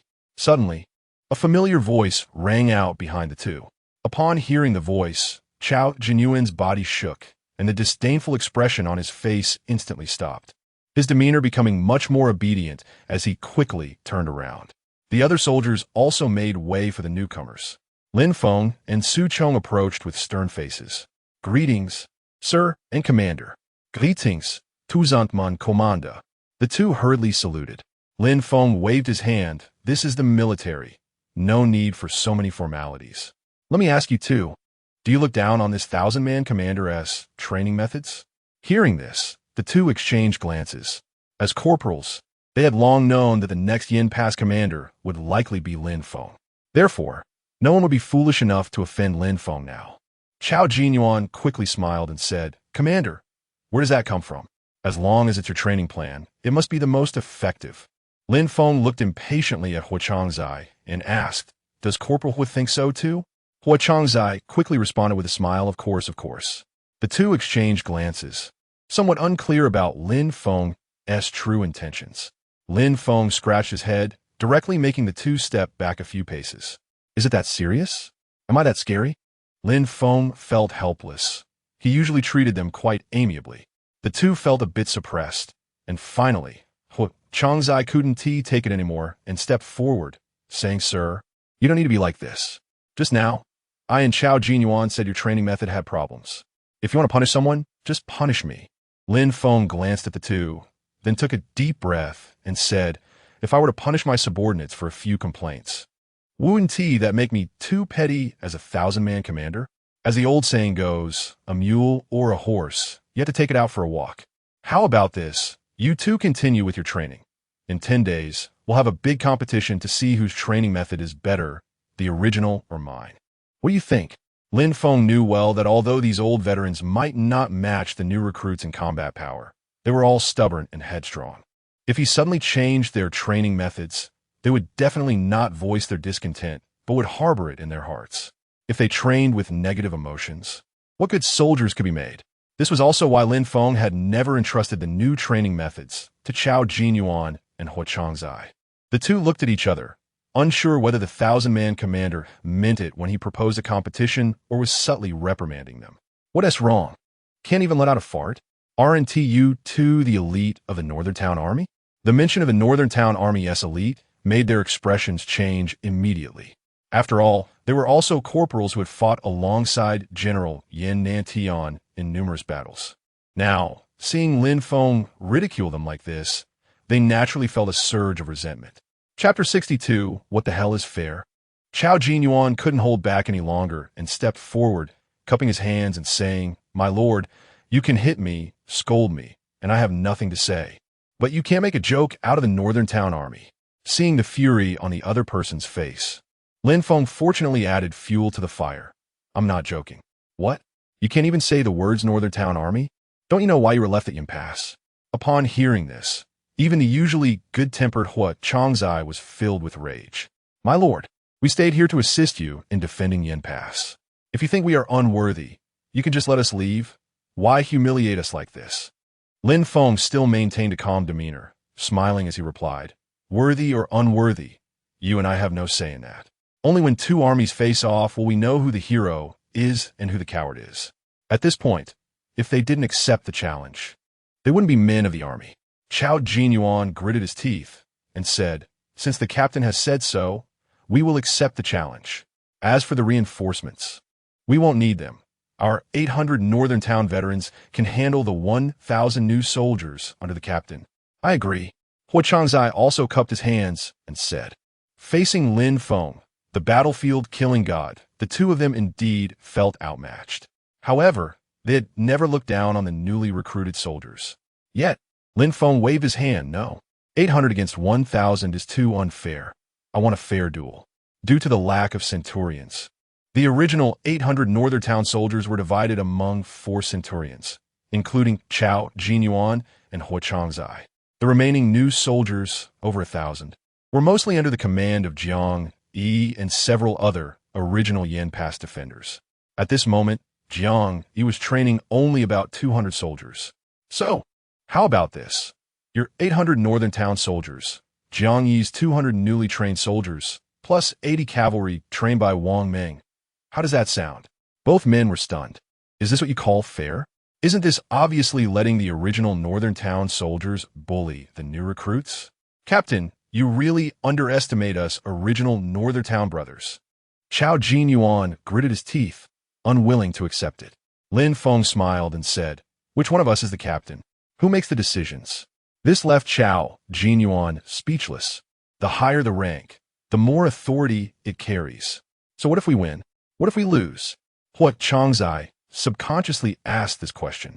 Lin Feng, however, confidently replied, "If you win, then all of our Yin Pass defenders will train according to the original Northern Town Army's methods. But if you lose, not only will you have to train according to my methods, but you will also have to follow my arrangements, reorganizing the original Northern Town soldiers, distributing them among the new army, and you must not express any grievances." From the last attack on Black Tiger Village, Lin Feng had already seen that although the original Northern Town soldiers were valiant, they were like an iron plate, completely uncooperative with the new army. This time, he aimed to reorganize the garrison and turn the entire Yin Bay defense force into a steel torrent. After thinking for a moment, Chao Jinyuan said, "I need to discuss this with the other two centurions." Lin Feng wasn't angry, smiling as he said, "Sure, you discuss it. I'll be waiting here." Gao Jinyuan note that, then went to the other camps to call Centurion Zhao Shanha and Centurion Shunhao over. The two, upon seeing Lin Feng, immediately bowed. "So, how did the four centurions discuss it?" Lin Feng asked. The eldest and most experienced centurion, Zhao Shanha, stepped forward and said directly, "We can accept your proposal, but—" Lin Feng's expression darkened. "But what?" "But before that, we four want to challenge you, the legendary fourth-tier master." As soon as this was said, the adjutant Su Chong immediately became furious. "You are simply outrageous. How dare you challenge your superior?" The four centurions remained calm, even showing a hint of eagerness. Originally, Lin Feng was just a low-ranking soldier, suddenly promoted to captain, which made them feel quite dissatisfied. However, they had held back their anger out of respect for General Yan Nantian and Lin Feng being a fourth-tier martial artist. Now that Lin Feng proposed a training duel between the Northern Army and the New Army, using a few to challenge many, they naturally wanted to vent their pent-up frustration. Lin Feng chuckled, making a gesture to stretch his neck. "This little matter, I can accommodate you. Lord Su, you don't need to get involved in this. We agreed that you handle logistics while I handle training. You can't mix up the priorities, right?" This made Su Chong so angry that he directly said, "All right, Lin Feng, go ahead and be crazy. Take the entire Yin Pass army with you." However, once this was said, the previously tense atmosphere was instantly broken. Several centurions and Lin Feng burst into laughter. These men initially thought they were fit to be captains, only to have their glory taken by this relatively unknown figure. Finally, they had a chance to vent their anger. However, since Lin Feng had already made his decision, Su Chong gave him this face. Soon, the five of them arrived at the training ground at the center of the military camp. Many soldiers gathered around. "What's going on? Why are Captain and the four centurions at the training ground? I heard that Captain is going to challenge the four centurions alone. This should be entertaining." The four centurions all have peak third-tier strength, especially Centurion Zhao Shanha, who has taken the heads of two fourth-tier martial artists during a bloody battle alongside General Yan Nantian. "Our captain, TSK, is going to be humiliated this time." Lin Feng paid no attention to these discussions. If he didn't settle these four today, how could he lead the entire Yin Pass defenders in the future? Looking at the expectant faces of the surrounding soldiers, Lin Feng waved his hand. Silence. Suddenly, the entire training ground fell silent. "Today I, Lin Feng, will engage in a personal spar with the four centurions. There is no issue of challenging superiors here. Whoever loses will admit defeat. I ask all brothers to witness this." "Good." In an instant, the crowd erupted in excitement. Lin Feng then extended his hand, looking at the four men, and asked, "What shall we play today, gentlemen?" Zhao Shanha had witnessed Lin Feng's incredible archery skills at Black Tiger Village, so they would definitely lose in archery, and it wouldn't showcase the advantages of the four of them. After thinking, he cupped his hands and said, "Captain, let's skip archery. We can't match you. How about we compete in hand-to-hand combat? Who wants to go first? Who wants to go first?" Lin Feng provocatively beckoned with his finger at the four men. Let's all go together. Chapter 63. Submission. As soon as Lin Feng spoke, the Deputy General Su Chong was truly shocked. Was this kid Lin Feng too arrogant? Logically speaking, in a one-on-one fight, a third-tier warrior would hardly stand a chance against a fourth-tier warrior. However, often multiple third-tier warriors attacking together could overwhelm a fourth-tier warrior. During the battle at Yingguan, how many third-tier warriors from the northern barbarians were dragged down by the numerous second-tier guards? Didn't two fourth-tier captains from a Yingguan guards fall in the same way? One had to admit that Lin Feng was indeed fiercer than the average fourth-tier warrior. But these four captains were all elite soldiers under the northern general Yin Nantian, and they were not to be underestimated. Captain, do you look down on us four brothers too much? Lin Feng waved his hand and calmly replied, How could that be? I have never looked down on any of our brothers in the Yingguan guards. I just have a bit of confidence in myself. Damn. Upon hearing this, the four captains were practically ready to explode with anger. Lin Feng understood that those who rose to the captain position from the Northern Army did so through countless battles and years of training. However, Lin Feng was not worried at all. He had previously swept through dozens of third-tier warriors on the battlefield by himself. He did not believe that these four working together could be stronger than dozens of elite soldiers from the Blood Wolf army of the Northern Barbarians. Only by defeating them convincingly could he ensure that these four, along with all the troublemakers in the army, would listen to him in the future, allowing for the quickest improvement in the shortest time. All right, my lord, fists and feet have no eyes, so you better be careful. Zhao Shanhe shouted angrily, launching a tiger fist towards Lin Feng. The other three moved in to support, not daring to slack off. As Zhao Shanhe threw punch after punch, the sound of tiger roars echoed throughout the venue.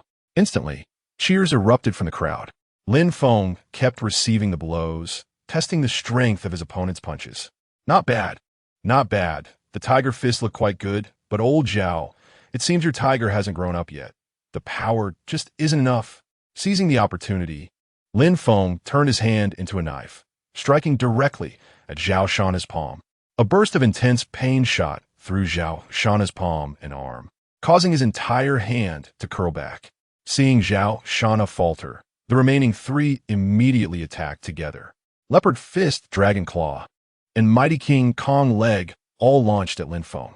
Lin Feng responded to each attack without hesitation, and soon Zhao Shanhe joined the fray.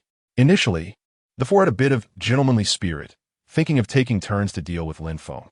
But now, in their haste, they had forgotten all about that, leaving the onlookers dazzled. Countless fists and flying kicks rained down on Lin Feng. Yet, they could not suppress him at all. After a while, finally, Chao Jinyuan's leopard fist hit Lin Feng's abdomen. With a smug expression, Chao Jinyuan said, Captain, how does my leopard fist feel? Little did he know, Lin Feng remained unfazed, smiling as he replied, Not bad, a few points stronger than the women at Xinghua Tower.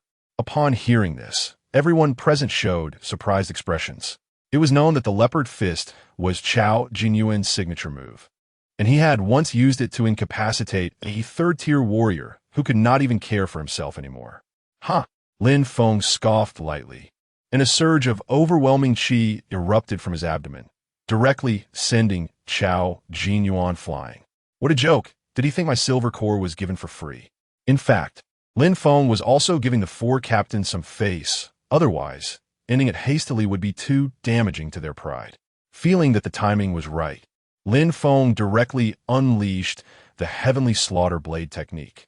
In an instant, a domineering and fierce qi erupted from his hand, as if Lin Feng was wielding an invisible energy knife. In just one exchange, the remaining three were all sent flying, crashing heavily to the ground. Lin Feng looked at Zhao Shanhe and the others. With great interest, he asked, Gentlemen, would you like to try again? Although these four were all captains, the toughest of the tough, and usually treated their subordinates with great aggression, they were not foolish. From the moment they engaged, they felt the huge gap between themselves and Lin Feng. They even thought that the captain was not just a fourth-tier warrior, but should be a fifth-tier warrior, or even a sixth-tier warrior like the commanding officer. The reason for this misperception was largely due to Lin Feng's superior physique, talent, and other aspects that far surpassed theirs. The four were also very aware that the captain had been holding back all along. Zhao Shanhe, along with the other three, knelt down on one knee in front of Lin Feng. "Captain, we four have lost. We are no match for you. From now on, we four will have no other thoughts, only following your command." Hearing this, Lin Feng let out a long sigh of relief. He had finally won over these four gentlemen. He quickly stepped forward and helped each of the four captains up. "You four are truly strong. I only won by luck." The four exchanged glances, all looking quite awkward. "My lord, you really call that luck? If you had taken it more seriously, our lives would have been in danger." However, they also understood that the captain was giving them face. At this moment, Zhao Shanhe raised his head and said, "My lord, how about we skip the sparring and train according to your method instead? With your bravery, your training methods must be exceptional." It was known that Lin Feng's intention in competing with these four captains was to earn their respect. However, that did not mean that the soldiers under him would also be convinced. There still had to be a competition to see which training method was more suitable for the Yingguan guards. This statement was already quite tactful. If they could not catch the underlying meaning, they truly did not deserve to be captains. "All right, since my lord has decided, we will do as you say. We will return and focus on training without any slack." "Wait." Lin Feng quickly stopped Zhao Shanhe. "Old Zhao, do you want to strengthen your overall strength even more? I have a method for ordinary soldiers to cultivate that can rapidly enhance their combat abilities." This set of techniques was obtained from the military training manual, and Lin Feng had already implemented it with Jiang Yi and Wang Meng. Otherwise, the soldiers being trained would not be able to endure such intense training. It was known that only a very small number of elite soldiers in the army could obtain cultivation techniques, mainly due to a lack of resources to train too many people. Generally, they were simply trained according to their aptitude and then left to cultivate on their own. Seeing that Lin Feng had a method for all ordinary soldiers to cultivate, the four were naturally overjoyed. They knelt heavily on the ground again, cupping their hands and saying, "All the Yingguan guards will obey the orders of Captain." Chapter 64. A Bath with Heartbreak Grass. Are you sure? At the border of the Great Zhou, the soldiers were on edge every day, wary of the northern barbarian siege. Each morning, they woke up in fear that the barbarian soldiers would invade the city, and they would lose their heads. Who was under great pressure, under such high stress, whether it was the original Northern Defense Army, the garrison at Yin Pass, or the newly enlisted recruits. Over time, they would all experience varying degrees of psychological issues. If there were a way to make them stronger and allow them to vent their fears in excess energy, it would be a blessing from the heavens. Lin Feng looked at the four centurions and said earnestly, "This training is tough, and later on, you will have to add weighted training like the soldiers under Jiang Yi. Can you handle it?" The four stood up, looking at Lin Feng with expressions that said it was no problem at all. The centurions could see people through the cracks, right? If those newly enlisted recruits could endure it, then what couldn't these seasoned brothers handle? As long as your training method is effective, I dare say, none of the brothers I have marked will drop the ball. Anyone who dares to cheat will feel the iron whip in my hand. If it doesn't kill you, we'll train you to the limit. Compared to the fear brought by the battlefield, these veterans had never considered the difficulties of training to be a big deal. Everyone took turns promising in front of Lin Feng, patting their chests. Seeing this, Lin Feng felt there was nothing more to say and smiled lightly. "All right, since that's the case, you four centurions, hurry up and train. The rest will be the advantages and disadvantages of our respective training methods." That night, with the crescent moon hanging high, the sky was clear and the clouds light. Lin Feng, hands clasped behind his back, wandered through the barracks. From time to time, cries of pain echoed through the camp. The stench of blood mixed with the smell of sweat from military boots was enough to turn one's stomach. Lifting the military tent, he saw two soldiers picking at each other's foot blisters, grimacing in pain. "Greetings, Centurion." One soldier with sharp eyes, seeing Lin Feng, quickly put down the wooden basin he had just retrieved for washing feet, spilling water everywhere. The two soldiers picking at the blisters suddenly stood up, pain shooting through their feet, their faces contorted again. Watching this, Lin Feng felt a pang of sympathy. Sit down. Get back to what you were doing. No need to mind me." With the first-class soldiers called to sit, everyone gradually returned to their positions. Lin Feng found an empty spot and plopped down. looking at the two who had just been picking at their blisters with a gentle smile. You two are from Maple Village, right? The two nodded, feeling proud and honored that Lin Feng remembered them. Sir, you have a good memory. We are both from Maple Village, your neighboring village. We were both present when you treated everyone to drinks. Lin Feng smiled faintly and asked seriously, is it hard? Upon hearing this, the two exchanged glances. The slightly older soldier lowered his head, then raised it again after much thought, finally saying, to be honest, yes, it is hard.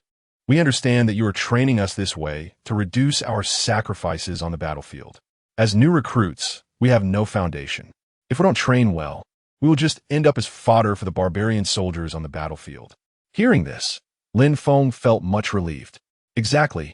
Many brothers in our camp have been injured due to this level of training. Another younger soldier couldn't help but speak up. The training method given by the Centurion is very effective. The weakest among our recruits is already a beginner martial artist. But I worry that if we keep training like this, while everyone might not mentally break down, their bodies might collapse. Unbeknownst to them, Centurion Jiang, he had already entered the tent. He had overheard most of what the two new soldiers had said and immediately scolded. Zhou Wang Shang. What nonsense are you two talking? If you can endure, then endure. If not, get lost. Hearing Jiang Yi's stern reprimand, the two soldiers immediately lowered their heads, not daring to say a word. Lin Feng suddenly stood up, startling Jiang Yi, Brother Feng. Why are you being so fierce? Are you not allowing the brothers to speak the truth? Jiang Yi felt like crying without tears. Brother Feng, why do you have to be the good guy all the time?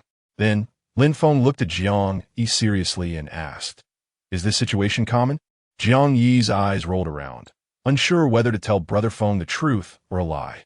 I told you to train strictly, but I didn't say you shouldn't report injuries from training. Why are you stammering? Upon hearing this, Jiang Yi scratched his head and said, out of 200 new recruits, about 30% have suffered injuries, and the rest are mostly like those two. Brother Feng, is there any training that doesn't involve injuries? You are also a third-class soldier. You know this.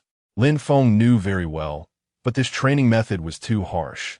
If he didn't find a way to help these brothers recover, by the time the competition came, hardly any would make it to the field. Come with me. Jiang Yi hurriedly lifted the military tent, following Lin Feng outside. Go find Su Chong. I had him purchase a lot of medicinal materials. Take a few people and bring them all back to me.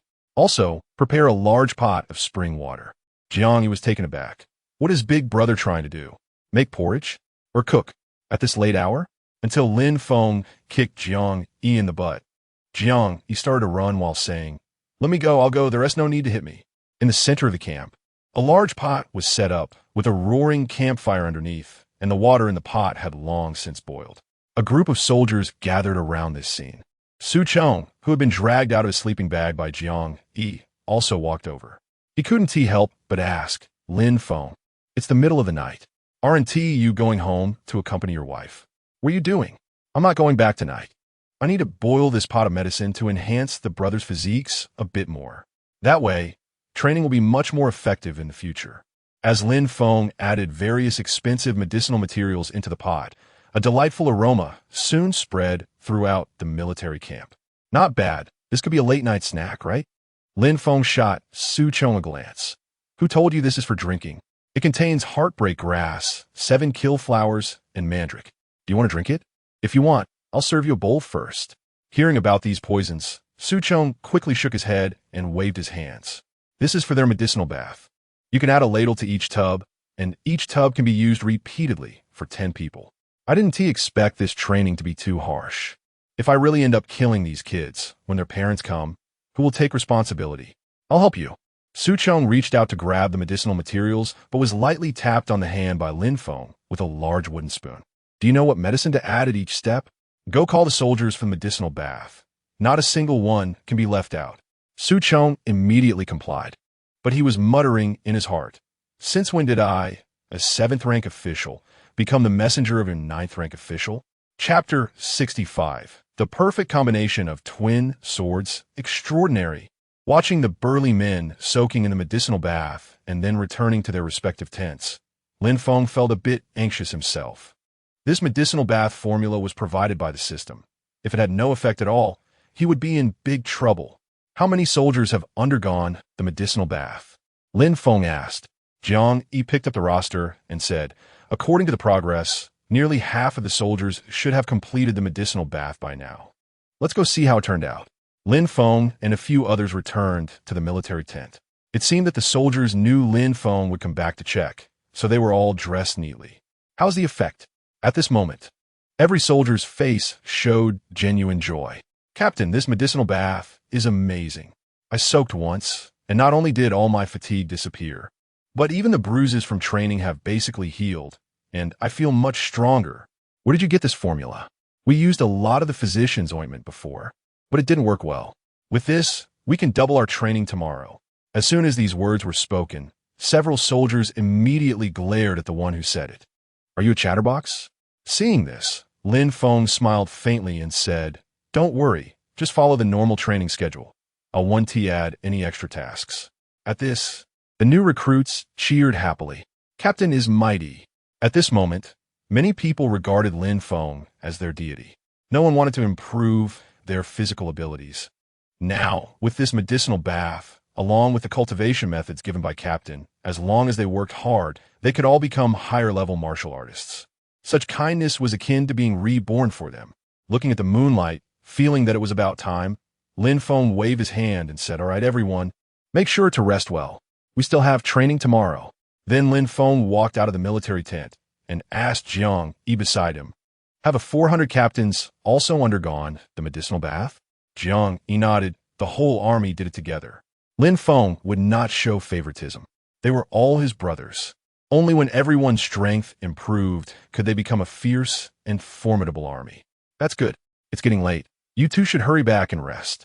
Su Chong had just taken a few steps when he seemed to remember something and turned back. He looked at Lin Feng with a mysterious expression and asked with a smile, Lin Feng, where did you get this medicinal bath formula? Looking at our entire Great Zhou army, there are countless strong troops, but they are all selected from 1,000 candidates. You managed to create a nearly all martial artist army out of thin air. It's truly incredible. In Su Chong's impression, Lin Feng was unparalleled in combat and cunning. However, he never imagined that he was also a master in medicine. Su Chong even began to doubt that Lin Feng was not just a low-ranking soldier from the countryside, but rather a young master from a noble family who had fallen into the common folk. Seeing Su Chong's curious expression, Lin Feng pretended to be mysterious and smiled. Not telling you. After saying that, Lin Feng placed his hands behind his back and hummed a tune as he walked towards his tent. Watching Lin Feng's back, Su Chong said with annoyance, this brat is teasing me. In the blink of an eye, 9 days passed, and the soldiers' overall qualities had significantly improved. Some ordinary soldiers who were not martial artists had all become first-grade martial artists. Meanwhile, those who were already martial artists, including the 100 captains, also benefited. On the training ground, Lin Feng watched the soldiers practicing formation drills in perfect unison while waving his hand to call Jiang Yi over. Jiang Yi jogged over, wiped the sweat from his forehead, and smiled. Brother Feng, you called me? How's it going? Tired? Not tired. I'm used to it.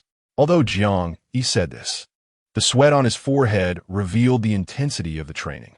What level are you at now? Lin Feng asked. To be honest, I'm now a third-grade martial artist. As for the brothers under me, they have all now stepped into the ranks of martial artists. Upon hearing this, even Lin Feng, who is usually calm, couldn't help but show an expression of disbelief. Sure enough, with the cultivation methods provided by the system along with the medicinal bath, it was indeed a perfect combination. Don't get too cocky. The road ahead is still long. Don't slack off at all. Upon hearing this, Jiang Yi nodded seriously. Lin Feng, however, thought about the military strength classification of the Northern Barbarians. Imperial Elite. Ordinary soldiers' combat power is at least third-grade martial artists. King Elite. Ordinary soldiers' combat power is at least second-grade martial artists. Class A Elite. Ordinary soldiers' combat power is at least first-grade martial artists. If a great war were to break out and they encountered a Class A Elite from the Northern Barbarians, with equal numbers, Lin Feng would have nothing to fear. However, if they faced a King Elite or even an Imperial Elite, they would still be outmatched. Fortunately, in general circumstances, whether in siege or battle, the military forces deployed by both sides were usually comparable. in a small place like Yin Pass. Deploying Imperial elites would clearly be like using a cannon to shoot a mosquito. Thinking of this, Lin Feng patted Jiang Yi on the shoulder and said, "Let's go. Follow me to the cavalry training ground." Jiang Yi's face lit up with excitement. In fact, he had long wanted to see the cavalry's prowess, but he had been too busy training to find the time. "Wang Zhao," Jiang Yi shouted at the training team. And a soldier named Wang Zhao quickly broke away from the ranks and ran over. He placed his right fist on his chest and looked at Lin Feng with respect in his eyes. Subordinate Wang Zhao, reporting to Captain. "I'm going with Captain to take care of something. You continue training the brothers without any slack." "Yes." After arranging everything, Jiang Yi walked with Lin Feng to the cavalry training base. The cavalry training base was a large open area that Lin Feng specifically set up for large-scale charge and attack training. Looking out on the nearby hillside, there was a dark mass, ready to charge. Each warhorse was covered with thick armor, and even the chest and abdomen were tightly wrapped. These warhorses were bought by Lin Feng at a high price, and with the armor, each one was worth over 100 taels of silver. The entire area was filled with sturdy wooden stakes designed to represent the enemy, densely packed with about 300 in total. Seeing those mighty cavalry, Jiang Yi couldn't help but feel excited. Boom! At that moment, a drum sounded. Then, 80 cavalrymen charged down from the high slope, drawing their gleaming sabers from their waists as they plunged into the prepared wooden stake crowd. Swish! Swish! Swish! In just one round of charge, all 300 wooden figures had their heads knocked off. Chapter 66. Rubbing hands and full of confidence. Such a swift large-scale slaughter left Jiang Yi dumbfounded. However, Jiang Yi had nothing to fear. This kind of cavalry charge was indeed a dimensional strike against ordinary infantry. But the heavy training was precisely for the heavy armor to take the field. Moreover, among their training subjects, there was also a specialized cavalry chopping team. This group of soldiers consisted entirely of tall and strong men, wielding long and sharp sabers, specifically targeting horse legs. When these two armies clashed, it was hard to say who would win or lose. After a round of charging, 80 cavalry quickly rode up to Lin Feng. At a distance of 50 steps from Lin Feng, they all halted their mounts and dismounted. Then, they marched in unison to Lin Feng and knelt on one knee. Captain Wang Meng of the Guard Cavalry Team led the 80 riders to pay their respects to the 1,000-man commander. Lin Feng nodded in satisfaction and stepped forward to help Wang Meng up. He then looked at the group of cavalry behind Wang Meng and said loudly, "Stand up." Swish! The cavalry stood up in unison. "Wang Meng, each of you is my treasure. How's training going lately?" Wang Meng smiled and shook his head. "Commander, thanks to your medicinal baths, the brothers have no injuries, and without your permission, I had the brothers use the medicinal baths to wash those horses as well." The effect was obvious, but it was a bit wasteful. Lin Feng did not mind upon hearing this. "That stuff is meant to be used. You cavalry are my treasure, and those horses are treasures too. What's wrong with using some medicine? From now on, take as much as you need without reporting." Hearing this, Wang Meng felt a surge of emotion. He thought he could only repay Lin Feng's kindness with a lifetime of loyalty. At this moment, Jiang Yi chuckled and said, "Big brother, if Wang Meng and the cavalry brothers are your treasures, what about us? You seem a bit biased." Bang! Lin Feng directly gave Jiang Yi a slap on the head. "You talk too much." The cavalry couldn't help but burst into laughter at this scene. Afterwards, Lin Feng pulled Jiang Yi and Wang Meng together and quietly asked, "Tomorrow is the day you compete against the troops under the 4 centurions. Are you confident?" "Yes." The response was strong, making Lin Feng's ears sting a bit.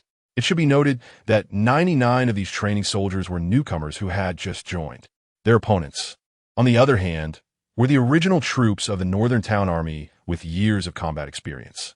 The fact that they could muster such momentum made Lin Feng very satisfied.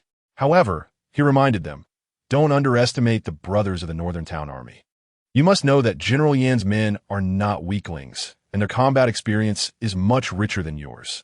Once the fighting starts, they won't hold back." Wang Meng, however, confidently replied, "What is there to fear? They're just 2 shoulders and 1 head. They have only fought a few more battles than us. Are they gods?" Upon hearing this, Jiang Yi, unwilling to be outdone, said, I've also seen their training methods. It's just the traditional training of the Great Zhou, mainly focused on combat training. Far less efficient than our methods. Moreover, we have also conducted additional military formation drills. I don't believe we will lose to them. Even though the combined cavalry and Jiang Yi's new recruits totaled less than 300 men, they were not afraid of the Northern Town Army's 800 troops. All right, your confidence is enough, Lin Feng said with a satisfied expression. Today, I will combine your two teams into one and conduct coordinated training according to the military manual's methods. Yes. Soon, the two teams merged into one, and their momentum surged. Looking at this shouting army, Lin Feng couldn't help but smile slightly. Once they defeat the 800 men of the Northern Town Army tomorrow and make them convinced, he could promote the new training methods throughout the Yin Pass Army. Meanwhile, in the Northern Town Army's camp, the four centurions, Chao Jinyuan, Hua Changzai, Zhao Shanhe, and Chen Hao, were discussing tomorrow's competition in the military tent. Chao Jinyuan spoke first. Brothers, how has your training been lately? Hua Changzai smiled faintly, raised a cup of tea, and downed it in one go. With the medicine and training methods provided by the 1,000-man commander, the brothers in my battalion have made tremendous progress. Let's put it this way. If we encountered the Blood Wolf army now, we could wipe them out completely. The contributions of Lin Feng were clear to all four centurions. They nodded in agreement. In less than 10 days, they had achieved more than in several months of previous training. The key was that some soldiers who previously had no hope of becoming warriors now saw hope with Lin Feng's help and trained even harder. At this moment, Centurion Chen Hao picked up a cup of tea, pondered for a moment, and then set it down. Everyone should understand that the 1,000-man commander treats us, the new recruits, and the old guards of Yin Pass equally. He deserves to be our 1,000-man commander and is quite competent. The others exchanged glances, somewhat unclear about Chen Hao's meaning. What he said was acknowledged by everyone present, but the key point was that the competition was tomorrow. What did he mean by that? Just as the room fell into silence, Zhao Shanhe broke the ice. Chen Hao, are you suggesting that we shouldn't participate in the competition tomorrow? Chen Hao nodded. Since we are here, we should be at ease. We are already the guards of Yin Pass, so we just follow the 1,000-man commander's orders. Why must we compete to see who is better? Upon hearing this, the centurions all bowed their heads, silent. After a long while, the slightly older Zhao Shanhe said, "You all don't understand the 1,000-man commander's intention." Everyone was taken aback and looked towards Zhao Shanhe. Zhao Shanhe sighed and continued, "Is the 1,000-man commander trying to make us force submit? That day he already defeated us all.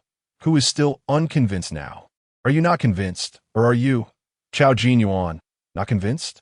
Then Zhao Shanhe shifted his tone. "The 1,000-man commander proposed the competition, which is merely to make us, the brothers of the Northern Town Army, feel united. So, does that mean we will team up with Jiang Yi to put on a grand show tomorrow?" Chao Jinyuan asked with a frown. "I refuse. To lose to a bunch of new recruits. Does the Northern Town Army still want its reputation?" Zhao Shanhe said irritably. He then glanced at the other three and continued. "What I mean is, we must win tomorrow, and win beautifully to show the 1,000-man commander that we, the Northern Town Army, are not weaklings. However, since we have more people, it does feel a bit unworthy of victory. We could be polite with the 1,000-man commander afterward and fully adopt his training methods in the future." Hearing this, Chao Jinyuan slapped his thigh. "That's settled. Tomorrow, we must show those new recruits our strength." Chapter 67, The Slaps on the Face.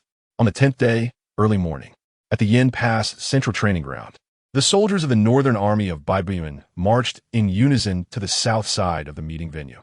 For centurions, Chao Jinyuan, Hua Changzai, Zhao Shanhe, and Chen Hao walked side by side toward a nearby high platform. Sitting in the center of the platform was the defending general, Pan Feng, flanked by 1,000-man commander Lin Feng and deputy commander Su Chong. The remaining centurions from several battalions who did not participate in the training stood behind them. "General, the soldiers of the 4th Battalion are all assembled. Please give your instructions." Pan Feng turned to Lin Feng and asked in a low voice, "Where are Jiang Yi and Wang Meng? Aren't the two armies supposed to face each other?" Just after Pan Feng asked this question, a cloud of smoke rose not far away. First, 80 heavily armored cavalrymen, wielding their sabers, charged forward like a dragon. Behind them was a formidable force of 200 heavily armored infantry. The infantry, clad in heavy armor, carried bows and arrows at their sides, held long spears, and had thick shields in front of them. The impressive sight resembled a rampaging armored dragon. Although there were only 200 of them, their momentum was even more terrifying than the northern barbarians' army pressing in. Upon seeing such a force, even the battle-hardened four centurions could only swallow hard, feeling uneasy. Wang Ming dismounted, followed closely by Jiang Yi. The two knelt on one knee at the foot of the platform and clasped their hands, saying, reporting to the general, 280 men are assembled. Please give your instructions. Pan Feng nodded in satisfaction, then exchanged a glance with Lin Feng and whispered, will this drill cause too much damage? Lin Feng replied, no. In the battle between the two armies, wooden weapons are used, and they are all wrapped in cloth. Although some bumps and bruises are inevitable, there won't be any serious injuries. Besides, they're all brothers. No one will go all out. Hearing Lin Feng's words, Pan Feng finally relaxed his worries. He then stepped to the front of the platform and said loudly, prepare yourselves. The four centurions immediately ran to the front of their battalions, and Jiang Yi and Wang Ming quickly returned to their positions. Brothers, we are 800 strong, and we are all seasoned warriors. Do you think we can lose to those new recruits? No, no. The 800 soldiers were shaken by Wang Ming and Jiang Yi's rallying cry. But among these 800 soldiers, there was not a single coward. Anyone who had survived in the Northern Army until now had surely taken a few enemy heads. As long as they weren't knocked down instantly, no one would concede. All right, since that's the case, let's show our bravery to the gentlemen and prove that we 800 are no cowards. We cannot let these new recruits look down on us. We absolutely cannot let the new recruits underestimate us. The 800 soldiers shouted in unison, their voices deafening. Wang Ming and Jiang Yi, however, remained silent, and after a long while, asked, are you ready? Ready. Both teams eyed each other warily, eager to engage. As Lin Feng shouted, the contest begins. In an instant, the 800 soldiers charged at the opposing forces like a torrent. This tactic had been devised by the four centurions together, relying on their numerical advantage. They aimed to strike first and build momentum. However, Wang Ming and Jiang Yi remained composed.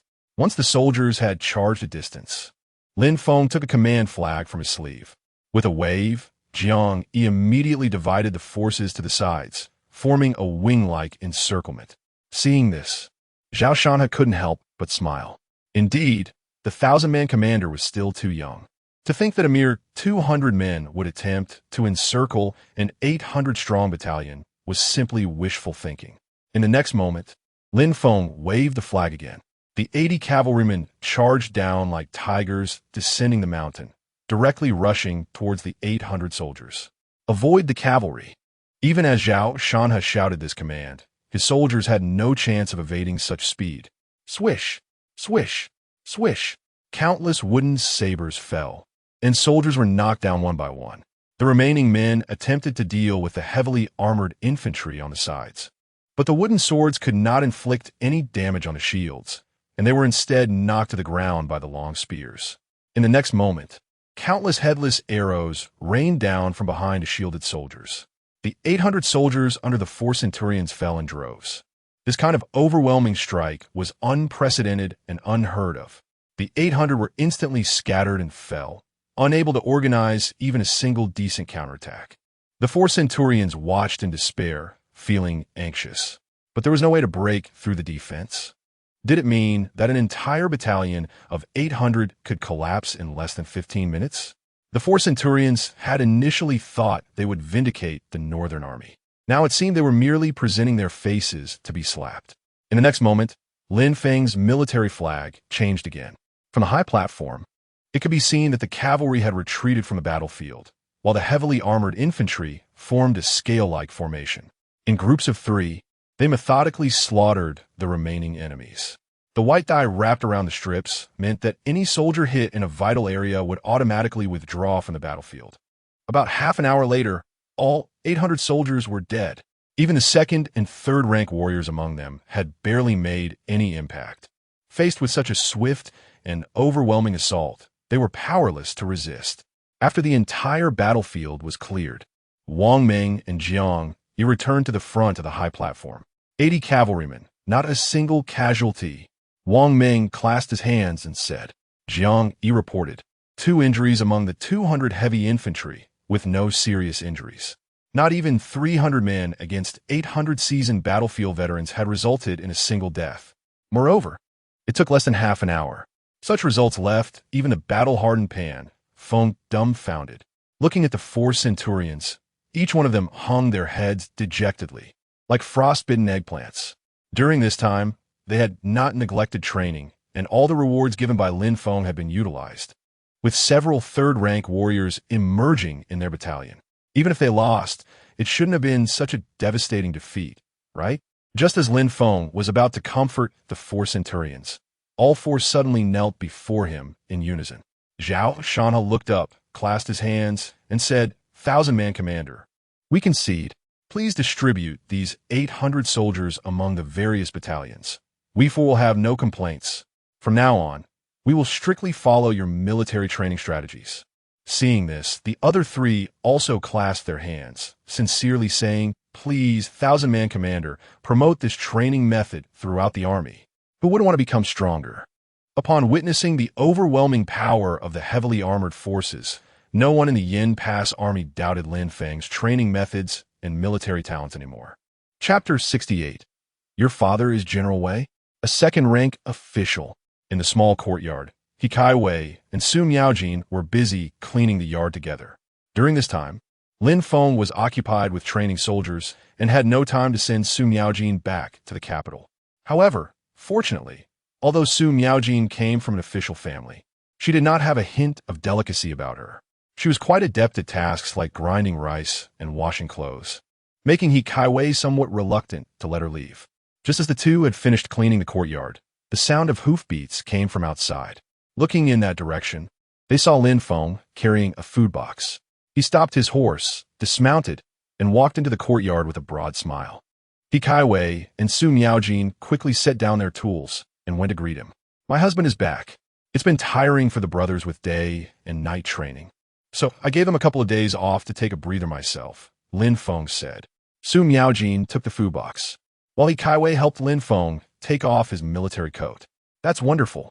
You should rest well at home for the next couple of days, and Miaojin and I will prepare some delicious food for you. Upon hearing this, Lin Feng seemed to have something on his mind, and didn't he respond? The food box contains dishes I brought back from Foman Tower. They probably got cold on the way, so let us heat them up and have lunch. He Kai Wei was about to grab the food box when Su Miaojin rushed to take it to the kitchen. Big brother Lin Feng, you should go rest in the house. Just leave this kind of work to me. Lin Feng watched as Su Miaojin tiptoed into the kitchen, a slight smile forming on his lips. To him, Su Miaojin was the young lady of a wealthy family in the capital, born with a silver spoon in her mouth. He never expected that within just half a month, she would be able to cook. He Kai Wei supported Lin Feng as they walked to the living room, praising Su Miaojin along the way. Miaojin is really impressive. Although she had never done such rough work before, she learns quickly. She has helped me a lot while you were away. Really? Lin Feng said, surprised. It seems that the environment can indeed change a person. Just then, a sharp cry came from the kitchen, followed by a thick cloud of smoke billowing out. He Kai Wei immediately got up and ran into the kitchen. She saw Su Miaojin covered in soot, looking wronged as she gazed at He Kai Wei. Seeing the scene, He Kai Wei couldn't help but chuckle. Sister Kai Wei, I'm so clumsy. I've watched you start a fire so many times, but I still haven't learned how. With her pitiful appearance, He Kai Wei felt a pang of sympathy and quickly pushed her out. Go wash your face and wait for me in the living room. Oh. Su Miaojin, like a child who had done something wrong, numbly walked to the wash basin to wash her face and then returned to the living room, sitting silently beside Lin Feng.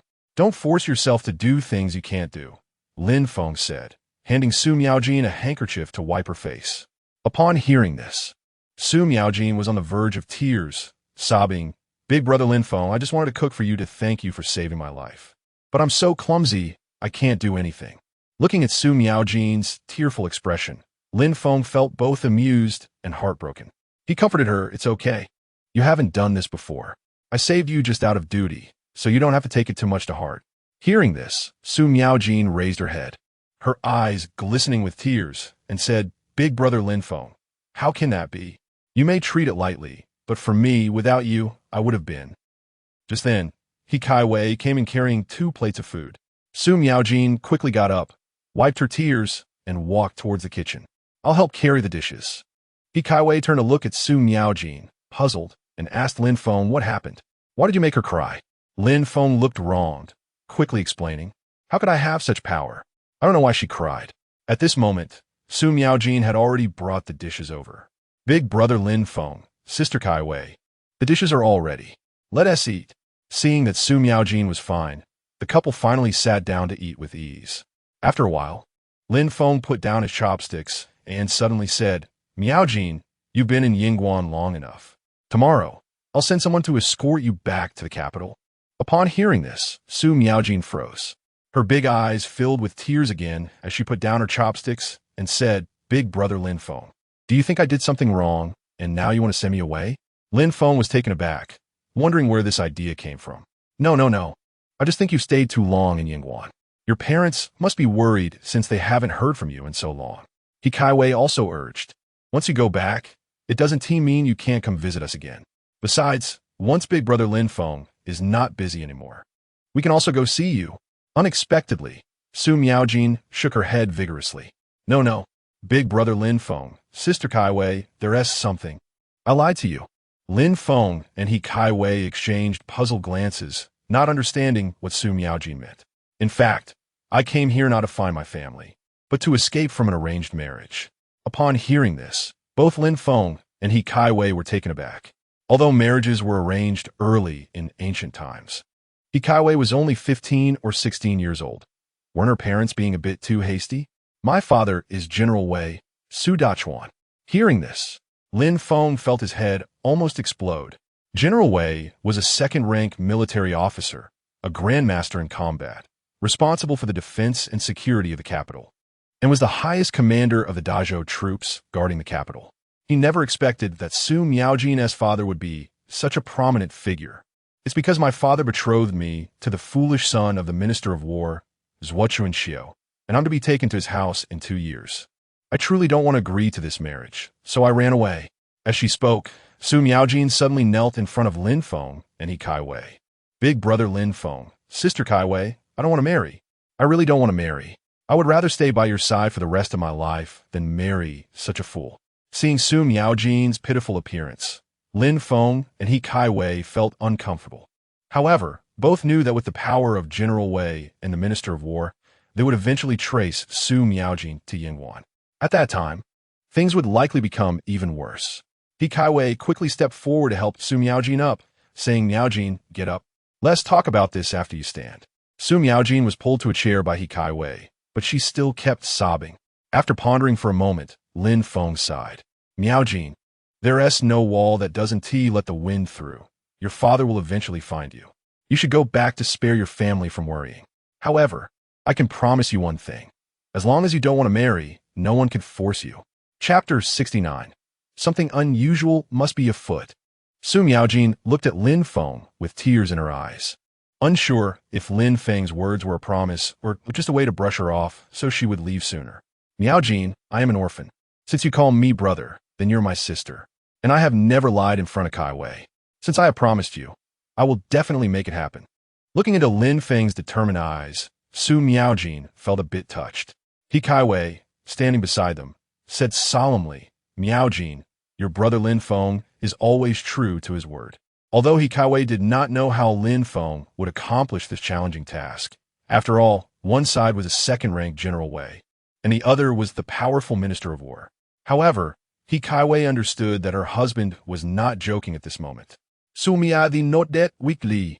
For a moment, her gaze fell on He Kaiwei, and she silently thought, "Sister Kaiwei, I really envy you." The next day, Lin Feng and He Kaiwei prepared food for Su Miaojin for the journey and gave her 100 taels of silver for expenses. Yingguan could not spare Lin Feng at this time, so he could only send a small team to escort Su Miaojin back to the capital. Just as they were about to set off, Su Miaojin suddenly jumped down from the carriage and ran towards Lin Feng, hugging him tightly. Lin Feng's eyes widened. What the heck? This little girl, doesn't she see your sister-in-law is right here?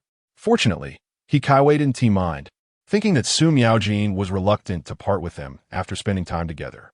Big brother Lin, you and sister Kaiwei must take care. After this departure, I don't know when we'll meet again. Lin Feng nodded, feeling the deep emotions this little girl had for him.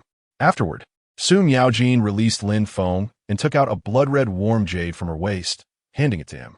Big brother Lin, this jade pendant was left to me by my mother. I have always carried it with me. Even when the bandits robbed us, I didn't lose it. Now I give it to you as a keepsake. Looking into Su Miaojin's sincere eyes, Lin Feng knew that if he didn't accept the jade pendant, she wouldn't feel at ease even when she returned to the capital. Okay, I'll take it. Su Miaojin nodded firmly and then glanced at Kaiwei. Sister Kaiwei, I'm leaving. Take care. Su Miaojin turned around, tears streaming down her face as she got into the carriage, unable to bear looking back again. Guzi, stick to the main road all the way. Don't take any shortcuts. Don't worry about spending money. Make sure to bring Miaojin safely to the capital. Understood. Big brother, don't worry. Guzi drove the carriage, followed closely by a dozen soldiers on horseback. After they left, Kaiwei said somewhat sourly, Husband, stop looking. They've gone far, and you're still not willing to part with her? Lin Feng's face turned red instantly, and he hurriedly replied, I'm just worried about Miaojin South's safety on the road. What do you mean by that, Kaiwei? Kaiwei chuckled. Others may not see it, but I can see it clearly. That girl's feelings for you are definitely more than just gratitude for saving her life. Hearing this, Lin Feng shook his head vigorously, quickly expressing his loyalty. Kaiwei, I have no other intentions. I only regard Miaojin as my sister. Kaiwei laughed even harder at Lin Feng's awkwardness. Ha ha ha, look at how scared you are. I never said I doubted you. You are the best husband in the world, the person I will entrust my life to. How can I not trust you? Upon hearing this, Lin Feng finally breathed a sigh of relief. However, this flattery also made Lin Feng feel the weight of his wife's trust. Thus, even if he had a few mixed thoughts in his heart, he had to live up to this trust. In the blink of an eye, 2 days had passed. At this moment, outside Yingguan, Lin Feng was riding with Jiang Yi, Wang Ming, and others patrolling the military buffer zone with the northern barbarians. The purpose of their visit was to gather intelligence on the enemy. Jiang Yi was chewing on a piece of yellowed reed grass, looking at the endless ancient road, and muttered, so boring, big brother. It's better to go back to the barracks and train the troops. The others nodded in agreement. At first, they felt tortured during training, as if the days were dragging on. But as everyone visibly grew stronger, those tortures turned into something addictive. The thought of their increasing strength transformed the muscle soreness into a sense of satisfaction. However, when they had free time, they felt a bit out of sorts. Wang Ming seemed to think of something, riding up ahead, big brother. What do you think we can lead the brothers to strike at the northern barbarians' lair and wipe them out completely?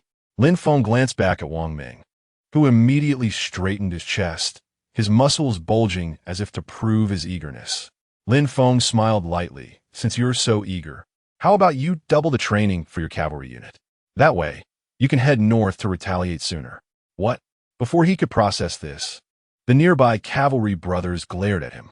Seeing this, Lin Feng could only shake his head and ride ahead. The brothers had indeed become stronger with his help, but there were always stronger people out there, recklessly heading north, not to mention whether their superiors would allow it. Even if they did, they wouldn't stand a chance against elite imperial troops. Last time, the northern barbarians suffered a great loss at Yingguan, so they would surely harbor resentment and come back for revenge. Therefore, whenever he had time, Lin Feng would take a few brothers to patrol the buffer zone to guard against northern barbarian ambushes. Additionally, if they could encounter scattered northern barbarian troops, Lin Feng's kill count would increase as well. Suddenly, Lin Feng looked up into the distance and saw a large caravan dressed in great zhou clothing appearing not far ahead. Why such a large caravan here? Lin Feng turned to ask Jiang Yi and the others. Hearing Lin Feng's call, they immediately rode over, following his gaze to see the endless caravan. This should be a trade caravan going to the northern barbarians, Jiang Yi said as he observed. Going to trade with the northern barbarians? Jiang Yi quickly explained, I sent it that not long ago. The northern barbarians fought with great Zhou. Both sides suffered heavy losses. The northern barbarians need our food and cloth, and we need their fine iron and copper mines. So some people take the risk to shuttle between the north and south to seek huge profits. As the camel caravan drew closer, Lin Feng furrowed his brow tightly, asking in a deep voice, Can you be sure? Jiang Yi hesitated for a moment, but still said, There are quite a few such caravans. It should be fine. Fine. When have you ever seen a caravan that, upon encountering the military, not only doesn't he avoid them, but actually head straight towards us? Chapter 70. Catching the rabbit while grasping the grass. Finally, something is biting. Upon hearing this, everyone turned to look in the direction of the merchant caravan and realized that it had approached them without them noticing. Wang Ming quickly realized that this caravan was coming for them. What do they want? Lin Feng's brow furrowed, his face serious, and he calmly commanded, Everyone prepare. Form up and charge. Hearing this, a few people instinctively drew their sabers from their waists and rode their horses into formation. Lin Feng rode to the front of the group. At this moment, the camel caravan had arrived right in front of them, its gaze wandering over the group, uncertain. However, without Lin Feng's orders, Jiang Yi and the others remained motionless, allowing the caravan to pass by them. Suddenly, a surge of killing intent arose. Kill them. A harsh voice rang out from the caravan. In the next moment, merchants among the camels drew out long knives and spears hidden beneath their saddles and charged at Lin Feng and the others. Lin Feng remained calm and waved his hand. Kill. At the command, everyone immediately entered a combat state. Facing the incoming enemies, they quickly struck back. Puff! A spray of blood erupted. Lin Feng at the forefront directly cleaved the nearest enemy in two, exposing the soft armor beneath. The disguised merchants behind also revealed their weapons and quickly closed in. Seeing this, Lin Feng's lips curled slightly, catching the rabbit while grasping the grass. Finally, something is biting. He charged forward on his horse, the dragon cry blade in his hand humming in the wind. Just as Lin Feng toppled two more enemies, suddenly more figures hiding behind the camels charged out. One person aimed for the throat of Lin Feng's warhorse, while two others targeted Lin Feng's legs, and two more came at his head and chest. Bang! Lin Feng tightened the reins, and his warhorse kicked out twice in an instant. The enemy before him was sent flying through the air, leaving a beautiful afterimage. Facing the two long spears coming from both sides, he grabbed one spear with one hand and directly cleaved the other enemy's head in half. Looking down, the two spears missed their target. Raising his arms high, he trapped the two spears under his armpits. In the astonished gazes of the two enemies, he lifted them high and hurled them away.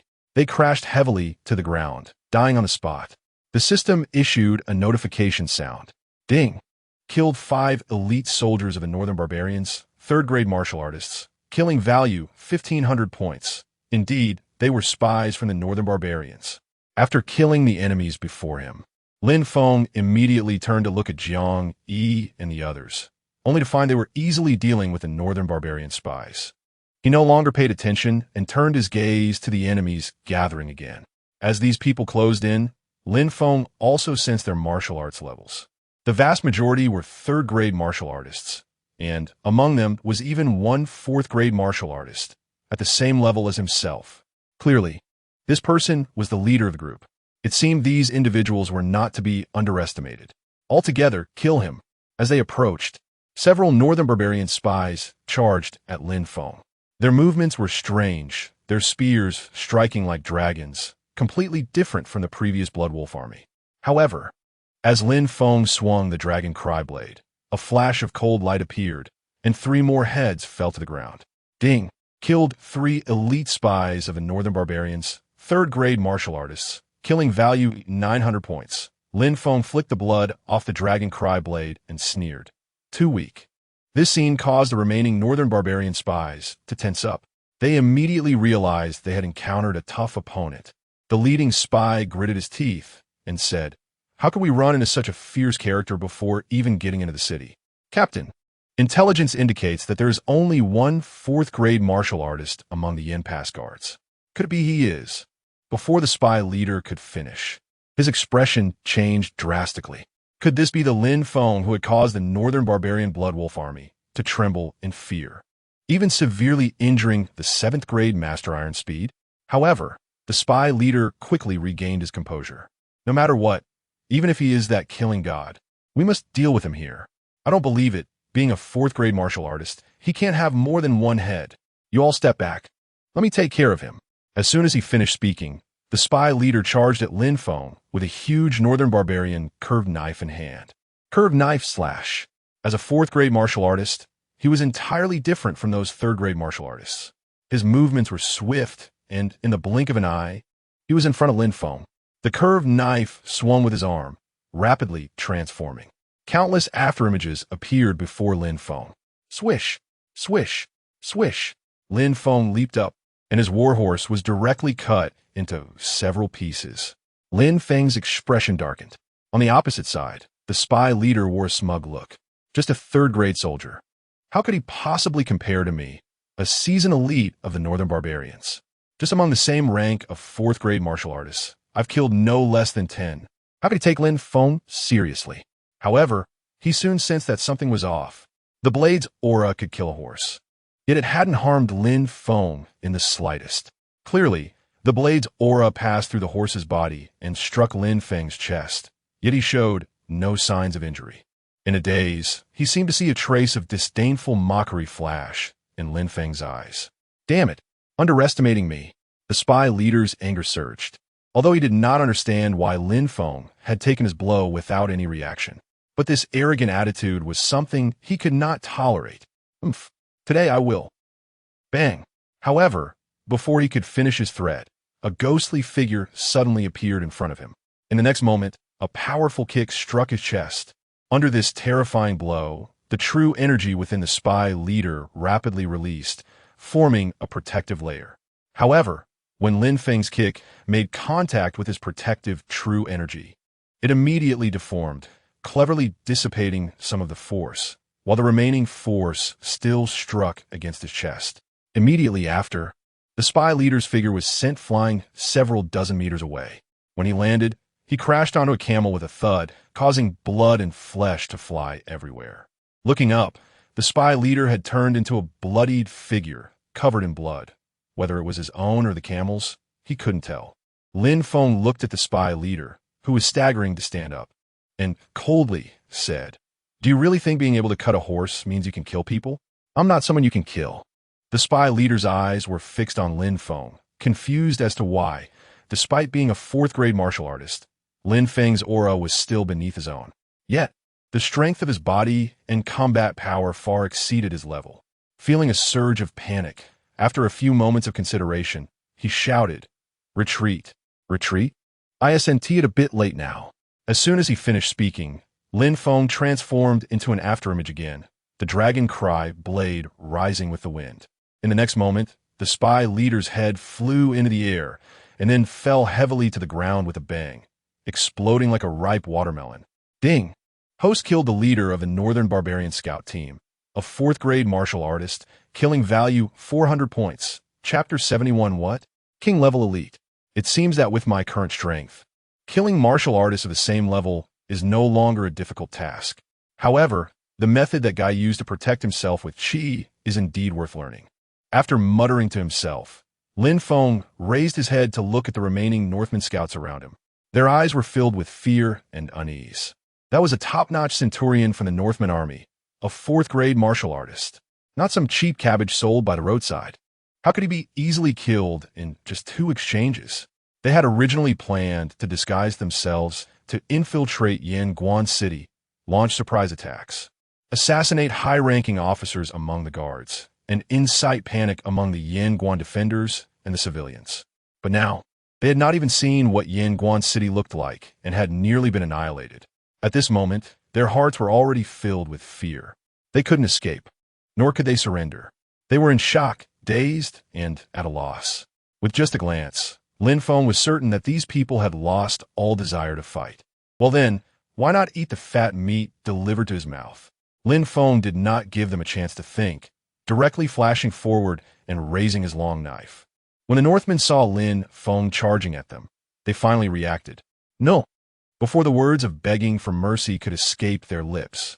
It was already too late. Faced with Lin Feng, who could casually kill fourth-grade martial artists, they didn't even have a chance to fight back before losing their lives.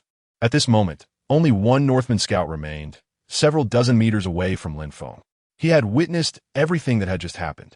Clearly, the opponent was a fourth-grade martial artist, and several third-grade martial artists should have been able to suppress him. But why were the elite Northmen, who usually could take on 10 in the barracks, so easily slaughtered by the opponent? Even their leader couldn't last 2 moves against him. Seeing the opponent's cold gaze fixed on him, he understood what the person before him intended to do. I can't die here. I must bring this information back. The last Northman scout gritted his teeth, turned around, and mounted his camel, attempting to flee the scene. But how could Lin Feng be unprepared? He raised a longy knife high. Watching the Northman scout sprinting hundreds of meters away, he narrowed his eyes and used his waist and legs to propel himself. Whoosh! A near-straight trajectory cut through the air. In the distance, the Northman scout, who had already escaped several hundred meters, felt a surge of joy, thinking that the killing god had not pursued him. He should have escaped with his life. But at that moment, a breath of death instantly enveloped his heart, growing stronger. Poof! Bang! A powerful force directly overturned him and his camel to the ground. A sharp pain pierced his chest, and looking down, he saw a large knife piercing through, pinning him firmly to the ground. Ding! Killed one Northman elite scout, a third-grade martial artist, killing value 300 points. The system's prompt indicated that the target was dead.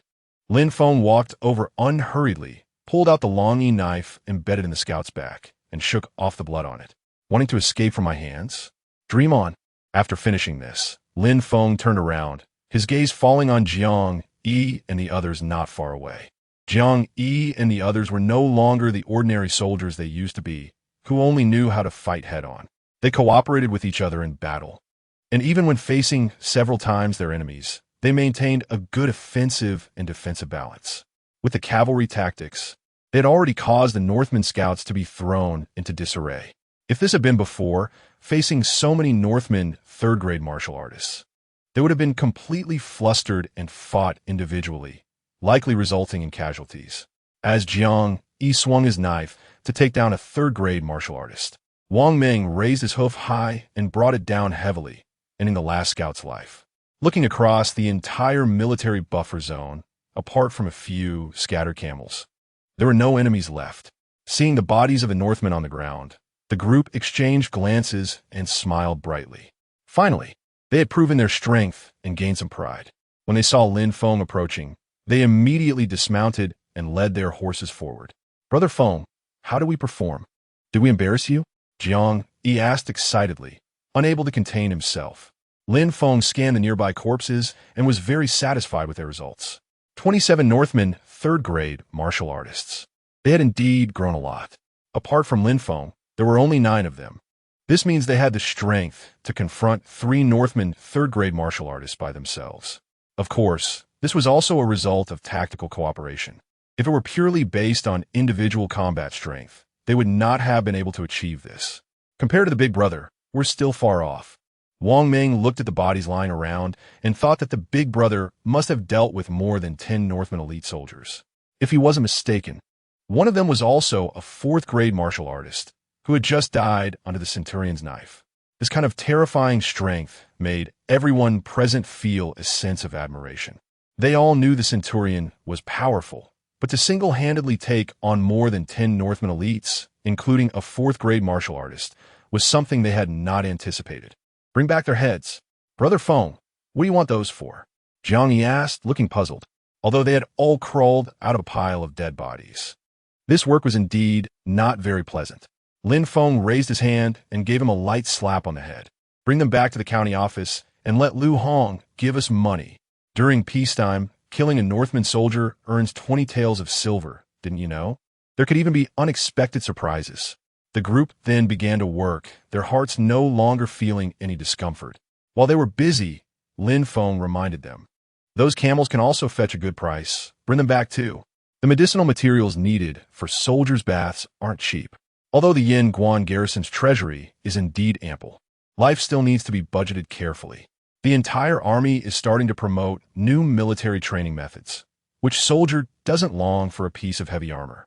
The cavalry unit also needs to be expanded. High-quality horses and top-notch equipment all require a lot of silver. A quarter of an hour later, they finally finished cleaning up the battlefield. Lin Feng's steed had been killed, so he could only choose a sturdy camel as a temporary mount. Because they had to hurry the camel convoy, their travel speed was much slower than when they arrived. Jiang Yi led his horse while also helping Lin Feng lead the camel. After a moment's thought, he couldn't help but ask Lin Feng, "Brother Feng, what do you think these barbarian soldiers are up to? Why did they attack us?" Upon hearing this, the soft armor on those people immediately flashed in Lin Feng's mind.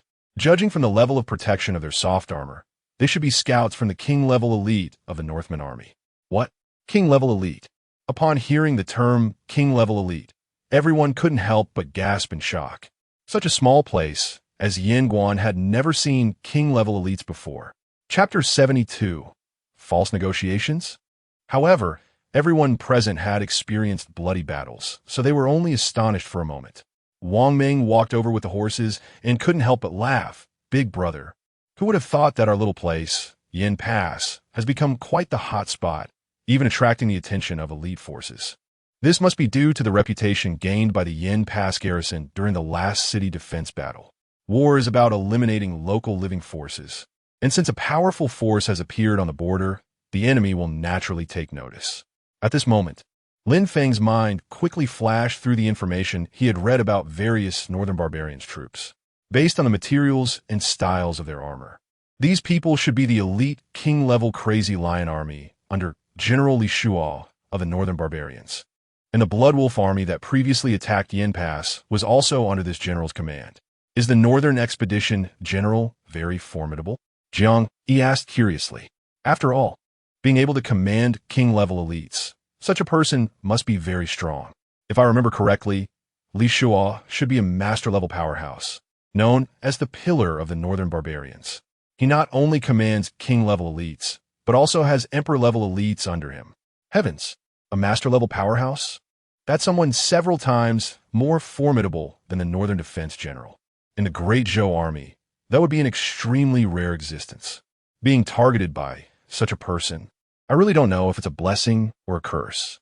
"Big brother, what do these guys want?" Wang Ming couldn't help but frown. Lin Feng slowly shook his head. "I'm not sure what exactly they want. However, it definitely isn't good news for us at Yin Pass. Starting tomorrow, we will allocate 30 cavalry and 80 infantry to strengthen patrols in the buffer zone outside Yin Pass. We absolutely cannot let a single Northern Barbarian scout infiltrate Yin Pass." Understood. By evening, everyone had returned to the military camp. In the central tent, you encountered an attack from Northern Barbarian scouts in the military buffer zone? Pan Feng exclaimed in shock. If a large army were to invade, the defenders would have precautions. But such a surprise scout attack is hard to guard against. Don't worry, General, all 48 scouts have been killed. Not a single one slipped into the city, Lin Feng reported. I have brought back all their heads. One is a 4th-tier warrior, while the others are all 3rd-tier warriors. Upon hearing this, Pan Feng immediately stepped out of the tent. Outside the tent were tied dozens of camels, and on the foremost horse hung a total of 48 enemy heads. Wang Ming and Jiang Yi stood beside the camel train, waiting for Pan Feng's inspection. Pan Feng walked forward and looked at the bloody heads. Sure enough, after infusing them with true energy, he found that they were all 3rd-tier warriors. Just you few people? Pan Feng couldn't help but exclaim. That's right. Moreover, based on my judgment, these individuals are all members of the king-level Crazy Lion army under General Li Shuo of the Northern Barbarians. Hearing the terms Northern Expedition General and king-level elite, Pan Feng's head nearly exploded. The rumored master-level powerhouse is going to make a move on Yin Pass. He found it hard to believe. But looking at the heads of these 3rd-tier warriors, there was even one 4th-tier warrior among them. Pan Feng had to admit that Lin Feng's judgment was correct. Did you kill this 4th-tier warrior? According to Pan Feng's instincts, besides Lin Feng, no one else had that capability. Lin Feng nodded yes. At this moment, Jiang Yi couldn't help but speak up, reporting to the general. Captain Qian not only killed that 4th-tier warrior, but about 30% of the other scouts died at his hands. Pan Feng looked Lin Feng up and down. Indeed, Lin Feng's terror was like an unfathomable abyss. Lin Feng, on the other hand, appeared calm. Such a scene was nothing to him. He only regretted that the Northern Expedition General didn't send scouts with higher combat power. Otherwise, he would also like to test how much difference there was between him and a fifth-tier warrior. Looking at the shocked Pan Feng, Lin Feng suddenly asked, "General, I heard the court is preparing to negotiate peace with the Northern Barbarians?" Pan Feng nodded. The court indeed has this intention, and the Northern Barbarians also have a willingness to negotiate peace. But if they want to negotiate peace, why send scouts to infiltrate Yin Pass? For a moment, Pan Feng couldn't figure it out and fell in a deep thought. It can't be that after they suffered a setback at Yin Pass last time, they want to regain their face. Lin Feng couldn't help but give a wry smile. This isn't a street fight. There is no such thing as regaining face. Of course, that possibility is slim. The Blood Wolf army is quite ordinary among the Northern Barbarian forces. Moreover, victory and defeat are common in warfare. A general wouldn't act out of personal feelings unless. Hearing Lin Feng say this, Pan Feng immediately perked up. Unless what? Lin Feng's brain raced as he analyzed the current situation and gave his judgment. Unless it's a false negotiation. False negotiation? Pan Feng blurted out instinctively. Then his expression changed as he realized. Are you saying that the Northern Barbarians have no intention of ceasing hostilities at all, and that the negotiations are just a facade to prepare for a renewed assault on our Great Zhou? Lin Feng lightly nodded, then shook his head again. There's another possibility. The Northern Barbarians might want to launch a few more large-scale surprise attacks before the negotiations are finalized. This way, they can take the initiative during the negotiations. In fact, regardless of which possibility, the war between the Northern Barbarians and Great Zhou will never end. The Northern Barbarians will never give up their desire to destroy our Great Zhou. Pan Feng deeply agreed with Lin Feng's judgment. After pondering for a moment, he said, "What you said, how could I not understand? But the problem is, although Yin Pass is a border city, there's really no need for them to send king-level elites to scout. What is their purpose? Do they intend to take Yin Pass?" As soon as these words came out, Lin Feng's expression suddenly changed, and he slapped his thigh. "I've thought of it. What did you think of?" Pan Feng asked with a puzzled and anxious face. Seeing Lin Feng lost in thought, he pulled Lin Feng to continue asking, "Tell me, you're going to drive me crazy." The Northern Barbarian Army's ability to deploy king-level Crazy Lion Army is certainly not trivial. As a current defender of Yin Pass, how could Pan Feng not be anxious? After a long time, Lin Feng suddenly raised his head, looking serious. Their goal might not be to take Yin Pass. Pan Feng was taken aback, feeling even more confused for a moment. Lin Feng explained, they don't need to take Yin Pass, they just want to cause chaos in Yin Pass. This way, we will have to focus all our attention on defending the city. In this case, no matter what, our Yin Pass garrison will be trapped. What about the enemy's purpose? Pan Feng was startled, a deep sense of worry rising in his heart. Lin Feng wasted no time, grabbing Pan Feng and heading back to the central tent. Standing in front of the battle map, his gaze wandered for a moment before finally settling on a location. If I'm not mistaken, they're going to strike here. Chapter 73. A critical moment. Uli City?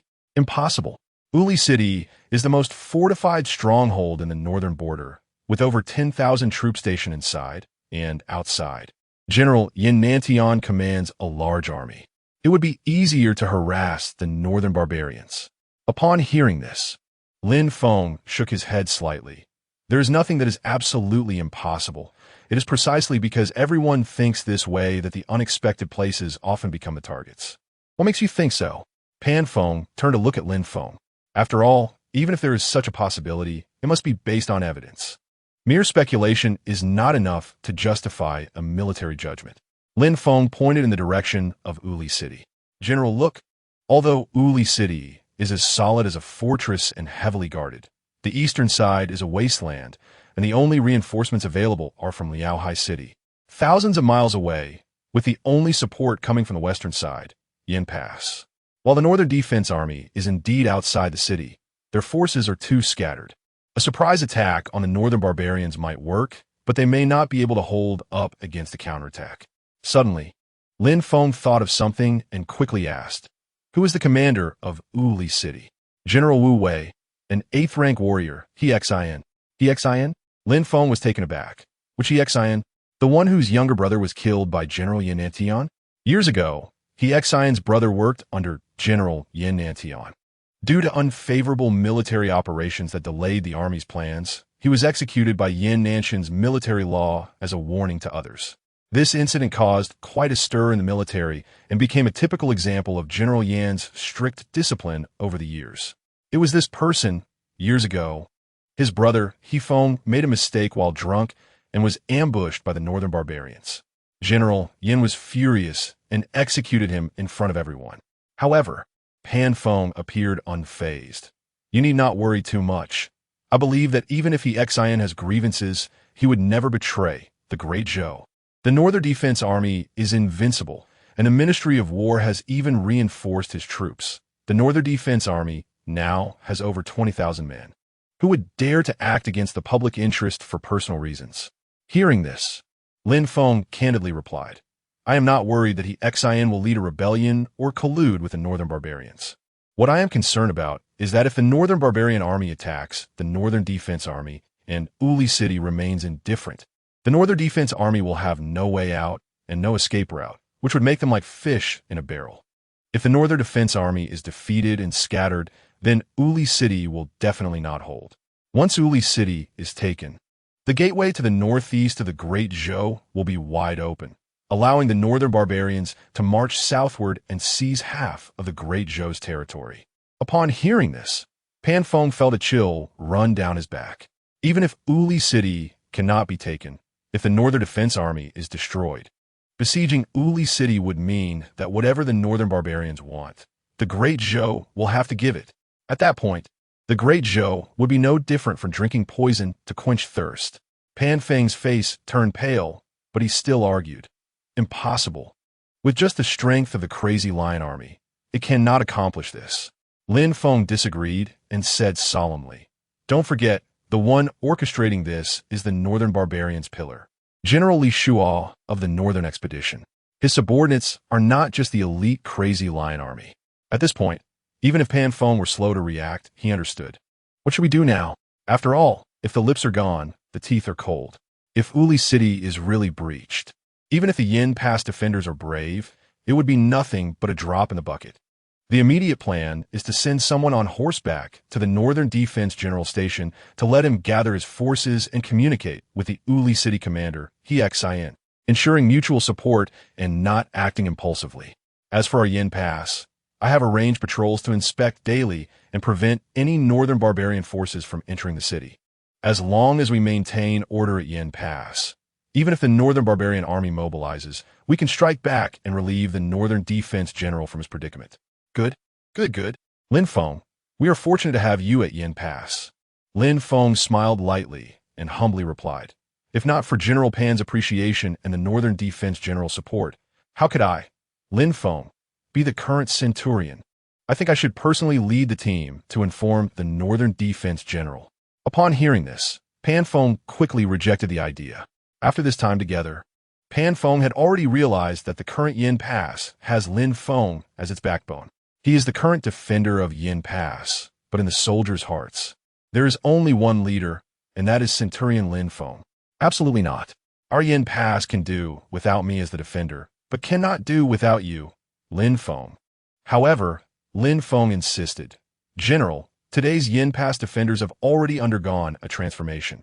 Even without me, they can still resist the Northern Barbarians' ambush. But this time going to Uli City, we may encounter the Northern Barbarians' elite ambush on the way. If the message does not reach Uli City and alerts the Northern Barbarians, they might act in desperation. Fine. Even though Pan Feng was reluctant to let Lin Feng go, he had no choice.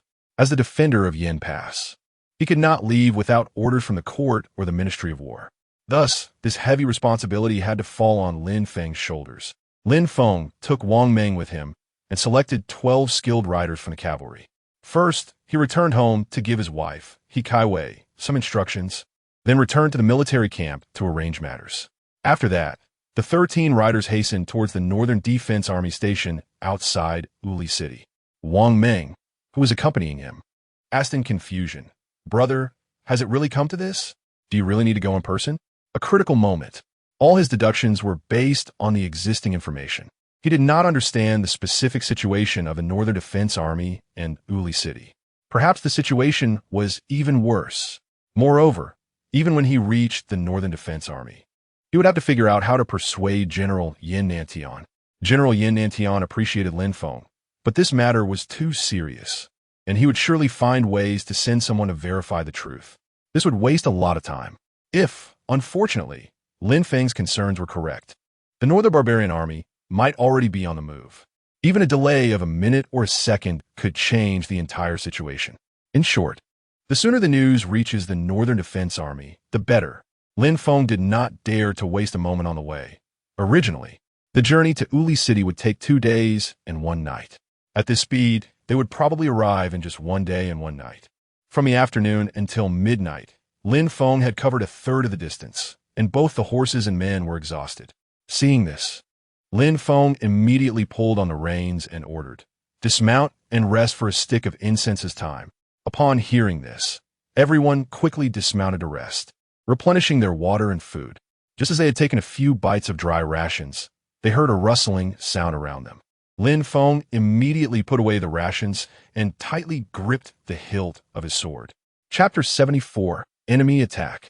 A few people, like Lin Feng, quickly put down their rations, stood up, and gripped their swords tightly. "Big brother, what's going on?" Lin Feng's gaze was sharp, his eyes fixed on the dense forest on both sides ahead. It felt too quiet, unnaturally so. The others had no doubts about this and immediately formed a formation, drawing their swords. Sure enough, as a fiery arrow shot out, a barrage of arrows followed, raining down towards them. Enemy attack. With Lin Feng's shout, everyone instantly became highly alert. The sabers in their hands swung rapidly, but the horses could not dodge and were all shot full of arrows, turning into porcupines. After a round of arrows, Lin Feng quickly turned to look at his brothers.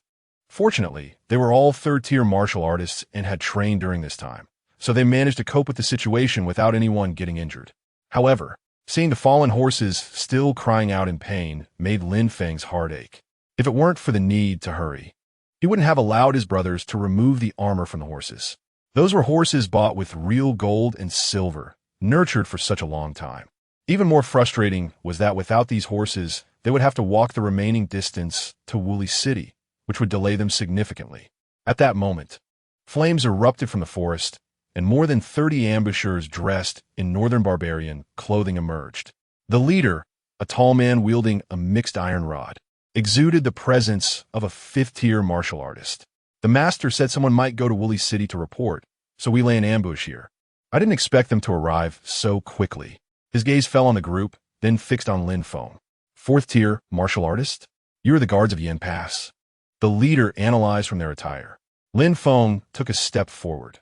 "The Great Zhou and the Northern Barbarians are negotiating peace. Yet you intercept and kill the guards of Great Zhou. Are you trying to provoke war again?" As he spoke, Lin Feng made a subtle gesture, signaling Wang Meng and the others to get ready to form a charging formation. The leader naturally noticed Lin Feng's slight movement, but didn't take it seriously. After all, they had more than 30 men, and the guards of Great Zhou before them were only 3rd-tier martial artists. A 4th-tier martial artist was not to be feared. "Are we Northern Barbarians afraid of war? Put down your weapons, and perhaps I'll let you die quickly." Before the leader could finish, Lin Feng narrowed his eyes, a cold light flashing. "Kill!" Wang Meng and the others immediately charged forward with Lin Feng. Although their horses were dead, these men were still cavalry, their movements swift. Wang Meng directly cleaved down a 3rd-tier martial artist. Seeing this, the leader became furious, swinging his mixed iron rod fiercely towards Wang Meng's waist. In an instant, a cold light flashed. Bang! A large blade fell from the sky, directly trapping the leader's mixed iron rod and smashing it into the ground. The leader was stunned, looking incredulously at Lin Feng. Such strength was something even he, a 5th-tier martial artist, couldn't achieve. "Your opponent is me." Just as Wang Meng and the others were about to help, Lin Feng scolded them. "I can handle this guy myself. You take care of the remaining enemies." Arrogant. A mere 10 men think they can take down our 30-man ambush team?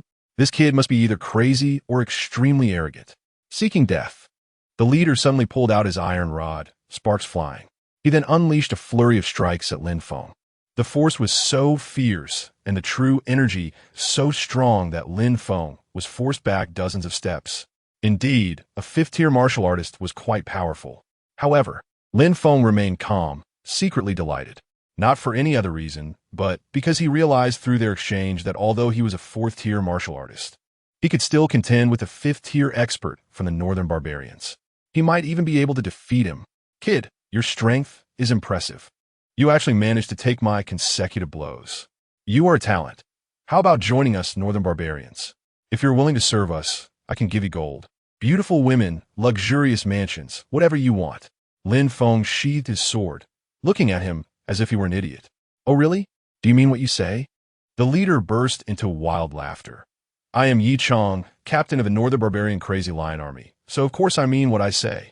Lin Feng tightened his grip on his large blade and mocked. If that's the case, then there's no helping it. I'm also a captain. How about this? You let your king come down, and I'll take his place. Upon hearing this, Yi Chang's previously smiling face turned extremely dark. Even a fool could understand that Lin Feng was deliberately mocking him. Bastard. Seeking death. Just as he was about to strike, Lin Feng had already gathered his strength. In an instant, he unleashed 3 martial techniques. Figures flickered before him, and powerful true energy cut through from all directions. The earlier complacency allowed Yi Chong to react just in time. As he tried to project his true energy for protection, the blade energy had already penetrated into his body. Bang! Yi Chong spun in the air several times before landing firmly on the ground. He spat out a mouthful of blood, staring in shock at Lin Feng. How could a fourth-tier martial artist be so strong? Lin Feng sneered. Even the leader of your Northern Barbarian Bloodwolf army is no match for me. And you, a captain of the Crazy Lion army, dare to act arrogant in front of me? Truly unaware of your own limitations. The reason Lin Feng said this was not to show off, but to use words to stimulate and push the opponent's psychological pressure to its limit. After their previous exchange, Lin Feng could sense that as long as the opponent was on guard, they wouldn't be able to kill him quickly. You are that third-class soldier Lin Feng from the Yin Pass Guards who has killed countless of my Northern Barbarian troops. Indeed, he was quite well known among the Northern Barbarians. Lin Feng raised his dragon whisper blade and coldly said, That's right. I don't even take your 5,000 Bloodwolf army seriously. Do you really think your 30 men can stop me? As he spoke, Lin Feng deliberately raised his voice. Yi Chong, the captain of the Crazy Lion army and a fifth-tier martial artist, couldn't help but tremble. The Iron Fast Marshal was defeated at the hands of this kid? Lin Feng was playing a psychological game today. With the horses dead, they would be delayed significantly, and now they faced a fifth-tier martial artist along with 33rd-tier martial artists. Eliminating them would indeed be quite challenging. It wouldn't be a problem to let these barbarian soldiers go, but if it delayed the military situation, that would be a serious issue. Chapter 75, A Sudden Breakup Originally. There was not only fear at the beginning, but also some unwillingness. However, when he turned to look back, he found that half of his 30 elite soldiers had been killed by the Zhou people, and not a single one of the opponents had been injured. His heart sank instantly. What do you want? Yi Chong asked, his face flushed. Lin Feng did not respond immediately, but glanced at his brothers. He noticed that half of the elite lion army was still engaged in a stalemate. These elites were naturally stronger than those who had fallen, and it would probably take some time to resolve the situation. Let us pass, and today's battle will be settled on the battlefield in the future. Your superior only ordered you to ambush us here. You think it could be considered a success just because you failed to ambush us? However, if you insist on leaving your life here, I won't stop you. Before he finished speaking, Lin Feng swung his dragon roar blade fiercely at a tree as thick as a person's waist. Boom! The tree fell instantly. Yi Chong, a fifth-grade martial artist, was shocked. Indeed, this person's combat power was extraordinary, definitely not beneath his own. Although he couldn't understand how a fourth-grade martial artist could possess the ability to kill a fifth-grade martial artist. This display had genuinely frightened him. The crucial point was that there were no supervising troops here. Even if he retreated, no one would know. Life is precious. It was indeed not worth it to waste it here. Thinking of this, Yi Chong turned to his subordinates and shouted, "Stop fighting." Although they were confused, They quickly withdrew from combat. Wang Meng and the others were also stunned, hurriedly looking towards Lin Feng. Lin Feng waved his hand, and his brothers quickly returned to his side, maintaining their formation without any disorder. Ye Chong gritted his teeth, unwillingly telling his men, "Retreat." Immediately, the barbarian soldiers ran towards the dense forest. Wang Meng looked at the suddenly retreating barbarian soldiers, feeling a bit confused. "Big brother, what's going on? Why did these guys run away?" Lin Feng shrugged to save their lives. Upon hearing this, Wang Meng snorted coldly. "I thought the northern barbarians were as fearless as the legends say. It seems they're nothing special." However, he then felt something was off. He immediately pressed, "Big brother, wait, why'd you let them go?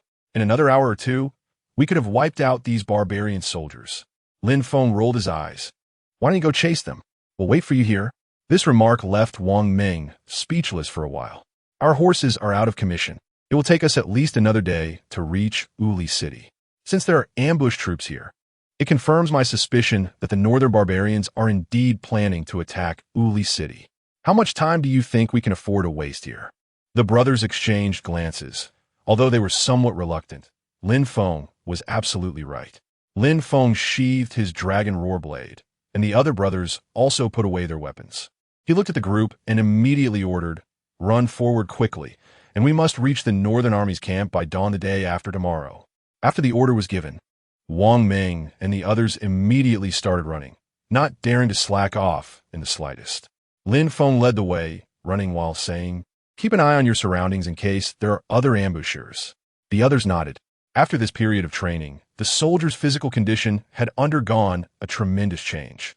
Long-distance hiking was a regular drill for all the Yanguan guards. Therefore, even without horses, their speed was considerably faster than that of ordinary people. In the evening, just 10 miles outside Uli City, they reached a desolate little town where the Northern Army was stationed. General Yin Nantian of the Northern Army was constantly moving around, inspecting the troops. The soldiers were training systematically, and when they saw Yin Nantian approach, they immediately stopped and saluted. Yin Nantian nodded slightly. His deputy, Yi Kai, followed closely behind and couldn't help but say, "General, look at our Northern Army. They are well-trained and eager to fight. When can we find another opportunity to go around the Northern barbarians and let our brothers earn some battle merits?" Hearing this, Yin Nantian's expression changed slightly. "The court wants to negotiate peace with the Northern barbarians, so we should not act rashly. If the Northern barbarians find an excuse to say we provoked them first, won't the pro-peace faction in the court report us heavily?" Then Yin Nantian turned, patted Yi Kai on the shoulder, and said earnestly, "I know the brothers are eager for achievements, but we need to remain calm. A small impatience can ruin a great plan. But what if the Northern barbarians ambush us?" Yi Kai expressed his concerns. Yin Nantian had thought about this, but he wasn't worried about it happening. Our Northern Army, along with the guards of Uli City, has a total of 30,000 men. Unless the Northern barbarians are looking for death, they wouldn't dare to provoke Uli City. Indeed, Uli City is not like a small town like Yanguan. The walls are tall and thick, and the equipment is excellent. Unless the Northern barbarians come with a large army, it is impossible to break through Uli City. Even if the Northern barbarians really brought a large force, Yin Nantian had nothing to worry about, as long as he led the army into Uli City and fought alongside the guards. Even a force several times larger than theirs would never break through this first line of defense in the north. As the sky gradually darkened, the usually considerate Yin Nantian also instructed Yi Kai, "It's getting late. Tell the camps to rest." Yi Kai nodded and turned to leave. Yin Nantian then mounted his horse, the Fire Cloud steed, and rode out of the camp to check the situation around the military camp. However, just as Yin Nantian had ridden less than a few hundred meters out of the camp, he suddenly saw a dozen unidentified people rushing towards him from afar. Yin Nantian's heart tightened. Could it be that Yi Kai was right? Are there really some reckless Northern barbarians trying to ambush the camp? But as the distance closed, Yin Nantian saw that the newcomers were dressed in the uniforms of the Yanguan guards. To his surprise, the leader was the young General Lin Feng, whom he valued highly. What are these guys doing running down the hill on foot? Yin Nantian quickly urged his horse to gallop to the front of the group. When Lin Feng saw that it was Yin Nantian, he finally stopped. They had hardly rested and refueled during their entire journey. Even though Wang Meng and the others were third-grade martial artists, they were already exhausted. Upon seeing Yin Nantian, they looked as if they had seen family, collapsing directly to the ground. Their lips were chapped, and they gasped for air, unable to speak. Only Lin Feng, relying on his fourth-grade martial artist foundation, managed to stand. Yin Nantian dismounted and rushed to Lin Feng, supporting him while urgently asking, "What happened at Yinguan?" "General Yin, the Northern Barbarians are planning to ambush the Northern Army." Chapter 76. Nothing else, just more courage. In the main tent of the Northern Town Army, General Yin Nantian was sitting upright at the main table. In front of the table were a few smaller tables set up to entertain Lin Feng and his companions. Soon, several plates of flatbreads and bowls of meat soup were placed on the table. Jiang Meng and the others' gazes fell on Lin Feng, waiting for him to give the order. "Eat quickly." As soon as Lin Feng's voice fell, the others began to wolf down their food. Lin Feng also picked up a flatbread, soaked it in the meat soup, and started eating. Just as he set down his bowl and chopsticks, Yin Nantian couldn't wait any longer and asked, "Lin Feng, is what you just told me true? Where did you get this information? Is it accurate?" Yin Nantian was not someone who dilly-dallied. However, this matter was too significant to allow any mistakes. Lin Feng picked up a handkerchief to wipe his mouth, looked up at Yin Nantian, and said seriously, "As of now, it should be confirmed." "How so?" Yin Nantian pressed on. "When we came here, we were ambushed by the North Miao people on the road, and even our war horses were shot dead. Otherwise, we wouldn't have had to walk here." Upon hearing this, Yin Nantian frowned slightly, seeming a bit confused. "It's normal for you to encounter a few ambushes from the North Miao during wartime. That doesn't indicate anything significant." Clearly, Yin Nantian thought Lin Feng was making a big deal out of nothing. Lin Feng shook his head slightly. "A few days ago, a group of scouts from the North Miao tried to infiltrate Yin Pass, but were intercepted by us." After a pause, Lin Feng's voice became more serious. "These people are all elite warriors of the North Miao's royal class." When the term royal class elite was mentioned, Yin Nantian's expression changed slightly. Sensing something, he quickly stood up and walked in front of Lin Feng.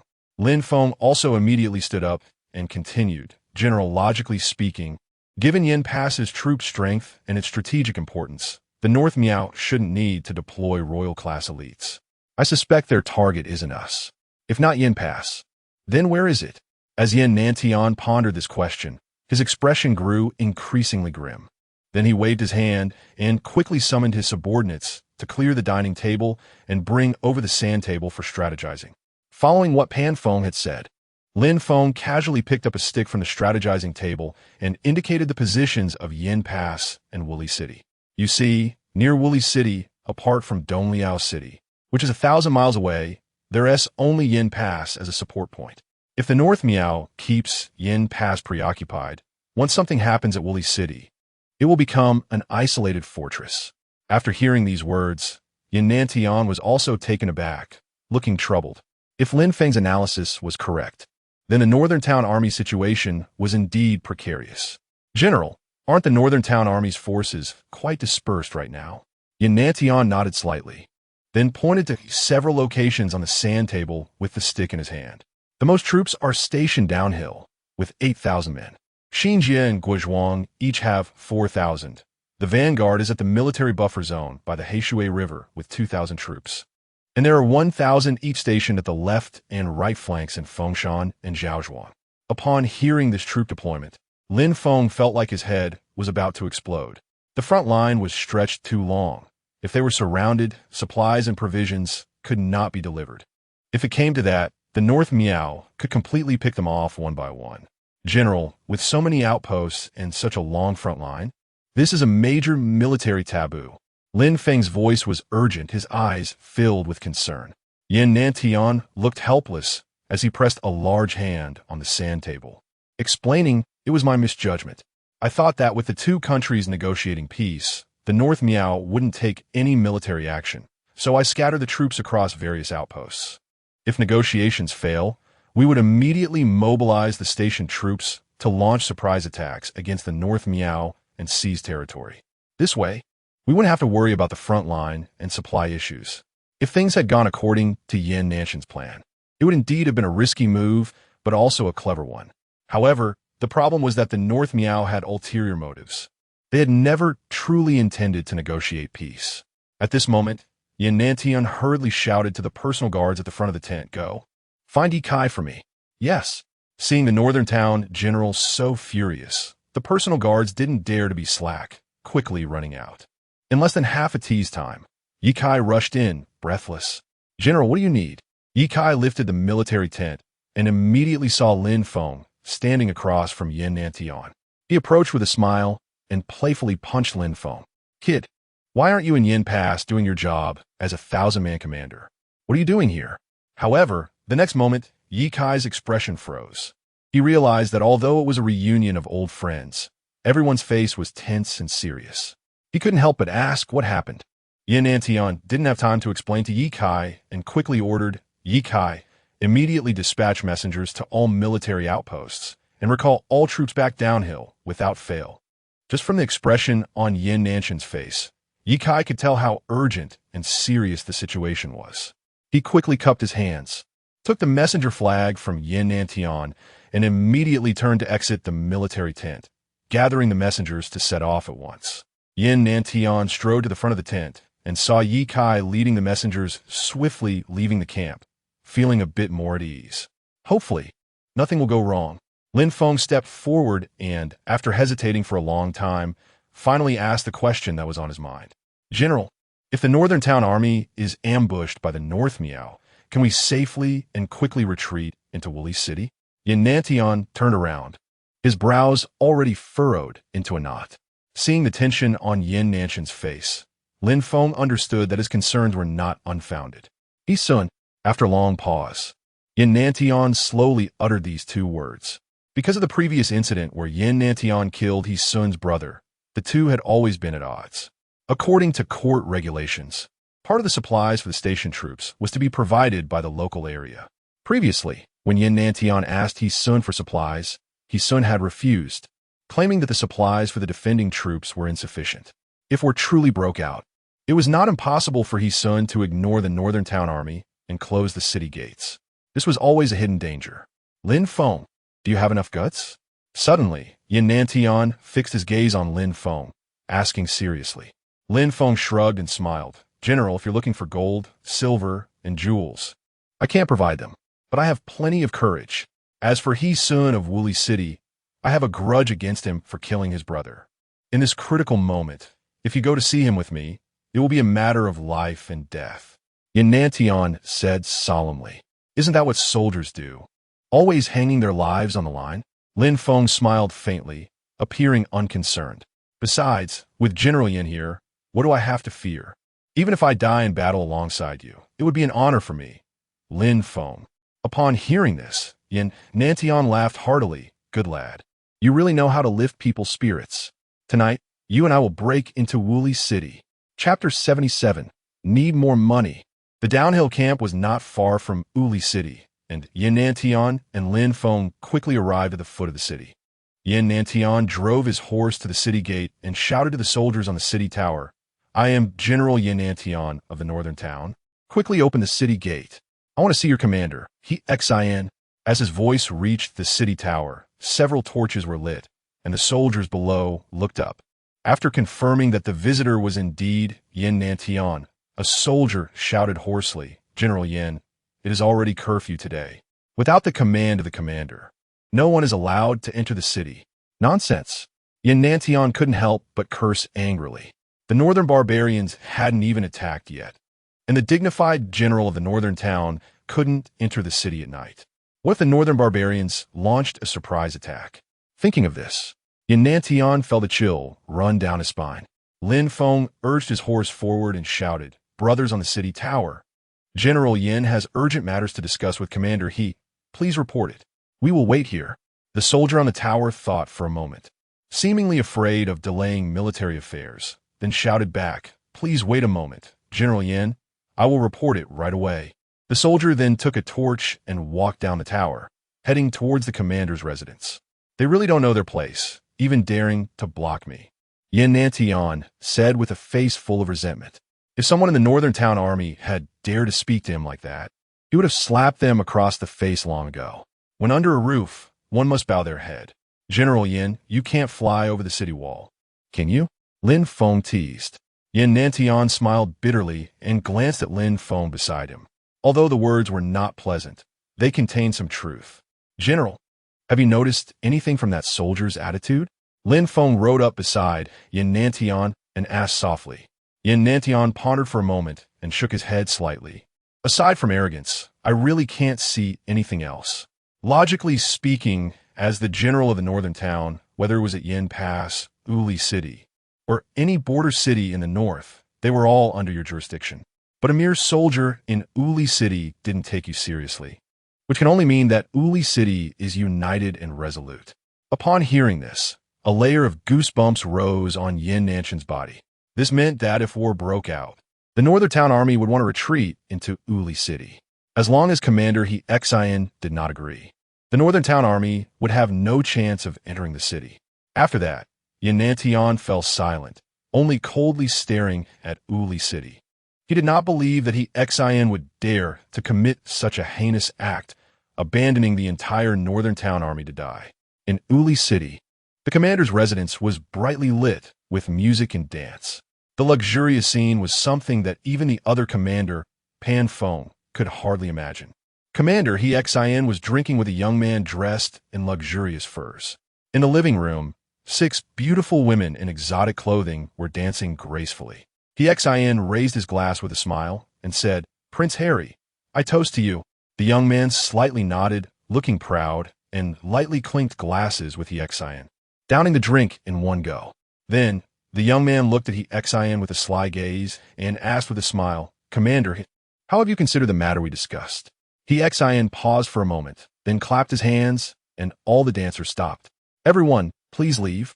The dancers and all the servants bowed and exited the room, closing the door behind them. Only then did He Xian slowly say, Prince Harry, I am the commander of Uli City.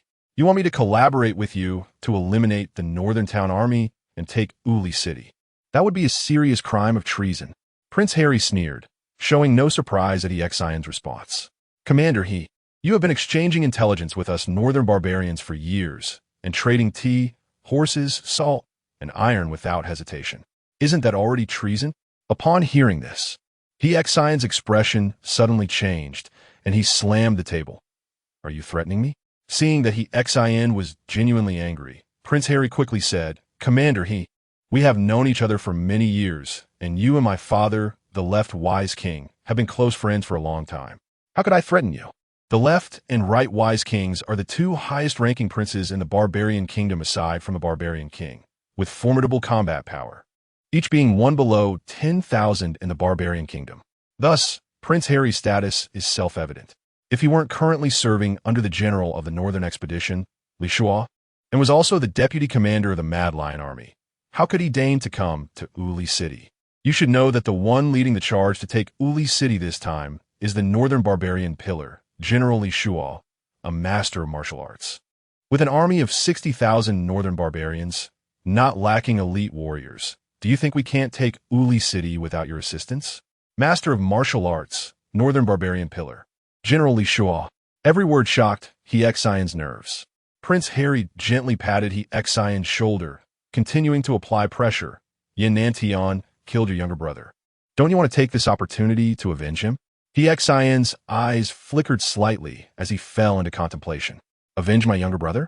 Such matters would not affect He Xian's decision. The key is what benefits could the Northern Barbarians offer him.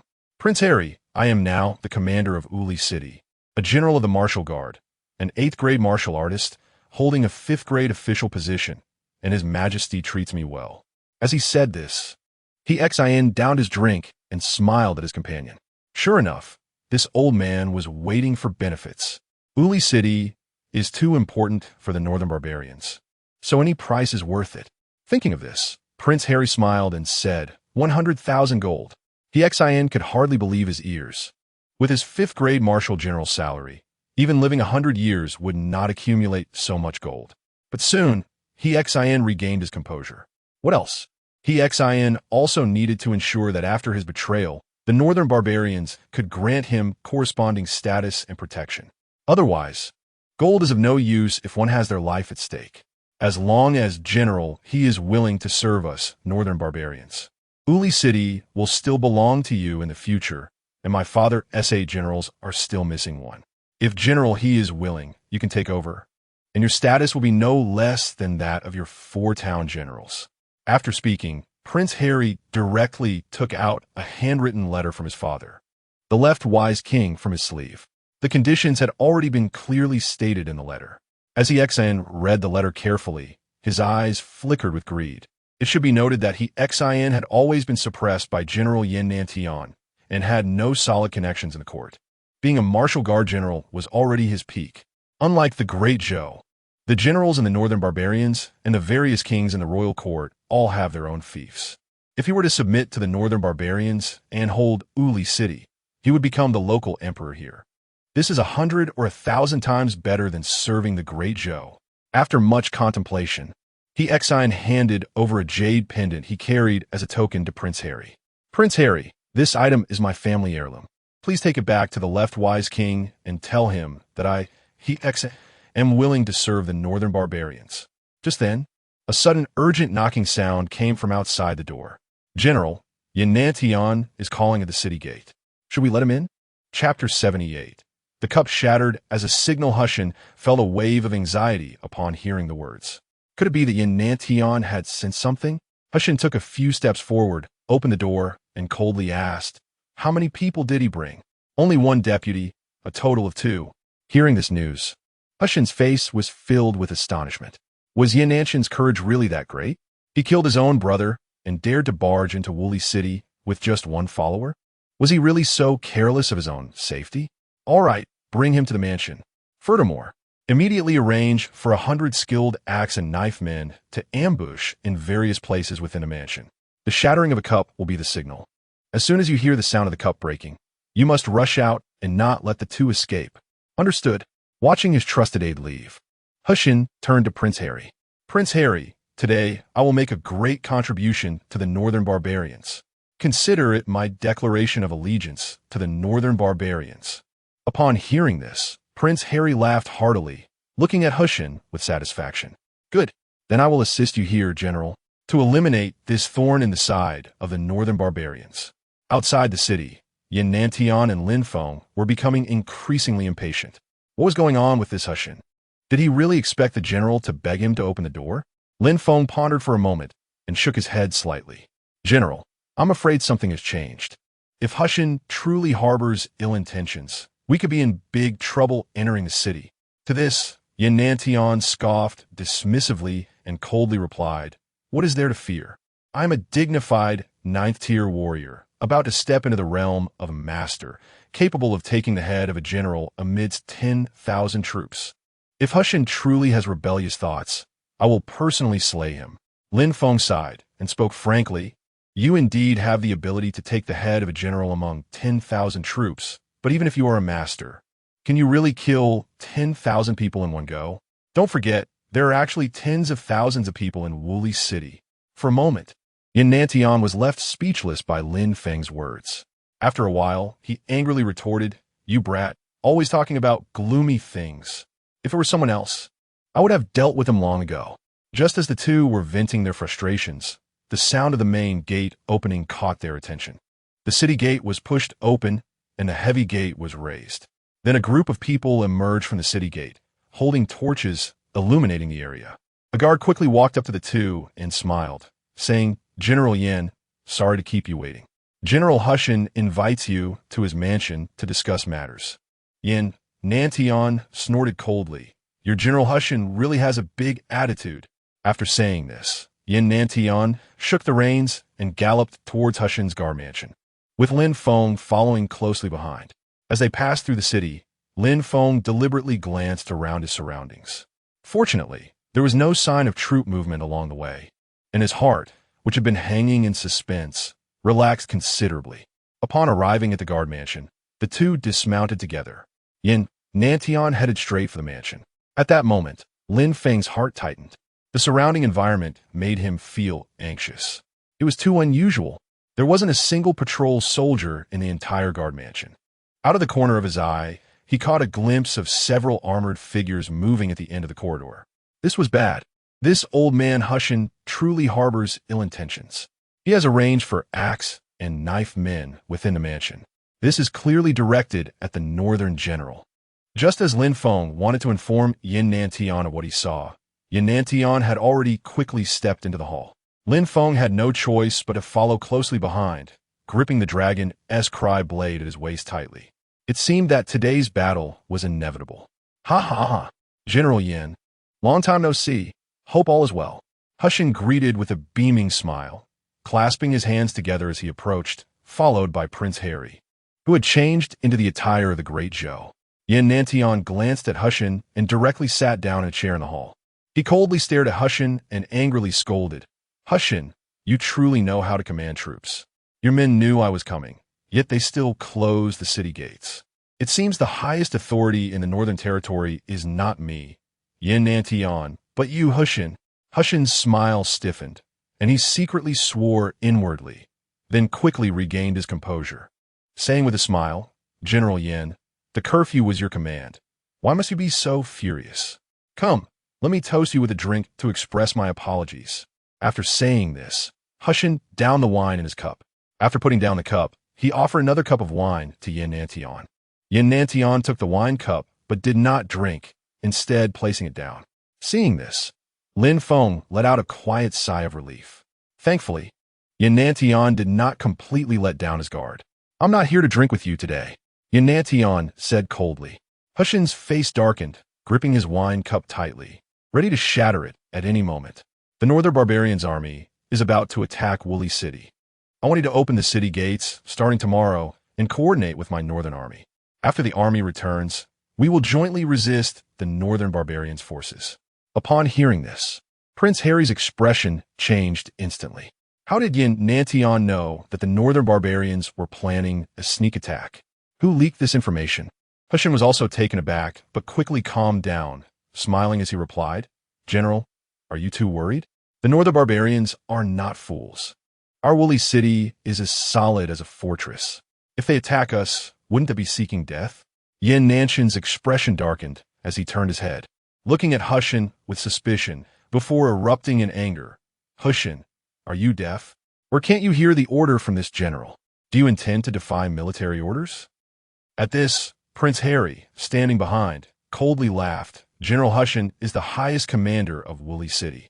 Whether to open the city gates is naturally up to General Hushin. General Yin, even when you're being served wine by General Hushin, you are unwilling to drink. You give no face at all, yet you are here issuing orders." Hearing this, Yin Nantian glared fiercely at Prince Harry and slammed the table. "Who are you? Do you have a say here?" At this moment, Lin Feng had already noticed that the man bore some resemblance to the Northern Barbarians, and he was certain that Hushin had already rebelled. He remained calm and stepped forward a few paces, arriving in front of Hushin. Just as Hushin still had a confused expression, Lin Feng had already drawn his blade and slashed towards him. Seeing this, Hushin was greatly startled and quickly unleashed his protective true energy, clashing hard against Lin Feng's strike. Bang! Hushin was knocked back several meters, and the wine cup in his hand instantly fell to the ground. The next moment, dozens of axe and knife men rushed in, drawing their weapons in unison. Yin Nantian, meanwhile, wore a confused expression, not understanding why Lin Feng suddenly attacked Hushin. And why were Hushin's personal soldiers so disrespectful? Can you not see? General Yin, Hushin has rebelled, and this young man is undoubtedly a messenger from the Northern Barbarians. Chapter 79, Tear Off the Facade. As soon as these words were spoken, Prince Harry's gaze instantly focused on Lin Feng. He could hardly believe that a subordinate of the Northern General had such a ruthless perspective. Yin Nantian's face was filled with rage as he glared fiercely at Hexin, who was not far away. Hexin, is what Lin Feng said true? In fact, upon seeing the appearing executioners behind him, Yin Nantian had already understood everything. However, he was unwilling to believe that the dignified general of the Great Zhou's Woolly City, Hexin, would betray the Great Zhou. Seeing this, Hexin simply stopped pretending. Yin Nantian, the kid beside you is right. I have already turned against you.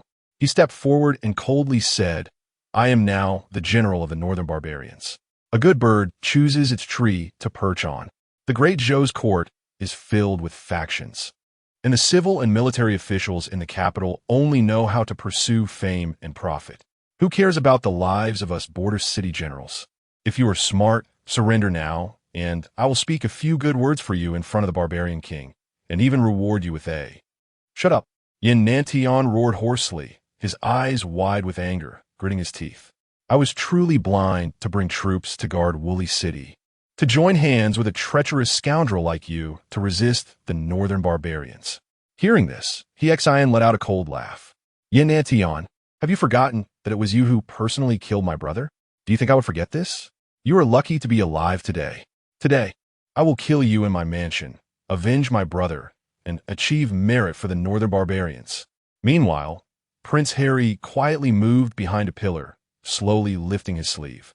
Lin Feng kept a close watch on the changes around him, paying particular attention to every move of Prince Harry. General Yin, be careful.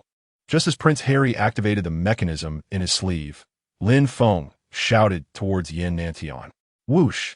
An arrow shot out from the sleeve, aimed directly at Yin Nantian's face. However, Yin Nantian did not dodge. He simply waved his hand, and a powerful force immediately deflected the incoming arrow. Puff! One of the executioners nearby was unfortunately hit by the flying arrow and immediately fell to the ground, foaming at the mouth. Yin Nantian shot a cold glance at the hiding Prince Harry and disdainfully remarked, Northern barbarians are treacherous and despicable.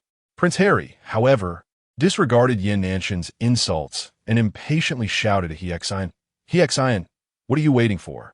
With gritted teeth, Xian finally took that step forward and shouted, Kill them.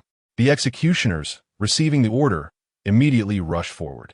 Lin Feng quickly moved to join Yin Nantian, the two standing back to back, each guarding one side. Yin Nantian said in a deep voice, Lin Feng, can you hold off these executioners by yourself? Lin Feng was taken aback. Did he not plan to escape in this situation? However, after a moment, Lin Feng responded, Yes. Good. You hold off these executioners, and I will deal with Xian. If this scoundrel is not eliminated, even if we manage to escape, it will be of no use. Lin Feng nodded. The gap between himself and an 8th grade martial artist was too great. Recklessly charging forward would only be a burden to Yin Nantian. It was better to buy time for Yin Nantian. As long as Xian was dead, these executioners would pose no threat. After discussing, they both shouted and charged towards their respective targets. Lin Feng's gaze was unwavering as he drew his longing blade, and with a single strike, he instantly took down the nearest 3rd grade martial artist. Ding! The host has killed a member of the elite garrison in Woolly City, a 3rd grade martial artist. Killing value 300 points. Suddenly, a long knife stabbed towards Lin Feng from his side. He blocked with a longing blade, then leaped up in a strange manner, delivering a powerful kick that directly crushed the skull of the attacking soldier. Ding!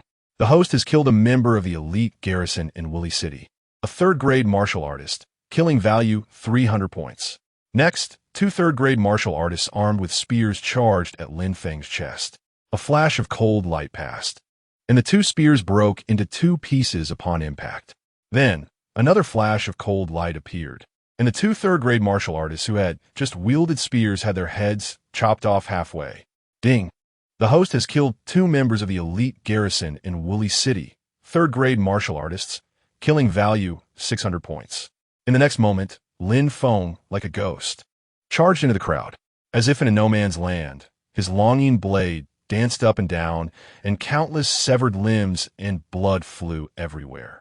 In an instant, he had killed more than a dozen martial artists, causing chaos. Even the soldiers of the Woolly City garrison, who had witnessed countless bloody scenes on the battlefield, were now terrified by Lin Feng, who resembled a demon.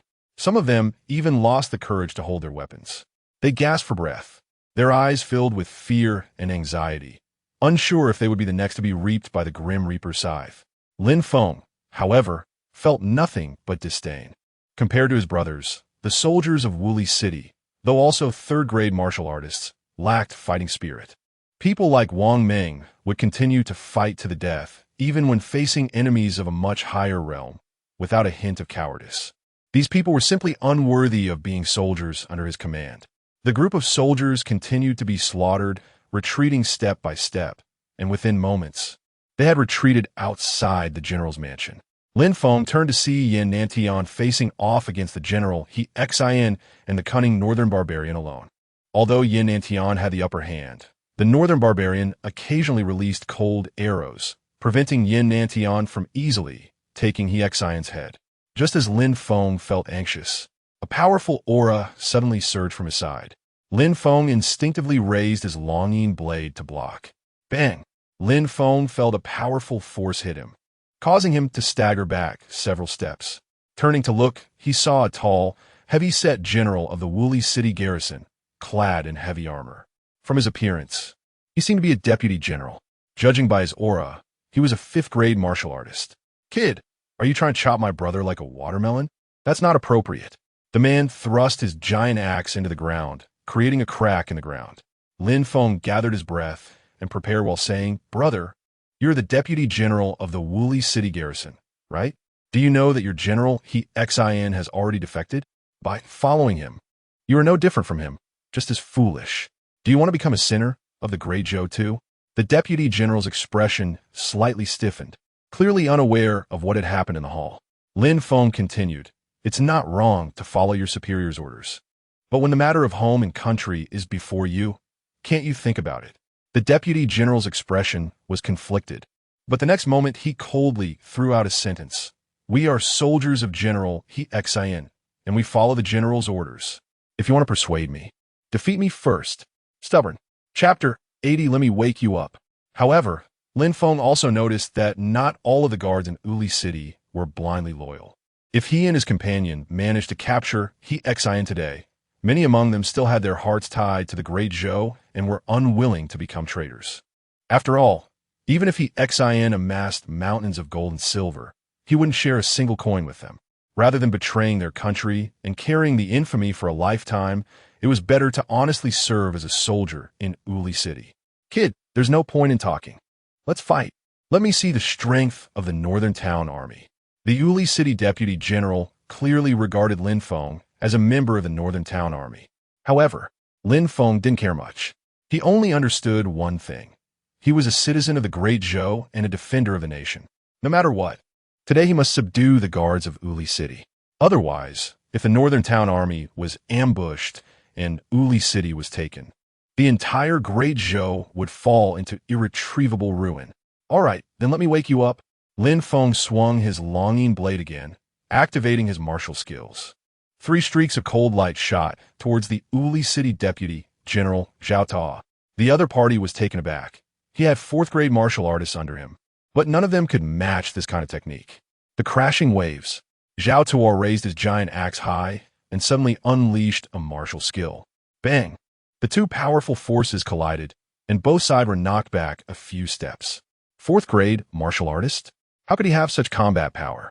Zhao Ta was also astonished, his hefty body shaking from the impact. Yet Lin Feng showed no hesitation, raising his longing blade to attack again. But Zhao Ta stood firm like a heavily armored tank.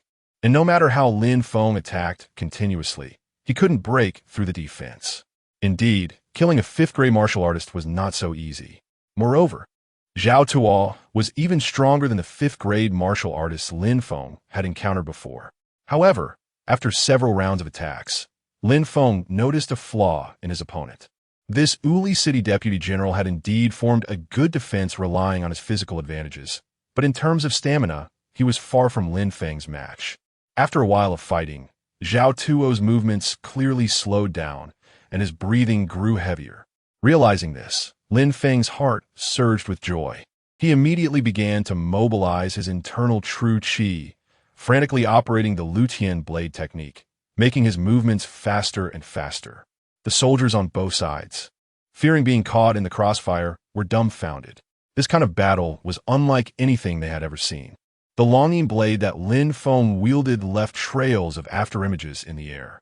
The dragon's roar exploded continuously, and the layers of shockwaves blew the soldiers on both sides into grimaces. Lin Feng's gaze was fixed on Zhao Tuo's movements. In a split second, Lin Feng found a gap. He flashed and executed a strange backslash with the back of his blade. Zhao Tuo, exhausted, widened his eyes. Even when he noticed Lin Feng's move, he no longer had the space to defend. Bang! Weighing about 300 pounds, Zhao Tuo flew backward like a deflated cowhide raft, crashing heavily into a massive stone screen opposite the governor's mansion. The screen cracked loudly, and Zhao Tuo fell to the ground. Just as he was about to get up, Lin Feng had already followed closely. The longing blade in his hand let out a dragon's roar and heavily struck down on Zhao Tuo's neck. Just as he closed his eyes, waiting for death, Lin Feng did not make the next move. The Northern Barbarian army was about to arrive soon, and killing a deputy general of Uli City would be a significant loss for them. Why don't you kill me? After a moment, Zhao Tuo couldn't help but ask. Lin Feng directly sheathed his longing blade and said solemnly, "Brother, we are both soldiers of the Great Zhou. Our wives and children are within the borders of the Great Zhou. Do we really want to become traitors and let our parents and families suffer the scorn of others?" This statement not only resonated with the deputy general, but also touched the hearts of all the soldiers present. Seeing that Zhao Tuo still did not respond, Lin Feng continued, "We are comrades. I cannot bear to kill you. But if you insist on following He Xin as a traitor, I cannot spare your life." Faced with the threat of death and the remnants of his conscience, Zhao Tuo glanced at Lin Feng and finally gritted his teeth, saying, "Brother, thank you for sparing my life. I, Zhao Tuo, will never collude with the traitor He Xin. Yes, now that the warrior of the Great Zhou." Lin Feng then sheathed his sword, took a step forward, and helped the plump Zhao Tuo up. "Damn, this guy is really heavy. Tiao Duo, you need to open the city gates immediately and send troops to inform the northern town army below. Except for a few troops stationed in various places to assist, all must rush to Uli City." Then, Lin Feng patted Zhao Tuo's hefty body and promised, "Brother, I guarantee that you will still be the deputy general of Uli City in the future, and I will also request General Yan's order. Having made such a great contribution, you are very likely to become the next governor of Uli City." Lin Feng naturally didn't dare to guarantee this. However, at this moment, he would even dare to promise Zhao Tuo the position of the northern town general of the Great Zhou. Fortunately, although Zhao Tuo's combat power was strong, he didn't seem very clever. He actually believed Lin Feng's words and laughed foolishly, saying, "Brother, I truly don't dare to covet the position of governor. As long as the northern town general does not punish us, I will be satisfied." Punish? As long as you complete the task, where would punishment come from? Don't forget, the northern town general is the highest military officer in the northern borders of our Great Zhou. You can save him here, and your merit will be unmatched. The more Lin Feng spoke, the more Zhao Tuo felt exhilarated. Being able to follow the northern town general in the future was much more enjoyable than staying in Uli City, right? "Brother, rest assured, with me here, Uli City won't fall. Brothers, let us go together to meet our brothers from the northern town army. We cannot betray our country." The remaining soldiers saw the situation and did not want to become Lin Feng's victims. In an instant, they rallied, and a group of them mounted their war horses and rushed towards the city gate.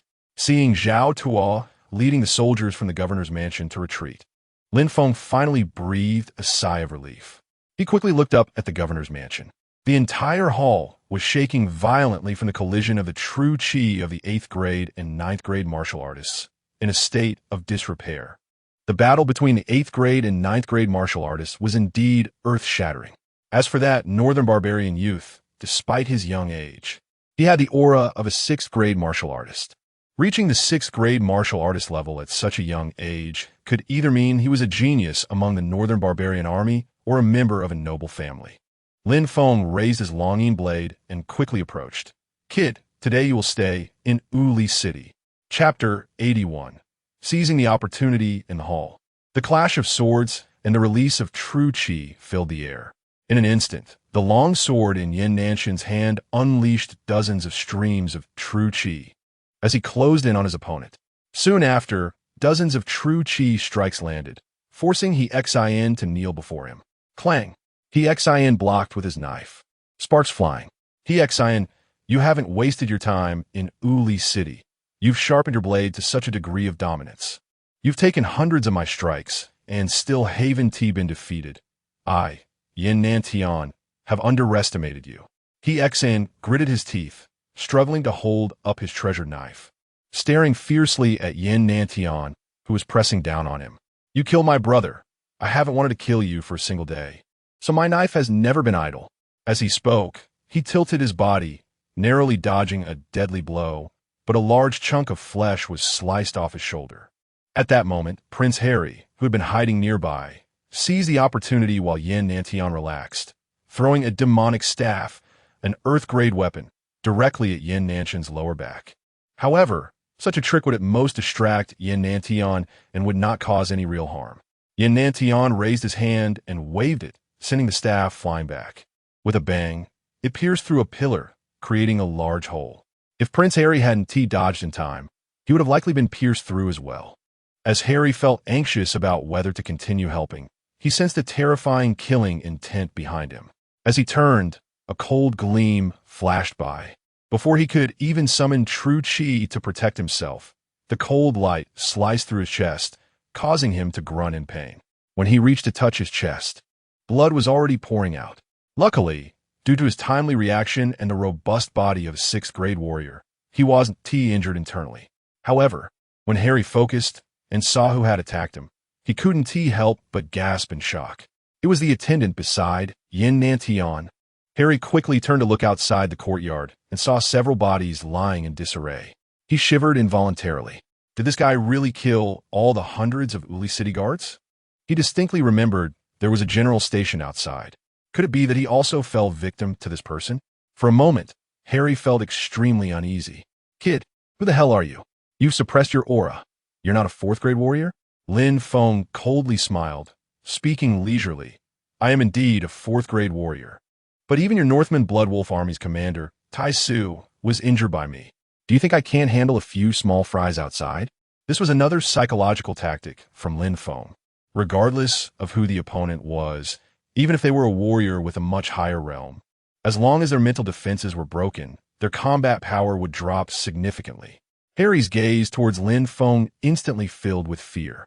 Commander Tai Su was his mentor and the leader of the Mad Lion Army, as well as one of General Li Shua's favorite officers. He vividly remembered the horrific scene when Tai Su was brought back to the camp. When he learned that Tai Su was injured by a 4th-grade warrior, a 3rd-grade soldier, he couldn't believe it. And now, this person stood before him, causing Harry to feel panic. Once upon a time, he was a young genius in the Northman Army, but compared to the person before him, he felt like a mere mediocrity. The more he thought like this, the more his mental defenses crumbled. In the end, he pointed a trembling finger at Lin Feng, wanting to confirm once more, you are that 3rd-grade soldier from Yin Pass, Lin Feng. Lin Feng coldly smiled. That's right, I am Lin Feng. However, your information is a bit outdated. I am now the 1,000-man leader of Yin Pass and will soon take over as the next commander of Yin Pass, becoming the next general of Uli City. With me here, neither Yin Pass nor Uli City can be shaken. As soon as he finished speaking, Lin Feng charged forward fiercely. While you're sick, I'll take your life. Aren't you scared? Then I'll make you have nightmares every day. In the next moment, the longing knife in Lin Feng's hand, accompanied by a violent dragon roar, rained down on Prince Harry like raindrops. At this point, Harry had no desire to continue fighting. He turned and fled desperately towards the government office. However, it must be said that Prince Harry's escape skills were quite good. His movements were erratic and with a few leaps. He vaulted over the courtyard wall of the governor's office, disappearing into the night like a ghost. Lin Feng didn't pursue him. The most important thing now was to work with Yin Nantian to deal with the traitor He Xin. Turning back, he saw that without Harry's interference, He Xin was now completely suppressed by Yin Nantian. His treasured knife had countless nicks, and he was covered in wounds, bleeding profusely. Just as He Xin attempted to retreat to regroup his forces, a figure suddenly flashed behind him. With just a turn of his head, a knife and sword plunged into his body. He Xin's eyes widened in disbelief, seemingly unable to believe that he, a dignified 8th-grade warrior, could be so easily killed by someone else. The two pulled out their weapons in unison, and 2 columns of blood gushed out like fountains. This former Uli City general, who had once contributed significantly to the Great Zhou, fell heavily to the ground. Ding! Host has slain the Uli City General, an 8th grade warrior, gaining 800 points of killing value. Damn! Even helpers can pick up scraps? Lin Feng was overjoyed. It wasn't just for the 800 killing points, but for a 4th grade warrior to kill an 8th grade warrior. This achievement was enough to boast about in the future. Yin Nantian shook off the blood on his sword and looked up at Lin Feng. Have the rebel forces outside been dealt with? Lin Feng scratched his head awkwardly, looking sheepish at Yin Nantian. Why didn't he kill them all? And the others? Yin Nantian asked with a puzzled expression. Lin Feng chuckled. I defeated the Uli City Deputy General Zhao Tuo and let him go, even promising him he could become the general of Uli City. That kid happily went to open the city gates and inform the Northern Army. Upon hearing this, Yin Nantian first gave a bitter laugh, then shook his head slightly. You little rascal, if you really get the chance, I reckon you'd even fake an imperial decree. Lin Feng quickly pleaded with Yin Nantian, General, after all, I promised Zhao Tuo, so even if you don't let him become the Uli City General, please don't. All right, since that's the case. Since Zhao Tuo can turn back from a brink, I'll spare his life. As for whether he can still hold the position of Deputy General, let us see how he performs in the future. Lin Feng smiled broadly, gratefully cupping his hands. Thank you, General Yin, for giving me this face. Chapter 82. I don't know how to write the word death. Puff. Lin Feng swung his sword down, severing the head of the guard, and casually tore off a tablecloth to wrap it up. Yin Nantian and Lin Feng walked out of the guard's mansion hall, one after the other. They stepped over the corpses along the way and quickly rode the 2 idle warhorses outside the mansion towards the city gate. Even though Xin was dead, there was still a possibility of unexpected developments. The 2 did not dare to delay even a moment. Soon, they arrived at the city gate of Wuli City. As expected, a large group of guards was still confronting the Deputy General Zhao Tuo and his men. The Northern Defense Army was firmly blocked outside the city gate, with both sides on edge, ready to clash at any moment. Stop! A loud and magnetic voice echoed through the Wuli City gate. Everyone turned to look and saw Yin Nantian and Lin Feng riding in, one behind the other. Upon seeing General Yin Nantian of the Northern Defense, both sides parted to clear a wide path. Yin Nantian did not rush forward, but, illuminated by the torches, gazed at the soldiers still resisting with a dark expression. Brothers, everyone, rein in your horses. Xin has betrayed the Great Zhou and has become a dog for the Northern barbarians. We cannot walk down this path to destruction. Seeing Yin Nantian arrive, Deputy General Zhao Tuo quickly shouted to the soldiers who had not yet laid down their weapons, if you don't show your stance now, when will you? The crowd exchanged glances, unsure of how to respond. At that moment, a 1,000-man leader among the guards stepped forward and said, General Yin, you have a great enmity with General He, and there are some matters we cannot trust based on one side's words. If you want us to surrender and hand over the city gate, that is not impossible. Please have General He come out to speak. At these words, Yin Nanshan's expression grew even darker. If it weren't for the fact that the Northern barbarians could attack Wuli City at any moment, this kid would be close to losing his head for speaking to him like that. After a moment of contemplation, Yin Nantian turned to Lin Feng. Lin Feng understood immediately. He urged his horse a few steps forward, dismounted in front of the guards, and casually tossed the wrapped package onto the ground. A bloody head rolled out before everyone's eyes. The guards were taken aback. This is General He Xian's head. They killed General He. The sound quickly spread through the military, and various chaotic voices erupted. Although Yin Nantian was the highest military commander of the northern border, He Xian was the guard of Wuli City. Having worked closely with these guards for many years, the bond was evident. Watching He Xian's head roll on the ground, every guard in Wuli City had a look of fury. Lin Feng's expression darkened. If he didn't stabilize the situation now, it could very likely lead to a mutiny among the troops. The next moment, he dismounted and loudly addressed the wavering guards. Brothers, you are all good men of the Great Zhou, soldiers of the Great Zhou, not He Xian's private army. He Xian has indeed betrayed us. Just a moment ago, he was conspiring with the northern barbarian envoy in the mansion. After we discovered him, he attempted to kill General Yin, which is why we killed him in self-defense. Such a treacherous and ungrateful person. Does he deserve your loyalty? As soon as these words were spoken, it was like boiling water was poured into a hot pot, instantly exploding. That's right. Yesterday, General, he personally came to the city gate to escort a northern barbarian into the city. I saw it with my own eyes. What? We trusted Exin so much. How could he do such a detestable thing? Although Exin was our general, after betraying the country and siding with the enemy, he is no longer our general, but our enemy. How many of those present had brothers and comrades who had died at the hands of the northern barbarians? Once it was confirmed that Exin truly had sold out his country, everyone largely ceased to dwell on the matter. At this moment, Deputy General Zhao Tuo quickly stood up to support. Brothers, you all know that General, he had great kindness towards me. If he hadn't betrayed the country, why be like this? Brothers, in the face of such a grave situation, you must discern right from wrong. Even Zhao Tuo, who had been an absolute confidant of Exin, was saying this. Everyone no longer hesitated, and they all laid down their weapons and knelt down together. We are willing to surrender to General Yin Nantian of the Northern Defense Army. Please let the Northern Defense Army into the city to take over all defenses of Wuli City. Seeing this scene, both Yin Nantian and Lin Feng let out long sighs of relief. The burden on their hearts was finally lifted. Then, Yin Nantian waved his hand. Northern Defense Army. Enter the city. About 7,000 troops gradually entered Wuli City, quickly taking over key defensive positions throughout the city.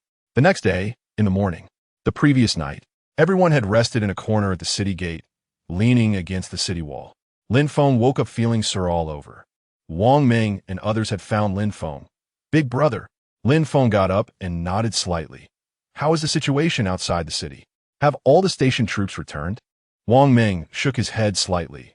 When I came, not a single station troop had returned, and I haven't seen General Yi either. Lin Feng sighed, his face serious. Just then, he saw the guards of Wuli City gathering one after another, appearing disorganized and undisciplined. Fortunately, the Northern Defense Army had entered the city. Otherwise, these guards would likely not be able to hold the city. Big brother, when are we going back? I'm worried the Northern barbarians will sneak attack us at Yin Pass, Wang Ming suddenly asked. After all, Yin Pass was their home, and the guards there were their own brothers. They had already done everything they could to deliver messages to the Northern Defense Army. If Yin Pass were to be sneak attacked by the Northern barbarians during this time, none of them would feel good about it. Lin Feng thought for a moment and patted Wang Ming on the shoulder. Don't worry. I arranged everything before I left to ensure no Northern barbarians enter Yin Pass and give them an opportunity. No matter how much the Northern barbarians shout, no one is allowed to engage them in battle. The Northern barbarians' goal is the Northern Defense Army in Wuli City. As long as the Yin Pass guards stay behind closed doors, there won't be too much of a problem. Hearing this, Wang Ming nodded. Although he appeared calm on the surface, his heart was still anxious. Let us go. Follow me to the city tower to see how their defensive deployment is going. Then, Lin Feng led Wang Ming and others up to the city tower to inspect the defensive works of Wuli City. However, Lin Feng was surprised to find not only were the soldiers in the city dispirited and lax, but even a few hundred-man leaders were playing Pai Gao in a corner of the city tower. Lin Feng took a glance, stepped forward, and directly overturned the table. Scoundrels, a great battle is imminent, and you are here playing cards? Don't you know how to write the word death? Chapter 83, 100 Military Sticks. Killing the chicken to warn the monkey. A few people were startled by Lin Feng's actions, and then they gradually stood up, their eyes coldly staring at Lin Feng. One of the centurions disdainfully said, "You're just a subordinate of General Yin. Do you really think you are something? My brothers have been busy all night, and now we finally have some free time to relax, and you want to meddle in this? How dare you speak to our centurion like that?" Wang Ming shouted angrily at the disrespect shown to his elder brother. The centurion was taken aback. Upon hearing that Lin Feng was actually a centurion, he immediately reined in some of his arrogance. "You are a centurion of a Northern Guard? Why have I never seen you before?" Lin Feng coldly replied, "I am not from a Northern Guard. I am the centurion of the Yin Pass garrison, Lin Feng." What qualifications do you have as a centurion from Yin Pass to discipline us?" At this moment, another centurion stepped forward to provoke him. In response, Lin Feng remained calm and coldly replied, "It doesn't matter where I am a centurion. Since I chose to come here to inform General Jinbei, I must take responsibility for the city of Wuli. If you do not follow the rules, don't blame me for being ruthless." Although they all knew that Lin Feng had a good relationship with Yin Nantian, the garrison of Wuli City had always looked down on someone from a small place like Yin Pass. Thus, they did not take Lin Feng seriously at all. A hot-tempered centurion immediately stood up to provoke him, saying, "Then show me what being ruthless looks like. This is Wuli City, not your Yin Pass. You have no right to shout here." "Oh, is that so?" Lin Feng's tone turned icy, and his cold eyes fell on the speaker. "Is it?" The centurion hadn't finished his sentence when Lin Feng's leg suddenly lifted. With a bang, it struck directly at his chest, and the centurion went flying like a blade of grass in the wind, crashing heavily against the city wall. A mouthful of blood was spat out. He stared wide-eyed, unable to believe that he hadn't even had a chance to fight back or defend himself against the centurion's attack. Several centurions, witnessing this scene, were instantly filled with rage. "Damn it! Anyone who dares to touch us, brothers, charge! Cripple this kid from Yin Pass!" One centurion shouted, and the others rushed forward. Wang Meng and the others immediately formed a combat stance. As long as their elder brother gave the order, they had no qualms about getting their hands bloody. "What are you doing?" A heavy voice erupted from the crowd, and they saw Deputy General Zhao Tuo approaching with two centurions. Upon seeing Zhao Tuo, everyone immediately retracted their aggressive stances, looking fearful. At this time, a centurion argued, "Deputy General, this brother from Yin Pass attacked us without any reason. Look, Centurion Zhang Jing is almost crippled by him. That's right, this person looks down on our Wuli City garrison." They clamored, "General, you must seek justice for our brothers in Wuli City." Zhao Tuo frowned slightly.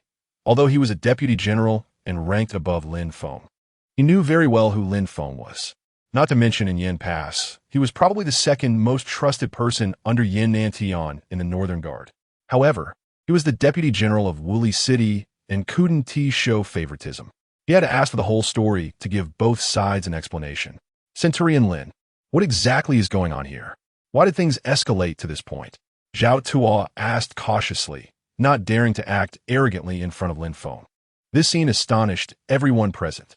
Zhao Tuo was the deputy general of Wuli City, and it was rumored that he was likely to become the future commander of Wuli City. A fifth-grade martial artist was actually being so submissive in front of a mere centurion from Yin Pass. This was unreasonable. Lin Feng leisurely pointed to the scattered gambling tokens not far away. "A major battle is about to start, and you centurions are still playing Pai Gao? Your Wuli City garrison is really quite leisurely." Upon hearing this, Zhao Tuo's expression turned stern, and he glared at the few centurions. At this moment, Zhao Tuo was furious. If this news reached Yin Nanshan's ears, and his subordinates were lax and negligent, forget about becoming a commander. He might even lose his deputy general's hat. "Is this true?" Zhao Tuo asked coldly. Hearing this, a centurion immediately put on a smiling face and said, "General Zhao, we were just bored and played a couple of rounds. Wuli City has thick walls. The barbarians wouldn't dare come, so I assent it." However, before he could finish, Zhao Tuo's slap landed solidly on his face. The centurion spun 360 degrees, and when he regained his balance, one side of his face was already swollen like a pig's head. "Idiot! Strengthen the defenses. That is General Yan's order. You're not on high alert, and you still have a mind to play Pai Gao here. Get out of my sight." In fact, Zhao Tuo was giving them a way out. Unexpectedly, at this moment, Lin Feng spoke up. "Wait, with a major battle approaching, negligence cannot simply be overlooked. If everyone is like this, then what is the point of defending Wuli City?" Seeing Lin Feng's stance, Zhao Tuo knew that this matter could not be resolved without an explanation. "Lord Lin, whatever you say should be done to deal with these rascals. Just do it." Hearing this, several centurions looked at Zhao Tuo in bewilderment. The dignified deputy general of Wuli City was actually asking a centurion from Yin Pass for instructions? Lin Feng had no intention of being polite. 50 military sticks then parade along the city wall as a warning. This was considered giving Zhao Tuo a face. If this incident had occurred among the Yin Pass garrison, Lin Feng would have broken the legs of those involved on the spot. General Zhao, no. 50 military sticks will leave our brothers' butts in tatters. Several centurions cried with long faces, quickly speaking to Zhao Ta. 80. Lin Feng's expression remained unchanged. Seeing that they still wanted to beg for mercy, Lin Feng sternly shouted, 100.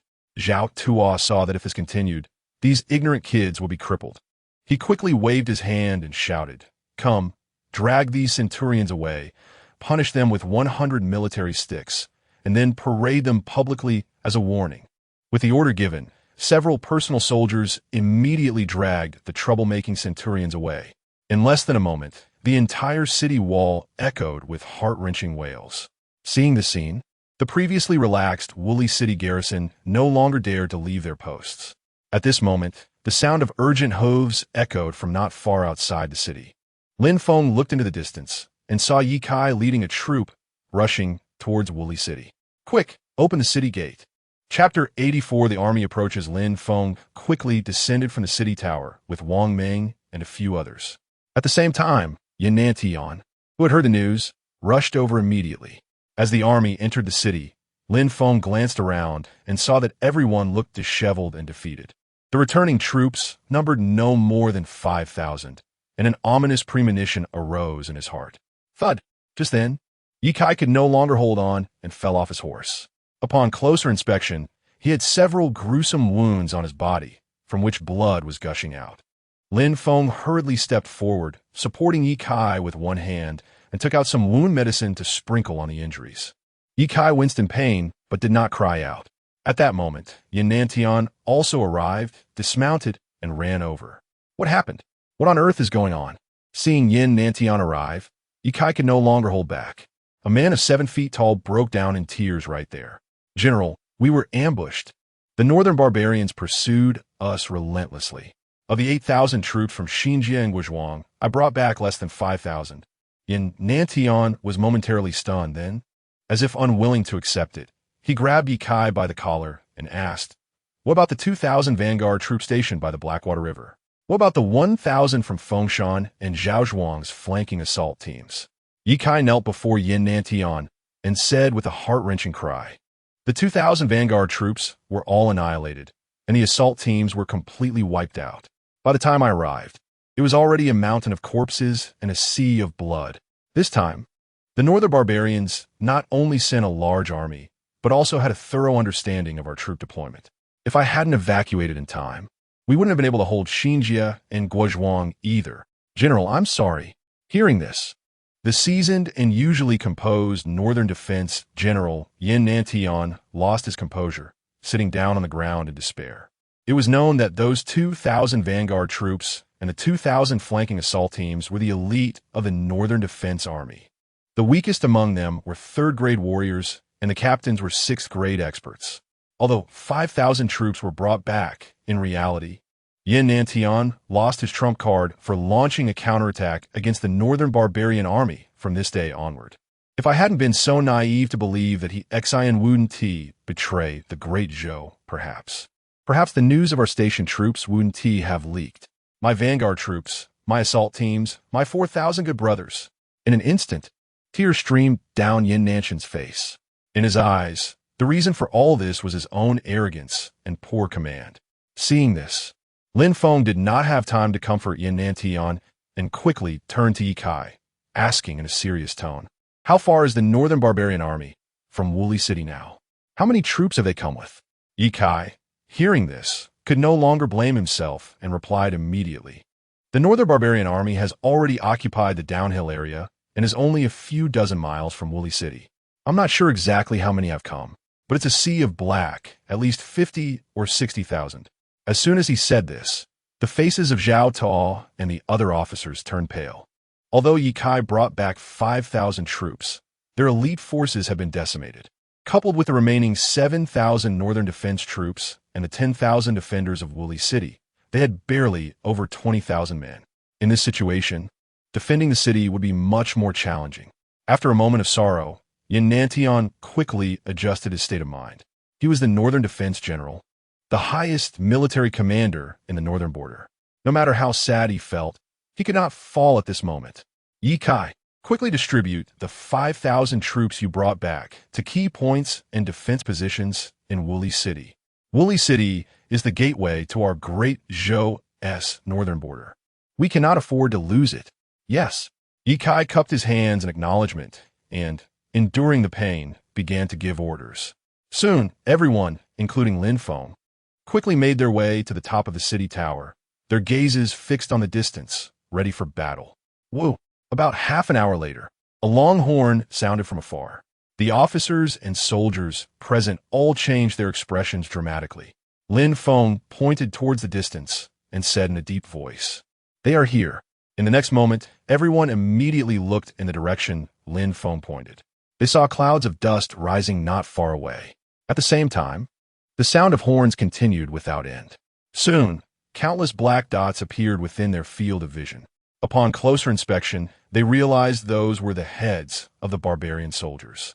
At this moment, the defenders of Wuli City became tense. Having not experienced a major battle for many years, seeing so many northern barbarian soldiers invade made it impossible for them not to panic. In the next moment, everyone's expressions froze as they coldly looked into the distance. They saw that the northern barbarian vanguard army was all riding yellow giant lions, clad in armor, wielding sharp long spears, the elite royal lion army. The imposing force filled everyone with dread. "Everyone prepare." With Yan Nanshan's loud shout, everyone snapped back to their senses. In an instant, they all drew their bows and arrows, and various stones and logs were prepared. Lin Feng observed this scene, but did not pay much attention. Compared to his brothers in Yin Pass, these people had extremely poor military quality. Fortunately, it was a city defense battle, not a confrontation of two armies. Otherwise, these people would have been easily slaughtered by the barbarian soldiers in one round. Watching the dense troops in the distance, Wang Ming couldn't help but gasp, muttering, "Wow, just the vanguard Royal Lion Army must have 5,000 troops." Yi Kai's expression was grave. 5,000 are just heavy cavalry. There are at least another 15,000 infantry behind them. Coming in with such a large force, everyone is under immense pressure. Just a single wave of attack was close to the number of defending troops. And the most critical point was that the opponent still had the elite heavy-armored Royal Lion Army. If it weren't for the city defense battle on the battlefield, they would be invincible demons, with ordinary soldiers having no chance to fight back. The centurions who had just been punished with military rods also saw this scene, and they all lost their previous arrogance, their faces pale and their guts churning. They had never taken the northern barbarians seriously before. Relying on the walls of Wuli City for defense, they had not cared whether the enemy was numerous or few. But now, seeing this scene, they finally understood that their previous behavior was indeed reckless. Watching the approaching army, Wang Ming gritted his teeth and said, "Big brother, I didn't expect these guys to come so quickly, not even giving us a chance to return to Yin Pass to report. Otherwise, if we could attack from two sides, we might stand a chance." Lin Feng shook his head slightly, saying in a deep voice, "Don't rush. Let us wait and see. Perhaps we still have a chance." On the side of the northern barbarian army, the central army tent was set up at the downhill area. The frightened Prince Harry was brought in by two barbarian soldiers. General Li Shuo, the commander of the northern barbarian army, sat on a mixed iron throne, with a bronze table in front of him. Seeing Harry's dazed expression, he frowned and asked, "Did the Wuli City defending General He Xian agree to cooperate with us? Has Wuli City opened its gates?" Hearing this, Prince Harry finally came to his senses and immediately knelt down in front of the bronze table with a thud. He looked up at Li Shuo, his eyes hollow, and said, "General, the plan has failed." Chapter 85, The First Round of Assault. Li Shuo suddenly stood up, his face filled with disbelief. He didn't agree to the letter of surrender. Prince Harry shook his head, looked up at Li Shuo, and said helplessly, "He agreed." "Then why did he still mess things up?" Li Shuo said angrily. Harry continued to explain. "The letter of surrender was indeed agreed upon for me to take over the North Barbarians. Coincidentally, Yin Nantian also brought people to the garrison. We originally set a trap to kill Yin Nantian, but unexpectedly, before Harry could finish his sentence, Li Shuo had basically understood. He sighed heavily. Heaven does not assist our North Barbarians. Seeing this, Prince Harry quickly said, "General, why not let the army retreat first? Woolly City is now under the control of Yunnan. With its high walls and thick defenses, it might be difficult for the army to break through. However, Li Shua's expression darkened, and he reprimanded, Prince Harry, remember this. In the army, changing orders frequently is a major taboo. Prince Harry quickly nodded and wanted to say something else. Li Shua interrupted him and continued, the vanguard and assault teams of Yunnan. These two most elite troops have already been eliminated by us, so who will win this battle is still uncertain. Hearing this, a cold smile appeared on Prince Harry's face. The general is indeed wise and resourceful. Li Shua waved his hand, took a few steps forward, helped Prince Harry up, and said with a grim expression, even if we cannot capture Woolly City this time, we must cut off their supplies of food and water, turning Woolly City into a dead city. By then, we will have greater leverage in negotiating with the Great Zhou. The general has deep foresight, Harry admires. Facing such flattery, Li Shua, as the general of the northern expedition, felt nothing. Instead, he earnestly said, Harry, you are a member of our North Barbarian royal family, the son of the left virtuous king, the nephew of the barbarian king. There's a saying in Great Zhou, even if Mount Tai collapses in front of you, you must not change your expression. You must remember, no matter what happens in the future, do not panic or lose your composure, understand? Prince Harry nodded heavily, remembering the general's words. Go now. After you rest well, prepare for the next round of attack with your master Tiesu. This battle is expected to last a long time. Harry took the order. Prince Harry clasped his hands and then exited the main tent. Li Shua looked at the back of Prince Harry, his gaze once again becoming ruthless. Woolly City, I will never let you become a stumbling block for our North Barbarian army to march south. Woolly City, on the city wall, under the command of the commander, 2,000 elite lion soldiers and 3,000 foot soldiers formed the vanguard for the siege. Watching the imposing enemy army, the defenders on the city wall were extremely tense. Wang Ming was impatient, shouting, Brother, are we not firing arrows yet? Wait until the enemy gets a little closer. After a moment, Lin Feng shouted, Fire! Countless arrows rained down. Thud! Lin Feng's arrow struck a lion soldier elite in the forehead, instantly piercing through his head. Ding! Host killed one elite of the North Barbarian lion soldiers, a third-grade warrior. Killing value 300 points. However, the other soldiers' archery skills were not as good as Lin Feng's.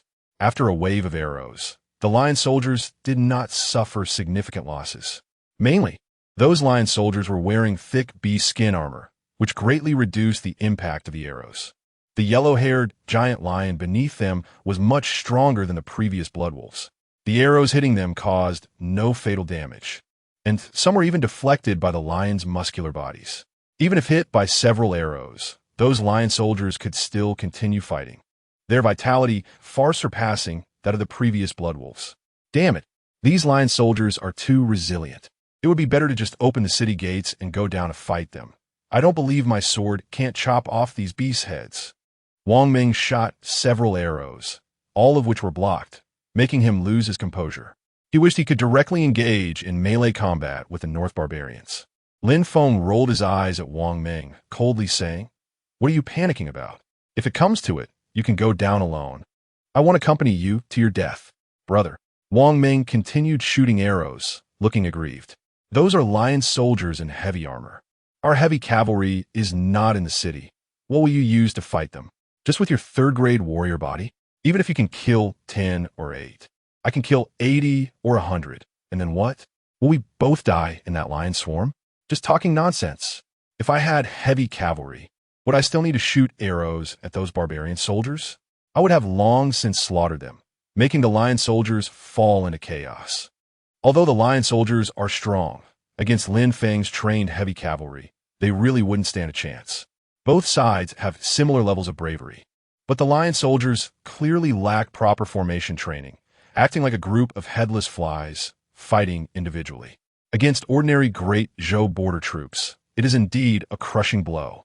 However, if they encounter Lin Feng's heavy cavalry, these lion soldiers would have no chance to escape. But if we go down now, it would be purely sending ourselves to death. So, brother, what do we do now? Wang Ming asked, his face flushed.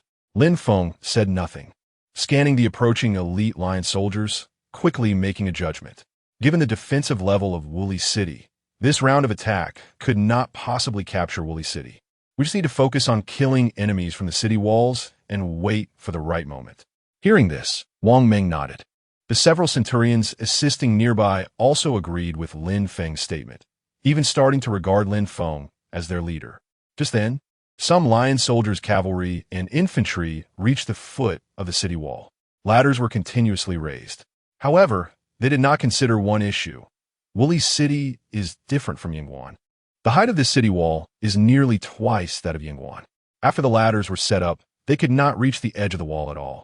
Lin Feng coldly snorted. The North Barbarian general probably did not expect that the Xian had been killed by them long ago.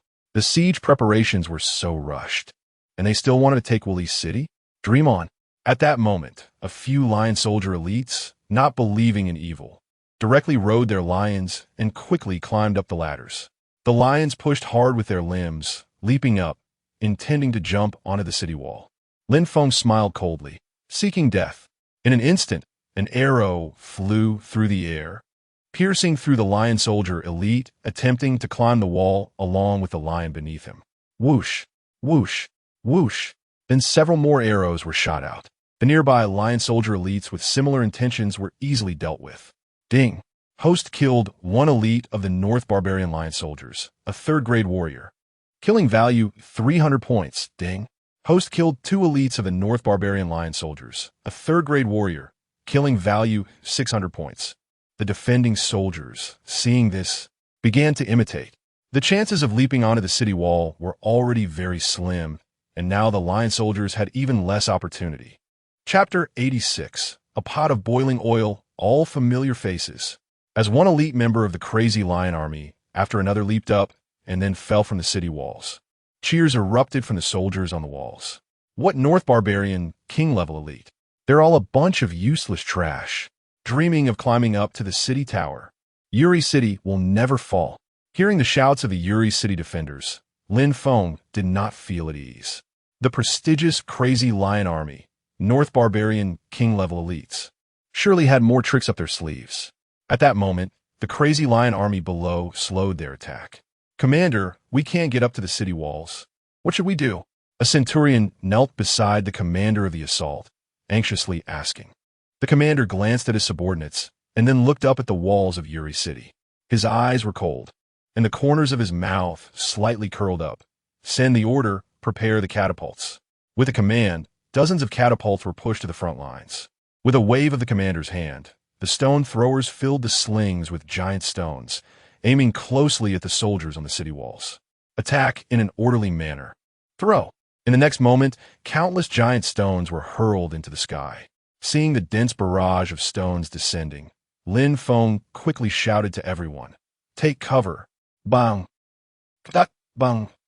The dull thuds of stones hitting the ground echoed, and many lower-ranked soldiers were instantly smashed to pieces, their brains splattering. Those who weren't severely injured were left battered and bruised, cries of anguish resonating throughout. Moreover, the city walls were battered, creating numerous gaps. Seizing this opportunity, the commander of the Crazy Lion Army issued another attack order. At this point, the Crazy Lion Army had changed tactics. One soldier in front used a shield to block incoming arrows while another attacked the city walls. With this reckless approach, more than a dozen elite members of the Crazy Lion Army charged up to the city walls in a short amount of time. As soon as they reached the top, the Crazy Lion Army began their bloody slaughter. Their knives and axes harvested lives as easily as cutting vegetables, and the crazy lions beneath them were frenzied, able to rip the arms off defending soldiers in one bite. The Northern Army fared somewhat better, having gone through countless battles. They could at least organize a decent counterattack against such assaults. However, the Yuri City defenders, who were usually lazy and undisciplined, were paralyzed with fear, discarding their helmets and armor, and instantly became the victims of the Crazy Lion Army's elites. Don't panic. Don't scatter. Lin Feng roared, his dragon cry blade slicing through a Crazy Lion elite trying to ambush him, cutting him in half. The Crazy Lion beneath him also had half its head severed, dead beyond recovery. Damn it, just a few enemies have come up, and they're already this scared. Fortunately, The Northern Army is reinforcing. Or else with you bunch of useless trash. We wouldn't last a few days before losing the north gate of the Great Zhou. Lin Feng cursed while killing enemies. At that moment, Wang Ming, after killing a few crazy lion elites, came back-to-back with Lin Feng. Big brother, I see a gap has been torn open in the east, and many defenders have been slaughtered by the attacking crazy lion army. We can't keep fighting like this. Lin Feng did not respond to this. The loss of a small gap wouldn't affect the overall situation. Moreover, he had just seen Ye Kai leading the Northern Army elites to block that gap. Is the boiling oil ready? Wang Ming nodded. It's been delivered to all the passes. Lin Feng grinned. It's time to let these guys taste some real pain. At this moment, the number of crazy lion elites attacking had increased significantly, reaching over 100. Below the city, the commander of the crazy lion army wore a proud expression, muttering to himself, with the bravery of the crazy lion army. I bet we could take the city walls in less than a day and capture the city gates in 3 days. The general has prepared 60,000 troops. I don't think we'll even need them. Seeing this scene, Lin Feng remained unfazed, turning to Wang Ming and instructing, take our brothers and push east to rendezvous with Ye Kai. Follow my orders and be ready to pour the boiling oil at any time. Understood. Wang Ming pulled away, leading the brothers from Yin Pass eastward to fight. Lin Feng picked up a hard bow from the ground, knocking an arrow to support Wang Ming. Lin Feng's archery was impeccable, and with the bravery of Wang Ming and his brothers, they quickly carved a bloody path. Seeing Lin Feng's ferocity, several crazy lion elites charged straight at him. Coming at me? You must be tired of living. Lin Feng raised an eyebrow, pulling the hard bow back to its full moon shape. The force was so great that the bow even made a sound as if it were about to snap. In the next moment, a dull thud was heard. Bang! 7 or 8 crazy lion elites in succession were pierced through by Lin Feng's arrow. Ding! Host has killed 8 elite members of the North Barbarian Crazy Lion Army. 3rd-grade martial artists, gaining 2,400 kill points. Seeing this scene, the remaining crazy lion elites were instantly dumbfounded, and even the crazy lions beneath them dared not advance. Continuously retreating, Lin Feng was indifferent, scanning the entire city wall, and the defenders finally regained the initiative. Looking down, the crazy lion army's attacks intensified. When the timing seemed right, Lin Feng walked to a gigantic bronze pot filled with boiling oil, lifted it with one hand, and shouted to the soldiers guarding the pot, pour the boiling oil. Pass it down. Yes. In the next moment, countless pots of scalding hot oil were poured down the ladders. The attacking crazy lion elites let out shrieks like pigs being slaughtered. In an instant, they all became familiar faces. Just then, Lin Feng jumped onto the city wall and ordered the entire army. Light it up. With a swipe of the dragon cry blade, sparks flew against the wall, and the flames connected with the hot oil, igniting it as it flowed down to the ground. The soldiers at the other passes followed suit. In an instant, the entire city wall was engulfed in roaring flames. Those crazy lion elites and foot soldiers who couldn't escape were all consumed by the sea of fire. Many of the enemies, unable to withstand the excruciating pain, even committed suicide on the spot. Chapter 87. Initial victory boosted morale. At this moment, the fighting spirit of the attacking lion army beneath the city had already been shattered, and they were filled with retreating thoughts, causing chaos in their ranks. The commander of the vanguard army did not expect that the usually fierce lion army would suffer such a defeat here. Seeing that it was no longer possible to storm the city, he could only order the retreat. Lin Feng, along with the soldiers defending the city, continuously shot cold arrows. The dense rain of arrows fell, and the already panicked elite of the lion army fell in droves. The commander of the vanguard army swung his sword to block the arrows. After all, he was a martial artist at the peak of the 4th rank, and ordinary arrows could not cause him any harm. Retreat. Quickly retreat. The shame of today will be repaid sooner or later. Upon hearing this, the morale of the elite lion army finally lifted a little. Whoosh! However, just as the vanguard army was gradually retreating in an orderly fashion, a sound of something piercing the air was heard. The next moment, the commander of the vanguard army, who had just been calm and issuing orders, stumbled and fell off the lion's back. Several elite soldiers of the lion army quickly turned back, their faces turning pale. They saw an arrow piercing through the back of their commander's head, blood spraying out of his mouth and splattering everywhere. At this moment, Lin Feng, standing atop the city, had a slight smile at the corner of his mouth. The system also sent a report. Ding! The host has killed one commander of the Northern Barbarian Lion Army, a 4th-rank peak martial artist, gaining 400 points of killing value. Upon hearing this, Lin Feng's smile widened slightly, and a hint of disdain appeared in his eyes. Without their commander's direction, the retreating vanguard army suddenly became like headless flies, panicking and trampling over many of their comrades. Lin Feng seized the opportunity, continuously reaping lives with his longbow. Many enemy soldiers, unable to react to the incoming cold arrows, became souls under the arrows and died on the spot, until the enemy soldiers turned into mere black dots, too far away to even distinguish their heads with the naked eye. Lin Feng finally put down his hard bow. Crack! The longbow made a crisp sound of breaking. Lin Feng looked down and saw that, finally, the bow could no longer withstand the force he exerted and broke with a sound. The vanguard army fled back to their main camp in a panic. 3,000-foot soldiers were almost entirely annihilated, and over 70% of the 2,000 Lion Army troops were lost. Li Shuo stood in front of the military tent, looking at the fleeing soldiers from a distance, his brow furrowed and his teeth nearly ground to dust. He had anticipated that this siege would result in casualties and that capturing Uli City was unlikely, but he never expected such a disastrous defeat. It should be noted that the Lion Army was not an ordinary army. They were cultivated with countless resources and time, each capable of taking on 10, and some even 100. But now, losing over 1,000 men made Li Shuo's heart bleed. Bring me the commander of the vanguard army. Li Shuo shouted in anger. Today, you must make an example of one to warn 100. Anyone who dares to cause such losses in the future will be executed without mercy. Just then, a dust-covered elite soldier of the Lion Army stumbled in front of Li Shuo. With a face full of despair, he looked at Li Shuo and weakly said, "General, Commander Duan was shot and killed by an arrow during the retreat. He sacrificed himself for the northern barbarians." Upon hearing this, Li Shuo stood frozen, and after a moment, he waved his hand. "Order everyone to return to the camp to recuperate." On the city wall of Uli City, fewer than 20 elite soldiers of the Lion Army were quickly surrounded and killed by the defending army.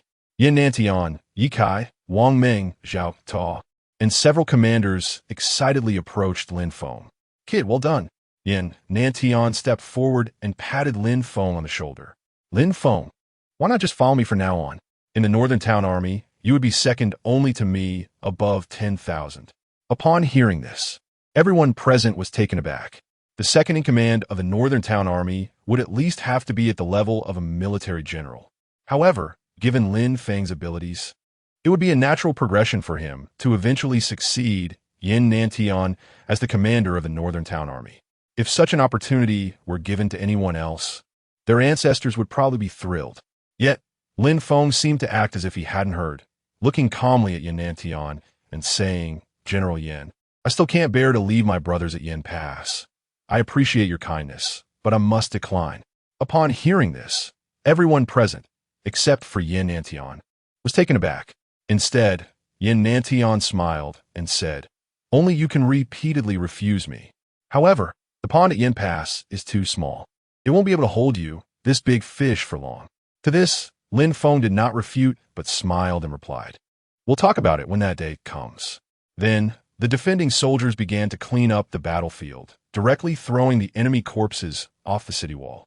As for those muscular and tasty lion soldiers, they were naturally kept to serve as military provisions. After arranging the city defenses, Lin Feng and his group chatted while walking down from the city wall. The military governor's residence had already become dilapidated due to the battle between Yin Nantian, Lin Feng, and the traitor Hexin. Zhao Tuo, the deputy commander of Uli City, knew how to handle things well and cleaned up the deputy commander's residence for Yin Nantian and his group to temporarily stay. By nightfall, Zhao Tuo prepared a lavish feast. Firstly, to welcome Yin Nantian and his group, and secondly, to celebrate the initial victory today. Zhao Tuo did not go overboard, only stewing a few pots of lion meat and preparing a few cold dishes. glancing at the delicious food on the table. Yin Nantian turned to Yi Kai beside him and asked, "Have the brothers started eating?" Yi Kai quickly replied, "They've started. They're eating lion meat stew with potatoes." Hearing this, Yin Nantian nodded in satisfaction and said seriously, "The brothers fought all day, consuming a lot of energy. Remind the cooking team to ensure that the meals in the coming days have plenty of oil and water." Yi Kai nodded earnestly. "Please rest assured, General. I will arrange it properly."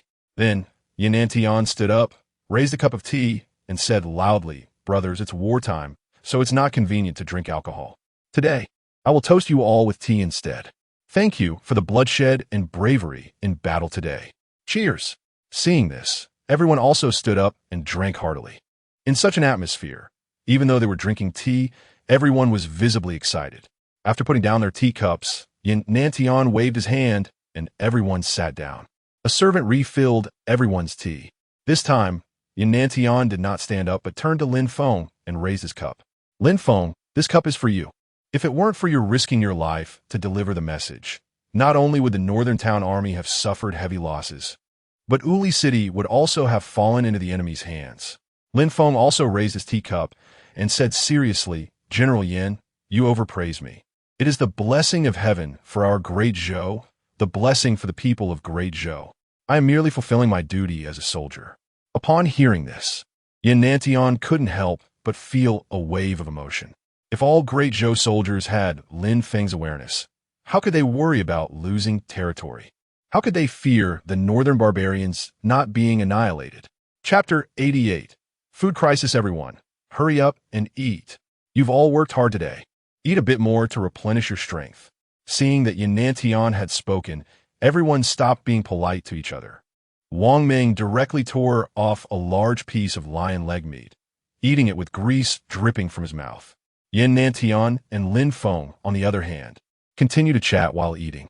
"Lin Feng, in your opinion, how long will this battle last?" Yin Nantian asked in a deep voice while stuffing a piece of meat into his mouth. Lin Feng shook his head slightly. "It's hard to say, but this setback won't make the Mad Lion Army retreat. Don't forget their SA Grandmaster level general of the North Barbarian on the opposite side." At this point, Yin Nantian felt a pang of melancholy, and his expression became somewhat unnatural. Although there's only one realm difference between a 9th grade martial artist and a grandmaster, the gap in combat power between them is much larger than that between an 8th grade and a 9th grade martial artist. Some 9th grade martial artists spend their entire lives trying to reach the grandmaster level but never succeed. A key reason is that they cannot comprehend their own path.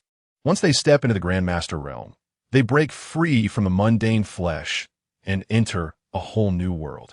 Therefore, those above the grandmaster level are revered as powerful beings. However, grandmasters are not absolutely invincible. Facing 10 or 8 9th grade martial artists can be difficult for them.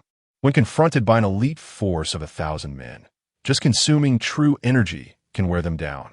So we must inflict pain, instill fear, and make them dare not attack the city. Lin Feng glanced at the still dazed Yin Nantian and added. At this moment, Yin Nantian came to his senses and nodded. "I'm not worried about them attacking the city, nor am I afraid of that general of the North Barbarian. Even if he has immense ability, it's impossible for him to easily take Uli City without costing tens of thousands of lives." Yin Nantian said with a worried look towards Lin Feng. Lin Feng probably understood the general's meaning and couldn't help but ask, "Are you afraid they will besiege the city?" Yin Nantian sighed. "I want to check the food supplies of the Uli City garrison. At most, they can sustain the garrison and the Northern Defense Army for half a month. Even if the citizens in the city help out, I think a month is the limit. The food route outside Uli City must have been cut off by the enemy, and the court's grain transport team cannot get through. By the time the court receives news and realizes it, and then sends troops from the capital and various places for support, the people in Uli City will have starved to death." Lin Feng had already thought of this and raised an eyebrow. "If I lead the Yinguan army to launch a surprise attack from behind the enemy, with you and I coordinating from within and without, we can definitely break the siege of Uli City. Perhaps this 60,000 strong army will die outside Uli City." Yin Nantian had considered this as well. Leaving aside whether Lin Feng had the chance to escape from Uli City back to Yanguan. Even if he brought troops to support, how many could he bring? After the battle at Yanguan, Yin Nantian had left 800 troops, and with the financial resources of the Yanguan army, they could at most expand to a little over 1,000 in this time. 60,000 elite North barbarians against 1,000 Yanguan troops? The Yanguan army wouldn't even have the possibility of breaking through the enemy's lines. How could Yin Nantian watch the entire Yanguan army be wiped out? No, no. Thinking of this, Yin Nantian shook his head repeatedly. With the limited forces at Yanguan, it would be a miracle to hold Yanguan, where we get extra troops to sneak attack the North barbarians. You should not return for the time being. Stay here and help me defend the city. As for the food issue, I will have Yi Kai mobilize the citizens of Uli City to donate grain. When we reach a dead end, we will talk again. Yin Nantian did not doubt Lin Feng's abilities, but he didn't want Lin Feng to die in vain. His plan might have some effect, but the Yanguan army would undoubtedly fail. Yin Nantian saw no need to waste Lin Feng's life and future for a slim chance. Upon hearing this, Lin Feng merely smiled faintly and said, "If the general thinks this way, then Uli City will definitely face a day of desperation. Yanguan is currently the closest city to Uli City. We can rush back overnight." In this time, Yanguan has already expanded its troops to over 3,000, not to mention the heavy cavalry and heavy infantry I have meticulously trained. You've seen the combat power of Wang Ming and the others. They are all capable fighters. Moreover, we are launching a surprise attack on the elite North barbarians, not engaging them head-on. As long as we can coordinate with our brothers in Uli City during the attack, even if we can't deal with all 60,000 North barbarians, it would definitely not be a problem to kill them in droves. Yin Nantian held the teacup, his heart unsettled for a long time. Expanding to 3,000? Heavy troops? Is this kid a genius? How did he achieve all this in such a remote place like Yanguan? Perhaps, as Lin Feng said, the garrison at Yanguan could indeed be the key to breaking the deadlock. Bang! Yin Nantian slammed the table, startling everyone who was eating, causing them to look at him in unison. Since you were so confident, let us arrange this. I will have Yi Kai select 100 brave warriors to escort you out of the city to rush back to Yanguan overnight. Looking at Yin Nantian's excited expression, Lin Feng shook his head slightly. "General, I can't go back yet." "Why is that?" Yin Nantian asked, puzzled. This kid had clearly proposed a surprise attack plan, so why was he backing out now? Today we only dealt a small blow to the North barbarians. They will definitely launch a more ferocious military action tomorrow. We must scare them to the point where they can only implement a siege strategy. Only then can I launch a surprise attack, giving us a greater chance of victory. At this moment, the North Barbarian army had just experienced a small defeat and would surely want to regain their face quickly. Only by making them realize that Uli City cannot be taken would they be forced to lay siege, and their morale would decline. Only in this way would Lin Feng's surprise attack have a chance of success. Lin Feng continued, "We can endure another city defense battle. When the elite North barbarians are forced to flee in disarray, I will lead my men to break out and then escape back to Yanguan via a shortcut. They will definitely be disinterested in chasing us. Only in this way can we ensure success." Upon hearing this, Yin Nantian couldn't help but admire Lin Feng's meticulous thinking. If he had had such a person earlier, how could his thousands of elite troops have been completely wiped out? Then, Lin Feng stood up and immediately commanded, "Wang Ming, go prepare boiling oil, sewage, stones, and logs. If materials are insufficient, go dismantle houses and make all necessary preparations. Tell the citizens in the city that if the city falls, no old or young will be spared. But if we can hold the city, General Yin will build them new houses." Yin Nantian. Chapter 89. Too early to celebrate. The next day, early morning, on the city walls of Wuli, soldiers were busily setting up various traps. After yesterday's small victory, everyone's faces showed confidence and morale was high. Lin Feng walked among the soldiers, inspecting the traps. "Lord Lin, thank you for your hard work, Lord Lin." After the battle yesterday, everyone had already regarded Lin Feng as one of the two pillars of support, aside from Yin Nantian. Lin Feng nodded slightly, covering his nose and mouth as he looked at a large pot of golden liquid excrement. He ordered that all the soldiers' weapons and arrows be coated with the golden liquid, so that even if the barbarian soldiers were wounded but not dead, they would die from infection after escaping. Understood. War is about eliminating the enemy's fighting strength to the greatest extent. Although the methods are somewhat dirty, in a battle of life and death, kindness has no place. Just as Lin Feng was meticulously arranging the defenses, he suddenly felt a wave of unease. He quickly leaned over the city wall to listen. A faint vibration sound was coming from the ground. Lin Feng knew this was due to a large army advancing together, causing resonance. It was getting closer. Without seeing any sign of the enemy yet, Lin Feng clenched his fist, raised his arm, and shouted, "Everyone, prepare to face the enemy." The crowd was momentarily stunned, looking at Lin Feng. There was clearly no sign of an enemy attack, so why was Lord Lin shouting? "Whatever my brother says goes. What are you hesitating for? Prepare for battle." With Wang Meng's loud shout, everyone finally reacted and quickly stood on the city wall. At that moment, Ye Kai approached with a heavy bow. "Lin Feng, this is from General Yan."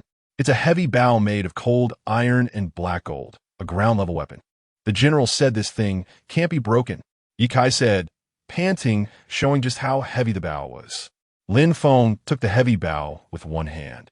It was indeed quite heavy. However, for Lin Feng, it was still manageable. "You kid, truly born with divine strength," Ye Kai exclaimed. Lin Feng smiled faintly, closing his eyes slightly to feel the power contained within the heavy bow. Waves of power fluctuations made Lin Feng ecstatic, just like his dragon roar blade. It was indeed a top-notch weapon. Suddenly, Lin Feng's eyes narrowed as he sensed the galloping army opposite him. The black gold heavy bow was drawn into a crescent moon shape. Release. The moment he let go, a loud sonic boom echoed in the air. The arrow disappeared like a shooting star from the city wall. Looking again at the northern barbarian army, the elite of the Mad Lion army was still leading the charge. This time, not only had they increased their numbers significantly, but also Tai Su and Prince Harry were closely following, commanding the troops in the ranks. "Master, this time we must capture Wooly City and achieve great merit for our northern barbarians, to avenge our shame." Tai Su did not respond, only gazing at the city walls of Wooly from afar. In the last battle at Yin Pass, nearly all of his Blood Wolf army was annihilated. This time, the northern general Li Shuo put aside past grievances and even entrusted him with the important role of commander of the Mad Lion army. Even if they couldn't capture Wooly City in a short time, they had to inflict heavy damage on it. Only in this way could they avenge their shame.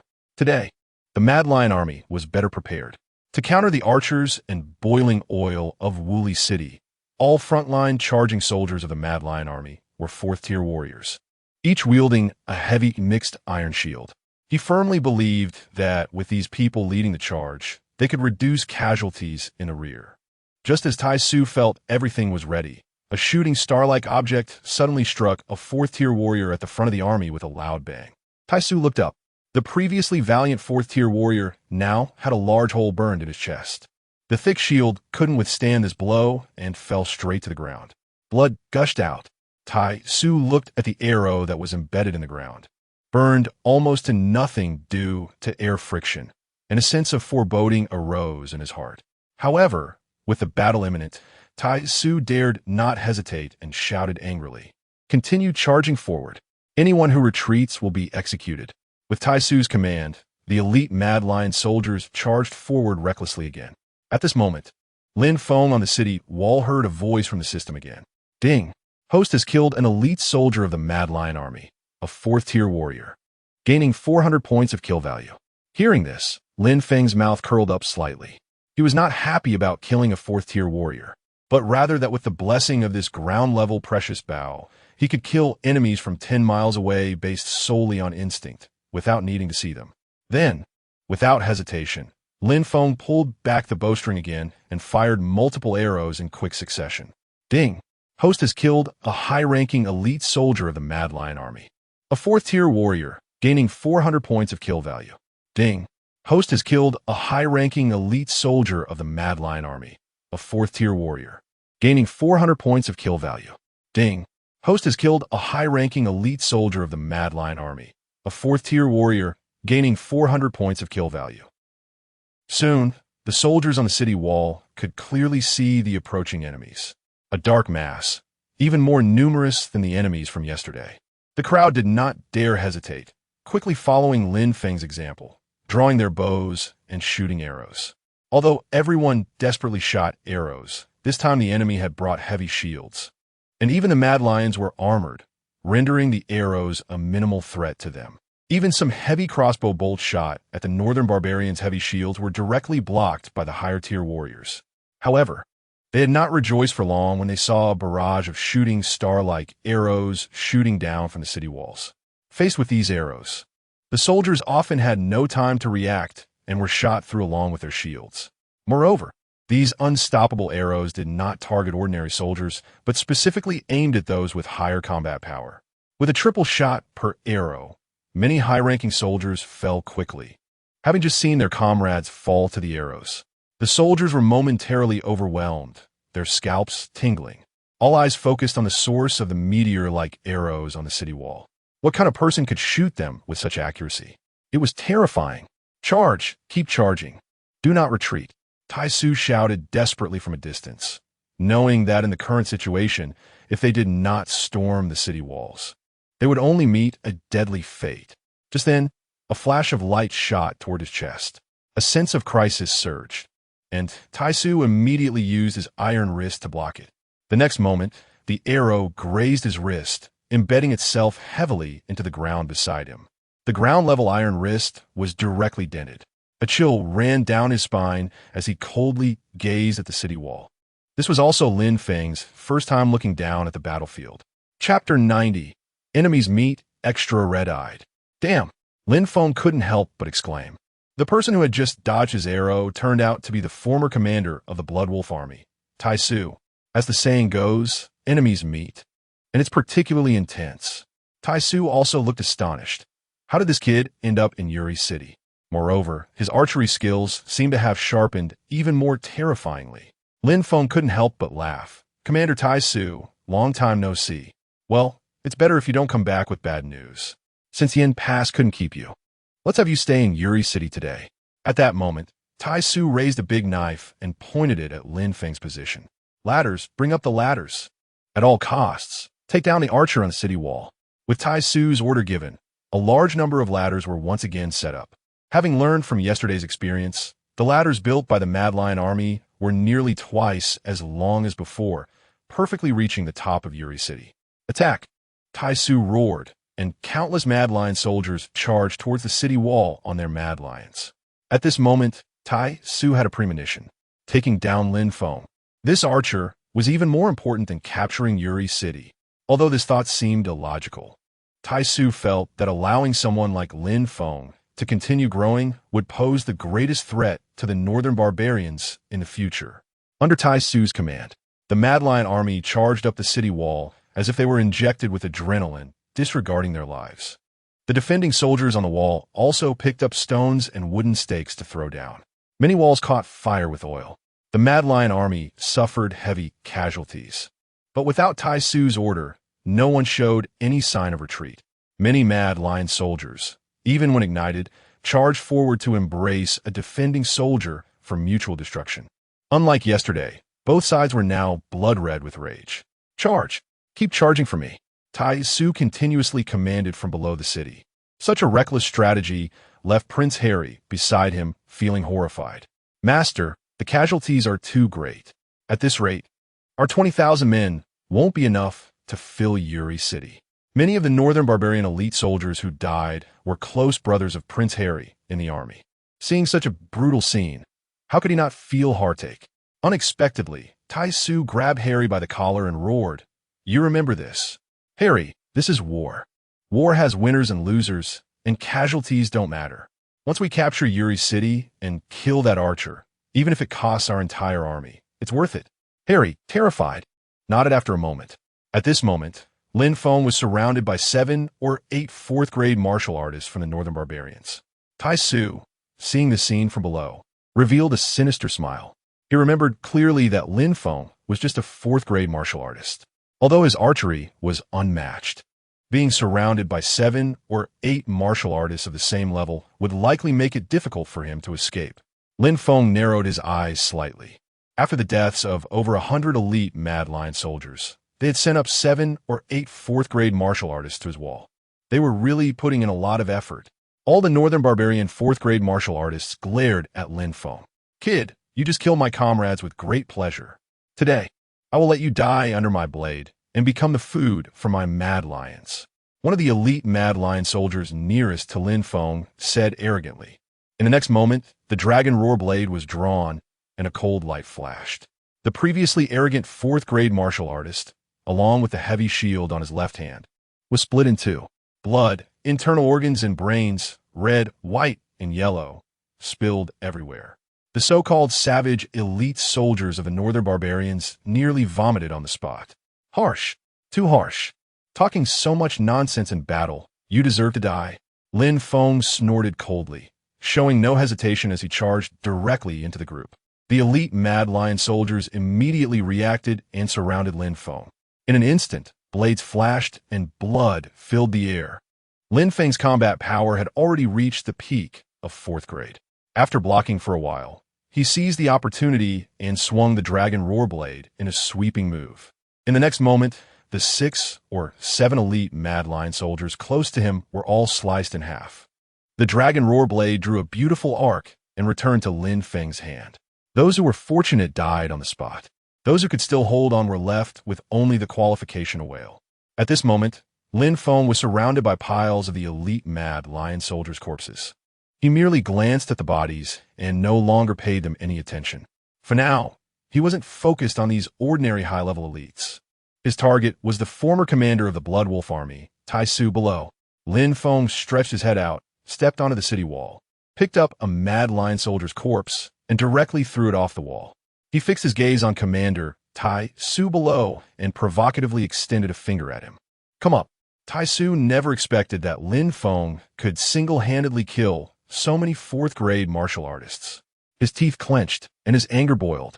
He turned to Prince Harry beside him and commanded, "Harry, stay here and command. I'm going to kill that bastard." Hearing this, Prince Harry immediately objected. "Master, as a commander of the army, you can't take risks." At this moment, Harry also took a careful look at Lin Feng on the city wall. It's him. When he recognized Lin Feng, he panicked again, and the fear from that night once again gripped his heart. "What? Do you know him?" Tai Su looked at Harry with suspicion. "Master, that night he almost killed me. This person is unfathomable and not as simple as he appears. I suggest we retreat now. Report this news to the general and decide again." However, at this moment, Tai Su could not contain his anger, not only for himself, but also for his beloved disciple, Prince Harry, who almost fell at this kid's hands. If he let this guy go, how could he face others in the future? Ignoring Harry's advice, Tai Su dropped a command to help him coordinate and rode his massive blood-colored lion up the ladder. Bang! Unlike others, when Tai Su arrived, he immediately swung a fierce knife at Lin Feng. Lin Feng met it with the dragon roar blade, and a spark flew as Lin Feng was knocked back several dozen meters. A mouthful of blood flowed from the corner of his mouth. But Lin Feng forced himself to stand up, wiping the blood from his mouth. Commander Tai Su, long time no see. Chapter 91. Forcefully breaking through the border. Lin Feng. Tai Su's face was filled with rage. Last time, it was because of Lin Feng that he not only failed to capture Yen Pass, but also nearly suffered a complete defeat. This time, unexpectedly, it was this brat who was causing trouble again. Could it be that he was sent by heaven to torment himself? Lin Feng coldly smiled, flicking the dragon roar blade in his hand to shake off the blood on it. He casually glanced at Tai Su and said with a smile, "What virtue and ability do I, Lin Feng, possess to have a renowned general of the Northern Barbarians remember my name? Truly, I am blessed." As of today, Lin Feng's physique and physical abilities were no longer what they used to be. In just a few moments of conversation, the slight injury he had sustained had already healed. The Sky Slaughter Blade technique he practiced, along with the enhancement from his system, made his body as resilient as an indestructible cockroach. He even had a sense of illusion that if his realm were to rise another level, he would definitely have the confidence to slay the renowned general of the Northern Barbarians before him. Meanwhile, Lin Feng's gaze turned to the distant Yan Nantian, who was engaged in a fierce battle. Dozens of elite soldiers from the Crazy Lion Army at the 4th and 5th ranks were surrounding him, leaving him with no chance to assist Lin Feng. Lin Feng couldn't help but chuckle. What kind of virtue had he accumulated in his previous life that the commander of the Crazy Lion Army was not dealing with Yan Nantian, but instead charging at him? Mia Lauseman Commander. However, Lin Feng also understood that no matter how he thought, the battle with Tai Su was inevitable today. Last time, along with Pan Feng and Su Chong, had failed to slay Tai Su. Today, facing him alone, the pressure was unimaginable. As Tai Su drew closer, Lin Feng's expression became serious, clearly feeling the powerful aura emanating from his opponent's body. One could die in battle, but not be frightened to death. As long as he could hold on until Yan Nantian arrived to help, victory would be assured. Taking the initiative, as he saw Tai Su getting closer, Lin Feng immediately swung the dragon roar blade in his hand. His entire true energy erupted, concentrating all of it onto the blade. Sky Slaughter Blade Technique. Accompanied by Lin Feng's roar, the dragon roar blade swung like the wind. Dozens of streams of true energy condensed into white dragon shapes and charged towards Tai Su. In an instant, Tai Su, a 7th-rank martial artist, sensed the dominance of this true energy. His eyes narrowed, and he raised his large blade, unleashing a true energy as powerful as a giant python to counter it. For martial artists, entering the 3rd rank allows them to perceive the existence of true energy, while 4th-rank martial artists can easily externalize it and apply it to their weapons, but it cannot be too far from their bodies. As 1's realm increases, true energy becomes more abundant. The higher the combat power, the further it can be released. This is why legendary grandmasters can break city gates with a sword. Martial kings can shatter mountains with a punch, and martial emperors can reverse tidal waves with their true energy. As for the legendary land immortals who have never appeared in the world, they can use true energy to fill mountains and move seas. Of course, that kind of transformation is beyond Lin Feng's current imagination. At this moment, although Lin Feng could also externalize true energy, its richness and range were far from a match for Tai Su. When the two streams of true energy clashed, Tai Su's true energy directly shattered Lin Feng's few dragon-shaped true energies and charged towards him.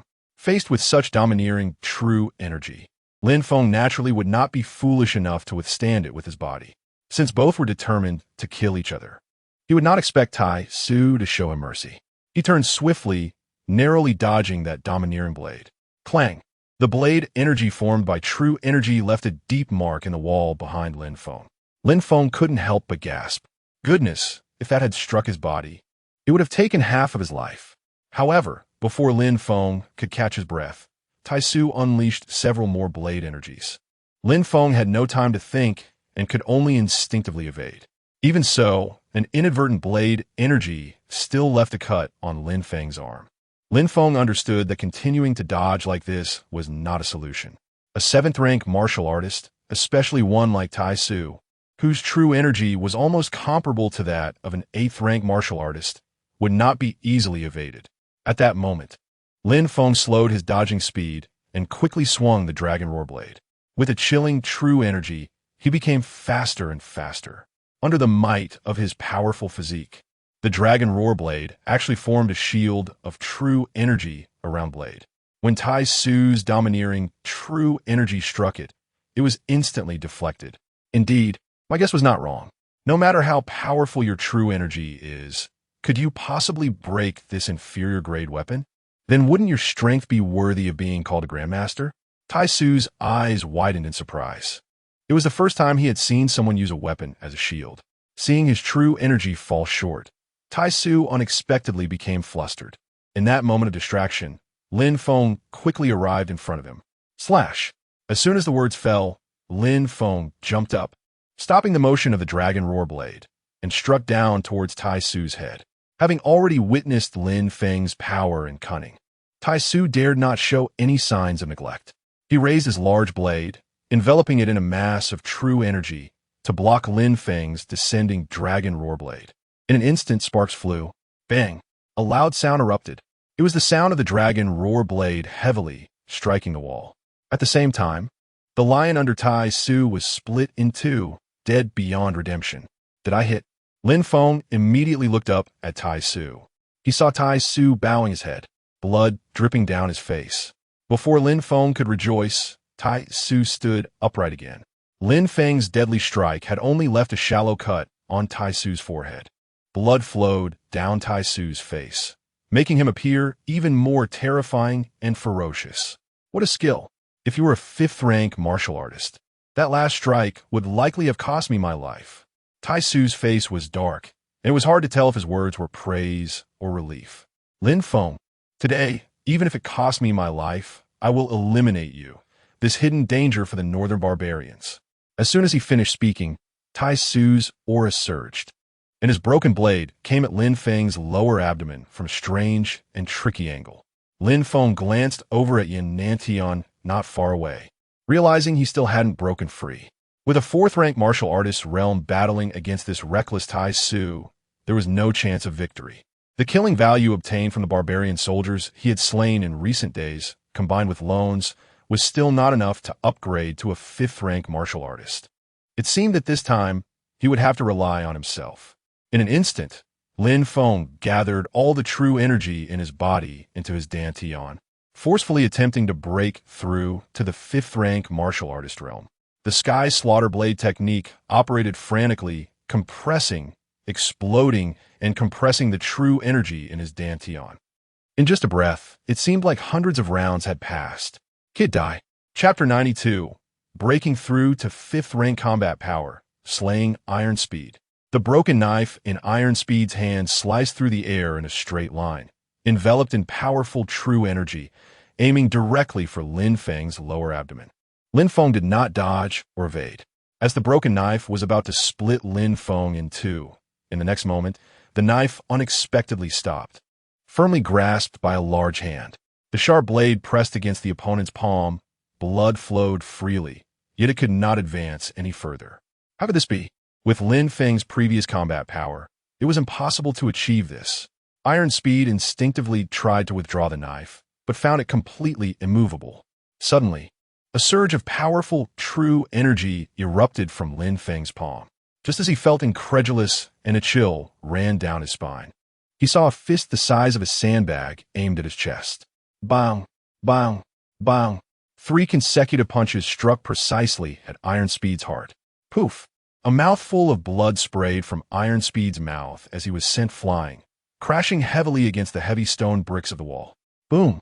A stone brick weighing over 100 pounds, made from glutinous rice mixture, was smashed into fragments by Iron Speed's impact. Damn it, almost took my life. Lin Feng gasped for breath. The 3 punches had nearly exhausted all his true energy. Forcing a breakthrough to the 5th rank in such a short time was a desperate gamble.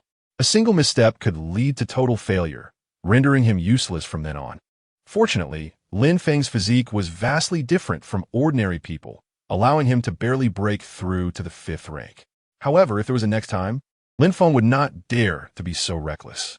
Lin Feng stepped forward with the dragon chanting blade, approaching Iron Speed, who lay amidst the pile of stones. The 3 punches, infused with powerful true energy, had directly shattered Iron Speed's heart. At this moment, even if Hua Tuo were alive, it would be of no help. Under normal circumstances, with Iron Speed's strength, a 5th-rank martial artist could never land 3 fatal punches on him. Even if he had taken those 3 punches, it shouldn't have been deadly. He was simply too eager to kill Lin Feng. Haste makes waste, and it ultimately cost him his life. Just as Iron Speed was about to close his eyes and welcome death, he suddenly realized something. Lin Feng's combat power had actually surged to the 5th rank in an instant. In such a critical moment, to break through the martial arts realm in such a short time was truly a rare talent. There was none in Baiman, and perhaps only one in the entire Great Zhou. Ha ha! At the brink of death, Iron Speed let out a bitter laugh. Blood mixed with the remnants in his stomach flowed continuously from the corner of his mouth. To be honest, if the opponent were not a barbarian, Lin Feng would have had some admiration for this old general who wanted to kill him, breaking through to the 5th rank on the battlefield. Such an achievement was likely unparalleled in this era. If this continued, what hope would Baiman have of advancing south to destroy Zhou? Then Iron Speed, raised his head, his eyes calmly looking at Lin Feng. In those eyes, the initial resentment and anger had vanished, replaced only by a hint of envy and jealousy. Lin Feng, give me a swift end. Let me leave with dignity. To die by your hand. To die in the charge. I have no regrets. Lin Feng slightly nodded, his movements without a trace of hesitation. Poof! A spray of blood blossomed as Lin Feng's blade sliced open Iron Speed's chest, killing him instantly. After doing all this, Lin Feng looked up towards Yin Nanshan's direction. At this moment, Yin Nantian had finally cleared all obstacles before him, and Wang Ming, Yikai Zhao Tua, and several sergeants had also gained the upper hand. The bodies of the Wild Lion Army and the defenders of Wuli City were intertwined and piled up, nearly forming a small mountain. Without Iron Speed's command, Prince Harry was clearly inexperienced. Lin Feng bent down, quickly dragging Iron Speed's body away. Upon seeing this scene, the Wild Lion Army lost their last shred of fighting spirit. Many dazed elite members of the Wild Lion Army were swiftly counterattacked and killed by the defenders. When Lin Feng stood on the city wall holding Iron Speed's corpse, Prince Harry, who was frantically trying to command below, felt a thundering explosion in his head, and his mind went blank. After a few moments of daze, he shouted loudly, "Master!" In his eyes, aside from General Li Shuo, the person he respected and admired the most was Master Iron Speed. But he never expected that his master would die at the hands of that fourth-rank martial artist from Yin Pass. "Hey, kid, catch!" Lin Feng shouted, releasing his grip and throwing Iron Speed's body off the city wall. Harry quickly rode his wild lion forward. Bang! The force nearly knocked Prince Harry over. Yet Harry still held on tightly, firmly catching Iron Speed's body. Looking at Iron Speed's remains, he understood that with the commander dead, continuing this battle held no meaning. He glanced up at Lin Feng on the city wall, then gritted his teeth and shouted, "Sound a retreat." With a deep, resonant horn sounding, all attacking Wild Lion Army troops immediately ceased their assault and frantically retreated. At this moment, Yin Nantian walked up to Lin Feng, unable to hide his excitement, saying, "Lin Feng, you did it. Even that old guy Iron Speed was taken down by you." Suddenly, Yin Nantian paused, clearly sensing that Lin Feng's aura was somewhat different. "Lin Feng, you just broke through to the 5th rank." As soon as this was said, everyone present was dumbfounded. Lin Feng slightly nodded. This small action sent shockwaves through the entire crowd. Breaking through realms in the midst of battle was unheard of. However, Lin Feng's mind was not on this at the moment, and he clasped his hands, saying, "General, let's not discuss this for now. The Wild Lion Army of Baiman is already terrified, and it is likely that a siege situation will form in the near future. I must take this opportunity to feign pursuit of them, then withdraw back to Yin Pass to support Wuli City." Although Yin Nantian had many questions for Lin Feng, considering the rapidly changing battlefield and the fleeting opportunity for battle, he could only agree. "All right, I will give you 100 cavalrymen for your feigned attack against the enemy. Remember, do not engage in prolonged battles. Once you find the opportunity, withdraw immediately." "Understood." Lin Feng clasped his hands and turned to Wang Ming. "Wang Ming, gather the brothers and follow me to pursue the enemy." Hearing this, Wang Ming quickly assembled several brothers from Yin Pass and then quickly rushed down to the city gate. Yikai had long prepared swift horses for Lin Feng and the others, 100 iron cavalry. In an instant, the heavy gate was raised, and the city gate opened wide as 100 iron cavalry led by Lin Feng charged out. Lin Feng drew the black gold heavy bow, directly aiming at the last fleeing soldier. Drawing the bow and knocking an arrow, he shot the soldier down from the lion's back. "Everyone run! The Northern Town Army is coming. Leading them is the devil who killed General Iron Speed." Chapter 93. Not chaotic enough? Then let's add some fuel to the fire. It was better not to mention this, but as soon as they heard that the god of death was coming after them, the morale of the Northern Barbarian Army immediately plummeted. Chaos ensued, with soldiers colliding with each other and trampling over one another. "Steady, don't panic. Evacuate in an orderly manner." Fortunately, Prince Harry had grown significantly since the death of his master, Iron Speed, and was loudly commanding the Northern Barbarians to retreat quickly. Seeing the scene, Lin Feng, who was pursuing from behind, couldn't help but smile wickedly. Not chaotic enough. I'll just add some more fuel to the fire. After saying that, he unleashed waves of light from the black gold heavy bow in his hand. In an instant, countless barbarian soldiers fell on the retreating path.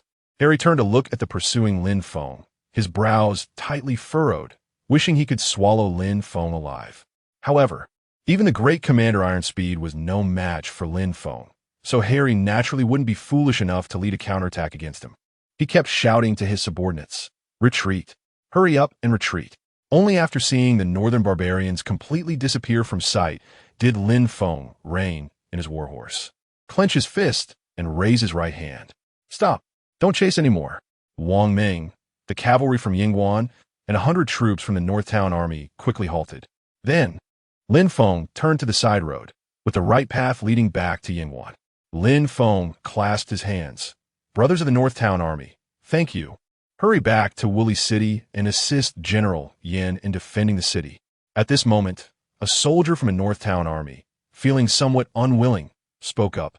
"Lord Lin, are we really just going to let those northern barbarians go? Just give the order, and we'll follow you to their lair." Hearing this, Lin Feng snorted coldly. If this had been said by someone from the Northtown army instead of Yingguan's brothers, he would have kicked them away long ago. But since they were General Yan's subordinates, he had to show some respect. Fixing his gaze on the soldier who had just spoken, he patiently said, "Don't pursue a desperate enemy. We are only a little over 100 people, while they still have at least several thousand remaining troops. If they realize it, we won't be able to escape." Upon hearing Lin Feng's words, the previously brash soldier from the Northtown army finally subdued his arrogance. "All right, my goal is to return to Yingguan quietly, so as not to alert the northern barbarian army to our strategic intentions. The timing is just right. We will leave first, and you should retreat too." "Understood." The Northtown army replied in unison. In their eyes, Lin Feng was already the second in command of the Northtown army. With his departure, everyone felt a bit reluctant. Lin Feng quickly rode towards the fork in the road, watching Lin Feng's figure grow distant. The 100 cavalrymen from the Northtown army hurried back towards Woolly City. Just moments ago, with Lin Feng by their side, they had felt bold. Now, thinking of the thousands of remaining northern barbarians, the 100 of them felt a wave of fear. On the way back, Wang Ming couldn't help but worry. "Big brother, do you think we might encounter another surprise attack from the northern barbarians on the way?" A cavalry brother beside him replied fearlessly, "Mengge, don't worry.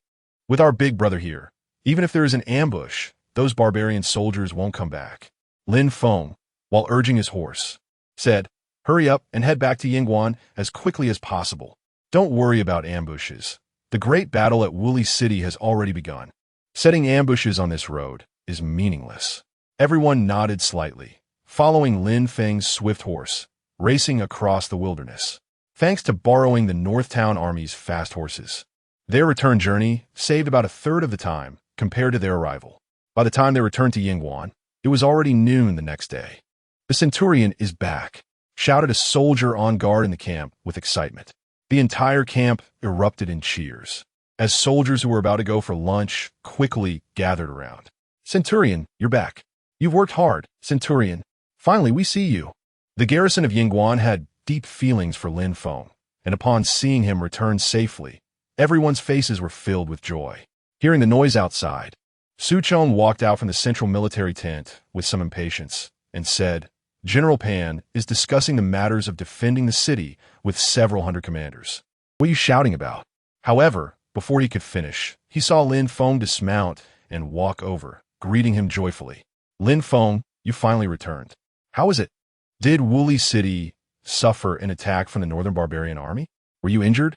Lin Feng didn't have time to explain to Su Chong and headed straight into the central military tent. "General Pan is inside, right? I have urgent matters to report." Seeing Lin Feng in such a hurry, Su Chong realized the seriousness of the situation. He stopped asking questions and followed Lin Feng into the central military tent. At this time, General Pan was standing in front of the military map with several commanders, including Jiang Yi, analyzing the situation. Subordinate pays respects to the general. Lin Feng saluted, and only then did Pan Feng react. He quickly put down the small wooden stick in his hand, stepped forward, and pulled Lin Feng. "Let me see. Did you forget to bring something back from Woolly City?" Lin Feng's expression was heavy, and he didn't feel like joking. Seeing his serious demeanor, Pan Feng also became serious and asked in a deep voice, "Did the Northern Barbarian Army really attack the Northtown Army in Woolly City?" Lin Feng nodded slightly. The vanguard and assault troops of the Northtown Army were completely wiped out, and the remaining troops retreated into Woolly City. The defending commander, He Xian, rebelled and has been killed by me and General Yan. Upon hearing this, Pan Feng couldn't help but gasp in shock. Everything Lin Feng mentioned was indeed accurate. Even the most unlikely event, the rebellion of the defending commander He Xian, had been unfortunately predicted by Lin Feng. What is the current situation? How many troops did the Northern Barbarians send? Pan Feng asked anxiously. This was not just about the principle of mutual survival. The key was that Woolly City was the gateway to the northeast of the Great Zhou. If it fell, the consequences would be unimaginable. The Northern Barbarians sent an army of 60,000, including elite royal troops like the Mad Lion Army. Fortunately, we have repelled them twice, and the Northern Barbarian general, Iron Speed, who attacked us last time, has also been killed by me. For now, it shouldn't be a big problem. Hearing this, Pan Feng finally sighed in relief. Especially when he heard that Iron Speed had been killed by Lin Feng, he was even more astonished. Good lad. Last time the three of us couldn't defeat Iron Speed, and this time he took him down alone. You've really brought glory to our garrison at Yingguan. Tonight, I'll set up a few tables at my residence. You call your wife, and I'll invite Su Chong and several hundred commanders to celebrate your achievements and welcome you back. Lin Feng waved his hand. General, let's hold off on the drinks for now. The most critical thing is to break the siege of Woolly City. Chapter 94. 3,000 people launch a surprise attack on 60,000 troops? Didn't you say that the Northern Barbarians' army had been repelled twice? How could they still dare to attack under the walls of Woolly City? Pan Feng asked in confusion. As the defending general of Yin Pass, he understood siege warfare better than anyone, especially for a large city like Woolly, with its high walls and thick fortifications. After 2 failed assaults, it was basically impossible to capture it. Moreover, although the Northern Barbarians had an army of 60,000, they were conducting a siege. Even if the Northern Army sacrificed some of their elite troops, their overall combat power still had the advantage. The biggest problem now was not whether the Northern Barbarians would launch another assault, but how many more days the defending troops and civilians in Woolly City could hold out under the siege. I went to the granary in Woolly City, and the food supply is insufficient for a month. The supply route has long been cut off by the Northern Barbarians. When they reach a dead end, even if the Northern Army and the defenders want to kill the enemy, they will be powerless to turn the tide. After Lin Feng's explanation, Pan Feng finally understood the seriousness of the situation. Lin Feng had more to say about this. If the news of Woolly City being besieged reached the capital, what would the Ministry of War and His Majesty think? Would they agree to the unreasonable demands of the Northern Barbarians? There are plenty of pro-peace factions in the court. This thought sent a chill down Pan Feng's spine. In other words, even if Woolly City was ultimately saved, as long as the pro-peace faction in the court couldn't withstand the pressure, the brothers who died in Woolly City would have died in vain. Damn it. If it weren't for those spineless people in the court who constantly hindered the border, we would have long since slaughtered the Northern Barbarians. Pan Feng said indignantly. He had said more than once that the situation on the northern border was special, and there was always a possibility of a surprise attack from the Northern Barbarians. The issue of supplies should be given the greatest degree of autonomy on the border. Unfortunately, he was just a minor 6th-rank external military officer, and no one would listen to his opinions. Now is not the time to discuss these things, General Pan. We must launch a surprise attack on the Northern Barbarians to support Woolly City. Pan Feng was a bit doubtful that he had heard wrong. There were only about 3,000 people in Yin Pass. The Northern Barbarians had 60,000. 3,000 people attacking 60,000 troops? Even if the Northern Barbarians had already suffered casualties, they still had at least 30 to 40,000 troops, right? Wasn't he that like throwing eggs against a stone? Purely asking for death? No, this plan is too risky. Pan Feng shook his head vigorously like a rattle, looking at Lin Feng with a serious expression. Lin Feng, it's not that I don't want to save Woolly City, but our forces are too few. We can barely handle the surprise attacks outside the city. Taking 3,000 men to attack tens of thousands, Are we just overestimating ourselves? After a pause, he continued, you know how hard it was to gather these 3,000 men. Moreover, I'm about to be reassigned from Yin Pass, and these brothers will be your support in the future. You can't just send them all away, right? Lin Feng certainly understood this reasoning. He directly pulled Pan Feng to the military map on the wall. General Pan, I want to say much about the importance of Uli City. Look at the short distance between Yin Pass and Uli City. We can reach it in a few days. If Uli City falls, what do you think the northern barbarians will target next? Pan Feng's face also darkened. Seeing that Pan Feng's attitude had wavered, Lin Feng immediately seized the opportunity. General Pan, after 2 failed sieges, the morale of the northern barbarians has already been severely damaged. They can only launch small-scale assaults now. Their ultimate strategy can only be to besiege Uli City. We can take advantage of this opportunity to break their formation with heavy armored troops and eliminate their elite forces, which will definitely throw them into chaos. I have already discussed this with General Yin Nantian. As soon as we launch the surprise attack, they will immediately come out of the city to flank the northern barbarians. At that time, the northern barbarians will definitely collapse at the first touch. This is a once-in-a-lifetime opportunity. With this reasoning laid out, Pan Feng had no more grounds to stop Lin Feng. After hesitating for a moment, he said, all right, but there have been frequent small groups of northern barbarian elites coming to Yin Pass to harass us recently. Let us deal with them first before leading our troops out of the city. Lin Feng also fully agreed with this. However, dealing with these harassing northern barbarians was indeed a bit tedious. After thinking for a long time, Lin Feng suddenly looked at Pan Feng. General, don't they want to sneak into the city? Then let us give them an opportunity to enter. Are you crazy? Just as Pan Feng turned around and walked to the command desk to quench his thirst with tea, he directly spat out the tea he had just drunk. I'm not crazy. Starting today, the entire Yin Pass will be closed to entry but not exit. Any forces entering Yin Pass will be monitored by our troops. Why do they want to enter the city? To sabotage, to incite chaos. If they want to cause destruction, they will inevitably reveal their true intentions. At that time, we can gather and annihilate them. This is called catching turtles in a jar. Hearing this, Pan Feng put down his teacup, feeling that this might be the only way to draw out all the lurking northern barbarian spies. All right, let us do as you say. If we discover any northern barbarian spies, as long as their identities are confirmed, there is no need to report. We will kill them on the spot. Understood. With General Pan's permission, Lin Feng immediately issued the order. Jiang Yi, here. Jiang Yi cupped his hands and bowed his head in response. Starting today, open the city gates and spread the news that Yin Pass is in urgent need of supplies and requires a large purchase of grain.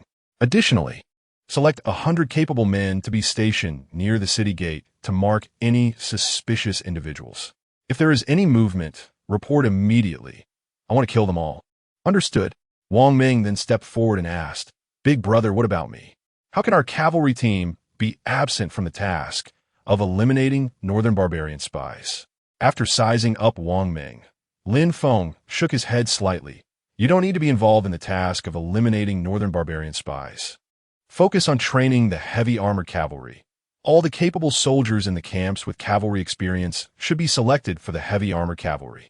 When we launch a surprise attack on the northern barbarians, we need at least 300 heavy armored cavalry to lead the charge. Do you know how heavy this responsibility is? Wang Ming nodded heavily, kneeling on one knee, right fist placed on his chest. Captain, please rest assured, I will not disgrace my mission.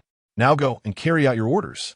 With Lin Feng's command, Wang Ming, Jiang Yi, and several hundred captains all exited the main military tent. Lin Feng looked up at Pan Feng and said solemnly, General, our surprise attack on the northern barbarians is fraught with danger and almost certain death. I want to go home today to explain the situation to my wife. It's only natural. How could Pan Feng not agree? Go ahead, come back early.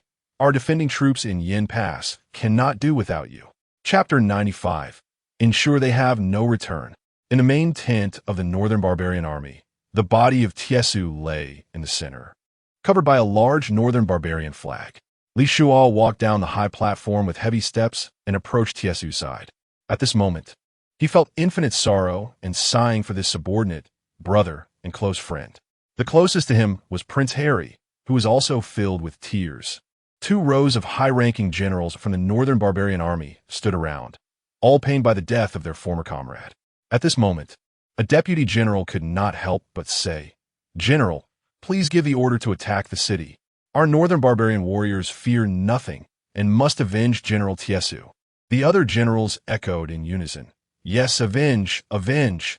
We will not rest until Uli City is leveled to the ground." In response to the united sentiment of the generals, Li Shuo regained his usual demeanor and was not affected. "Shut up." He then fixed his gaze on the sorrowful Prince Harry and asked in a deep voice, "Harry, you are Tiesu's proud disciple, and you even brought back his body at great risk. What do you say we should do?" This was a test for Harry from Li Shuo. He wanted to see if Harry had grown after this bloody battle. Harry slowly raised his head, suppressing his sorrow, and clasped his hands to Li Shuo. "General, after 2 sieges, our Northern Barbarian army has suffered nearly 1/3 casualties. Although we are not at the brink of collapse, our morale is greatly diminished, and the soldiers have developed a fear of attacking the city. Therefore, I suggest we stick to your original plan. Station the army outside Uli City, cut off all communication between Uli City and the outside world, and trap them. In addition, we should quickly relay the news of the siege of Uli City to the outside world, forcing the great Zhou to agree to our conditions as soon as possible, and use spies in the capital to pressure and entice the Zhou family to expedite the process." Hearing Prince Harry articulate this, Li Shuo couldn't help but nod in satisfaction. Tiesu did not die in vain. "Harry, you have grown." However, Harry showed no sign of joy at this compliment. Instead, he clasped his hands and gritted his teeth, saying, "General, if I have the chance, please allow me to avenge my master and kill that Captain Lin Feng from Yin Pass." Li Shuo glanced at Harry again, his expression complex. "Is the person who killed your master just a captain? That's merely a facade.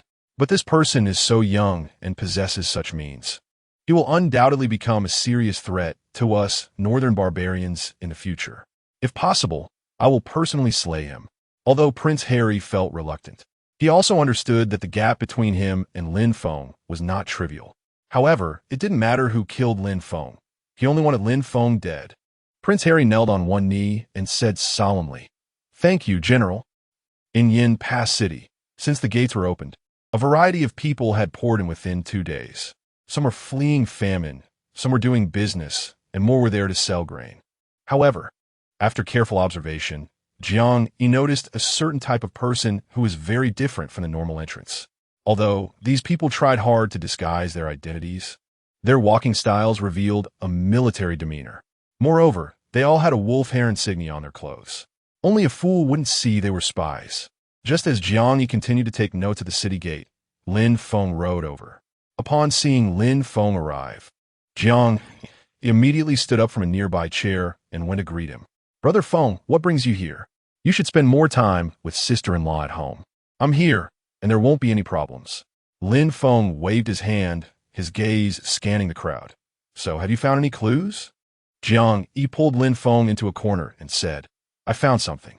These people, besides behaving differently from ordinary citizens, have special markings on them. But we've marked them and sent people to track them." Lin Feng nodded, saying in a deep voice, "Remember, no queresnis." "Don't worry, Brother Feng," Jiang Yi replied seriously. Just then, several subordinates who had been sent out to track returned. Jiang Yi waved his hand, and a few of them approached. "Greetings, Captain and Sergeant." "Stop with the nonsense. You were supposed to track them. Why are you back?" Jiang Yi asked coldly. One of the sharp-looking first-class soldiers clasped his hands and replied, "Sergeant, we returned to report the situation to you. The brothers are guarding the site, and any special circumstances will be reported immediately." Jiang Yi nodded. Continue. "They are gathering at Chima Temple, Wui Lane, and Yinshui Terrace, with a total of about 100 people. Jiang Yi sneered coldly, fully aware of the situation. "These guys are quite good at hiding, all in densely populated areas. If we really move to capture them, it could be troublesome." Lin Feng glanced at Jiang Yi and sighed. "Besides noticing that their hiding places are in dense areas, what else did you find?" Jiang Yi furrowed his brow and thought for a long time, but couldn't come up with anything. He shouted to his soldiers, "Did you notice anything?" Brother Feng is asking us. Several brothers exchanged glances, and after a long time, they still couldn't think of anything. A bunch of useless. Bianc, Yijursit. Lin Feng immediately gave Jiang Yi a slap, causing him to grit his teeth in pain. If you're not useless, then tell us. Jiang Yi covered his head, smiling foolishly at Lin Feng. Brother Feng, you know I'm not bright. How could I guess such profound things? Lin Feng sighed. He wished this kid would really think for once, then he could be at ease. He pointed in a direction and slowly said, the 3 places mentioned earlier all have a common point. They're not far from our grain depot in Yin Pass. If they burn our grain depot, it won't just cause chaos in the city. It will also cut off our possibility of sending troops. Upon hearing this, Jiang Yi felt goosebumps all over. This is too sinister. These northern barbarian spies are simply a bunch of scoundrels. They even resort to such underhanded tactics. Once I catch them, just wait and see how I turn them into mincemeat. Lin Feng smiled wryly. If it were him, he would do the same.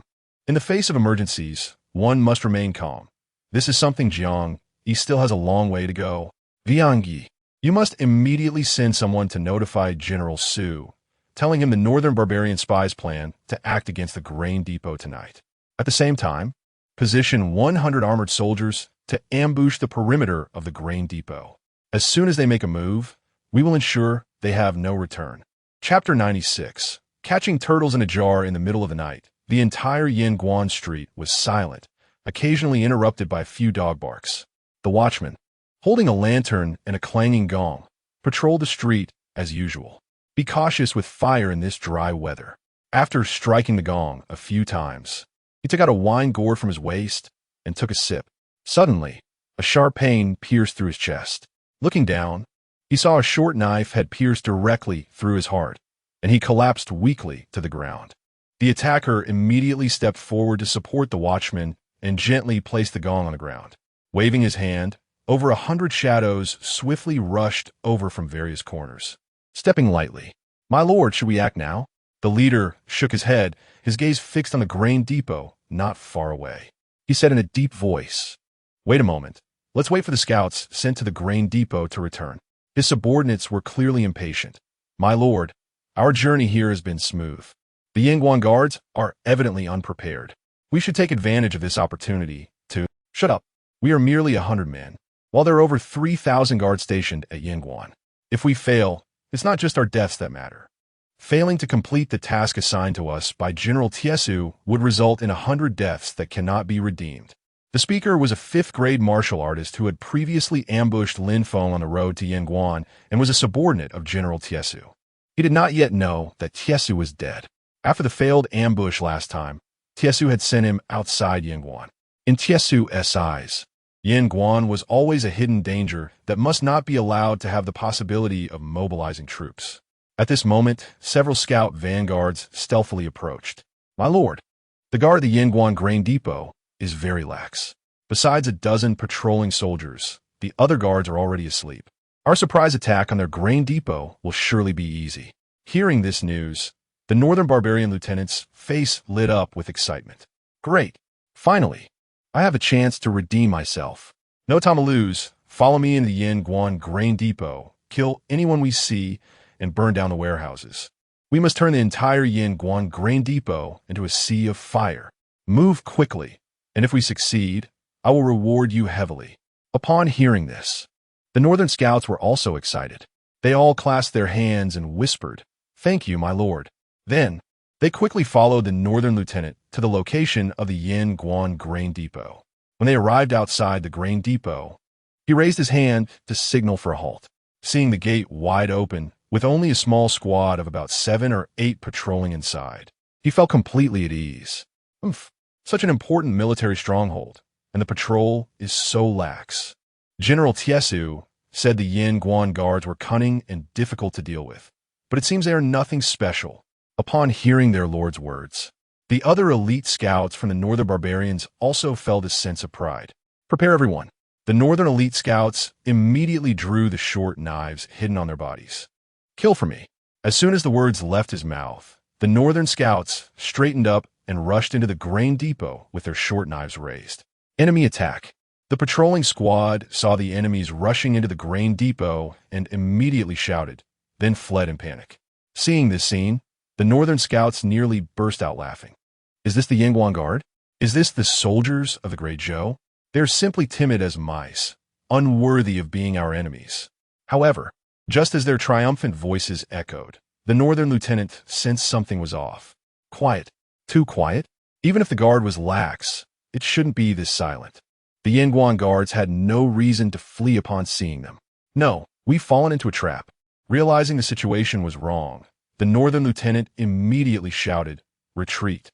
Just as the northern scouts were still reacting, suddenly, flames erupted throughout the Yinguang grain depot. Heavily armored infantry rushed out from all directions, surrounding them completely. All soldiers drew their bows, arrows aimed at the northern scouts before them. At that moment, a familiar figure slowly walked over from not far away, parting the crowd. With just a glance, the northern lieutenant recognized the person before him. It was Lin Feng, the one who had escaped from his ambush that day. The northern elite scouts felt a chill run down their spines, backing up against each other, ready to fight to the death. Want to lay hands on our Yinguang grain depot? You are to nave. Lin Feng sneered. Upon seeing the face of the leader, he found it even more amusing. You really don't know how to live or die. Last time, I didn't have time to kill you because I was in a hurry to send word to Wuli City, and you actually dare to target Yinguang. The northern lieutenant was drenched in cold sweat. That kid actually showed up in Yinguang and managed to break through the siege of Wuli City. This meant that the northern barbarian army's progress was not as smooth as expected, and they hadn't even completely taken down the northern army. Otherwise, how could this person have returned? However, looking at the opposing forces, he saw they were not many and could match his own strength. So he quickly calmed down. Last time I let you escape. This time you won't have such a good opportunity. Today, I will wash away the disgrace and burn your grain supplies. As long as your grain depot is destroyed, I will have accomplished the heavy task assigned to me by General Tiesu. He then turned to glance at his subordinates. Warriors of the northern barbarians, when brave men meet on a narrow path, the brave will prevail. There is nothing to fear. Burn the Yinguang grain depot. Kill the Yinguang guards and charge out. While he was rallying his subordinates with great enthusiasm, he suddenly heard Lin Feng let out a cold laugh. Turning his head, he frowned, looking at Lin Feng. He really couldn't understand what Lin Feng was laughing about. Still thinking of seeking merit and rewards from that old man, Tiesu? No need. He has already died at my hands. If you want to seek merit and rewards, go find him in the underworld. As soon as Lin Feng said this, all the northern scouts were filled with terror. General Tiesu is dead? The northern lieutenant looked at Lin Feng with disbelief, tightly gripping his short knife, and shouted angrily, "You're talking nonsense." Lin Feng looked at him as if he were an idiot. Believe it or not, Tiesu's corpse has already been taken back by your Prince Harry. But you probably won't have the chance to go back and see. At this moment, the northern lieutenant finally believed Lin Feng's words. After all, according to northern barbarian customs, if General Tiesu truly died in battle, only Prince Harry would have a right to bring him back. Looking again, the northern scouts were already in utter disarray, their psychological defenses completely shattered. Lin Feng took all of this in, glanced at Jiang Yi beside him, and commanded kill. Chapter 97. Like a demon lord descending from heaven, truly the god of earthly Tai Sui, with a command from Lin Feng. The guards immediately aimed at the northern barbarian scouts and released their arrows. At such a close distance, the lethality of the bows was sufficiently powerful. In just one round of arrows, 1/3 of these elite northern barbarian scouts were taken down. However, those selected as scouts to enter the city were not ordinary. "Charge out!" roared the northern barbarian lieutenant, rushing directly towards Lin Feng. With his shout, a group of scouts immediately charged at the Yin Pass guards, determined to carve a bloody path forward. A sharp dagger was thrust towards Lin Feng's chest. Lin Feng did not dodge. Only when the dagger was about to reach him did he unleash his protective true qi. The powerful true qi enveloped Lin Feng's entire body. Even though the opponent exerted all his strength, he still could not breach Lin Feng's defenses. Lin Feng was not in the mood to toy with his opponent. He wanted to take this opportunity to test his true qi protection and see if he held an advantage against a martial artist of equal rank. Clearly, The advantage was very apparent. The Northern Barbarian lieutenant's eyes widened in shock. He could clearly sense that Lin Feng's aura was completely different from when they fought not long ago. It was the peak strength of a fifth-tier martial artist, perhaps even higher. However, he still couldn't believe that the esteemed General Tiesu, a seventh-tier martial artist, could be defeated by a mere centurion. Gritting his teeth, he continued to push against Lin Feng's true chi shield, not giving an inch. Lin Feng, growing somewhat impatient, smirked and mocked. Is this really your full strength? I'm so disappointed. As soon as he finished speaking, Lin Feng's gaze turned cold, and he unleashed a massive wave of true chi. The Northern Barbarian lieutenant simply could not withstand such immense power. He was sent flying like an arrow, crashing heavily to the ground. Poof! A mouthful of blood was sprayed from his mouth. The intense pain twisted his face into a grotesque expression. This is impossible. How could you have become so powerful in such a short time? He looked at Lin Feng in disbelief. Lin Feng, however, remained calm and slowly approached him. There are many impossible things, just like you can't believe that Tiesu died at my hands. Yet it is indeed the truth. At this moment, the Northern Barbarian lieutenant understood one thing. He absolutely had no chance of escaping Yin Pass tonight. Struggling to stand, he glared at Lin Feng with a vicious look in his eyes, speaking slowly. I failed to ambush you, and that is a death sentence. General Tiesu spared my life and ordered me to disrupt your Yin Pass, but I failed again. What face do I have left to live? Hearing this, Lin Feng couldn't help but chuckle. Could it be that this guy's mentality has exploded, wanting to commit suicide in front of him? Kid, even if I can't complete my mission today, I will take you down with me. With that, he pulled a crimson pill from his sleeve and swallowed it whole. Lin Feng's expression changed slightly. Since acquiring the Dan induction technique from the system, his understanding of pills had surpassed that of an average alchemist. He could tell at a glance that it was a berserk blood pill crafted by a Northern Barbarian alchemist. This item was a one-time use. Whoever took it would undoubtedly die, but it could instantly elevate their realm and physical abilities by one level for about 15 minutes. In an instant, the Northern Barbarian lieutenant's expression turned agonizing, his muscles and bones trembling continuously. True chi surged from his body like a tidal wave, and even his skin turned a blood-red color. It is said that Northern Barbarians are brutal and bloody, and it seems to be true. After a moment, he suppressed the rampant true chi, his gaze fixed on Lin Feng. Seeing that Lin Feng didn't even have the intention to draw his weapon, he felt an overwhelming humiliation. Keet, D, he shouted angrily, his aura surging once more.